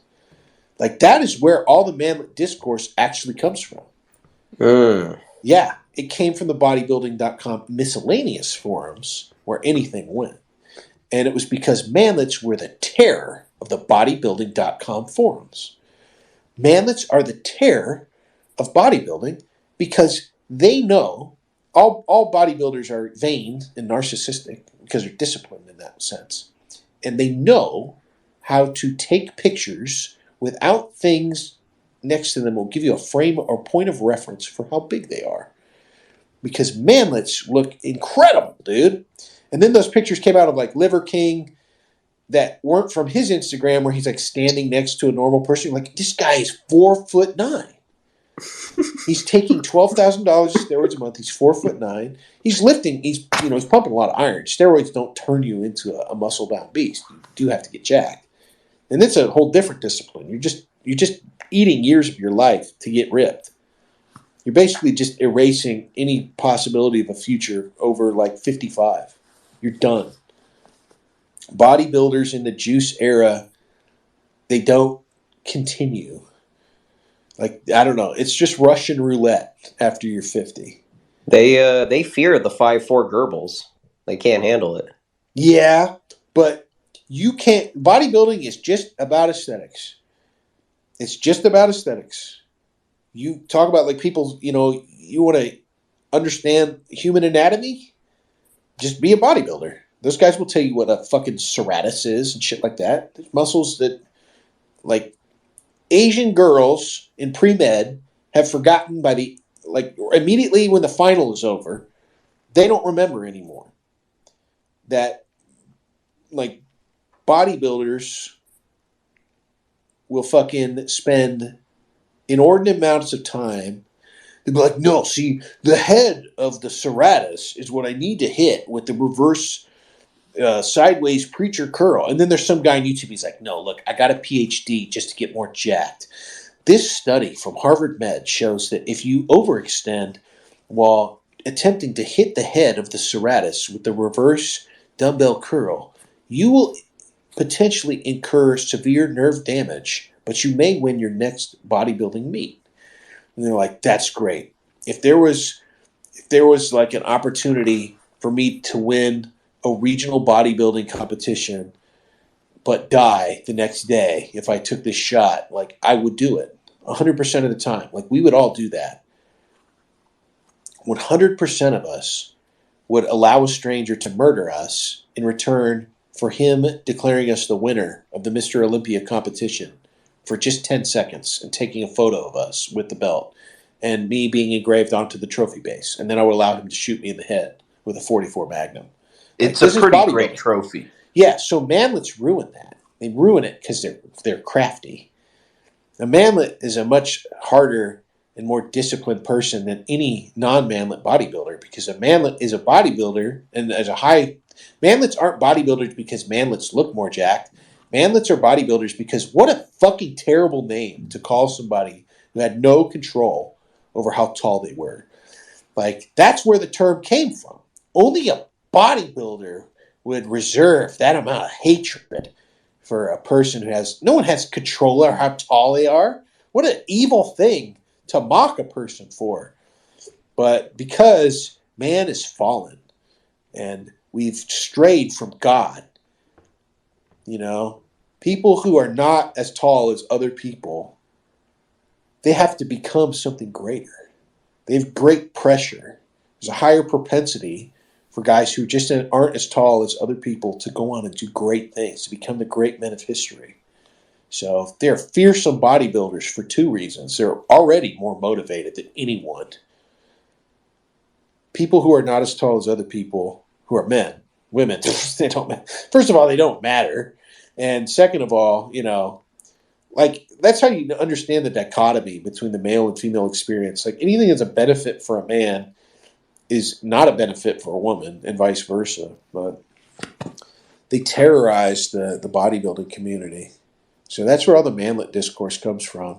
And that's where you learn, people would think like they watch a Wendell stream and they'll be like, wow, I'm going to make up some version of this guy in my mind that completely just escapes the fact that I forgot that you can just Google things. And I forgot that and so instead in my mind, like Wendell is like a secret investigator. He's like an insider. He's got access to the mainframe. Like, that's how he's doing this. Fortunately, he's with us. And it's like, well, actually, I learned this by hanging out on MISC. I was like, okay, the next time you think there isn't an answer, remember that one guy spent like 3 hours in Photoshop after probably spending like a week puzzling how he was going to reveal the actual height of a manlet. He had to track, he had to identify the phone that was in this guy's hand.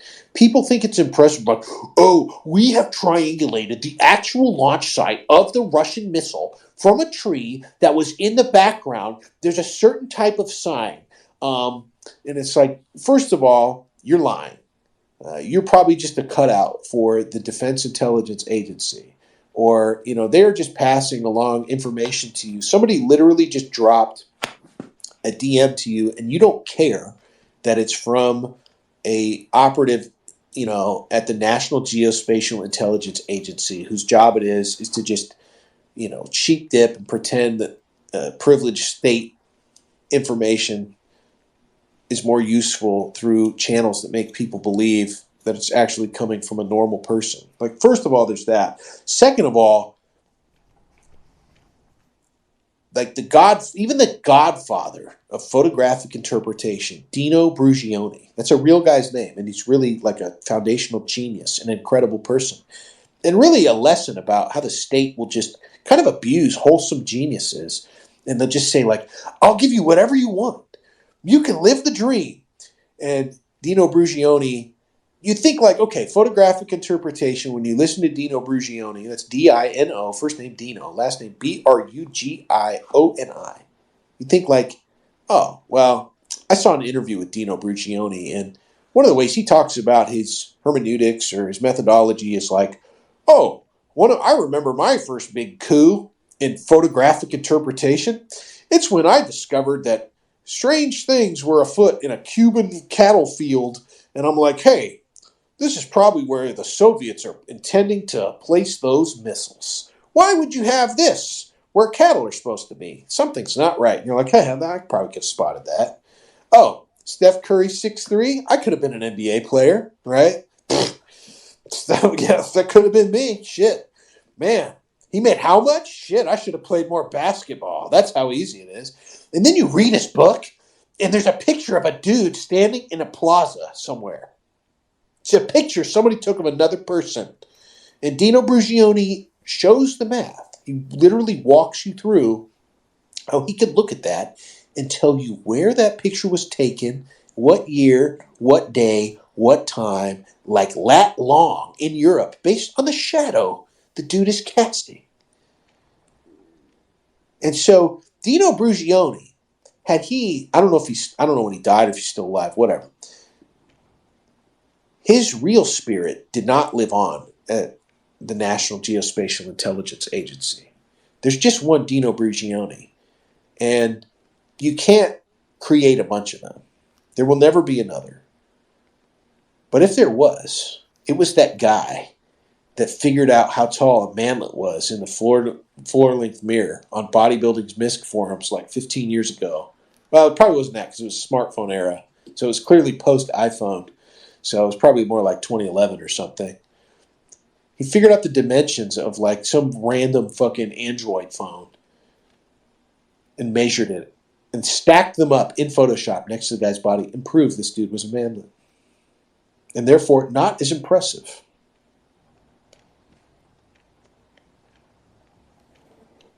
I wonder what's going on over there now. I bet it's just like the beginning of Jurassic Park, where it's just this 80-million-year-old mosquito trapped in some sap. Like nothing has changed. You could go over there and it's just all the same guys, except they're like 11 years older. Terrible. It's terrible. It's like I went and looked at AutoAdmit after it made the news because that one Tucker Carlson writer got busted. They're like, we figured out what his AutoAdmit screen name was. And it's like, no, you didn't. No, you didn't. Some NSA guy fucking hacked it on behalf of like the Obama administration or whoever was in power at the time. It's probably that shithead chief of staff to Chad Wolf that came out as I can't remember what stupid Greek name he used. That Miles Dork, the guy that was like, I'm the secret insider in the Trump administration. I'm a highly placed resistance source. And it's like, my dude, you do the fucking TikTok, not like TIKTOK, but that's like what bodymen call the daily schedule for a VIP. Like you literally are like, okay, 7 minutes between when Chad gets in the sauna and gets out of the sauna. When Secretary Chad gets in the sauna, I will need the expedition to be moving up from the parking garage because last time you took 8 minutes and Secretary Chad screamed at me for having to wait in the cold parking garage after getting out of the sauna and changing into his suit, and he had to wait for one extra. Like that's what this Miles retard did. Great scenes in an otherwise goofy book, but you'll have to suffer through goofy books to find the great scenes. Betrayal by John Carl about the post-Steele activities of the Trump White House, about how a hero, a McEntee pick, dude. All of McEntee picks that were dudes. McEntee, very dichotomous guy. When he picked women, it was like IG babes, which is actually kind of red-pilled in a way. Like, for jobs that weren't that important, just have some eye candy around. I don't know. Football players would be used to that. And McEntee was a D1 field marshal at UConn. But all the guys that he picked that you run into on Twitter, are cool. Like, they're cool guys. And one of them, the youngest, literally named White House, which I think shows McEntee may have a sense of humor. But it was more than just a name. White House, Josh Whitehouse, at like 22, after McEntee had just endless clout after the election was stolen. McEntee just was given full dispensation by Trump to do whatever he wanted, which is based. And McEntee sent Josh Whitehouse to terrorize Chad Wolf at Department of Homeland Security because of that Miles retard. There's some great scenes in there where Josh Whitehouse went into the DHS headquarters in D.C. This is the Department of Homeland Security. And he pried a plaque off of the wall where it's like, Secretary Chad Wolf, and it's got his fucking face up there. And then underneath it, it's like, that Miles that made his coffee. Or whatever. Like, for some reason, that guy's face gets to go up there too. And Whitehouse chiseled me and pried that guy's name plaque off the wall in front of Chad Wolf. In front of the secretary. A cabinet level position. And Wolf, like, gets all bitchy with him and gets upset. He's like, put that back! And Whitehouse just, like, kind of ignores him, but he puts it back. And then he just waits for Chad Wolf to leave, and then he tears it off the wall. So, I don't remember how I got on this topic. But I'm not fading out. I'm just like, my cognitive capacity is suffering after 8 hours in a Twitter space. After watching an Italian movie and then waking up after 2 hours because I drank a lot of hot chocolate. It was good. It was drinking chocolate, right? That's what they call it when it's like you're like melting chocolate into milk.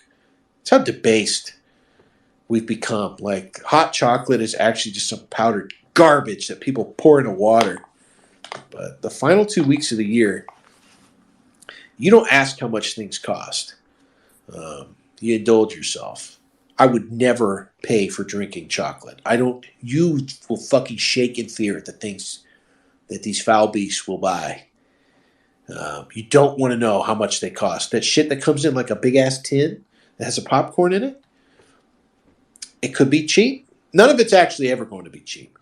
But if it's from like, you don't want to know. If it's from Williams Sonoma, you don't want to know. It might be stamped on it. You don't want to know. You don't want to know. I have that problem where I will look at the catalogs that they send you after someone in your household buys that shit. Those catalogs will come around Halloween. And if you're, I don't know, be careful about what you mindlessly flip through. You will find out that people, a certain type of person, will spend $100 on a bucket of gourmet popcorn. So you don't want to know how much this stuff costs. Maybe that's what's going on too. You know, I don't drink hot chocolate, and I don't know how much actual chocolate was into drinking chocolate, but I was probably like, if you drink, it was like 3 cups. It was a big glass. It was like a big glass, dude. It was one of those glasses where I put half the ice cube tray in the glass, and then, you know, you can drink it for a while. I used one of those and I poured it out of the pan in there. So I'm trying to think right now. It's basically just kind of like melted chocolate. So that's what's going on. Is it cacao like a stimulant? And now I'm sitting down instead of standing. Also, I'm excited about the new year, and I'm talking, and that always keeps me fired up. But I think what happened is like from 8 p.m. to about 10 p.m. Let's be honest, probably about 8:05 p.m. to like 8:30. It's probably like in 10 minutes. I drank a Halloween bucket, like an 8-year-old's Halloween bucket worth of chocolate. So I'm vibing out right now. This is great. Somebody else should be talking. Just jump in. I can't believe. Yeah, go. I can't believe at 5 a.m. niggas be citing Eastern promises. And Bro, it's nearly 9 a.m. It's nearly 9 a.m. This is a true marathon. Chief Trumpster has inspired me. He's done 100. He's on what, 100 hour 200 or whatever. I think yesterday he said he was on hour 144 in that second space we were in. Beardson did that 55-hour joint, what, like 2 weeks ago or something? So the least I can do is, I feel like I've already broken. I know my record was 8.5 hours on a Telegram call in. I mean, I'm telling you, I fell asleep at midnight because I knew I was going to catch up on sleep, and I woke up this morning. This was still going on, man. You're gonna break the record. I'm at Twitter space record. I'm at 9. I'm at 9 hours. Let's go, dude. I'm at 9 hours right now. Or now I'll be at 9 hours and 13 minutes based. All right. What does that mean? Mantis Toboggan messaged me with chocolate wasted. I don't understand what that. That's what the white women always say whenever they get too hyped up on chocolate. Well, I can't go on Cozy and do a stream. I wanted to appear somewhat normal. I was like, okay, don't do content for like 2 weeks. But, dude, I fucking hate Twitter, man. A year ago, I was banned from Twitter. It was less than a month out from the ban wave. I wasn't doing spaces.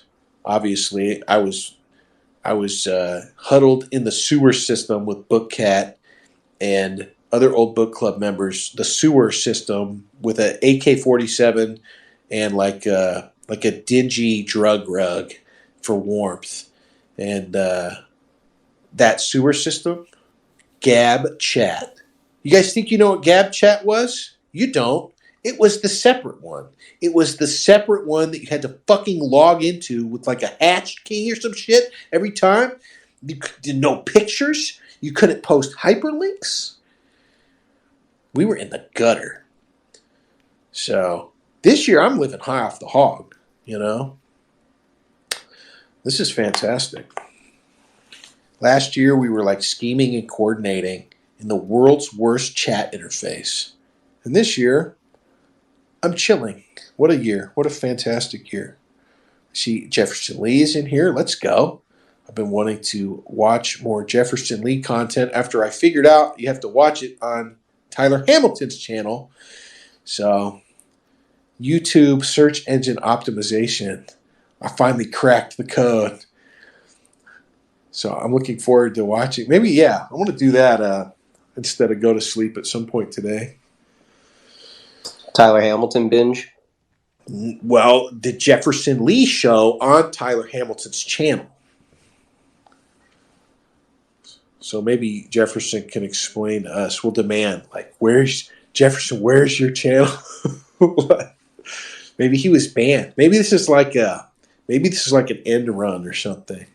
You meet the nicest people through Joel and Keith.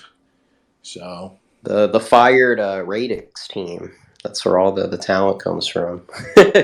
Former associates. Yeah, I was watching the end of the year stream.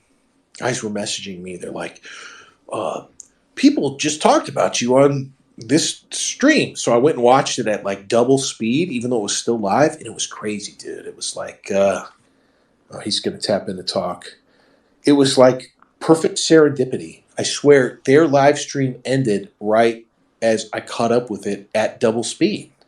It was awesome. So it's a great moment. Great moments in streaming. What's up, Wendell? How you doing, Welcome to the show, Jefferson.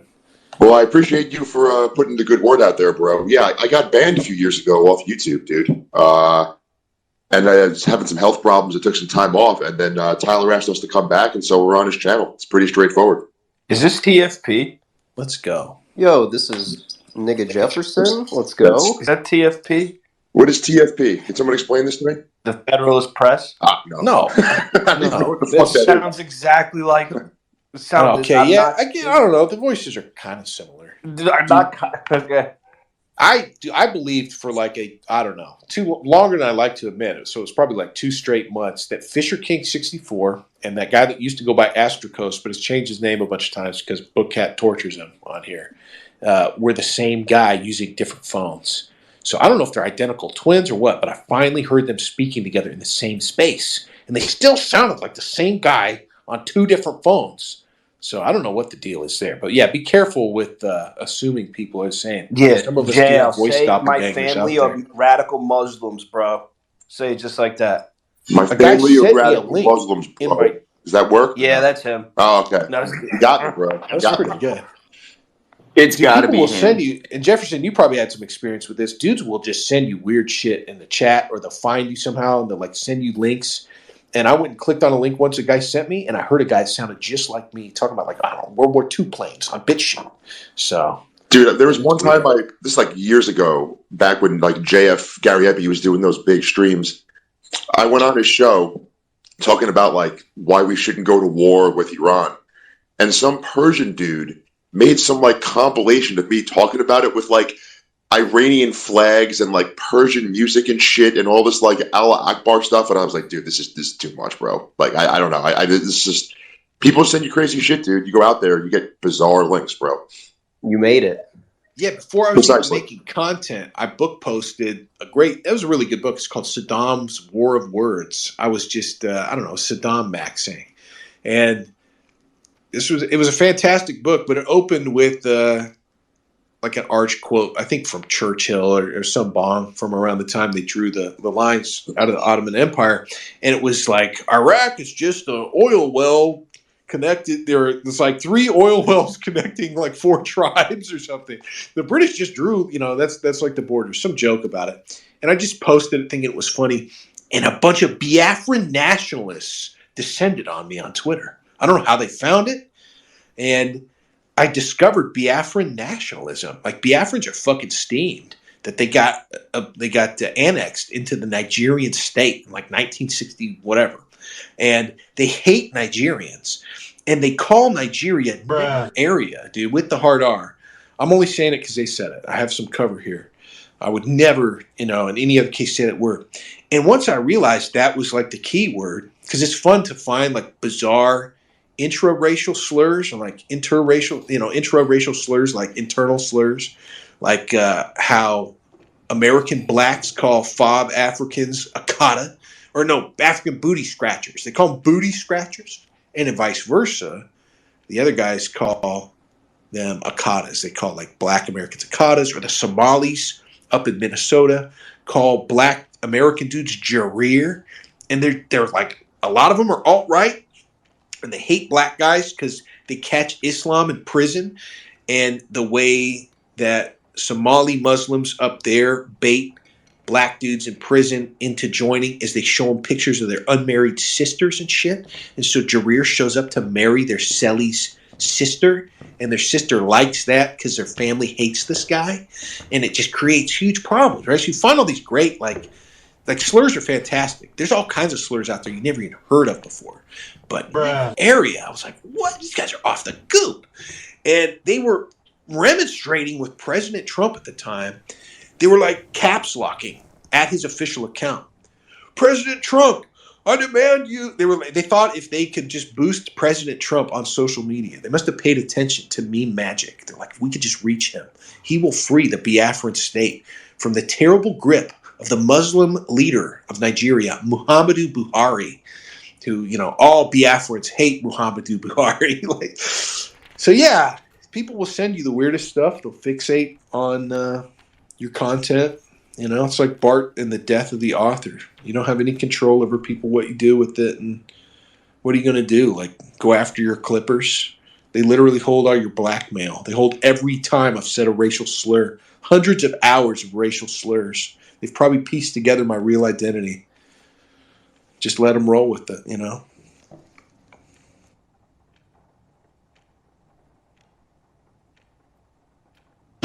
I mean, listen, dude, you're right, but I've avoided most slurs while live on the air. I don't know how I've done it. Maybe I have a little more discipline, but I feel like you should do a special on each like intra-racial slur and the history behind it, because I'm there for it, bro.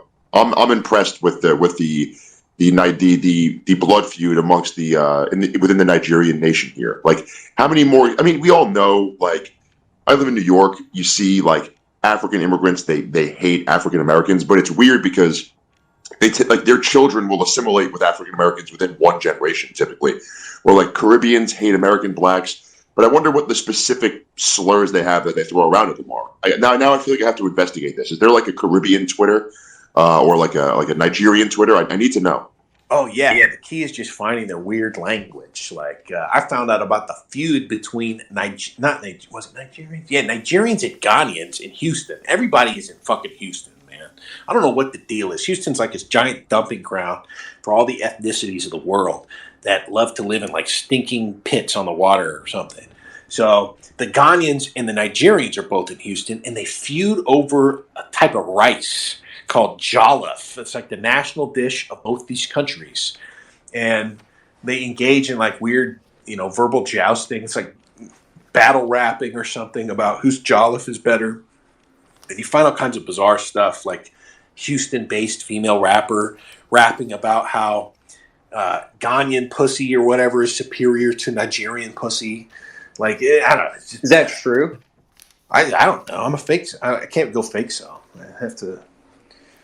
Look, on all matters of black vagina, like I'm 100% incel. Like I'm to tell you guys that straight up. Like I'm conditionally incel on that. You confirm that. Okay. Yeah. Don't goad me into fake cell behavior, No, I have to I would respect the rules. We might be off the platform. And that's the thing, Jefferson, about the slurs is that literally you can say whatever you want on Cozy all the time. And that's a really terrible environment to be in because there's zero discipline. But I will say my finest moment as a streamer, the stream I always wanted to deliver when someone let me know that I would be broadcast into a college classroom live over the PA or maybe through the computer cart. I don't know. And I delivered an optical stream, even though I was on Cozy simulcasting.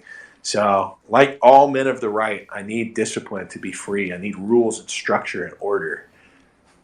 That's true. You need to be ready when the Battle of Berkeley comes back. That's your optics will be perfect. Yeah, I did like a perfect hour. And then I made the mistake of asking chat, like, hey, should we watch this Jordan Peterson Netanyahu interview? Should I react to that? And I split that. I had to split it into two parts because I went ape shit for 7.5 hours. I did voices and stuff. It was insane. I got like 1,000 total, like peak live viewers across two streams back to back. It was Dr. Jekyll and Mr. Hyde. So, like Frank Lloyd Wright talked about compression and release. You make the entryway of his house super small, and then you bust open into a great room. And it was like you'd come home, like walking through this little cave, like hanging up your coat, and then you'd come through in like the Blade Runner, toy mastermind or whatever mansion room. That was it. I got too compressed and I had to go off. Dude, you got through that entire Peterson Netanyahu interview. You're a better man than me, bro. Yeah, I did it in 7.5 hours. Yeah, that's dude. I couldn't even believe that like the guy is like Peterson is memeing himself, right? It's like the philo-Semitism used to just be like barely noticeable, but now he's crying because someone on the street calls him rabbi. But I was thinking about this. Actually, we were discussing this with Joel the other day. Like, does he just have brain damage from like the benzos or like coming off the benzos or whatever treatment they put him through when he went to Russia and put him in a medically induced coma? Like, is he that much of like a Shabbos, or is he just mentally ill? Like just fucking damaged from what he did to himself? There's some strange signs. There's some concerning signs. First of all, the PR, like the promo shots they used for the interview was Ben and Jordan and BB all around some kind of giant like dinner table. Like set up as a film set though. It was a production still. So you knew they filmed whatever was going on there. Where's that content? Why now are we seeing an interview between Jordan remotely from who knows where and Netanyahu in the same backdrop, like the same Mossad safe house or whatever, the Ben Shapiro Jerusalem safe house that Peterson had just interviewed former Israeli ambassador to the United States, Ron Dermer, from. Same backdrop, like very strange. And then the promo that they include for Peterson's new show on Daily Wire Plus, Exodus, about how, of course, can you believe we forgot to include Jerusalem and the Torah and the Talmud as the real foundations? Yeah, before there was Rome, before there was Greece, you forgot us. like we're the foundations for all Western morality. Anyway, the clips they had of like Dennis Prager in there made him seem very evil. So it's like, is this Jordan Peterson blinking in Morse code? Just like when the North Koreans captured the sailors of the USS Pueblo, and they were crossing their fingers, and all the propaganda shots to let us know that that really wasn't what they were saying to the cameras. Very strange. Peterson seems totally captured. Like, how could someone be that philo-Semitic if they're a Gentile? It's unbelievable. It's disturbing. You look at him and you're like, this guy is not well, and it seems cruel to just like roll him out in front of a camera and make him speak like he's mentally ill. And I'm hoping, like, I don't really know anyone in real life that actually likes him anymore. Hoping that's a trend. Like, people are like, this guy's not well. He's lost his fucking mind, and his talking points make no sense. But I mean, I just don't see how he has like a future aside from just getting Jewish money. Which, I mean, there's obviously a living in that, but not in terms of actually being like a real intellectual. Yeah, they totally captured him. It's interesting that cultural figures from the American right, the Shabbos-goy types in particular, like Trump and Peterson, are the most popular cultural figures in the Israeli right. So when Netanyahu was running in one of the failed elections that ended in, total quagmire, I think it was the 2018 one, they posted giant pictures of him next to Trump out in public for campaign ads because Trump had a 70% approval rating in Israel. And Bibi was like on the bubble. And now when Shapiro's going over to Israel more than ever to launch events like CPAC Israel to speak on behalf of the Tikva Fund in Israel. Shapiro is the most popular conservative commentator in Israel. And they're bringing him over with Peterson for Tikva Fund's like Shibboleth Library and all of Tikva Fund's major features. So Netanyahu's 40-year project of Americanizing Israeli politics, which just really means like taking the influence of the Jewish diaspora on American politics and then using that base of power to alter Israeli politics in that same image, it's really paying off. So I can see why BAP is so upset about the cherished history of Israel's promise. We used to be based. We used to actually like the Nazis because they made Jews like us seem even stronger, It's like, man, it's so over for them. They're getting McDonald's. So you think it's finally over for them? That's makes me feel optimistic. I'll tell you, it's funny. I don't know if you're. I just mean like figuratively over. Like I mean that it's probably the coffin nail in real right wing sentiment in Israel, which is like what BAP stands for. Yeah. So there's I just think it's funny. I'm noticing a lot of like formerly like really grunt-brained Republican types who are like, they're pretty big Twitter followings, like maybe 150, 250,000 people that were like standing up against the lockdowns and everything, that are now like, wait, why are so many of our politicians dual citizens with Israel? Like, what the fuck is this? This makes no sense. So it's interesting to see a lot of American right-wingers entering that like initial phase of answering the Jewish question to an extent, or at least discovering the Jewish question. So, I mean, I kind of agree, essentially, long term, it is over. It's just a matter of when. I think once these questions get spilled into the populace, they're just so powerful that people are going to hear them, and it's going to just kind of really raise fundamental questions about our system that can't be answered by Jewish power. Ye had my family talking about Jewish power. Ye had my family, because like with Fox News, I was talking about it, and CNN bringing it up all the time. And all these boomers got this in their mind that like CNN was calling Trump this anti-Semite racist this whole time. And now they're saying the same thing about Ye, at least when they were talking about him. And now it's like they're all thinking, wait, what is going on here? I had family members that are total normies, total boomers that were bringing it up. Same. But if Israeli moderates are trying to unify cultural figures of American like right-wing gatekeeping, like the center-right moderates, whatever you'd call the National Conservative Conference here, where they ignore everybody to their right, and they actually try to include immediate post-left refugees to balance that out, to kind of soften the profile and never admit that they're nationalists. Well, that's an international project, and they're doing it in Israel. If they're unifying cultural figureheads, do you somehow discredit the project in Israel if you discredit the same figureheads here in the States? Like, it's pretty, I don't know. It's kind of like putting all their eggs in one basket in a way. I mean, look, if you think about how far these people have gotten this time, the kind of historic battle, like where, they subvert a country and then inevitably get kicked out, and we all know the 109 number and everything else. this is the furthest they've ever got, at least as far as I'm aware. Wendell, you're quite a bit bigger historian on this topic than me. It just makes you think that if they're not like totally successful with their project, the blowback is going to be devastating, right? Yeah, it's gnarly, and there's no place to go. Like, there's no other place to go. What the fuck happened? Like, at the end of the day, if the proverbial scorpion continues to sting the frog that is the United States, who is there to protect them? The Israelis are still surrounded by millions of Arabs who hate them, and frankly, the Israelis themselves. And again, Wendell, you tell me if I'm wrong, but I don't really view them as particularly adept warriors. Like, was it 2006? They invaded Lebanon and got their shit pushed in by Hezbollah. I mean, I don't view them as particularly effective without the United States fighting their wars for them. So as they weaken the U.S., I just don't see what country can they subvert that will fight their wars for them and give them all the military aid that they continue to get. Is it China? I'm not sure.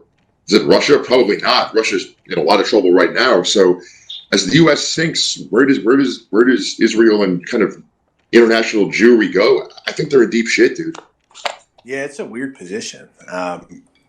Most Jews never wanted to live in Israel. Like, all of the early anti-Zionists were Jews, and all of the real committed ones now are Jews. Like, it's an older tradition. Zionism was a reaction to terrible pressures that acted on Jews before they acted on the host population, like anarchism and communism.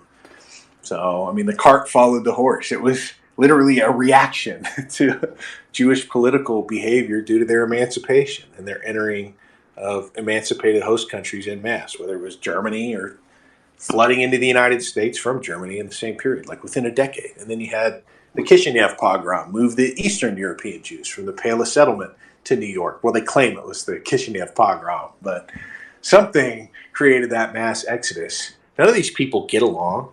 The Eastern European types seem to be the ones that were the most receptive toward going to Israel, and the wealthy urban elite Jews, the kids tell the tale. They wanted to be socialists, etc.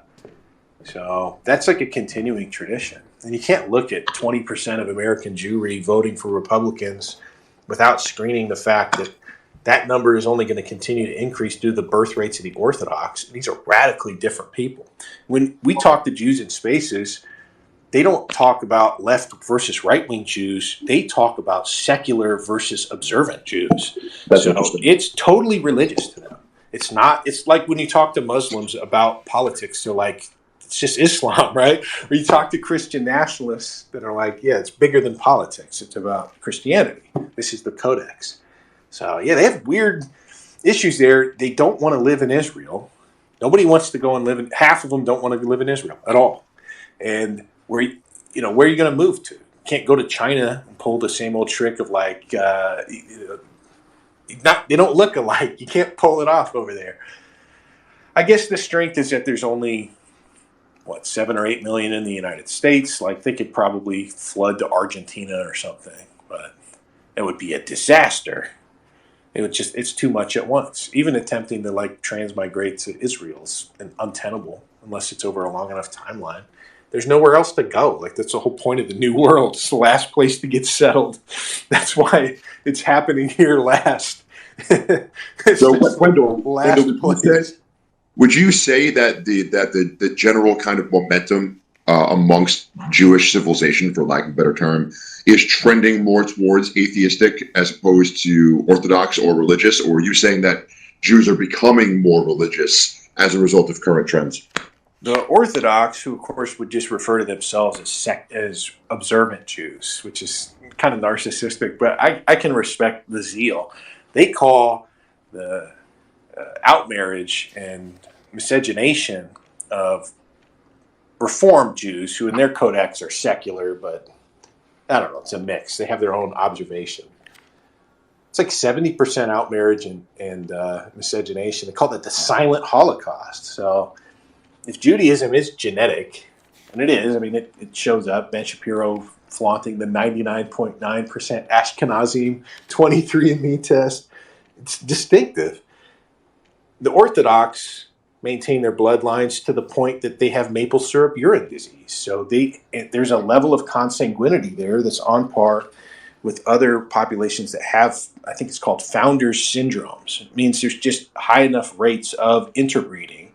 So they maintain their populations. It's only Orthodox Jews and the Amish in the United States, or maybe like the entire Western world, that have maple syrup urine disease, which is just a bizarre genetic disorder that comes from lots and lots of interbreeding. So you have these two radically distinct polities that are growing in place.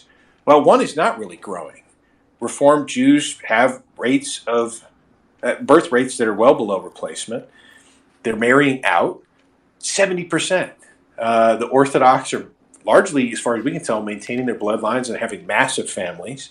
They don't usually want anything to do with the outside world, and they don't have much to do with legacy media or academia, because Ashkenazim hate them and think they're embarrassing. Like, it's your near enemy. They don't get along, they don't work together. But it's going to take forever for those birth rates to actually create like a population, and they're starting to get acted on by Reform. Reform are starting to create subversive media. Reform Ashkenazim, who've been here for 150 years at this point, are starting to try and subvert the Orthodox within just like 30 years of their total migration.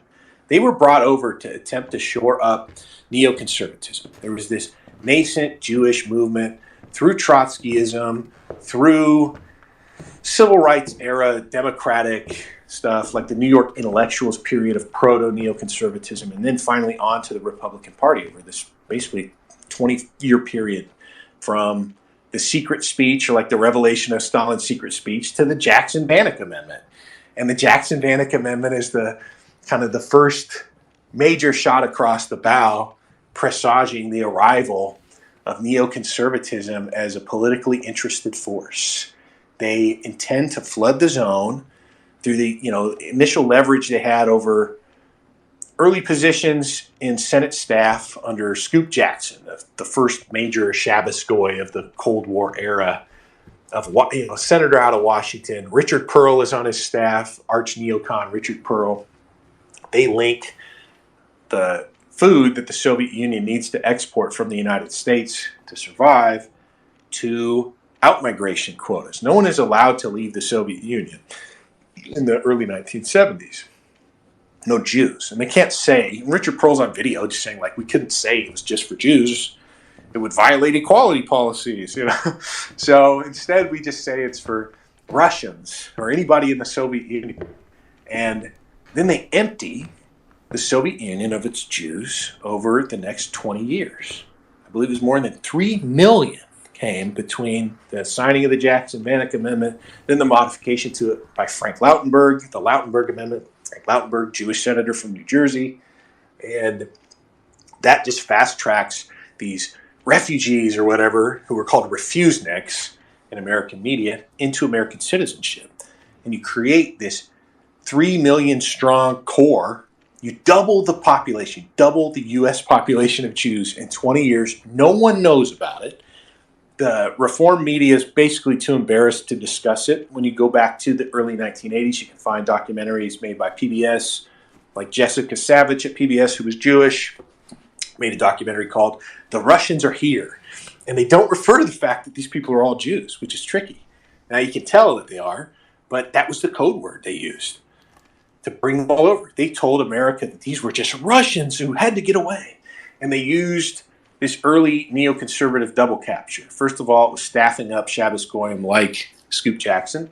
Second of all, since these were all Straussians, and that first political generation of neoconservatives, the ones that actually enter the administrative state, they entered into positions of power over like the psychological influence of foreign countries. So Ben Wattenberg wrote in his memoir, Fighting Words, about stacking the deck at Radio Free Europe, Radio Liberty, with neoconservatives to use the technological overmatch the United States enjoyed over the Soviet Union to punch pirate radio broadcasts into the Iron Curtain and trick and just use like advertising techniques of repetition and sloganeering to convince all these refuseniks that what they needed was something called freedom. And so The Russians Are Here is an interesting documentary because it shows the plight of Homo Sovieticus, all these Jews who'd been completely stripped of their Judaism by mandate of the problems they created for Stalin. You know, the Jews essentially outmaneuvered and murdered Stalin. The doctor's plot failed. Stalin's at the end of Stalin's life, like 48 to 52 or whatever it was entirely focused on crushing Jewish cabal that had grown in power inside the Soviet Union because they were working in concert. That was my next question for you. Jewish Soviet agents in the United States, right? Yeah. And the So the need to crush and subvert that actually creates neoconservatism. But you know, this whole operation where they've moved all these people over, and you have these two radically diverging groups now in the United States. You have Jews that have been here for a very long time. They're either descendants from the Paleo settlement who came after descendants that moved through the golden door of Germany after the Haskalah in the 1870s. Then you have a handful of Southern Jews, but not many, and they're very distinct from Northern Jews. And they don't tend to kind of work along the same lines. But yeah, you have these radically different groups. You have the reformers who are like 100% Democrat. Like Reform Ashkenazi outmarry at a 70% rate. They vote like 100% Democrat because the 20% of Jews that are Orthodox or conservative oriented, they all vote Republican. So you have this crazy cleavage in Judaism. It's kind of like what happened to blacks in the New World. It's just a totally different breed created by the land, by the host. It's very strange. So what exactly was you hear different takes on Stalin, like he was turbo-based, borderline our guy, versus like he was philo-Semitic but couldn't understand why these damn doctors were always going after him or something. So how explicitly anti-Semitic was the Soviet Union in that era?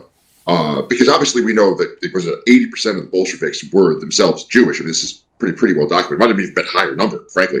So what is Stalin's relationship like with Jews? And when Stalin is murdered, and I believe he was murdered, as do you, what is Khrushchev's relationship like with Jews after the fact? It's crazy. Like Stalin operates early on in an environment, particularly under Lenin's ascendancy during the Bolshevik Revolution to total power, where key positions in the Soviet security state are like half Jewish. The OGPU, which would later become like the internal security service known as Cheka, and then the KGB, was just run by a string of Jews. But Stalin managed to out-Jew the Jews. He did that initially through like the Troika, through creating like a tripartite leadership with his political allies. And then Stalin used his control over the state to murder all the old Bolsheviks. Like the 3,800 or whatever it was, core members, the road dogs that built communism from an instantiation, like a point where it kind of entered the minds of the Russian intelligentsia back when they were robbing banks to fund the movement. By the end of the Great Purge, he killed all of them. They were all gone. The entire military leadership of the Soviet Union was murdered. He killed everybody. He killed all his homies. So that was a huge leg up. But in the war period, you have the complete activation of communist cells inside the United States that are nominally subservient to the Soviet Union, but in fact are all Jewish. So the Soviet Union comes to entirely depend on the United States and to a lesser extent the United Kingdom to prosecute this war, which is a Jewish war against Germany. Jewish finance controls the dying or the end of the British Empire, and it's dying and ending because it's going to transfer most of its power and ability to orchestrate world markets from High Street to Wall Street. It's moving from the city of London to Manhattan. And, that hadn't happened yet. That doesn't really kind of finalize until the British Empire is totally withered away by the early 1980s. And there's a lot of other follow-on effects. But the Soviet Union comes to rely entirely on the war-making capacity of the United States. More than half of all armaments produced in the United States, I think Anthony Sutton in National Suicide wrote that it was like 53% of all the materiel produced in the U.S. was shipped to the Soviet Union during Lend-Lease. And it wasn't some agreement that was ever paid back. It wasn't like we held 99-year leases on overseas territories in return for 50 shitty destroyers like we held over the British. the Soviets never had to repay anything. And Sutton's work revealed that the United States was maintaining the Soviet Union throughout the entire Cold War through trade. So it probably became this issue. Like, there's no coincidences. And Stalin doesn't turn hard against Judaism as an organized force within the Soviet Union until Jews in the Mandate of Palestine began to take advantage of Britain being stretched thin during the war to begin to earn their way into proto-statehood by massacring the British authorities there. They basically used the 1916 pattern, right? The Easter Uprising. The mods are away, right? The Jannies are asleep. It's time to earn our country. But this was a slow process that began like 70 years before that, when Rothschilds, who basically controlled the Atlantic portfolio, the financial aspects of the British Empire, began to buy land in the Ottoman Empire as it slowly began to come under the control of crypto-Jews called the Donme. Modern Turkish nationalists believe that Ataturk was part of the destruction of the Ottoman Empire because he was secretly a Donme. They know he went to a Donme school. So this is all kind of like everyone meeting toward the end of the race. Things are, who knows how, a lot of the interactions were done through the British Foreign Service. Bookcat knows quite a bit about this. These were guys traveling around, creating all kinds of problems. They're being orchestrated and financed by Jewish money. Anybody from Cecil Rhodes, who's totally subservient to the Rothschilds, who's one of the founding members of the Round Table Group, which effectively unifies UK and US foreign policy in total secrecy for, that ends with the Cliveden set. Like, that ends with with World War II in a sense, and it transmutes into something much greater. Like you mentioned earlier, Jefferson, they're at the apotheosis of their power. They've never had total control of most of Europe and all of the United States and the financial markets of the world. But the irony is there's not much to enjoy if you are silent holocausting your ethnic identity out of existence. And you have these deep cleavages within your own identity due to the fact that you wandered around so much and all this other stuff. But, I guess to get back to the Soviet thing, all of the U.S. spies who were working on behalf of the Soviet Union are Jewish. Go look at the identities of the spy rings.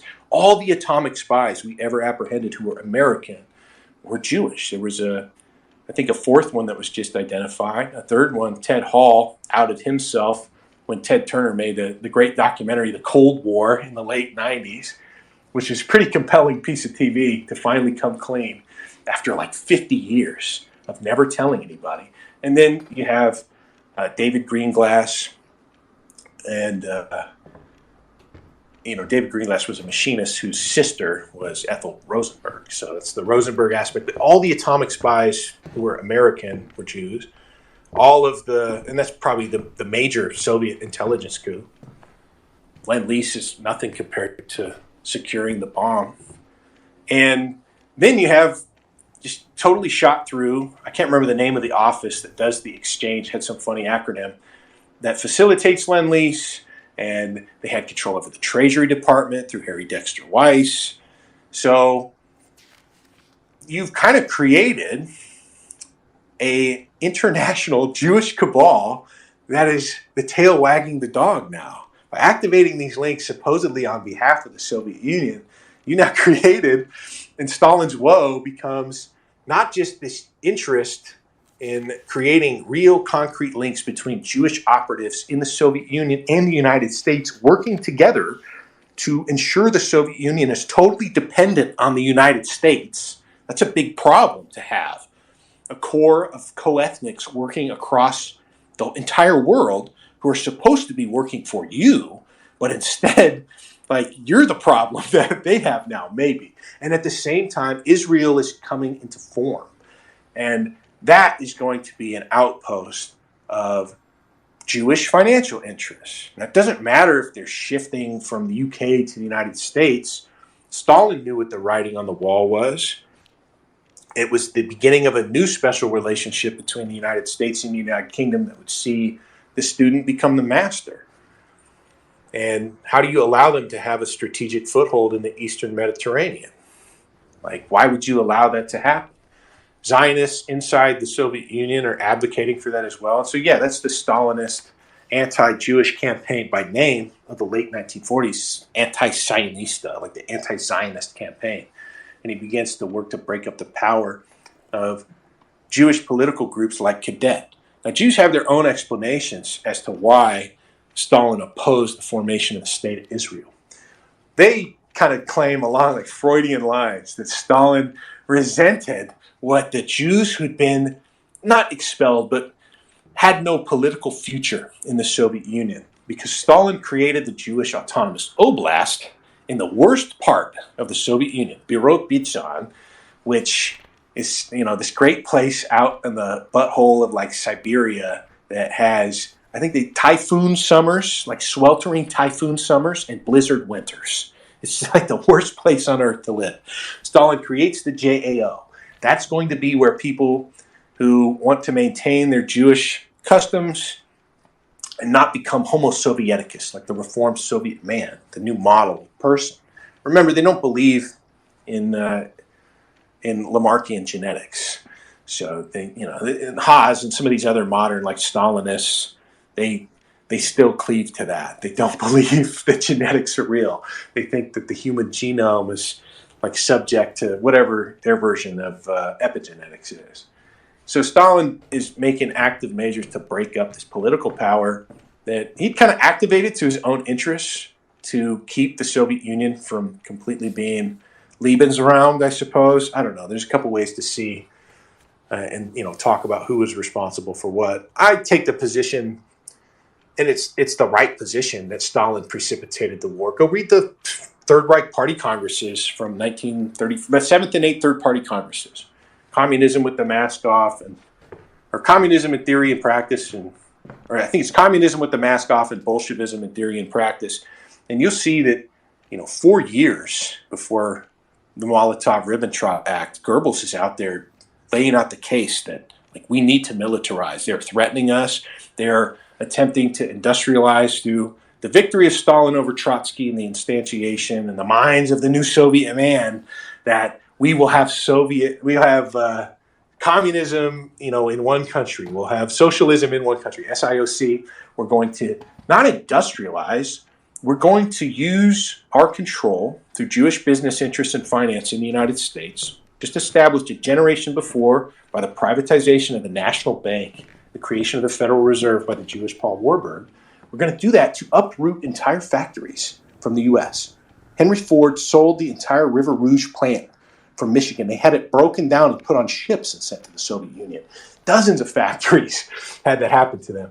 Stalin made this huge leap forward to industrialize the Soviet Union and really call in, before anybody else, the industrial model of warfare that come to dominate World War II and kind of be broned out by the dual occurrence, like the nuclear threat, mutual assured destruction by the end of the 1950s. That's the end of the industrial model of war. But for a time, it's all about industrial capacity. Stalin is basically telling the old Bolsheviks before he murders them all, because things come to a head during the Great Purge, we'll do the permanent revolution. There's kind of a Hegelian dialectic here. Trotskyite, permanent, enduring revolution, and that we don't need to industrialize. We just need the ability to acquire technology.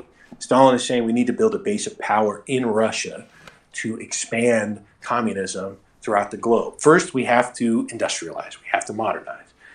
And so the synthesis that he's selling after his defeat of Trotsky through the Troika and then to the ultimate destruction of the old Bolsheviks for that 4 or 5 year period between the 7th and 8th Party Congress speeches and the end of the Great Purge is we're going to move west once we have all this stuff. We're going to expand into Europe. The military is how we're going to conduct the permanent enduring revolution. The Trotskyite dream and the Stalinist, it's like Stalinist means to Trotskyite ends. But then Stalin just eventually massacres everybody who's got sympathies to Trotsky, and he hunts Trotsky to the end of the earth, has him murdered. So Trotsky also a Jew, and emblematic of Jewish interests in the Communist Party. But Stalin begins to totally suppress the Cadet, which is the organized Zionist Jewish party inside Soviet Politburo. And yeah, this is part of like the pro-Israeli conservative Zionist cope is like the Jewish cope is like, oh, Stalin was just jealous at the end of his life. Because after 48, all these cadets that, the members of Cadet that formed and helped found the new state of Israel, they were so successful in creating the state. And Stalin was just so upset and embarrassed that he was wrong. That's why he enlisted the aid of the Arabs. And it's like, no, communists are still very consistent about anti-imperialist stances.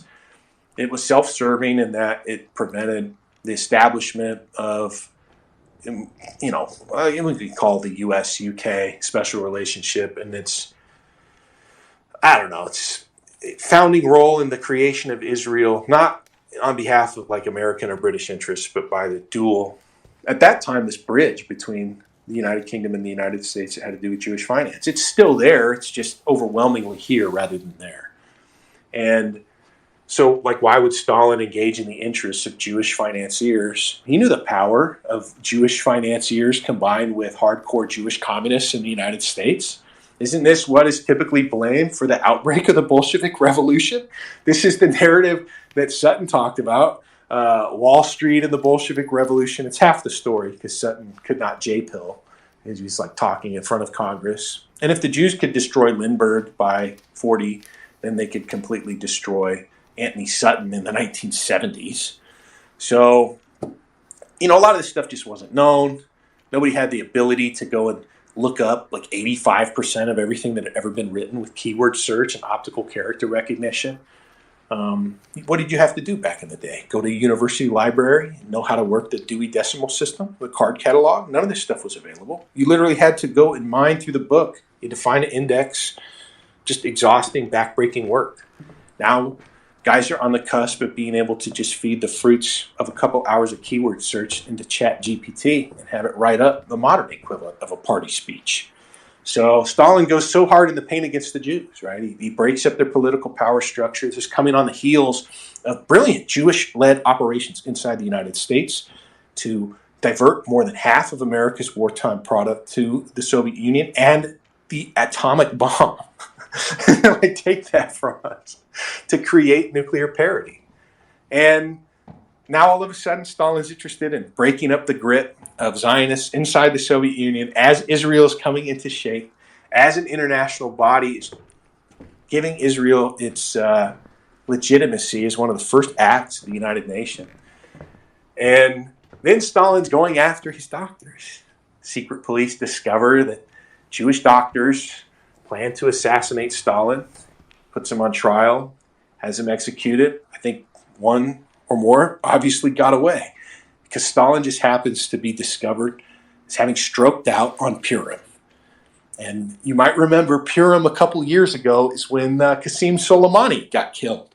And the scuttlebutt, he was the head of the Iranian Revolutionary Guard Corps, the Quds Force.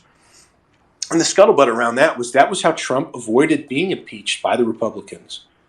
That the Republicans were going to throw in for that second impeachment due to January 6th. If Trump didn't do the bidding of Israeli interests that control uniquely the Republican Party when the Likud party is in power in Israel. That's like the link between those two countries.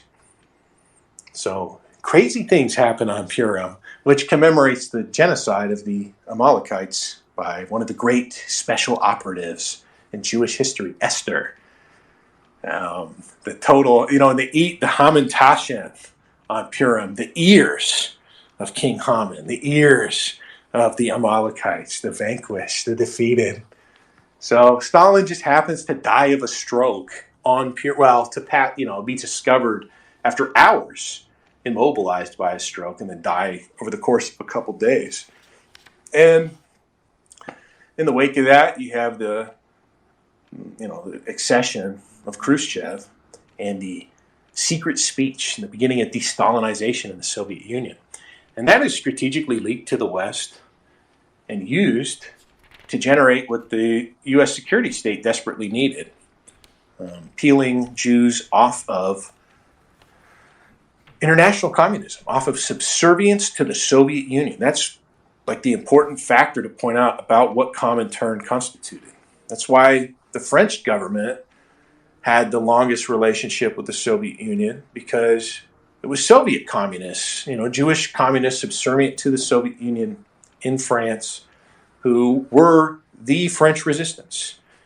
Now, the irony is that the Vichy deal was struck, and no one mentions this. No one mentions this. They'll laugh about how France fell in 6 weeks, and they'll call them cheese-eating surrender monkeys, and they don't know that Leon Blum was a communist Jew who ran France into the ground for 6 years before that. The French people made that trade gladly. That Hitler delivered Vichy France from the indignities of being led by Leon Blum, a communist Jew. And then the irony is that communist Jews, subservient to the Soviet Union, are the only people in that country who are organized. And they don't resist the Nazi invasion of France when it occurs because the Molotov-Ribbentrop Act is still in place. So while there is no concerted effort, because France and the United States do not have a special relationship, France is always attempting to maintain its interests, and those are set apart by all this tension in the Fourth and Fifth Republics of de Gaulle versus the communist Jews that struck this bargain between the Free French forces outside of the nation that ostensibly liberate France and the Maquis working inside of it, who are Jewish communists subservient to the Soviet Union. It's like the great secret of the resistance. And more than 100,000 French reactionaries are murdered extrajudicially after the fall of France. More than 100,000. That's called the Savage Purge, Operation Sauvage. That's just stated openly. It's totally suppressed, though. That's what's crazy about suppressed stuff. And Aaron told me, you can still get red-pilled on Wikipedia because nobody reads. That's on Wikipedia. The extrajudicial murder of 110,000 French reactionaries under the supposed protection of an Allied force that liberated France. That's how it was sold to us in perpetuity since then. And it involved the executions without trial. And people will talk about Brasillach, right? Like the famous French writer who was a reactionary. And he's just, it's very Stalinist in a sense. Stalin pointed out that the death of one man is a tragedy, and the death of, 1,000 or 10,000 or whatever, a statistic. So the Operation Sauvage, the Savage Purge, perfect example of that. Now, the CIA, well, its predecessor, the OSS, is a combination of British interests slowly cross-training and then gradually ceding control over that enterprise to the United States as that power balance shifts throughout the duration of the war and the entry into the post-war era. So the CIA's main task, which is an entirely new organization. Somebody brought this up earlier in the call about how, and I've read it, Sherman Kent, who was the first director of research and analysis at the CIA, I just assumed that there was some military intelligence capacity before the CIA was established as the OSS. There wasn't. Kent said there was nothing. There were no records or anything. So it's an entirely novel thing exported, maybe not by the British Empire, but maybe by its Jewish financial overlords as they're seeking safety. Because what else is going on when America First is being destroyed by the British Security Coordination, the Battle of Britain? Operation Sea Lion is a near thing. If Hitler had committed his resources to invading the United Kingdom, there wouldn't have been an invasion of Russia. There wouldn't have been a violation of the Molotov-Ribbentrop Pact. That was close to happening, potentially. There's the famous painting of Hitler sitting and watching the cliffs at Dover from France. So, that's why everything left. At any point, you just know that if the sooner you leave, the more you can take with you. So everything is shifting in 1940. Now, all of a sudden, it's time to create the first, what would become the CIA, the OSS. By 1947, the National Security Act creates the CIA, but it's starting to happen after members at SIS, British MI6, a secret intelligence service, so their foreign intelligence service, moves to New York, and its first job is to destroy Charles Lindbergh's America First movement, which is telling the American public the Jews are goading us into a war that no one benefits from. And it's telling people, and like I found this in Time magazine from just months before war broke out on the continent. So I think it was like March 39. The American public is reading in the most popular, like the widest circulation news magazine in the country, that Hitler got his economic principles from Alexander Hamilton. So all this stuff is going to get suppressed entirely. It's going to go away. It's going to die. We can find all of this now. We know what to look for. And all the people that buried it have been dead for like 40 years. And nobody that's left that was trained by the technocracy to fill their shoes knows why any of this stuff is important. Actually, all they care about is like doing as little as possible, which is why nothing works very well. So Stalin, his commitment to extirpating the Jews gets him killed. Khrushchev maintains the Jewish Autonomous Oblast and does not allow, it begins this process of not allowing any Jew inside the Soviet Union to leave, which doesn't get ameliorated for 20 years until the neoconservatives see that as an opportunity to double the population of Jews in the United States, hoping that recent arrivals will be conservative. I don't know how true that's been. Clearly, not half of the Jewish population, less than half of the Jewish population is voting Republican. Typical neoconservative L, but in the long game, in the final analysis, it probably worked out for the best since most of them have shifted to the Democrat Party now. So maybe in the end they won. Now, the secret speech and the period of de-Stalinization occur, and the CIA immediately jumps on this as an opportunity to de-Sovietize American Jews who are communists. It's like the greatest destruction of Jewish morale ever. The greatest destruction of Jewish morale, because the Holocaust narrative doesn't really start kicking into high gear until the trial of Eichmann, like a decade later.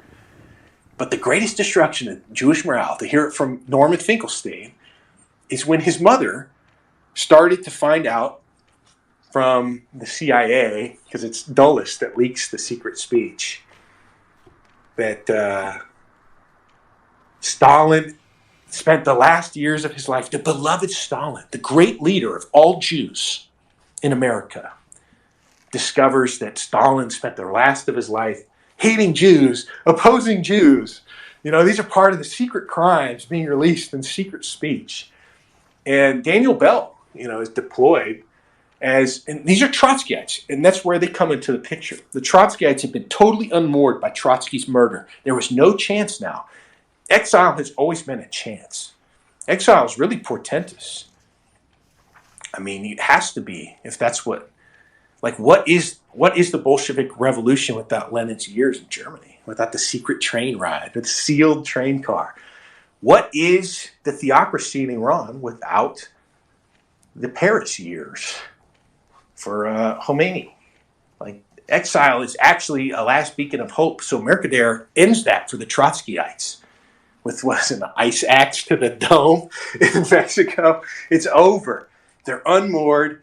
They get immediately tagged into attempting to kind of counter Soviet interests within the State Department, the U.S. trade apparatus, whatever's sending all this material over. They're called premature anti-fascists when they remain on all the way through to the HUAC era, which in the United States, we immediately kick into an anti-Jewish period. Jews are oppressed big time, justly so, for being communists. So that starts in the same era that Stalin is doing these anti-Zionista campaign. We're not doing an anti-Zionist campaign, though. We're doing an anti-Soviet Jewish campaign. We're masking a strictly anti-Jewish campaign as anti-Soviet, and Stalin is masking a strictly anti-Jewish campaign at the same time as anti-Zionist. So, yeah, it's all happening around the same time, and it's used to demoralize. It's used by Trotskyites who have gained a ton of skills working with the British. And the British main technique in special operations wasn't what the media sold it to all of us as. Yeah, you do need people to go in on parachutes and do cloak and dagger or whatever. But what they really focused on, particularly with the British security coordination, was raping people's brains with media. And the greatest media masters of the respected genres worked in the British security coordination. the guy who would, and still does, define masculinity for men of the West, Ian Fleming. That's where he cut his teeth, and he learned those skills alongside the most vaunted classic children's author of the 20th century, Roald Dahl. It's like, I'm putting together a team. Well, who's the third famous guy in there? David Ogilvy, the father of Fifth Avenue, the guy that creates modern advertising. They have him up at Camp X in Canada. He's so valuable, they can't leave him at Rockefeller Center to do the work. A lot of what the BSC did in New York City was to burglarize and frame and hang crimes to break up America First. And a lot of the work that Ogilvy, Fleming, and Dahl did was just straight propaganda to the American public. Dahl clearly would have covered everybody up to about the age of 14. It's really important. It's a lot more important than you think, because what do parents talk about with their kids when they come home before TV and before balls to the wall radio, when people still ate in the kitchen? They talk about what the kids heard at school. And the government controls that. Whatever Roald Dahl has to say to children, he's only the greatest selling children's author of all time because of the skills he learned propagandizing American children on behalf of Jewish financial interests in the British Empire to break up and prevent American nationalists from basically saying, like, the real reason behind the war. Lindbergh was destroyed. Lindbergh was totally destroyed by just insinuating that it was Jews behind the campaign. Then you have, you could cover every other guy under the age of 70 with Ian Fleming. Roald Dahl and Ian Fleming went on to do that. You combine their book sales and the impact they've had. You can just go read their Wikipedia articles and you can figure out, like, oh, okay, media is the weapon. And then David Ogilvy goes on to completely create modern advertising after the war. You only need 3 ringers, and then you need, thousands of people underneath them. But these are like the 3, you could probably say without much dispute that those 3 guys are the most generative media masterminds of the 20th century. And everything else would be a lateral move. Like getting guys to talk about the relative difference between, like, Kobe and LeBron or something. It's just, it's academic at that point. So it's media mastery. And the CIA knows this because it birthed from that same cooperative operation. It's the British Security Coordination that creates the OSS, which births, the CIA. The name change switches to that. And the CIA just uses media to insinuate and, like, get the American public to believe that they only work overseas. It's never been true. And they openly work in the United States, even now. Back then, they got involved, and Keith made a great video about it, the Congress for Cultural Freedom. And that took all these OSS guys who were Trotskyites. You couldn't trust regular Jewish communists. You needed a Trotskyite because he would never get down with Stalin after they killed the great hero. James Burnham was Trotsky's heir apparent in the West. So when people talk about, this fixation on managerialism, and you notice it's all coming from the post-left, they're just Trotskyites. They're literally being worked through the same pipeline 50 years, 60, 70 years later that original neoconservatives went through before.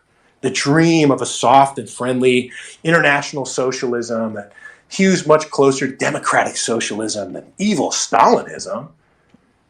But as a consequence of the Congress for Cultural Freedom and the use of these experienced, vetted PSYOP guys who were Trotskyites, and they just struck a bargain with the American security state because they learned when everyone else did that Stalin hated Jews for the rest of his life at the end. And they saw and were scared shitless by HUAC.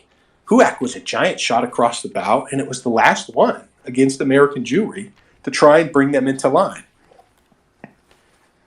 So you had the blacklisting period. It drags Hollywood to its knees. And you have a kind of peace between Jews and the rest of the country. It doesn't last, but you have it until the emergence of the New Left. And so within a decade, really, of the secret speech, you have this formation. There's kind of a naturalistic view that, it's inspired by a confluence. You have Jewish silent generation people who are, born after the war, And society's so different, man. And these cookie cutter houses, like, that's no way to live. The establishment of acts into the northern cities, like everything is wrong, man. We got to start treating these people. Like the whites are moving away. We need to industrialize more people. We can't bring in Mexicans. That's too big of a step. What we have to do is ship all the blacks up from the South. But then we have to give them rights. Like, there's all these social pressures, and then it's like, oh, the new left, it's just a vibe. But the reality is they were Trotskyites who had fled Germany. Marcuse, who's Paul Gottfried's mentor. Paul Gottfried is a protege of Herbert Marcuse. Theodor Adorno, Horkheimer. I mean, that's the ideological core of the Frankfurt School. Like Leo Strauss, they just happened to flee Germany long before they can be held accountable by the incipient Third Reich for subverting the German population. So they come here and they do that, and it's like two sides of the same street. You have cultural Marxism that had infected Germany. They had perfected their craft, infecting the minds of Germans during the Weimar period. They flee to the United States. In E. Michael Jones' documentary, Goy Guide to World History, a historian tells E. Michael Jones that 10,000 uncredentialed Jewish professors fled Germany and were given jobs teaching in the U.S. These were 10,000 people who subverted the German state to the point of Weimar degeneracy and the total collapse that precipitated the Volkisch movement, the acceptance of a single group that had the answers because they'd done detective work for 10 years. And read the first 100 pages of David Irving's Goebbels, Mastermind of the Third Reich. They never want to talk to you about the 20s. And it's all these guys out there digging through public records because they heard something they couldn't believe was possible. So that's what converts a nation. There's like a red pill switch or something that gets flipped. It's like Le Bon wrote about in Crowds. It's like a period when the crowd surges into a new awareness. But the smartest people got out. They sensed that was happening. They were, of course, closest to the most dangerous threat center, the universities. There was a great deal of elite capture that had totally shifted away from the province of Jewish subversion toward a Volkisch movement. And it happened very rapidly. And that's why they knew when to flee. They're not only the smartest, they were the closest to the most dangerous thing. And they come to America and they work in concert with Trotskyites who've been fighting their own battle. These weren't Germans subservient to just basic Jewish interests. These were Americans who were subservient to the Soviet Union. And now all of a sudden you have a confluence of interests. The Trotskyites who gained all their skills and techniques working under the tutelage of the British media masters now go into, hey, I'm going to create National Review magazine. James Burnham's sister, both CIA types. Burnham worked with the OSS. His sister, I think, was like a secretary at the CIA. Buckley was a CIA man. I think Bozell was as well. So you have like the entire formative core of guys that would assemble people like Frank Meyer around them to create fusionist conservatism by the Goldwater campaign and really instantiate it in the minds of the new right. We have to shift away. Nixonism can't work. It's too corrupted. Nixonism is too overt about assembling this unprecedented reconciliation between Southern and Northern Democrat and Republican conservatives. It's too strange. Nixon has too many liberal pieties. No one talks about that, about Nixon. He did not roll back any of Johnson's Great Society reforms. And that, more than anything, created the neoconservative shift from the Democrat Party to the Republican Party. It was the social ills that had them throwing in the towel against not only the Democrat Party, but against Nixonism. So, yeah, you have all these confluences coming together in the 60s. You have this long-term project, the Congress for Cultural Freedom, which is about Trotskyites influencing Jewish leftists away from the Soviet Union by just basically revealing Stalin's based and red-pilled JQ stance. Then Israel, at the same time, is fighting a series of wars to establish itself. And you can be as anti-Zionist, pro-international communist Jew all you want.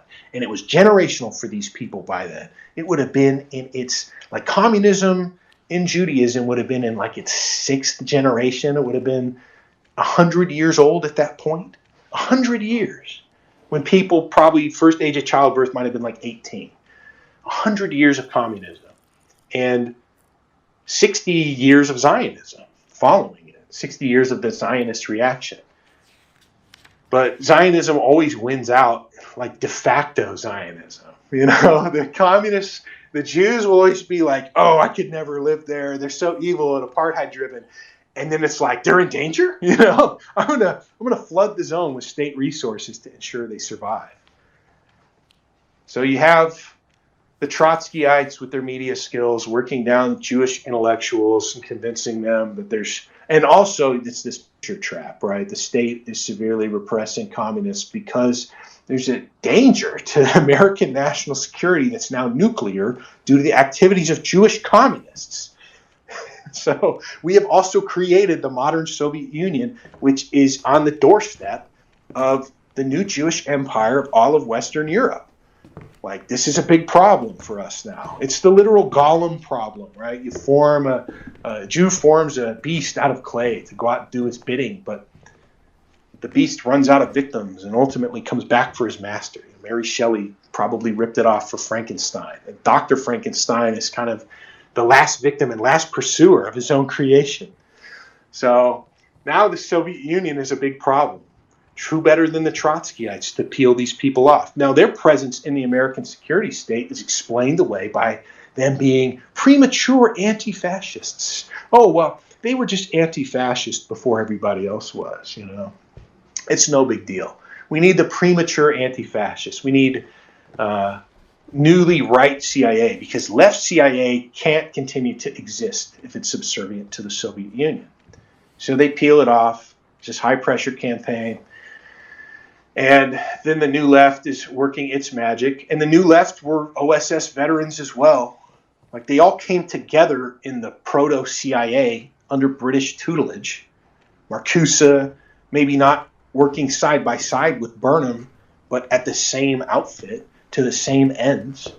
And they used those techniques on the minds of an incipient American elite. And I say incipient because of the radical mass expansion of the American elite that followed the attainment of sole superpower status. We became the world's engine, the drastic increase in quality of living that followed the war. By the early 1960s, you had that first generation, the baby boom, the guys born like the very leading edge, right at the end of the Pacific or the European campaign. They're being born. They're going to these major state schools in the new state of California. California is built in the post-war era as a giant defense manufacturer concealing itself as sandy beaches. Those sandy beaches are created by the mass dredging of the Siamese ports of Long Beach and Los Angeles, which combined are the largest port in the world. They're not, you know, they're split for some other reason, but they abut one another. All that dredging to maintain our dominance over the Pacific. We inherited the British Empire's holdings in all of the Pacific because we took them from who took them from them. We took them from Japan. Japan took all the Dutch holdings in the Pacific. We took them from Japan. Like, we conquered the world, but it wasn't going to us, and it wasn't to our ends. It was to the skyscraper people that had moved over from the city of London to Wall Street. And then you have diverge, like interests that you would think diverge. And I think that's a media ploy where you'd say, well, didn't the new left hate the man? Didn't they hate finance and rebel against it and stuff? It's like, no, you go read contemporaneous reports like Tom Wolfe's infamous, what was it, flak catching the Mau Mauers or whatever. I can't remember the ridiculous name for it. About going to a party in the mid-late 60s, held as a fundraiser for the Black Panthers by famous Jewish conductor Leonard Bernstein. It was the hottest thing in town, man. Like, the new left had a lot to serve with elite interests. Free love just creates, and the confluence of the proliferation of birth control for the first time in that same decade, just creates tons of pussy for 40-year-old dudes born in like 1928. And they go off the hook because they survived the Depression and the war. Divorce is now no fault. It doesn't matter if you get caught. You're the only person with means in the free love society. And all these 20-year-old dudes that are run through her first just make her extra special for you. Like designer drugs are in. Everybody has money. The new left thing is rampant. And none of it involves the Soviet Union. That's what's so remarkable. When you read about the issues with the Communist Party in the United Kingdom, it's real security threats due to its links to the Soviet Union. France, I already mentioned that. That endured longer than any Western nation for the same reasons I mentioned earlier. The United States doesn't have those problems. You go and read the memoirs of American radical communists and stuff. It's just penny ante, low stakes stuff. All those bombings that people love to cite from Burroughs' Day of Rage amounted to nothing. They amounted to a handful of deaths. That's what no one ever likes to talk about. The whole thing was ineffectual. The reason the Weathermen went underground was out of solidarity with each other in this idea that they would be pursued by the FBI. But if you read a memoir, Primary Source Supremacy, remember, read memoirs. You read Mont Wesley Swearengen's FBI Secrets Exposed, the gayest name for the greatest memoir. It's just a guy's memoir of entering the Phoebe in like 1950 and riding it out to 1980 and how it turns you into a criminal. It'll completely inform you about why the FBI is the way it is. It's always been like that. Institutions are the lengthened shadow of a man. But Swearingen has to go and work the fucking... He's like the Forrest Gump of the FBI. The book hits. He has to go and investigate the Weathermen on his own because they're blowing stuff up. And the cops don't have the capacity to do what the feds can do. And he's just told constantly that the Weathermen don't exist in Los Angeles. They didn't even attempt to pursue them. And you find out later that the most corrupt actors in the FBI, like Mark Felt, the guy that would go on to become Deep Throat, or known as Deep Throat, when they're out gathering, it's like the left-right dichotomy, but inside the internal security state, inside the FBI. They're trying to do something about it. They're basically committing crimes in the modern 60s sense after all these new rights are enshrined by Jewish capture of the American judiciary. Now all of a sudden it's illegal to gather evidence in certain ways against people. You're violating their rights, man. So Mark Felt and the FBI, they're not doing that with the expressed intent of violating these people's rights like a rugged cop, a maverick might do to make sure he gets the case. They're just doing that because that's how the FBI works. Like there is no law that constrains them, so they take the easiest path. Well, when Felt Felt was always known as Deep Throat, and somebody probably got revenge on him because he was one of the few guys to fall. He had to be pardoned for committing crimes against the cool hippies, man. It's because it was all a work, and they weren't subservient to the Soviet Union. And they basically existed as a radical flank that was sponsored by America's elites. The FBI turned their head to it. Swearingen says in the book that it was an inside joke at the FBI field office he worked at in Chicago that Hoover never wanted to cross Jews because they had pictures of him screwing guys, which they all knew he was gay anyway. It's a typical closeted problem. That was in the context of dealing with the mob, but all those radicals, I think almost everybody in the Weathermen was Jewish. I was talking the other day about how Mark Rudd, one of the leading figures of the Weathermen, learned how to Alta Vista himself in the mid-90s. They all became college professors and stuff. The FBI committed so many crimes, gathering evidence against them that they all got off scot-free. And Rudd had this great article on his website about, I learned how to Google myself once in the mid-90s, and I discovered an internet forum talking about me and laughing about how me and all of the people that you know me from being associated with, Bernadine Dorn, basically everybody but Bill Ayers, that we were all Jewish. and it was called Stormfront. And I went over there, and all these old neo-Nazi boomers, all these guys my age, are all laughing about how funny it is that we were all Jews, and they're only figuring that out now because the information superhighway is this crazy thing. It gives us all these capacities to research. And I never had realized that. I engaged in like drug orgies with these people, and we planned mass terror attacks that never came to fruition, and we blew up, the front office space of GM in New York City or whatever, all this penny ante bullshit. Probably, just to put pressure on the American public in a strategy of tension to get them to accept just social liberalism.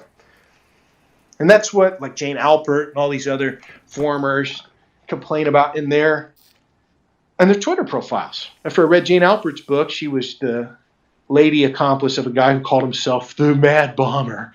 He was like an independent that went around and blew stuff up in New York. And Alpert, when she went on the lam, when she went underground, she lived with a bunch of the more famous Weatherman women. Alpert, of course, also Jewish, as was her boyfriend, and he died after precipitating the infamous Attica uprising. That's like a fun piece of trivia, but it just shows you how revolutionary these people were, all the way to the end. But I found Alpert's Twitter account after I read her memoir. She was just an angry pussy hat lib in like her early 80s. They don't feel like they won. They were promised that a communist revolution was just around the corner. They saw third worldism as their guiding light. But that was all divorced from the Soviet Union by the time these cadres were active in the United States.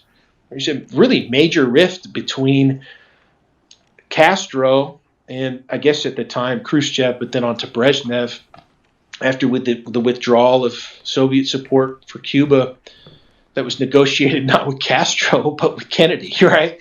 The exchange, the withdrawal of missiles, of the shipment of missiles to Cuba, and then the equal withdrawal of missiles from Turkey and NATO. So, by that time they were all into French theory. And this was the beginning of Eurosocialism, where the CIA had succeeded in workshopping the divorcing of the Soviet Union from the left in the United States like 15, 20 years before. And they began to work on it through the auspice of the European Union. The French would not remain in NATO. De Gaulle withdrew France from NATO, I don't know, within a decade, maybe a half decade after creating the Fifth Republic. And so you have the EU is now how you act on France. And you have to act on France. You have to balance powers. This is what the Jews running the British Empire back in the day always were interested in, maintaining the balance of power on the European continent. Of course, they want us to think about it as the British doing this, but the tail wags the dog. And shift to the United States, you've got to get the French. You've got to balance England and France against one another. So, they probably have a hand in creating the board situationist movement, which typically French way. Like in the United States, you're trying to divorce Jews from Soviet communism by pointing out how it's opposed to Judaism. And in France, there's much fewer Jews left in France due to Vichy. And many of the communists are kind of hoodwinked goyim over there in a way that they couldn't do over here, the silent majority effect. But in France, the way like Debord goes after the communists with the situationist movement is to just point out how retarded and stupid they are, which is like the most French thing imaginable. I can't remember the name of the book Debord wrote. It's fantastic. Like the critiques they're great. They're dead on. But he's not describing hardcore Soviet-funded communist cadres. He's actually describing the new left. He's describing like a new left infection of French culture, which doesn't necessarily come from the Frankfurt School, but the French obsession as they rebuild their country with what America was doing with its leisure time while they were under occupation, and then this completely destructive liberation, which was film noir. Like French film comes from American 1940s Kino. And it was updated and used to kind of sell a coolness that never quite caught on in the U.S. Those films were all oriented more toward the prevailing Goyish notions. It was Steve McQueen over there, over here. Over there, it was like Alain Delon and some very inexplicable things like Jerry Lewis. So American culture begins to infect the French populace because they haven't quite established the means of creating their own unique culture yet. Same with Japan. That's where anime and all that comes from, is the discovery of American cartoons. Because Americans were there writing your constitution. They still control your country. We controlled France as long as we could, and then we found a new way of doing that. Of course, new cooperation became possible not militarily through NATO, but through financial coordination of the European community through the establishment of the European Union. And this is, of course, the prime project of France. So out of the frying pan into the fire. They've always managed to maintain their independence, but you basically have this slow-rolling, full-scale press divorcing the Soviet Union from being able to influence leftists in the Western world. It starts in America, and it ends in France. And it worked somewhat well in the United Kingdom, but there's a zeitgeist from the era that prevails in literature of the time, like Doris Lessing's The Good Terrorist, heavily implied that the reason why communists in Britain were so interested in entryism was like kind of on behalf of Soviet influence and the links and ties through the peace of Ireland, Northern Ireland, that was still under British control. And still is. So Soviet Union had their hooks, and Irish radicals. That's the danger of having even just a foothold that's adjacent to you. If the Soviet Union had created some kind of like legitimate Canadian separatist group, people might think like, oh, FLN. I read that in Jane Alpert's book. FLN was like two dudes because they stayed at her fucking apartment and she rat-lined them out of the United States. That's why first-hand sources are incredible.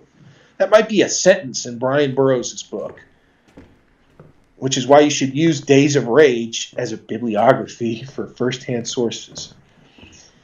Anyway, yeah, I mean, I don't know if that answers the question about Stalin and the Jews, but there's this like whole story about Jewish influence throughout the Cold War. It certainly does.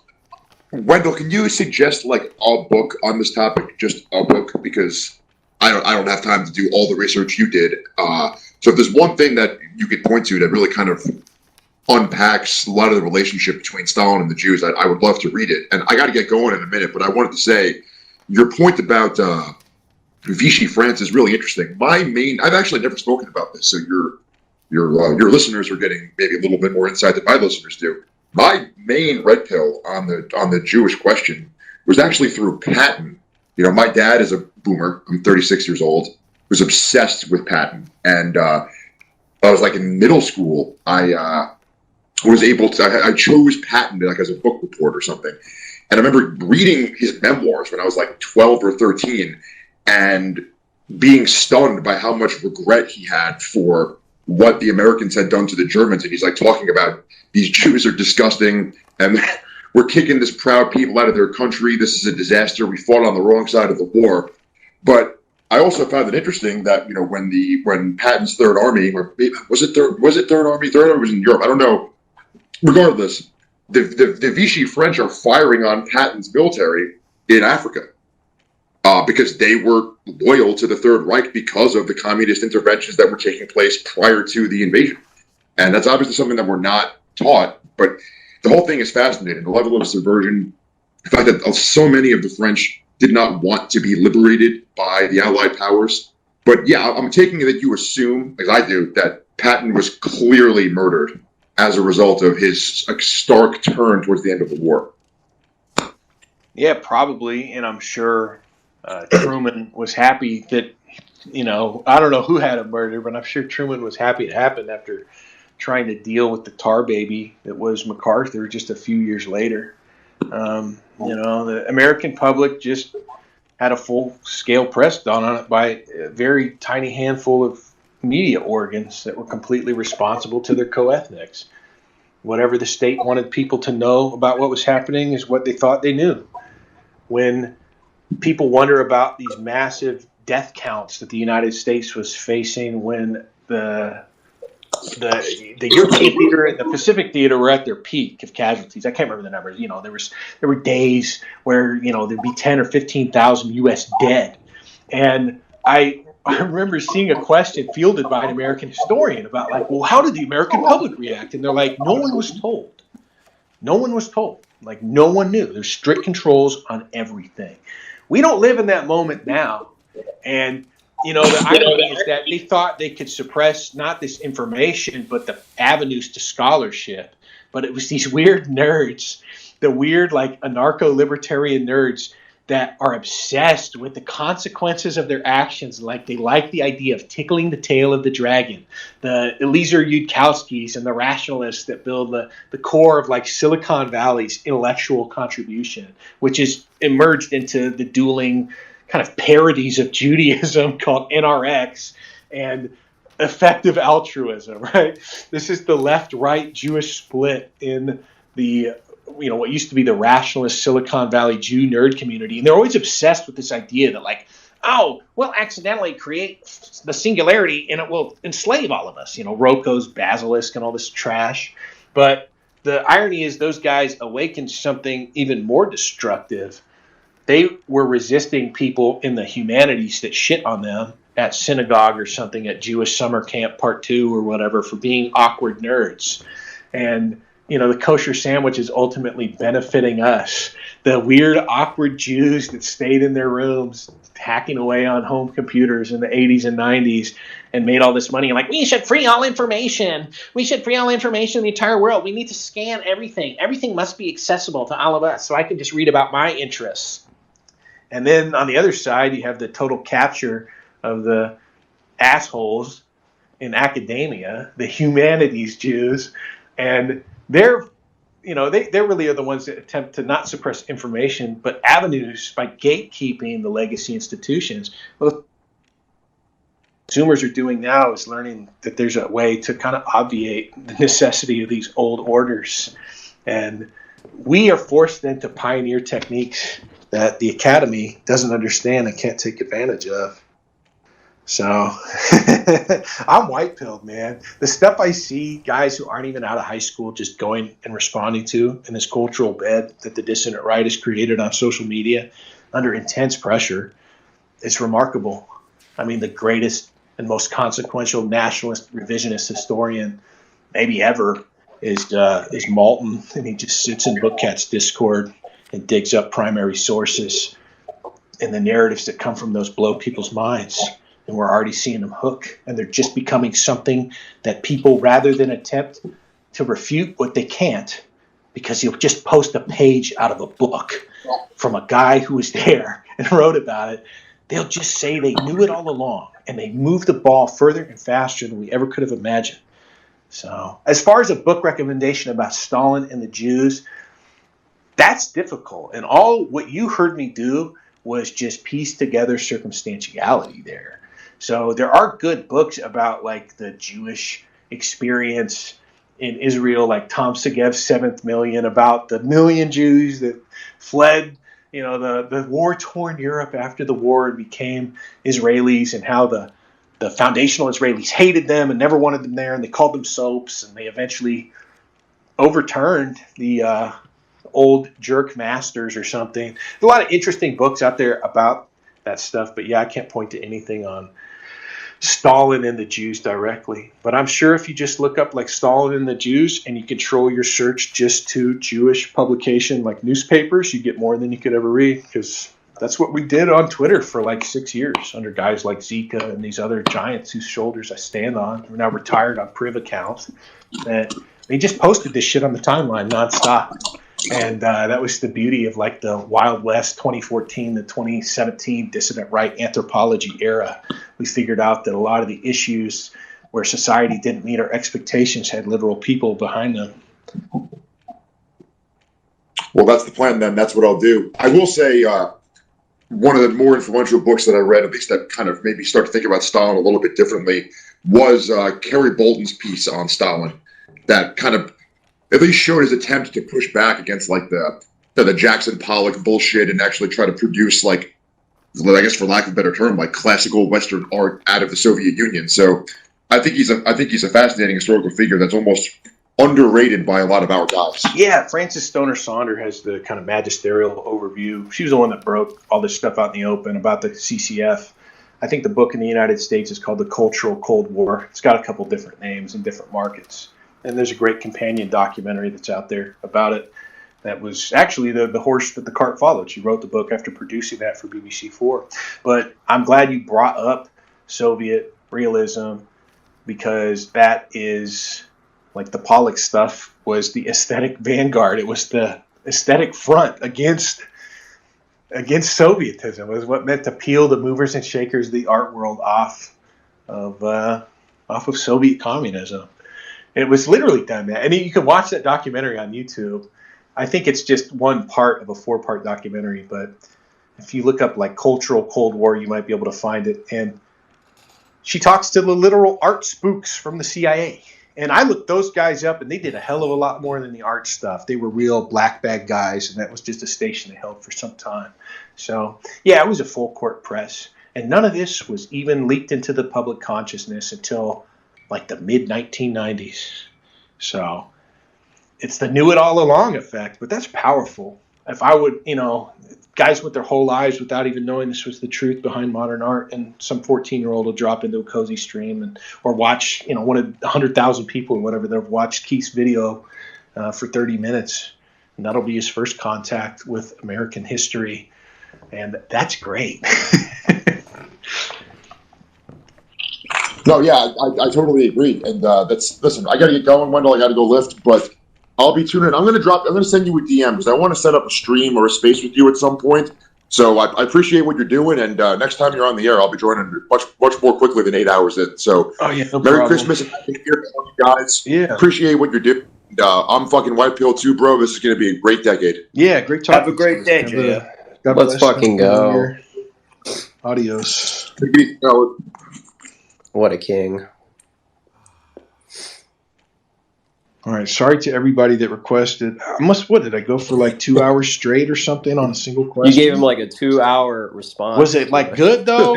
I mean, you guys no, it was. Questions yeah, it was. It was fucking. You literally broke it all down. That's amazing. I mean, I would have just said, "Hey guys, it's all the Jews," but you have your ways to. I was literally thinking that while you were explaining. I was like, so it's all the Jews. Yeah, but no one ever unifies this stuff. I get all these little pieces from all these different places, and the narrative is a banger, but no one has put it together. No one has put it together. Everybody has their little complaints.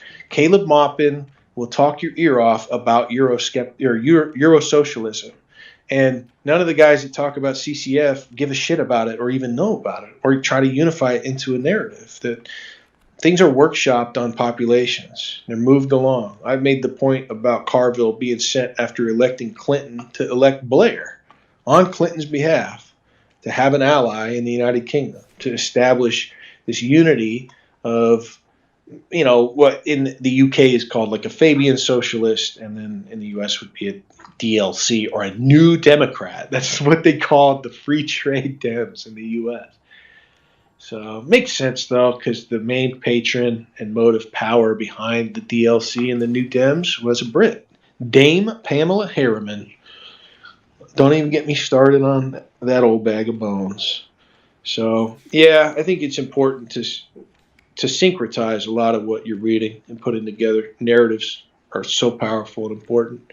And what changed my mind on that was when the Clinton Cash book came out. I don't know, I never read it, but I saw an interview with Brian Schweitzer, the investigative reporter, who was kind of the leader of the team behind this stuff, working for the Mercer family. And he talked about, during their media blitz, I think they got on 60 Minutes. And he said, oh, yeah, we have one guy in the office. This was 6 years ago, but it changed my life. I'm primarily responsible for investigative reporting, and we have somebody that, makes sure, we can get around and blah, blah, blah. They have like a team. And then we have one guy, and I've never heard of this kind of guy before. We have one guy that is just the narrative guy. And as we add stuff to the whiteboard and we sit around and talk about like how to create content out of this, this guy's always adding to the narrative. And whenever Robert or Rebecca Mercer call in and be like, what are you doing, with my money? This guy can just get them up to date with the story as it sits. So always be narratizing. I was curious. What was that Brian Burroughs book? Days of Rage. Okay. It's probably not bad, but the most baller thing you could do as a reader is make your own syllabi, and make it way bigger than you can get through. Zlib, I'm having a hard time getting over there now. I don't know why, but I cannot connect to. I just use Brave browser, has a Tor window or something, and I would use that to go and access Z library through Tor, because it tells you on their main site, the FBI had the Argentinians arrest the Russians who ran Z library in Argentina, and the Postal Service seized every fucking domain they had. 150 domains. One of them still works. It's singlelogin.me, but it redirects you to Tor. I don't know what that is. I don't know how to use it, but then I remembered Brave always had an option in the drop-down that said, private browser with Tor or something. So I tried it. It's kind of slow, but it worked. For some reason, it just says disconnected all the time. So, Z Library, what a great interface. Hard to get in there now. But yeah, I used to do that. I would just go around, and Wikipedia is a great bibliography source. Secondary resources, secondary accounts like history books. Good place to find these sources. Live in the footnotes. Just go to the back of the book. You don't even need to read them for the most part. Or you can to kind of get the vibe, but why do that when you can just read what those guys read? Take a lot longer, but nobody can match what you know or understand about it. And the key is to, you can get 30 books. You can probably get 15 of them that are just straight memoirs from people that ran with the Weathermen, and people like Jane Alford that were affiliated. And you can read Eldridge Cleaver, and you can read the memoirs of the Panthers. Some of them are bangers. Soul on Ice by Cleaver, banger, dude. That book is raw. Great book. Who cares about the fucking politics of it? You're a fan if you read it. I don't agree. What are you learning here? It's the fundamental. And then you could, get 10 secondary sources together and just either mine them for the bib or try and get a general picture. Some of those are pretty useful to help you create an accurate chronology or timeline of events and place things together. And you're not going to read them all. You're just going to read them as many as you can until you fucking get sick of it. And you're going to know more than anybody else on the face of the earth for the next week about the topic. And you're going to know that because you take the multimedia approach and you run the author names through YouTube, and you try to find them in academic discussions about these works, because a lot of the best ones are coming out of university presses. And you will spot the holes. You will spot what the guy who wrote the fucking book you just read missed or left out. That's what I mean. You can start to gain this. What I always leave out with you guys is the confidence factor. I never talk about that. And I'm getting to the point where I can elicit myself, which is based. This is so exciting because it's oh yeah, no one's here to ask me what I'm leaving out or reminding me. I'm reminding myself. So yeah, that kind of studious period, creating my own syllabi, just doing it till I wear out. And then you just tuck the other 20 books that you didn't finish, just throw them in your anti-library. You'll check in on them for the rest of your life. You'll read one a year, and you'll keep up on it. It'll evoke all those memories of when you spent a month reading nothing but a syllabi that generated, or syllabus that generated itself. And so, that's what happens too. You get the 12 books you can find from your baby brain keyword search on zlib or libgen, and then you read one of them, and it generates 5 more books. And then you end up with 40 books, and you get tired of the subject. But when you go out and you take the multimedia approach and you find actual boring panel discussions that no one watches on YouTube, everything is just being hosted on YouTube to defray costs. You will be shouting context at a panel of experts that are missing it. That's why I can go and do some analysis around the edges. That's why I could watch Nixon's China game and tell you guys what wasn't there. Part of it is the gas in the tank, but most of that is the confidence that, like, oh yeah, you can go in there and you can hang with these dudes. You can hang with them. So, but you got to do the work. That's what the Marxists call reading, by the way. Doing the work. No one has read Das Kapital, all right? That is a boat anchor. So that's what they're talking about. You have to read Das Kapital to even be a little baby Marxist. To have a magisterial understanding of Marxism, they would rather kill you than admit anyone could.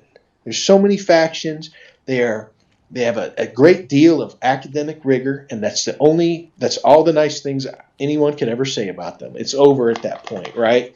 That's about it. The rest of it, total absurdity. You've seen the YouTube clips from when they get together, whether it's Red Kahina going after Slavoj Zizek, and it's funnier to know that a woman who's wearing nothing but a series of gigantic scarves and considers herself, I wish she would jump in this space because this shit is keck, to be like the rightful heir apparent of, I don't know, whatever bizarre sect of Marxism she hews to.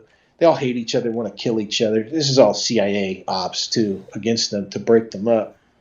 They call that wrecking. That's what the Marxist ontology for this stuff. But Red Kahina, she gets all her leisure time because she's the heir to the softcore, porn, Playboy TV cable empire. So that is an anti-Semitic stereotype, by the way, to be the, argument, or being that running for the world's leading Twitter communist and actually have like tens of millions in the bank because your dad is a porn emperor. Wow. That's a what would Jonathan Greenblatt say? All right, Kelcorp raising his hand. I don't know if I should. Kelcorp, you got to learn how to be more entertaining. I'm convinced that autists like you are completely literal. So if you just listen to the sound of my voice, Savsmaster has at least tried this, but don't go down the uncanny valley as far as he has, where Bookcat tells me disturbing things like if Savsmaster believes that he is convinced himself that if he just talks like a person on the radio, that is a substitution for being an entertaining speaker. So Kelcorp, before I tag you in here, you got to be as entertaining as possible. No flat, autistic, like monotone voice. I know you know what that means. I know in your autism, and I'm not using it as an insult, but you have the ability to mimic someone interesting. I want you to think about a speaker who you admire for their skills and elocution. I don't care if it's a movie character or what. Like, acting is real. Acting is literally real, by the way. The best actors are not acting. Like, when people talk about method, that's not acting. That's like a person becoming something. I watched The Master the other day. Great film. Anderson says that's his favorite of his own films. So before anybody comes at me for it's boring or whatever, you need to respect Kino, okay? That was the first movie I ever watched standing up, by the way. I did it. I finally watched a movie standing up on my computer. It was the last thing I did before departing on my holiday. And Joaquin Phoenix, you got to go hit the Wikipedia real quick after you watch some Kino, just for a little context. They said Joaquin Phoenix stayed in character for 6 months. For 6 months. Acting's real, okay? Acting is real. It's why Joaquin Phoenix is a weird guy.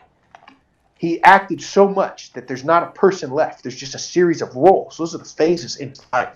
So if you just say, well, I can't do that, yes, you can. And if you don't, I'm going to mute you and we're going to move on to another speaker. So everybody, welcome Kelcorp to the space. You can unmute and speak. Thank you for waiting for me. Yeah, I mean, I am ill, so I'll try. But yes, so what I'll say, Wendell, is about Marxism. I know that Karl Marx did base a lot of his philosophy on Hegel, and a lot of these so-called MAGA communists say Hegel is the last philosopher, and they really do take Hegel as like the very important philosopher of not just like his era, but also the contemporary modern era as well. There's no other philosopher except from Hegel.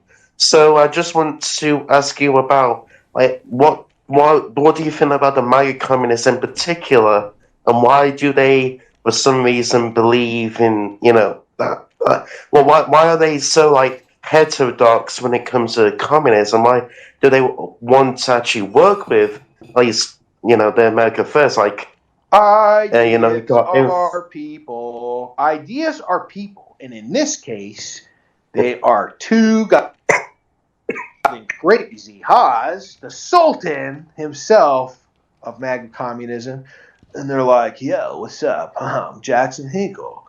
I'm like a precocious, like, political prodigy who was totally in the pipeline from the OC when I wasn't out hitting tubes, brah. When I wasn't out shredding the gnar. And I was basically like in the pipeline to just go in like the Dem machine. But I don't know, man. Like, if you listen to my strange Canadian friend who's kind of based in Red Pill, that John guy, he's like, yo, Jackson is an angry drunk, bro. Like, Jackson is an angry drunk. I'm not doing a Has impression. I'm trying to do that John. That guy's kind of based. I'm not making fun of him. Like, I'm glad that there's some kind of weird, like, I don't know what that guy is, some kind of Caucasoid or like Fob Armenian or something living in Canada. He's got a accent. But the guy is kind of down with like right-wing stuff. And so that's cool that like Hinkle and Has can get along with that dude. I can't remember his name. He's some Twitch guy with a funny last name. But yeah, when Bookcat and I were kind of like, what the fuck are these guys? It was the whole spectacle of the CPI conference where I came across it because everybody and their dog was laughing at Logo getting caught in the back trying to shrink away from a camera as he gave the Youth Socialist League pledge to a bunch of trannies who were carrying the dual flags of the Soviet Union and the United States up in front of a scaled down replica of the Lincoln bust that the Communist Party of the United States had on display at their 1939 Chicago convention. It looked like a fucking VFW hall or like a Boy Scout lodge or something, meeting room in Austin, Texas, like for the first and hopefully only CPI conference. So I was like, what the fuck is this? And then Beaky starts acting funny. Now, I didn't know that Beaky was like a retard. Being around Bookcat sometimes make me like extremely paranoid. And that doesn't mean Bookcat is wrong. That means like Bookcat is just right in ways that don't need to be articulated. It's not that like funny shit was happening, it was. It's just that like another confluence of events forestalled its occurrence. So Brittany is, before she's got a channel listed, she's got the yellow name. This happens when you get on coast. You get like, I don't know, a week of dwell time between having your yellow name, having your channel go live. And Haas and Hinkle, or maybe, not Hinkle, Haas and Nick talk for the first time, or maybe she was streaming that, and she's in the chat, and she's like, they're going to become best friends. And first of all, like, who the fuck is this, right? I don't even know who the fuck Brittany is or what Politically Provoked is. And then she's talking about like, oh yeah, I'm going to make them best friends. Well, not like Brittany's just a dipshit. She's a woman. It's nothing nefarious. But Bookcat and I were like, what the fuck is this? Like, these guys are, and we watch CPI, and Haas is like, the left is a dry hole. Like, we can no longer attempt to convert the retarded, degenerate, socialist, Democrat, blah, blah, blah, the bread tubers to 1930s Stalinism with Arab American characteristics, whatever kook shit is. So we watched that, and then like the whole thing is like focusing on recruiting right wingers, and then they get cozy channels like, oh brother, like, and I wasn't too worried. I don't think any of us were. It's like, have fun with what are you gonna do? What are you gonna do, brother, when 500 groypers run wild on you from the chat? Ultimately, they didn't have the stones to throw down. So what do I think about these guys? Ideas are people. Jackson Hinkle is mostly interested in going on Tucker, and then his Twitter Spaces, when he hosts Twitter Spaces, he just savagely nags holes because he wants to fuck all these girls, right? And so he's like fucking Emily Saves America because he took a picture with her, right? And you could just tell the way they treat people in Spaces. So Hinkle's just in it for the pussy. And he's the kind of guy that can just pull. So it's not like an effort. It's just how guys with natural game and that kind of bearing about them, it's just how they act around women. So it's like, oh, okay, this guy just needs pussy. And you got that John guy from Canada who's like, yeah, he's an angry drunk, bro. And then clearly, you know, he just seems mostly interested in doing his thing. And it's like, this guy is not a political threat. He just he's a star, you know? He's a star. This guy's doing the movie star thing with politics. And I don't know, at least it's interesting to kind of watch from the outside. Haas, on the other hand, a formidable theorist. For real. He's a very smart guy when he's not doing the Iron Shake bit, which is pretty funny, by the way. Like, it's pretty funny. That guy also is just naturally content. It shows you how far just being straight up entertaining and being committed to that will take you. And I don't know that it's fake or a bit. And you could start out like that and just become a part of your persona, which was the whole monologue I delivered to Kelcorp right before launching into this. So nicely done, Kelcorp segues perfectly into the personalities behind MAGA communism. Has stated over and over again when I was in his Discord that the grand plan, okay, bro, Hinkle goes on Jimmy Dore. Jimmy Dore goes on Tucker sometimes.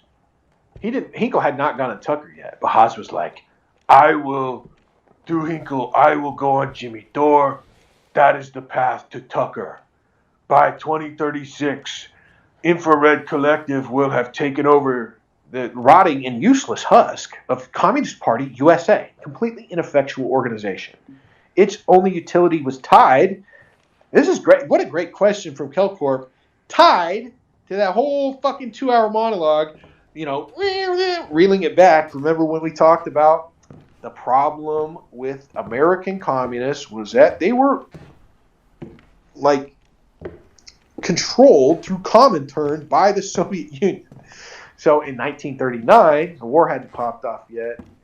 And that's why they had, at the CPI conference, the weird bust of Lincoln from the 1939 CPUSA conference, because that was the last time it was like acceptable or something and somewhat American and not totally Soviet dominated. So, you know, they have this idea that like, okay, I get exposure.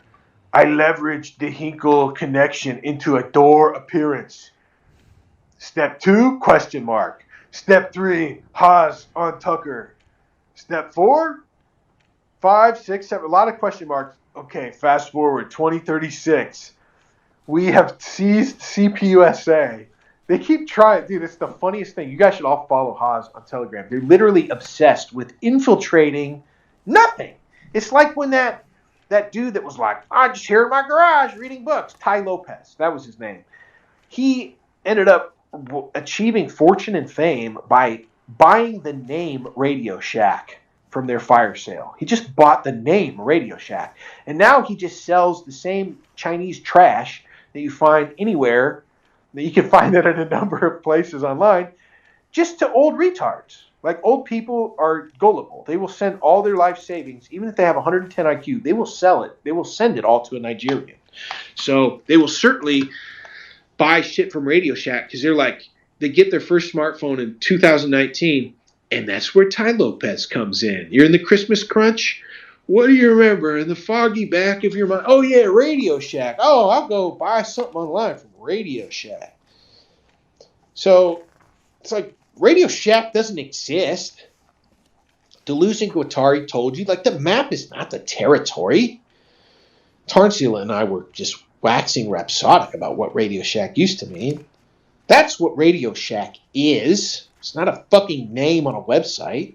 CPUSA has to be a functioning political party for it to be useful.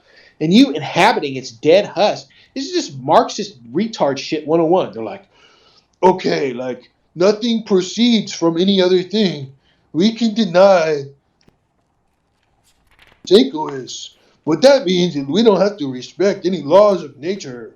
I'm spiritually atheist. Even though I'm a practicing Muslim, somehow I don't see it as a fundamental heightened contradiction, to use Marxist terms, Leninist terms, for me to somehow believe in the ultimate laws of nature. Now, you'd have to be a Christian to do that. Like, Muslims have something wacky. But you should be at least in the ballpark, dog. St. John of Damascus watched Islam grow out of Muhammad's mind and said, oh, this guy must have been talking to some of those Arian monks that got cast out after the Nicene Creed 220 years ago. Like, they just saw it as the Arian heresy. That's how close to Christianity Islam was, and that what you see in foundational Islam, according to an eyewitness who was sanctified, like the guy's beatified, right? He's a literal saint, St. John Damascene. He said, oh yeah, I heard about this stuff. I thought we stomped this out in the Nicene Creed, right? And still, like, you can hold in two minds. Even though Stalin created Homo Sovieticus, like the modern Soviet man, it's a fundamentally atheist pursuit. But, oh, I can have it both ways because everything is transmutable. If genetics aren't real, then whatever we decide to do can happen. That, like, there is no relationship between form and content beyond what we can make just through sheer willpower. So we're actually just going to focus our energies on retarded shit. You know, what I would ask them is like, you know, I asked this to Daniel Burke. I was like, what congressman is in your pocket? And he's just like, what? I was like, what? Like, it's just basic units of political engagement that these people don't care to think about because they'd rather just theorize. There's no practicality to anything that they do. I'm going to take on a party that no one has ever heard of. It's a bunch of, like, old idiots. It's totally useless. It was useless as soon as the United States decided that it didn't need an overt Soviet party fucking with American politics during the war. It's been dead forever. And by 2030, okay, I secure the Tucker appearance. Then I go and we inhabit the dead husk of the CPUSA. Then, I can't remember the next date. By 2054, all of the United States is unified under a single party, the victorious CPUSA. And by 2086, the world is unified under LaRouchian principles. That's right, he's also a LaRouche guy. This guy's ultimate syncretist. Yeah, I'm not only an Arab who lives in America, I'm also, you've never had a sandwich with these elements before. Yeah, that's right. I have a Lebanese piece of bread. I have a Detroit piece of bread, or Dearborn piece of bread. In between them, I have a piece of LaRouche. It's the wackiest part of LaRouche, which isn't what some of you guys are thinking. Oh, the need to change the hertz that all instruments are tuned at? No, not that. It's the Eurasian land bridge and the one world government or whatever. It's totally not a one world government. It's not globalism. It's internationalism. Like, so we're going to take the kookiest element of LaRouche stuff, and then I'm going to take, I'm a Muslim, but I'm also a Stalinist. I don't know. It's just a big confused mismatch, which is just like theory. This is what theory people are.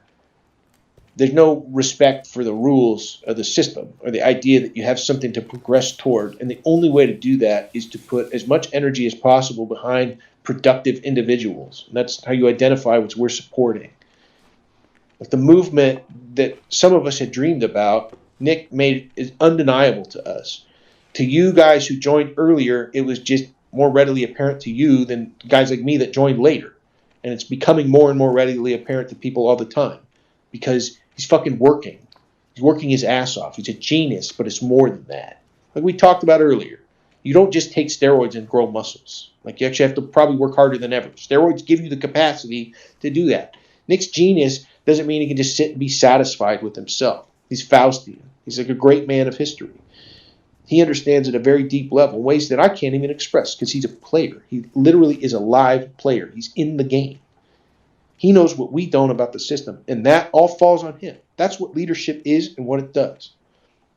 He's not out there peddling this fucking speculative dream about step 1, step 2, step 3, and by 2086, unified one world government, total partnership between the United States, China, and Russia, and the rest of the world, where we all observe the repeal of Glass-Steagall. Every government on earth has repealed the Glass-Steagall Act. Like, this is crazy. You're not even at step A. Like, what about step B? And I think maybe MAGA communism was just the inevitable kind of dissolution of the CPI gang, which there was a spanking incident. Caleb Maupin, I didn't even bring him up because he doesn't seem to be promoting MAGA communism. I don't know. He had a big scandal, and he was the organizing force behind a lot of this stuff because he's a front for like 3 or 4 foreign countries, and so are the LaRouche people, and they're totally honest about it. Anybody who heard Daniel Burke from LaRouche come on and talk to Book Cat and I've just straight up, like, not confronted him about it. I just asked him. It's like, how do you feel about being a direct point of contact between a non-official cover agent of a foreign government that was prosecuted by the Trump administration? I can't remember. I quoted it to him at the time. Title 18, section whatever, the U.S. Code, that literally deals. Now, a non-official cover agent, all foreign espionage, the gentleman's agreement is that it's done through the auspices of your foreign ministry, or in our case, the State Department. So the steely iron hand inside the glove of the State Department is spook shit. That's official cover. I think Hank Crumpton from the Central Intelligence Agency, don't get me started on Hank Crumpton, Gina Haspel, National Resources Division, and the modern equivalent. I kind of teased it when I was talking with Jefferson about CIA domestic operations during the Cold War. Yeah, they're still up to it now. It's a lot different. It's a lot more post-Cold War in that it basically involves inserting the Central Intelligence Agency in the Fortune 500 company. So you can imagine my complete lack of surprise at the sheep dipping revealed by the Twitter files. The real case to be made here is that it's happening to every major multinational corporation. Anyway, Crumpton said that something like a third of consular positions are earmarked for CIA operatives, like case officers and chiefs of station. So these are members of the CIA's operations division that go out and engage in human intelligence collection, which is subverting foreigners in the host nation. So, members of the host nation, through the cover of your through the cover of being in a consulate or an embassy, into becoming traitors. That's actually what an agent is. An agent is a traitor. A case officer is a guy who creates traitors by being a big piece of shit, by becoming best friends with some person, by making him think he's somebody that he's not, entrapping them in a way that they can't understand, then revealing it to them as a hedge so they don't feel like they can back out of the ask that you need to put your life on the line to, like, literally, I don't know, do nothing of any real consequence for me. So, this is like 1/3 of foreign ministries, 1/3 of the State Department in the overseas capacity are gathering intelligence, and everybody who's not under that official cover can be just thrown in fucking prison. That official cover means you have diplomatic cover to be a spy, and this kind of international gentleman's agreement means you might get perp walked and you're just burned. And you can see why the CIA is fucked up. And you're like, oh, what happens when you get burned? When you get caught by a much more massive counter-surveillance team, which is why only very few people can be operations side CIA guys. Bob Bayer said that in Moscow during the Cold War, man counter-surveillance team, 200-man Soviet counter-surveillance team against like 11 or 12 real case officers. That's how they covered the spread. So you have to evade all of that. With surveillance detection routes, and I don't know, all just kind of street-level tradecraft that's pretty much dead. It's gone. And I'm sure some of it's still around, but that's one of the complaints about the transition into the peace dividend era is that, you shift away from human intelligence to signals intelligence. Well, a non-official cover operative goes out and pretends to be something that they are not. They don't have cover. They are called a knock. And in this case, it was Elena Branson, E-L-E-N-A, last name B-R-A-N-S-O-N, like the guy that runs the Virgin Empire or the city in Missouri. Now, she had come to the U.S., married some guy who was plugged, just Epstein style, right? You get in with movers and shakers in academia, not because they have something you want, but because professors, there's going to be, like, if you're at a Upper East Side cocktail party with the movers and shakers, 5% of them are going to be professors. It's just a way of getting in. It's like a crowbar, is to be a professor's wife, because the only reason a professor's at a dinner party because his wife is a socialite. So then you get the last name Branson, and you get a green card. You're on non-official cover. You got it made. You're living on a tenured professor's salary. You're living high off the hog, and you're a U.S. citizen, but you're really a Russian spy working for the SVR. And so you go and do this goofy stuff. Like when you look at the activities of Knox, it's so lame. And that's because they're the most highly placed agents, so there's a great deal of recalcitrance about actually using them. So they just do shit like talk to LaRouche movement people and try and get them to, probably launder money that's actually coming from the Russian consulate to pay for like a respectful brass band to go out to the Russia-America War Veterans Partnership Memorial and have them play, taps in front of it while we take pictures and try and buy it into the newspapers. So when I ask these guys, because Elena Branson gets found out, run out of the country on a rail, and I'm talking to a guy that talks to people like this, doesn't have a fucking problem with that, and is totally consistent with their views. That's mopping. But times 3. Iran, a bunch of LATAM countries, basically like what the Bush administration, the neocons would have you believe are the axis of evil plus 2 or whatever. Axis of evil plus countries we don't have under our thumb south of the border. But it's all pretty low stakes and lame. Maupin gets bounced out over a spanking scandal. I'm not kidding. A spanking scandal. He seems to be recovering fairly well. Great party historian. The guy's literally just been through every single faction imaginable in communism over his lifetime, which makes him like a really fantastic living historian. It's pretty great. But you're probably going in some kind of counterintelligence file if you talk to the guy. Same with Burke. This is the mishmash of people around MAGA communism. You couldn't come up with this. Pynchon could not write this in a book. The Coen brothers could not make this into a fucking parody movie. You can't create characters like this. So you tell me how much time is worth spending. Did you watch the video Haas made of the MAGA communism thing? It's fucking goofy. When the best thing these guys could do is go stream on Cozy, get Gloyperized, and just turn into us, and we can just ignore the fact that it happened like the frog ignoring the water warming up in the pot. There's no other movement. If you care about defenestrating the regime, well, these guys can never be nationalists. Whatever. Nick's right. I shouldn't say all this stuff. It's tough. As a Christian, you're like, everyone is within the ability and like no one's beyond salvation. You have the ability to accept Christ as your Lord and Savior, and it will save you. It literally will save you.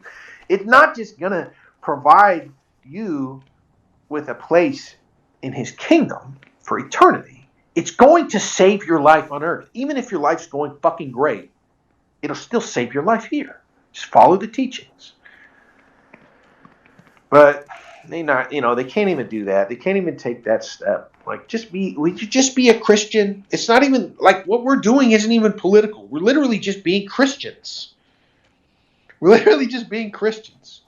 And there are stumbling blocks to doing glory to God that some of those are like politics. It's not Christian nationalism, right? It's just Christianity. We're basically being informed by our identity. And it turns out the red pill there is that's the most threatening thing to the elite. Huh? I thought they were all white Anglo-Saxon Protestant Christians. No. Why would they be threatened by a bunch of Christians just vibing out? Oh, because, you guys already know all this stuff. But yeah, they're not Christians. The worst thing in the world, the most anti-Semitic thing in the world in their context is consubstantiation. God creating the Trinity, coming to earth as himself the Son to deliver the covenant that destroyed Judaism. They want revenge. So, but Nick's right. Like, we need shit magnets. These people are fucking dysfunctional weirdos, and they attract thousands of people who are just like them. That's all they know, is that there's something out there to be attracted to. I went in their Discord, a fucking mess, dude. It's very funny. The whole thing is just uniformly humorous. So, I don't know. I guess the whole MAGA communism thing, whatever. You know, it's just more fumbling and weirdo stuff. And I don't think what motivates any of these people is necessarily political. I think it's, from what you can see, what they're getting out of it for themselves. I'm obviously not long on MAGA communism. It's just some other weird footnote in the history, the absurd history of communism that is mind-fucked and decoupled from geostrategic implications. In that case, it was the literal geostrategic implication of communism vested in the Soviet Union and the Warsaw Pact. I just talked for like 2 hours with you guys about, as best as I could, because it's difficult to deliver these kind of histories, but the conceptual understanding of like how this wedge kept moving, right, from west to east. We started wedging and peeling the communists off our apparatus, and then we moved on to what we had newly begun to control. I shouldn't even say our, but that's what it leaves you with. People who are convinced that everything is mutable, you can change everything, you can transmute everything, there are no qualities to life that cannot be manipulated by mankind. It's fundamentally atheistic because it's Jewish. Like, Marxism comes from a Jew. It's just more revolutionary spirit. It's one of the earliest forms of Jewish political involvement that caught on. It might be the earliest form. So the final red pill, and when we win, it's literally going to be when like 10 million Generation Alpha 13-year-olds in like 10 years from now, or whatever, however long it takes, maybe 20 years from now, they're able to just say, it's literally just Judaism, bro. Like, it's just Judaism. So, yeah, MAGA communism, just another like dysfunctional identity crisis for people that don't understand what they actually inherited. But what are you going to do? Lead a horse to water? I don't know. It's funny, but in a way it's like annoying. All right, Kelcorp, your response? Well, I don't necessarily disagree with you. I mean, I have tried to at least convert some of the house fans. Yeah, but you have the zeal of the convert yourself. Like, how recently did you convert? Okay, well, become officially Orthodox this year. Just believe in the Christian When did you Jesus accept Christ, the salvation 2020. of Christ? 2020. Yeah, and I mean, like, for me, when I think about Christianity, I wonder, like, okay, was it when the Romans controlled the United Kingdom, or what became the UK? Was it before then? I'm almost certain that it probably would have happened by the time, like, of the creedal era under Constantine, but it's like a 1,600-year fact of life. In population genetics, sometimes you discover that, I don't know, it's difficult to understand where we stem from. There are genetic bottlenecks. Genetics are confusing. I was reading that something like, it was like 66% or like a third of modern Ashkenazi have, I can't remember, like there's a bottleneck down to like 3 women 1,000 years ago. You hear about, was it 35 million Americans? So like 50% of white, no, not 50%. Math is difficult when you're tired but energized. I need to get in the coffee zone. I'm at the point where I can't go to sleep at 11 a.m. I'm just going to power through it. But it's 35 million descendants of the Mayflower live in America. So, yes, relationship with Christianity, it doesn't preclude proselytizing, but I'm just a Christian. Like, no matter whether or not I would try to deny that or something, it's pointless. It's like the whole life cycle of my people. So I don't know. I don't have the zeal of the convert. Yeah, I mean, I guess that is true. I do have that, so I want to convert everyone, but Yeah, I mean, it's just a totally real thing. Like the zeal of the convert, and always in sports they call it like bandwagoning, right? There's all these different names for it. So I don't know. Maybe that's not the first step. But anyway, yeah, that's how I feel about MAGA communism. All right, anyway, next question. Or did anyone else want to speak? I am literally going to cut this bitch off at 12 hours. That would be a fucking epic landmark for me. It would be nearly 50% longer than my streaming record.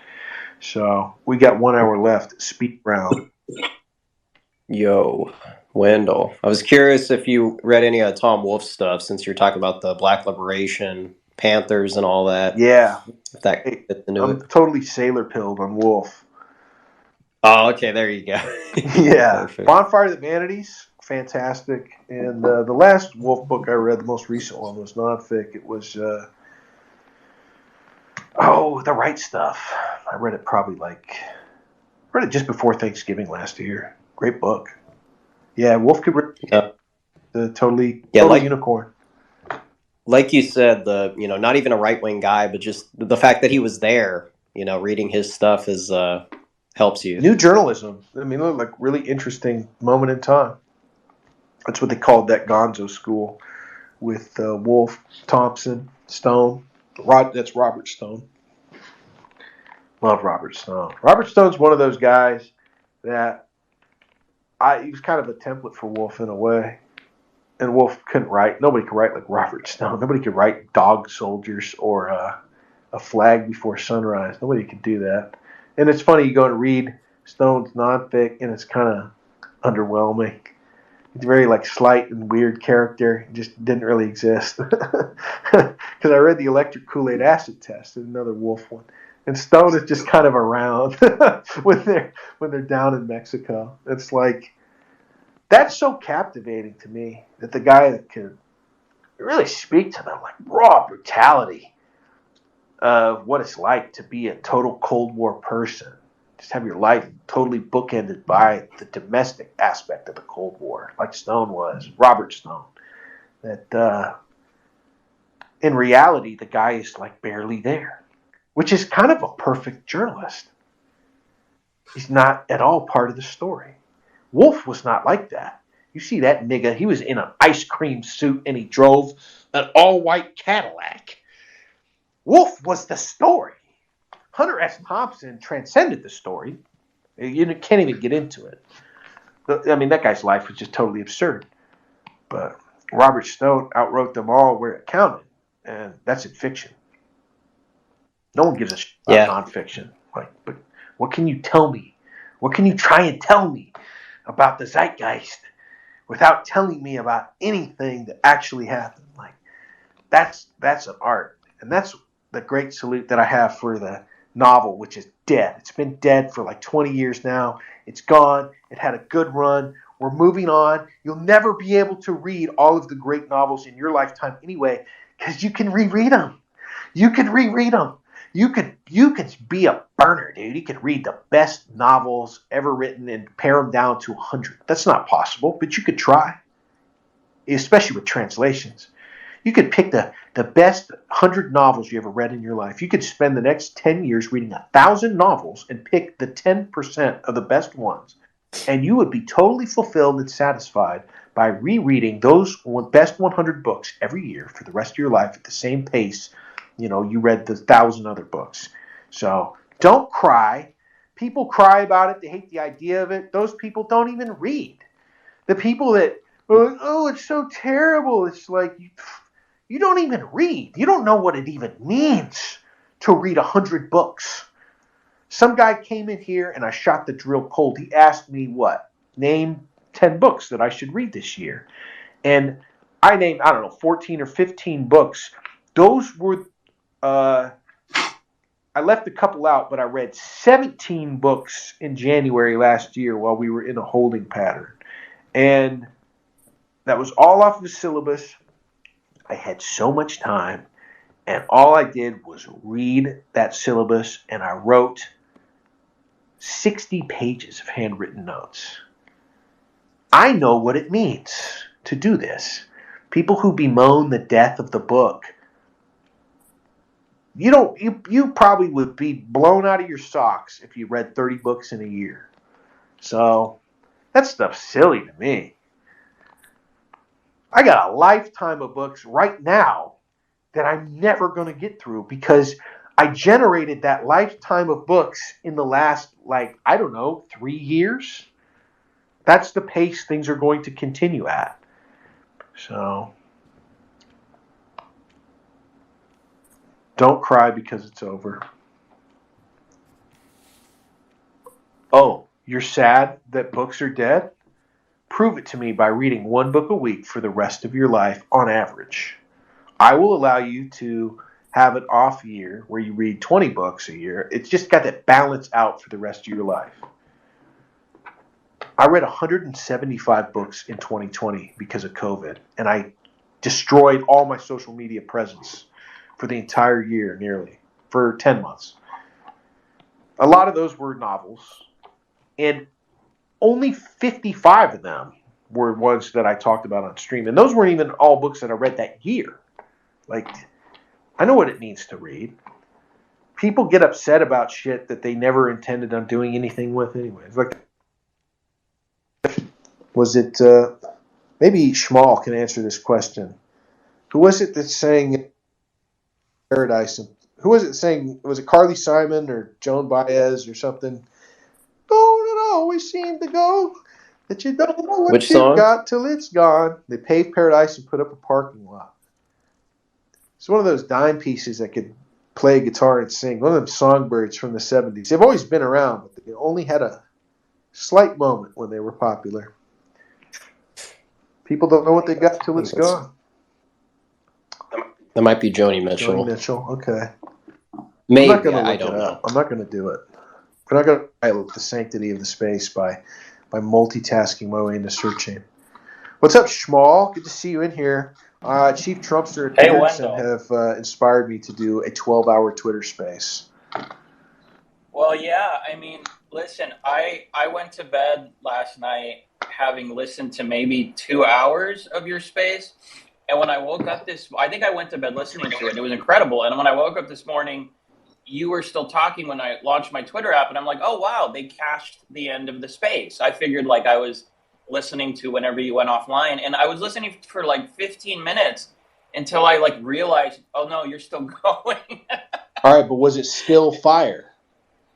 It was incredible. All right, let's and it's go. completely different from what last night felt like. And, I find myself, I have more of a comment on the space and a question. But I find myself when I listen to you and, I'm catching an hour here and then something else in life comes up and then I'm catching, I don't know, 45 minutes this morning.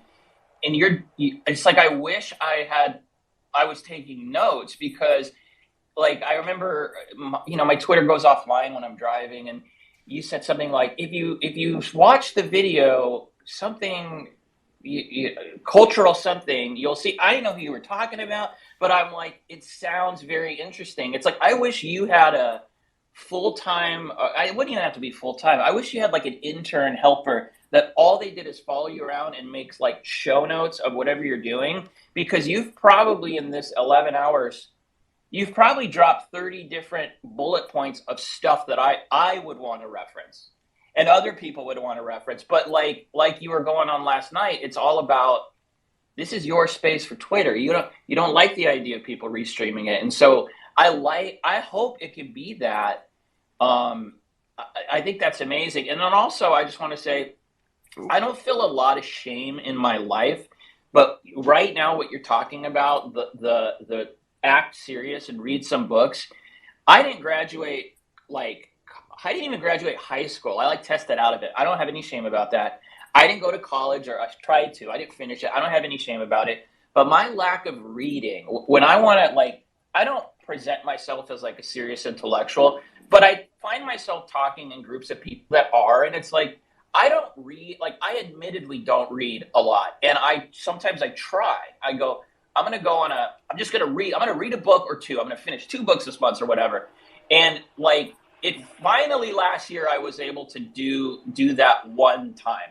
And so like, I do feel a lot of, I don't know if shame's the right word, but I'm disappointed in myself that I can't get further with that. And I have all the excuses in the world that I have 5 children and like life is beating me down and I have to make money and I got to, like, you know, support my family. And I'm a slow reader. Like reading is really not easy or fun for me. So it's like a challenge.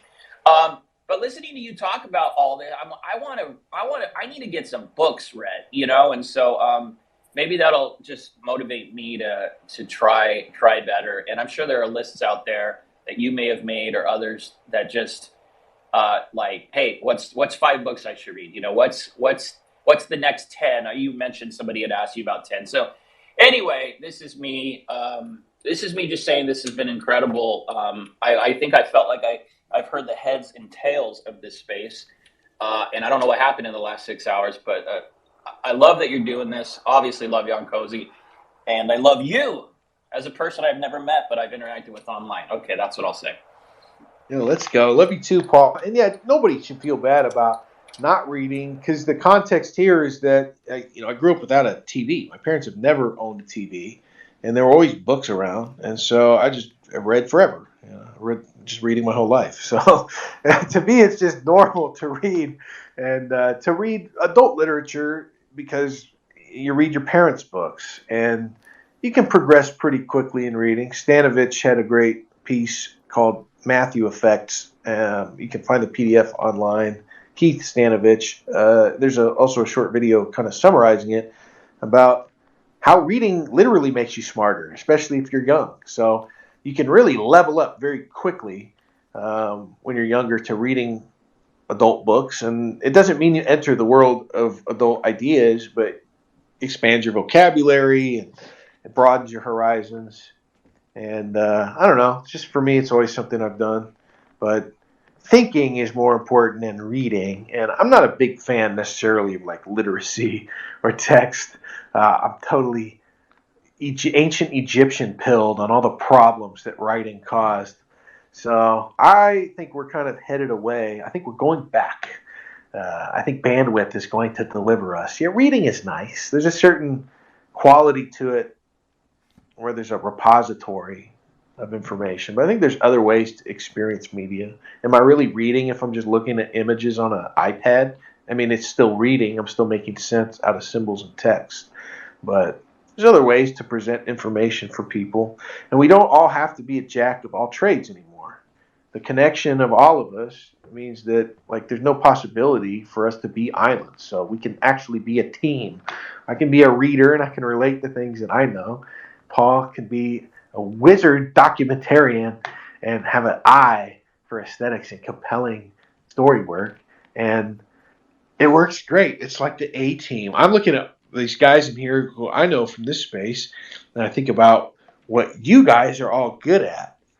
So it doesn't mean we all have to feel bad. I don't feel bad about not doing what Malton can do, because the best thing is just to have Malton out there doing it as the guy on the ground. He will read 1,000 hours a year and dig up the choice nuggets and then relate those to you. And his ability to do that will only continue to improve. So I see it as all very complimentary. We can't feel bad about a past that no one is going to return to. What we can do is just continue to push the envelope. We can figure out how to make sense and the best use out of what we're offered in terms of technology. And we're already doing that. We're like levering it to our advantage. But yeah, don't feel bad. Just do what you want. But that's the hard part. What do I want? That's the hardest part. There's so many limited options. Like you said, life has its own quality. And you have obligations. And you only have so much time. But we have wants. So you got to order those. I love that about life.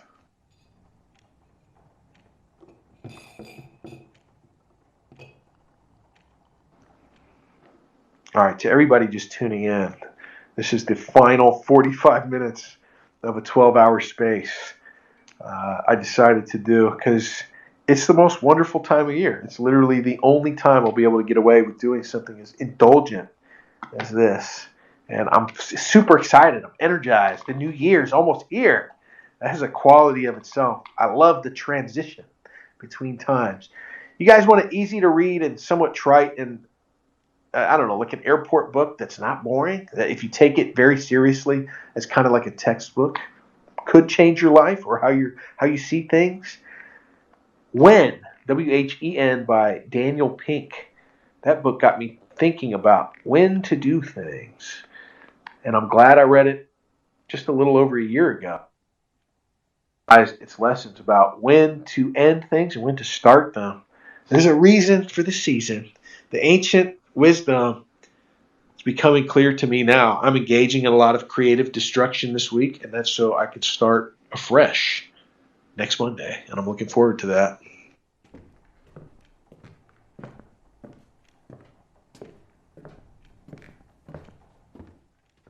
All right, you guys have to speak or request.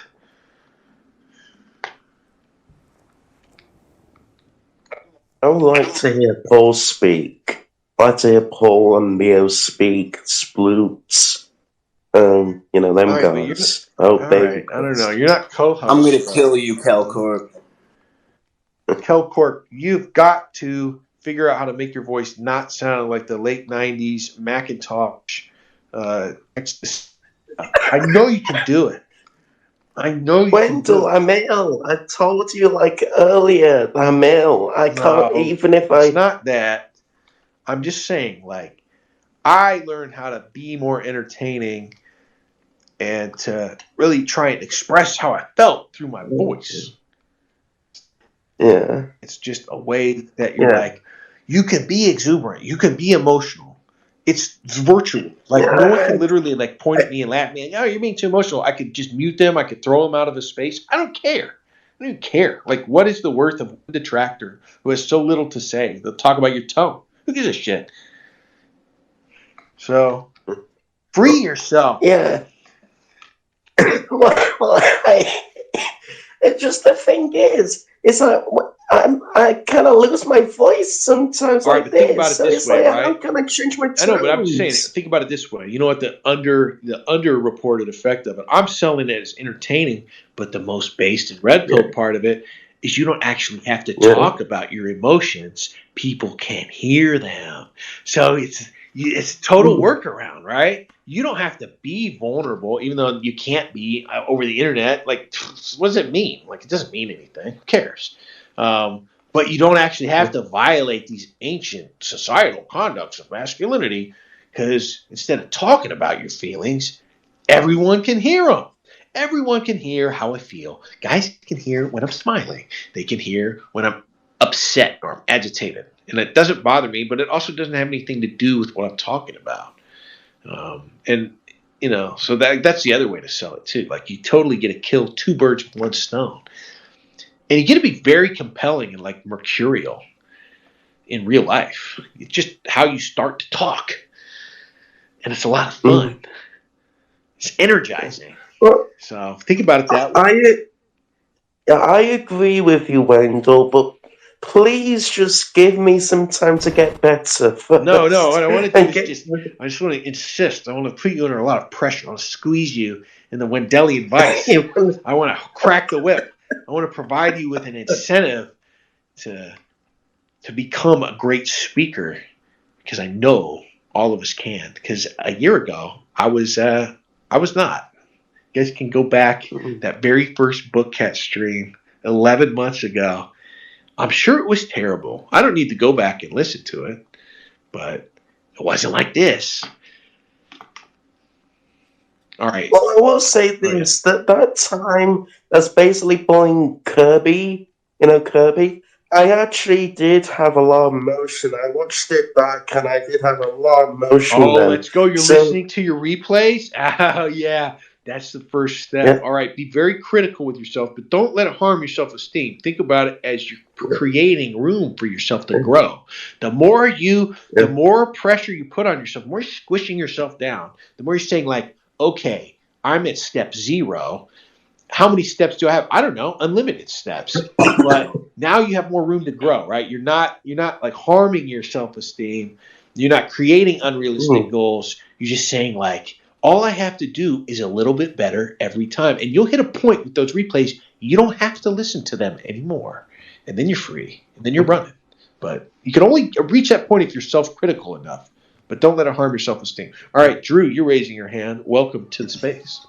Cheers, I appreciate it. Thanks for having me. I'm just going to duck in quickly and say for the bloke who sounds like Mort from Family Guy, I'm not like a violent dude, but when I hear your voice, it makes me want to, like, if I was walking in a shopping center, it makes me want to shove you out of the way. Whereas if your voice was a bit more like confident, I don't know. I think I'd follow you into battle. Yeah, let's go. All right, but don't, like I said, don't like let it impact your self-esteem. Feeling depressed is terrible, and a lot of that comes from you, well, all of us not being able to understand what we can or cannot control. But you can totally control your voice. Like, go and watch SNL or something. It's terrible, but don't watch it for the content. Watch it for the impressions. And remember, you can literally become some other version of yourself. That's not fake. That's just changing your life, you know? And we should And always smoke be doing cigarettes. that. It'll give you a deeper, cooler voice. Yeah, or just get married and, like scream at your wife or something. There's a million ways you can roughen up your voice. Have someone you could just fucking scream at that will take it or something. I don't know. No domestic abuse, right? But don't berate people. Verbal. Yeah, if you get into like metal and then scream along with it. Go listen to Great Search and Kill and do what Phil does, and then go listen to Phil's voice. And he's like, "Hey, what's up? Hey, Phil, it's Elmo. Like, what's up, brother?" Like, okay, there we go. You don't need to develop a vocal polyp, or maybe just a little one. I mean, you can sound like whatever you want to sound like. Or you can just listen to enough of your replays that you're finally comfortable with the weird thing that is listening to your own voice, which never doesn't stop getting weird. But to be honest, I didn't really I didn't feel that awkward when I was listening to myself. Usually I do. Yeah, that's a red alert, dude. You gotta be harder on yourself. Okay, just be arbitrarily harder on yourself. What do you think about who's got a cool voice? I don't know. Somebody has a cool voice out there. Who's that dude that did voiceovers for the Anchorman movie? Bill, what's his name? Bill Curtis. That like guy who did all the A&E documentaries and like the old PBS ones. Like, I am Bill Curtis, and he like think about a guy with a cool, unattainable voice, and then can you sound more like that guy? Like, think about it like that.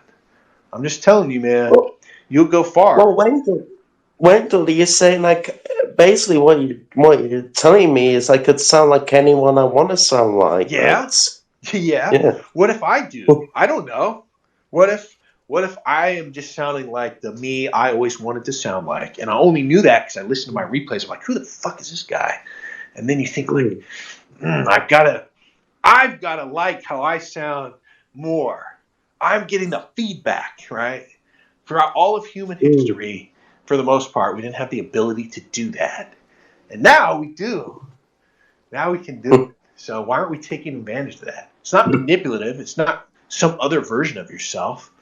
It's thinking about all the ways you could be persuasive regardless of what you're saying. You can be compelling. Yeah. Anyway, Here, all right, I made my point. I don't want to continue to harp on it because that is kind of like bad content. But anybody else can speak. And I'm not going to let Kelcorp monopolize the space because that would be bad training. This is a great topic that we are on right now, and I think I have something to add about our language and our voice, and how people experience us through those tools. A little story.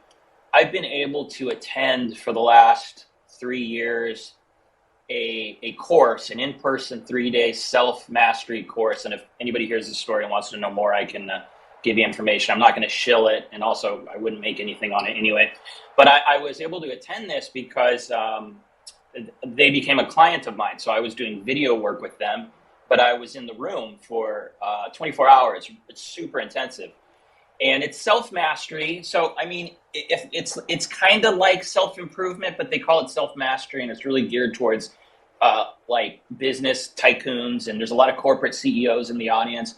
There's also just like leaders of families. It's very expensive, completely out of my price range. So I would really never be able to afford it otherwise. So I get to not only, take it for free, but I make money doing it, which is incredible. But one of the tenets in it that really has had an impact on me over the last couple of years, something you learn, if you will, and this goes directly to what Wendell is talking about. He's just using different language to explain it, is this idea that creation comes principally through language. And that is to say, language creates, and that is also to say, nothing has really ever been created from humans of significance outside of using our voice and language. And you could think about it as there's never been a corporation that existed that didn't come into existence without somebody having an idea and talking about it. And then paperwork came later and a contract came later, but also family. There's never been a family that was created without a voice and a conversation and a meeting and a creation. And also a government or a political ideology and a system. And obviously Nick is a great example of that.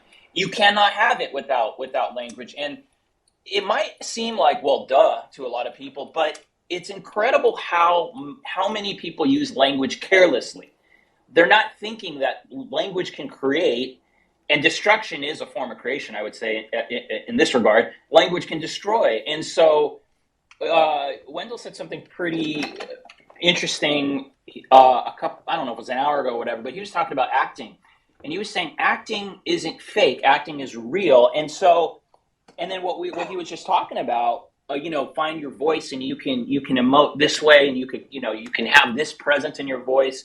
It's not, and I think he just said it, like, it's not you're becoming some other version of yourself. I would ask somebody this: when they just speak in their voice, whatever is natural, whatever is default to them, who really is that? Is that you?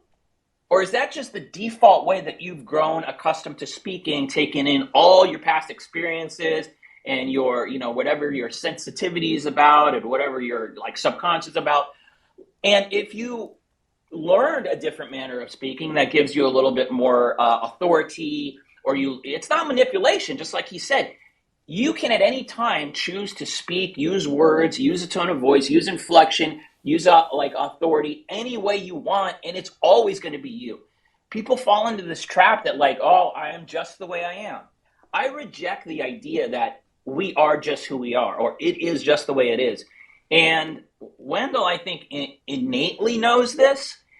It took me going to these courses to realize, wow, yeah, everything I create in my life, my clients, my business, my 5 children, my relationship, my God and prayer, even though that might be a mental prayer sometimes, it's all through language, and we don't ever talk about it. And it's really cool to hear Wendell and everybody in the space talking about it, because you go through your whole life, some people live and die and they never talk about hey, should we care about language and how we talk and the words we use? And it's it's kind of like everything in a way. And so that's my I remember reading Teddy Roosevelt quote that he said, I acted brave in the moment. It wasn't that I was brave, it was the action of being brave. So it's not that he always thought I'm this big brave guy. It's just when the moment came, he was brave in that moment, and that's what made him brave. Yeah, well, people experienced him as brave.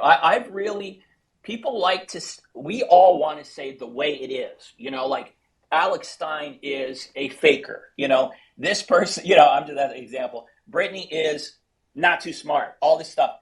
Well, I've changed my language to let people know how I experience them. So I'll say, this person occurs for me as X, or I experience you as being really rude right now. And I think that that's an important distinction also kind of learned through this course, because everybody has a different, like the Wendell space, when you start, or when Brittany came on last night, Brittany experienced Wendell as dark Wendell. Oh, he's really going off, whatever.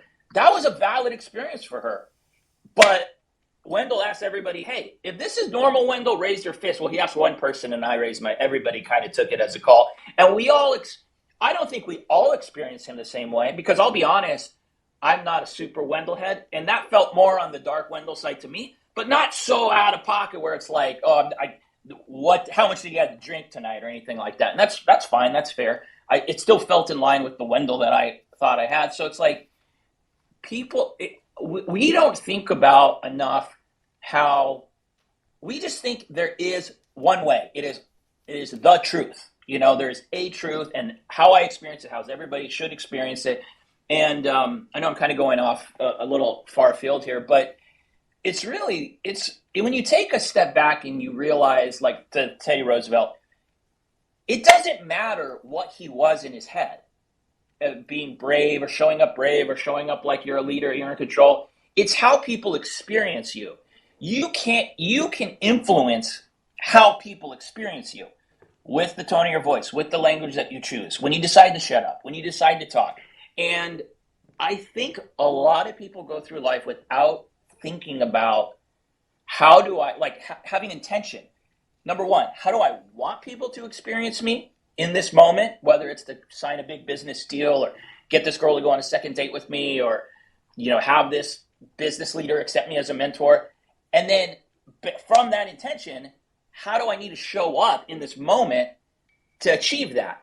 And you're not manipulating somebody if you realize that how you need to show up is different than your default tone of voice, and you're like how you would talk to your mom or your brother. That's just like playing the game of life and understanding, like that's just being smart, really, is what I would say. And you know, it's really interesting. I don't know how to land that point, but other than it's just really interesting. It's something I regularly think about. No, it's so true. It's how we convey like everything, and especially through this medium. It's the only chance we have to convey everything. So many of the problems I had in my life are just about the inability to explain or express myself to other people.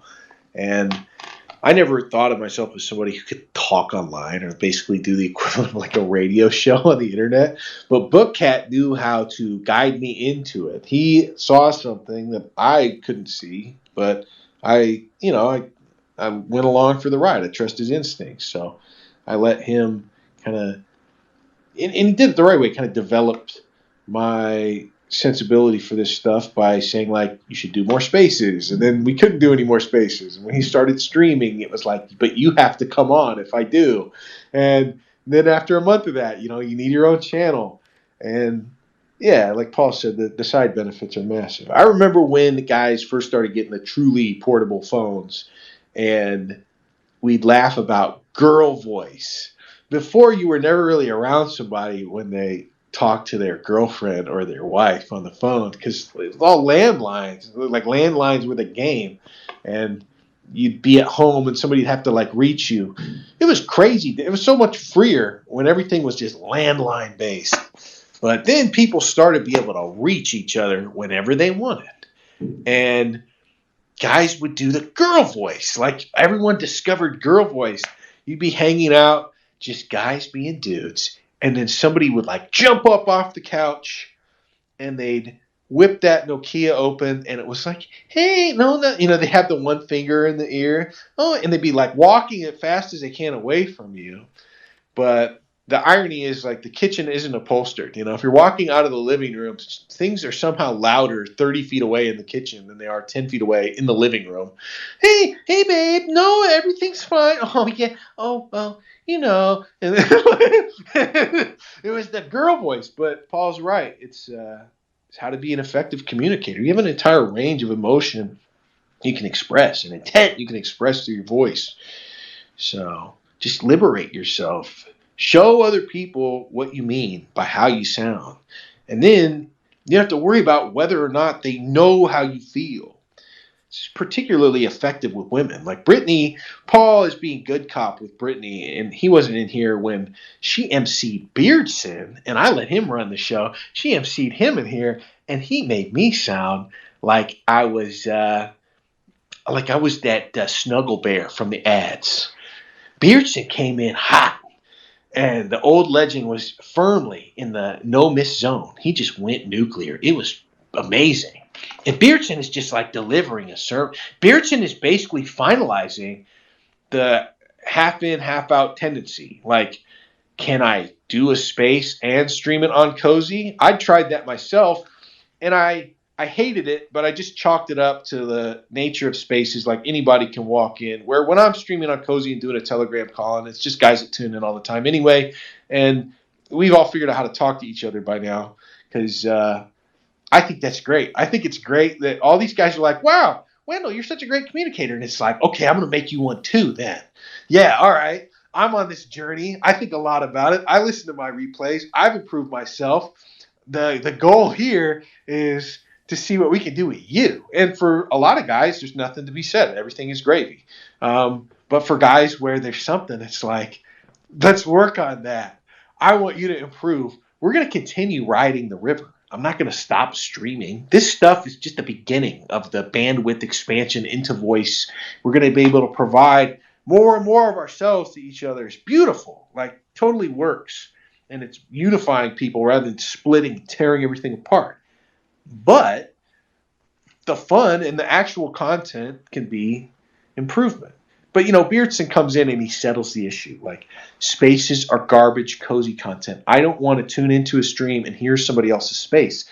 And I wasn't thinking about how Brittany and Chief had been streaming my space. I didn't know it. I wanted to talk to my followers. You never know when you start a space what's going to happen. I was talking to like 3-4 guys, and then eventually it's a bunch of people. Then I found out there were 600 plus people tuned in between here and Cozy in the space. And Beardson is just going off, and he's settling the issue. And I agreed with Brittany earlier that like people need to focus not just on being more entertaining. That's not the right term, but it's expressive. I want to know more about how you feel. I want to have a sense of whether or not you're being extemporaneous. I want there to be a range of emotion. Like it really works, man. I feel enlivened when I can emote that. I want to be excited. I want to be happy when I'm talking to other people. And they kind of want to experience that with you. So, Brittany saying like, oh, you're angry or whatever. That's just Brittany doing a little mind games. Brittany and Wendell have like a typical thing. She senses the Wendellians and wants to be my third trophy wife and argue with my adult children and try to get me to write them out of my will. And she wants to redecorate the beach house, and she wants to, snoop around my things. And, she's a single mom. She's kind of older, moving up in the world, and she senses that maybe there's a game to be played. Because Beardson came in riding his chariot across the sky, chasing the sun. It was amazing. And he laid down the law. And all Book Cat and I did was just like black people church stuff, like, that's right. We were just reduced to the that's right guys. Because when Beardson is on, he's on. I mean, he's an old legend for a reason. I've been doing this for 6 months. He's been at it for like 7 years. And you hear the difference. And that's what he was telling us. This halfway in, halfway out thing. It's not good content. And I was like, that's totally right. And then I was like, oh, wait, they're streaming this. They're streaming this. That's probably why it's not good content. You're not in control of the content when you are streaming somebody else's space. So it's like, all right, when Beardson talks about content, just do what he says. Like, it's the easiest thing in the world. The guy's the legend for a reason. So I went and looked at Brittany and Chief's titles, and they were very exploitative. And they were total clickbait. And it's like, I don't like this. Like, this isn't in the holiday spirit. It's not what I want from my content.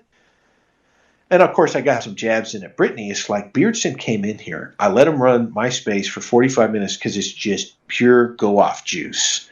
It was the no-miss zone. Like, what a privilege, by the way, to have Beardson show up where you're at and express something that you're not capable of doing. and you just be like, man, he's just spitting facts. Like this is changing how I see this medium. So I chided Brittany on and Brittany was just like, wow, yes, Beardson, that's great. And she's in here tone policing me over and over. Beardson comes in and drops a nuke. And Brittany's just like, that's great. So it's not about tone. Brittany's playing games. Brittany's messing around. She wants to crack the code. And the joke is there really isn't one. There's just more games for Brittany because Paul knows you've been around the block. Women are not a mystery to you anymore. There was a time when they were. There was a time, 16 to, this is kind of a fake cell moment. I would say probably like 16, whenever you get your heart real broke. Okay, so probably like 16 to 22, it would have worked. I would be probably running in circles if it was real life. I don't know. I come from a different era. These young guys, they have so much figured out. I didn't have the benefit of that. There was no, just nobody understood game. There was just what you did in your own community and people you encountered. So, but once you get your heart real broke, dude, once it happens, it's so great too, so liberating. Once you get some miles on you, it stops working. It not only stops working, their game becomes your game because you choose whether or not to lead them through whatever maze you choose, leave them there. I don't know. Now, you shouldn't do that. You shouldn't shoplift it. You know what I mean? Like the virtual environment keeps things kind of safe. But also, I can be going around having these kinds of entendre-laden discussions with other women. That's a very big problem for me. I can't explain that. You should never be in a position to do that. I got to be Mike Penced out on the WQ on this virtual thing. Because Zoomers are right. There's no difference between the virtual world and the real world. You're not a split person. You're not two people. Double lives are bad. Even acknowledging that you could have a double life, that's spiritual adultery. And if there is any doubt, there's no doubt. So she could keep barking up the tree or whatever, but whatever. In a space that I run, I'm just going to throw your ass out when I'm tired of it. And Beardson was right. He was right. And there's a reason spaces are spaces and streams are streams. Now, the challenge will be to not let them cross or affect each other. So that's a great 2023 challenge. That sounds like a New Year's resolution to me. And I'm way out ahead. We got 4 days. I don't know. It was 5 days. I think now it's 4 days. I'm ready to roll. I'm loving the end of the year. Always listen to Beardson. Beardson, one of my greatest teachers. I remember coming into this thing all wet behind the ears, discovering streaming through Cozy a year ago, and watching Beardson and being so confused by what I was seeing. I used to watch The Sweat, very different. You watch a Beardson Cozy show circa the Wignat War, when the Gloypers are fighting to establish the beachhead on Gab Island against the entrenched forces. It's like Saving Private Ryan, dude. It was brutal and horrifying for somebody who had no idea what America First culture was. And I saw Beardson do things I didn't understand. I watched him auction off a band of top right Zoomer. Remember that guy? Remember TRZ? Beardson deftly auctioned off a band of top right Zoomer from his Cozy chat and made $150 in 6 minutes. And I was like, what? You almost feel bad. How is he so mean to these people? Why would they pay? It's like you're fighting this urge to be like, is this manipulation or something? And then 6 months later, I got my own Cozy channel, and I have to deal with Anglo-Acadian. You ever watch those documentaries about the GOAT, about MJ on the court? And when he has to answer who was the guy you hated going up against? It's some dude that didn't even have a card. It's just some guy no one remembers, but he had his number. He had his number. There was one guy a year that Jordan played that could hold him to 25-7. And that was embarrassing for him. And it was just some random dude, but he had his number. You'll find that guy. You'll find a person who makes it impossible for you to concentrate. That first guy that you find, you will do anything you can not to ban him. And then you will remember that Beardson taught you that lesson 6 months ago. Beardson taught me this. Now I know what to do. Permanently ban, out of the picture, total vindication. There will be others. There'll be other people that annoy me, but now I won't make excuses for them in my mind. I won't even notice myself banishing them from my site. So there are great teachers at work. Don't mistake Beardson for just another streamer. He is the old legend. Beardson has earned the recognition you have of him, and that's based on a reputation he built for himself, and it's all real. He can come in and lay down the law in ways that somebody like me is just like, this is great. I'm going to sit here and listen to him determine how we should approach this question of what is a space versus a stream? Should they ever cross? Should I ever attempt to stream a space? Beardson, if anybody, and there's a handful of guys that can do it, will judge the appropriate nature of content. He will sort it. He will say, a square peg goes in a square hole. And you're like, yes, Mr. Beardson. And he'd say, now do it. And it's like, I'm not going to stream a space. And if I check the Cozy homepage and one of you is doing it, adios. So, how can you not love this technology? The forums were so debased. The entire ancient BBS and forum text-only world was just brutal savagery. Twitter was just as bad when it was entirely text, but they screwed up. They're starting to save it, and we're going to figure out how to use it to all improve each other and ourselves under the guise of just talking and having a good time. I've never had this much fun practicing anything. The key will be Proverbs 14:23 to make sure that it's not just talk. But that's becoming the media. The ultimate skill is guys going in and watching somebody like Yoba and not even understanding that our values and the movement itself is always being reinforced. The guy's never detracting from it for the most part. And you just think you're having a good time. This is going to be the equivalent of like a TV show that subtly reinforces the values of the ruling elite, and you don't even know that it's happening to you. We're going to become the media. We're going to inhabit it. We're going to do more with less. That's what makes us stronger. So this is just month 7. I'm having a great time. And I'm going to make this longer than 12 hours. I'm just going to go as long as possible. I'm going to go till the wheels fall off. Having too much fun. Fuck. Total self-indulgence.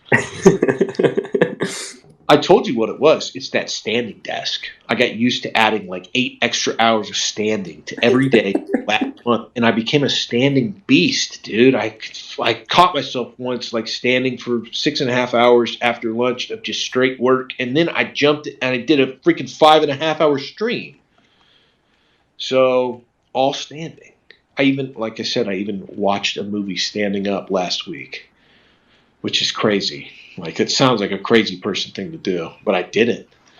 So now that I'm reclining, I'm not at my battle station. I know that the clock starts next Monday. Like, the starting gun is going to go off.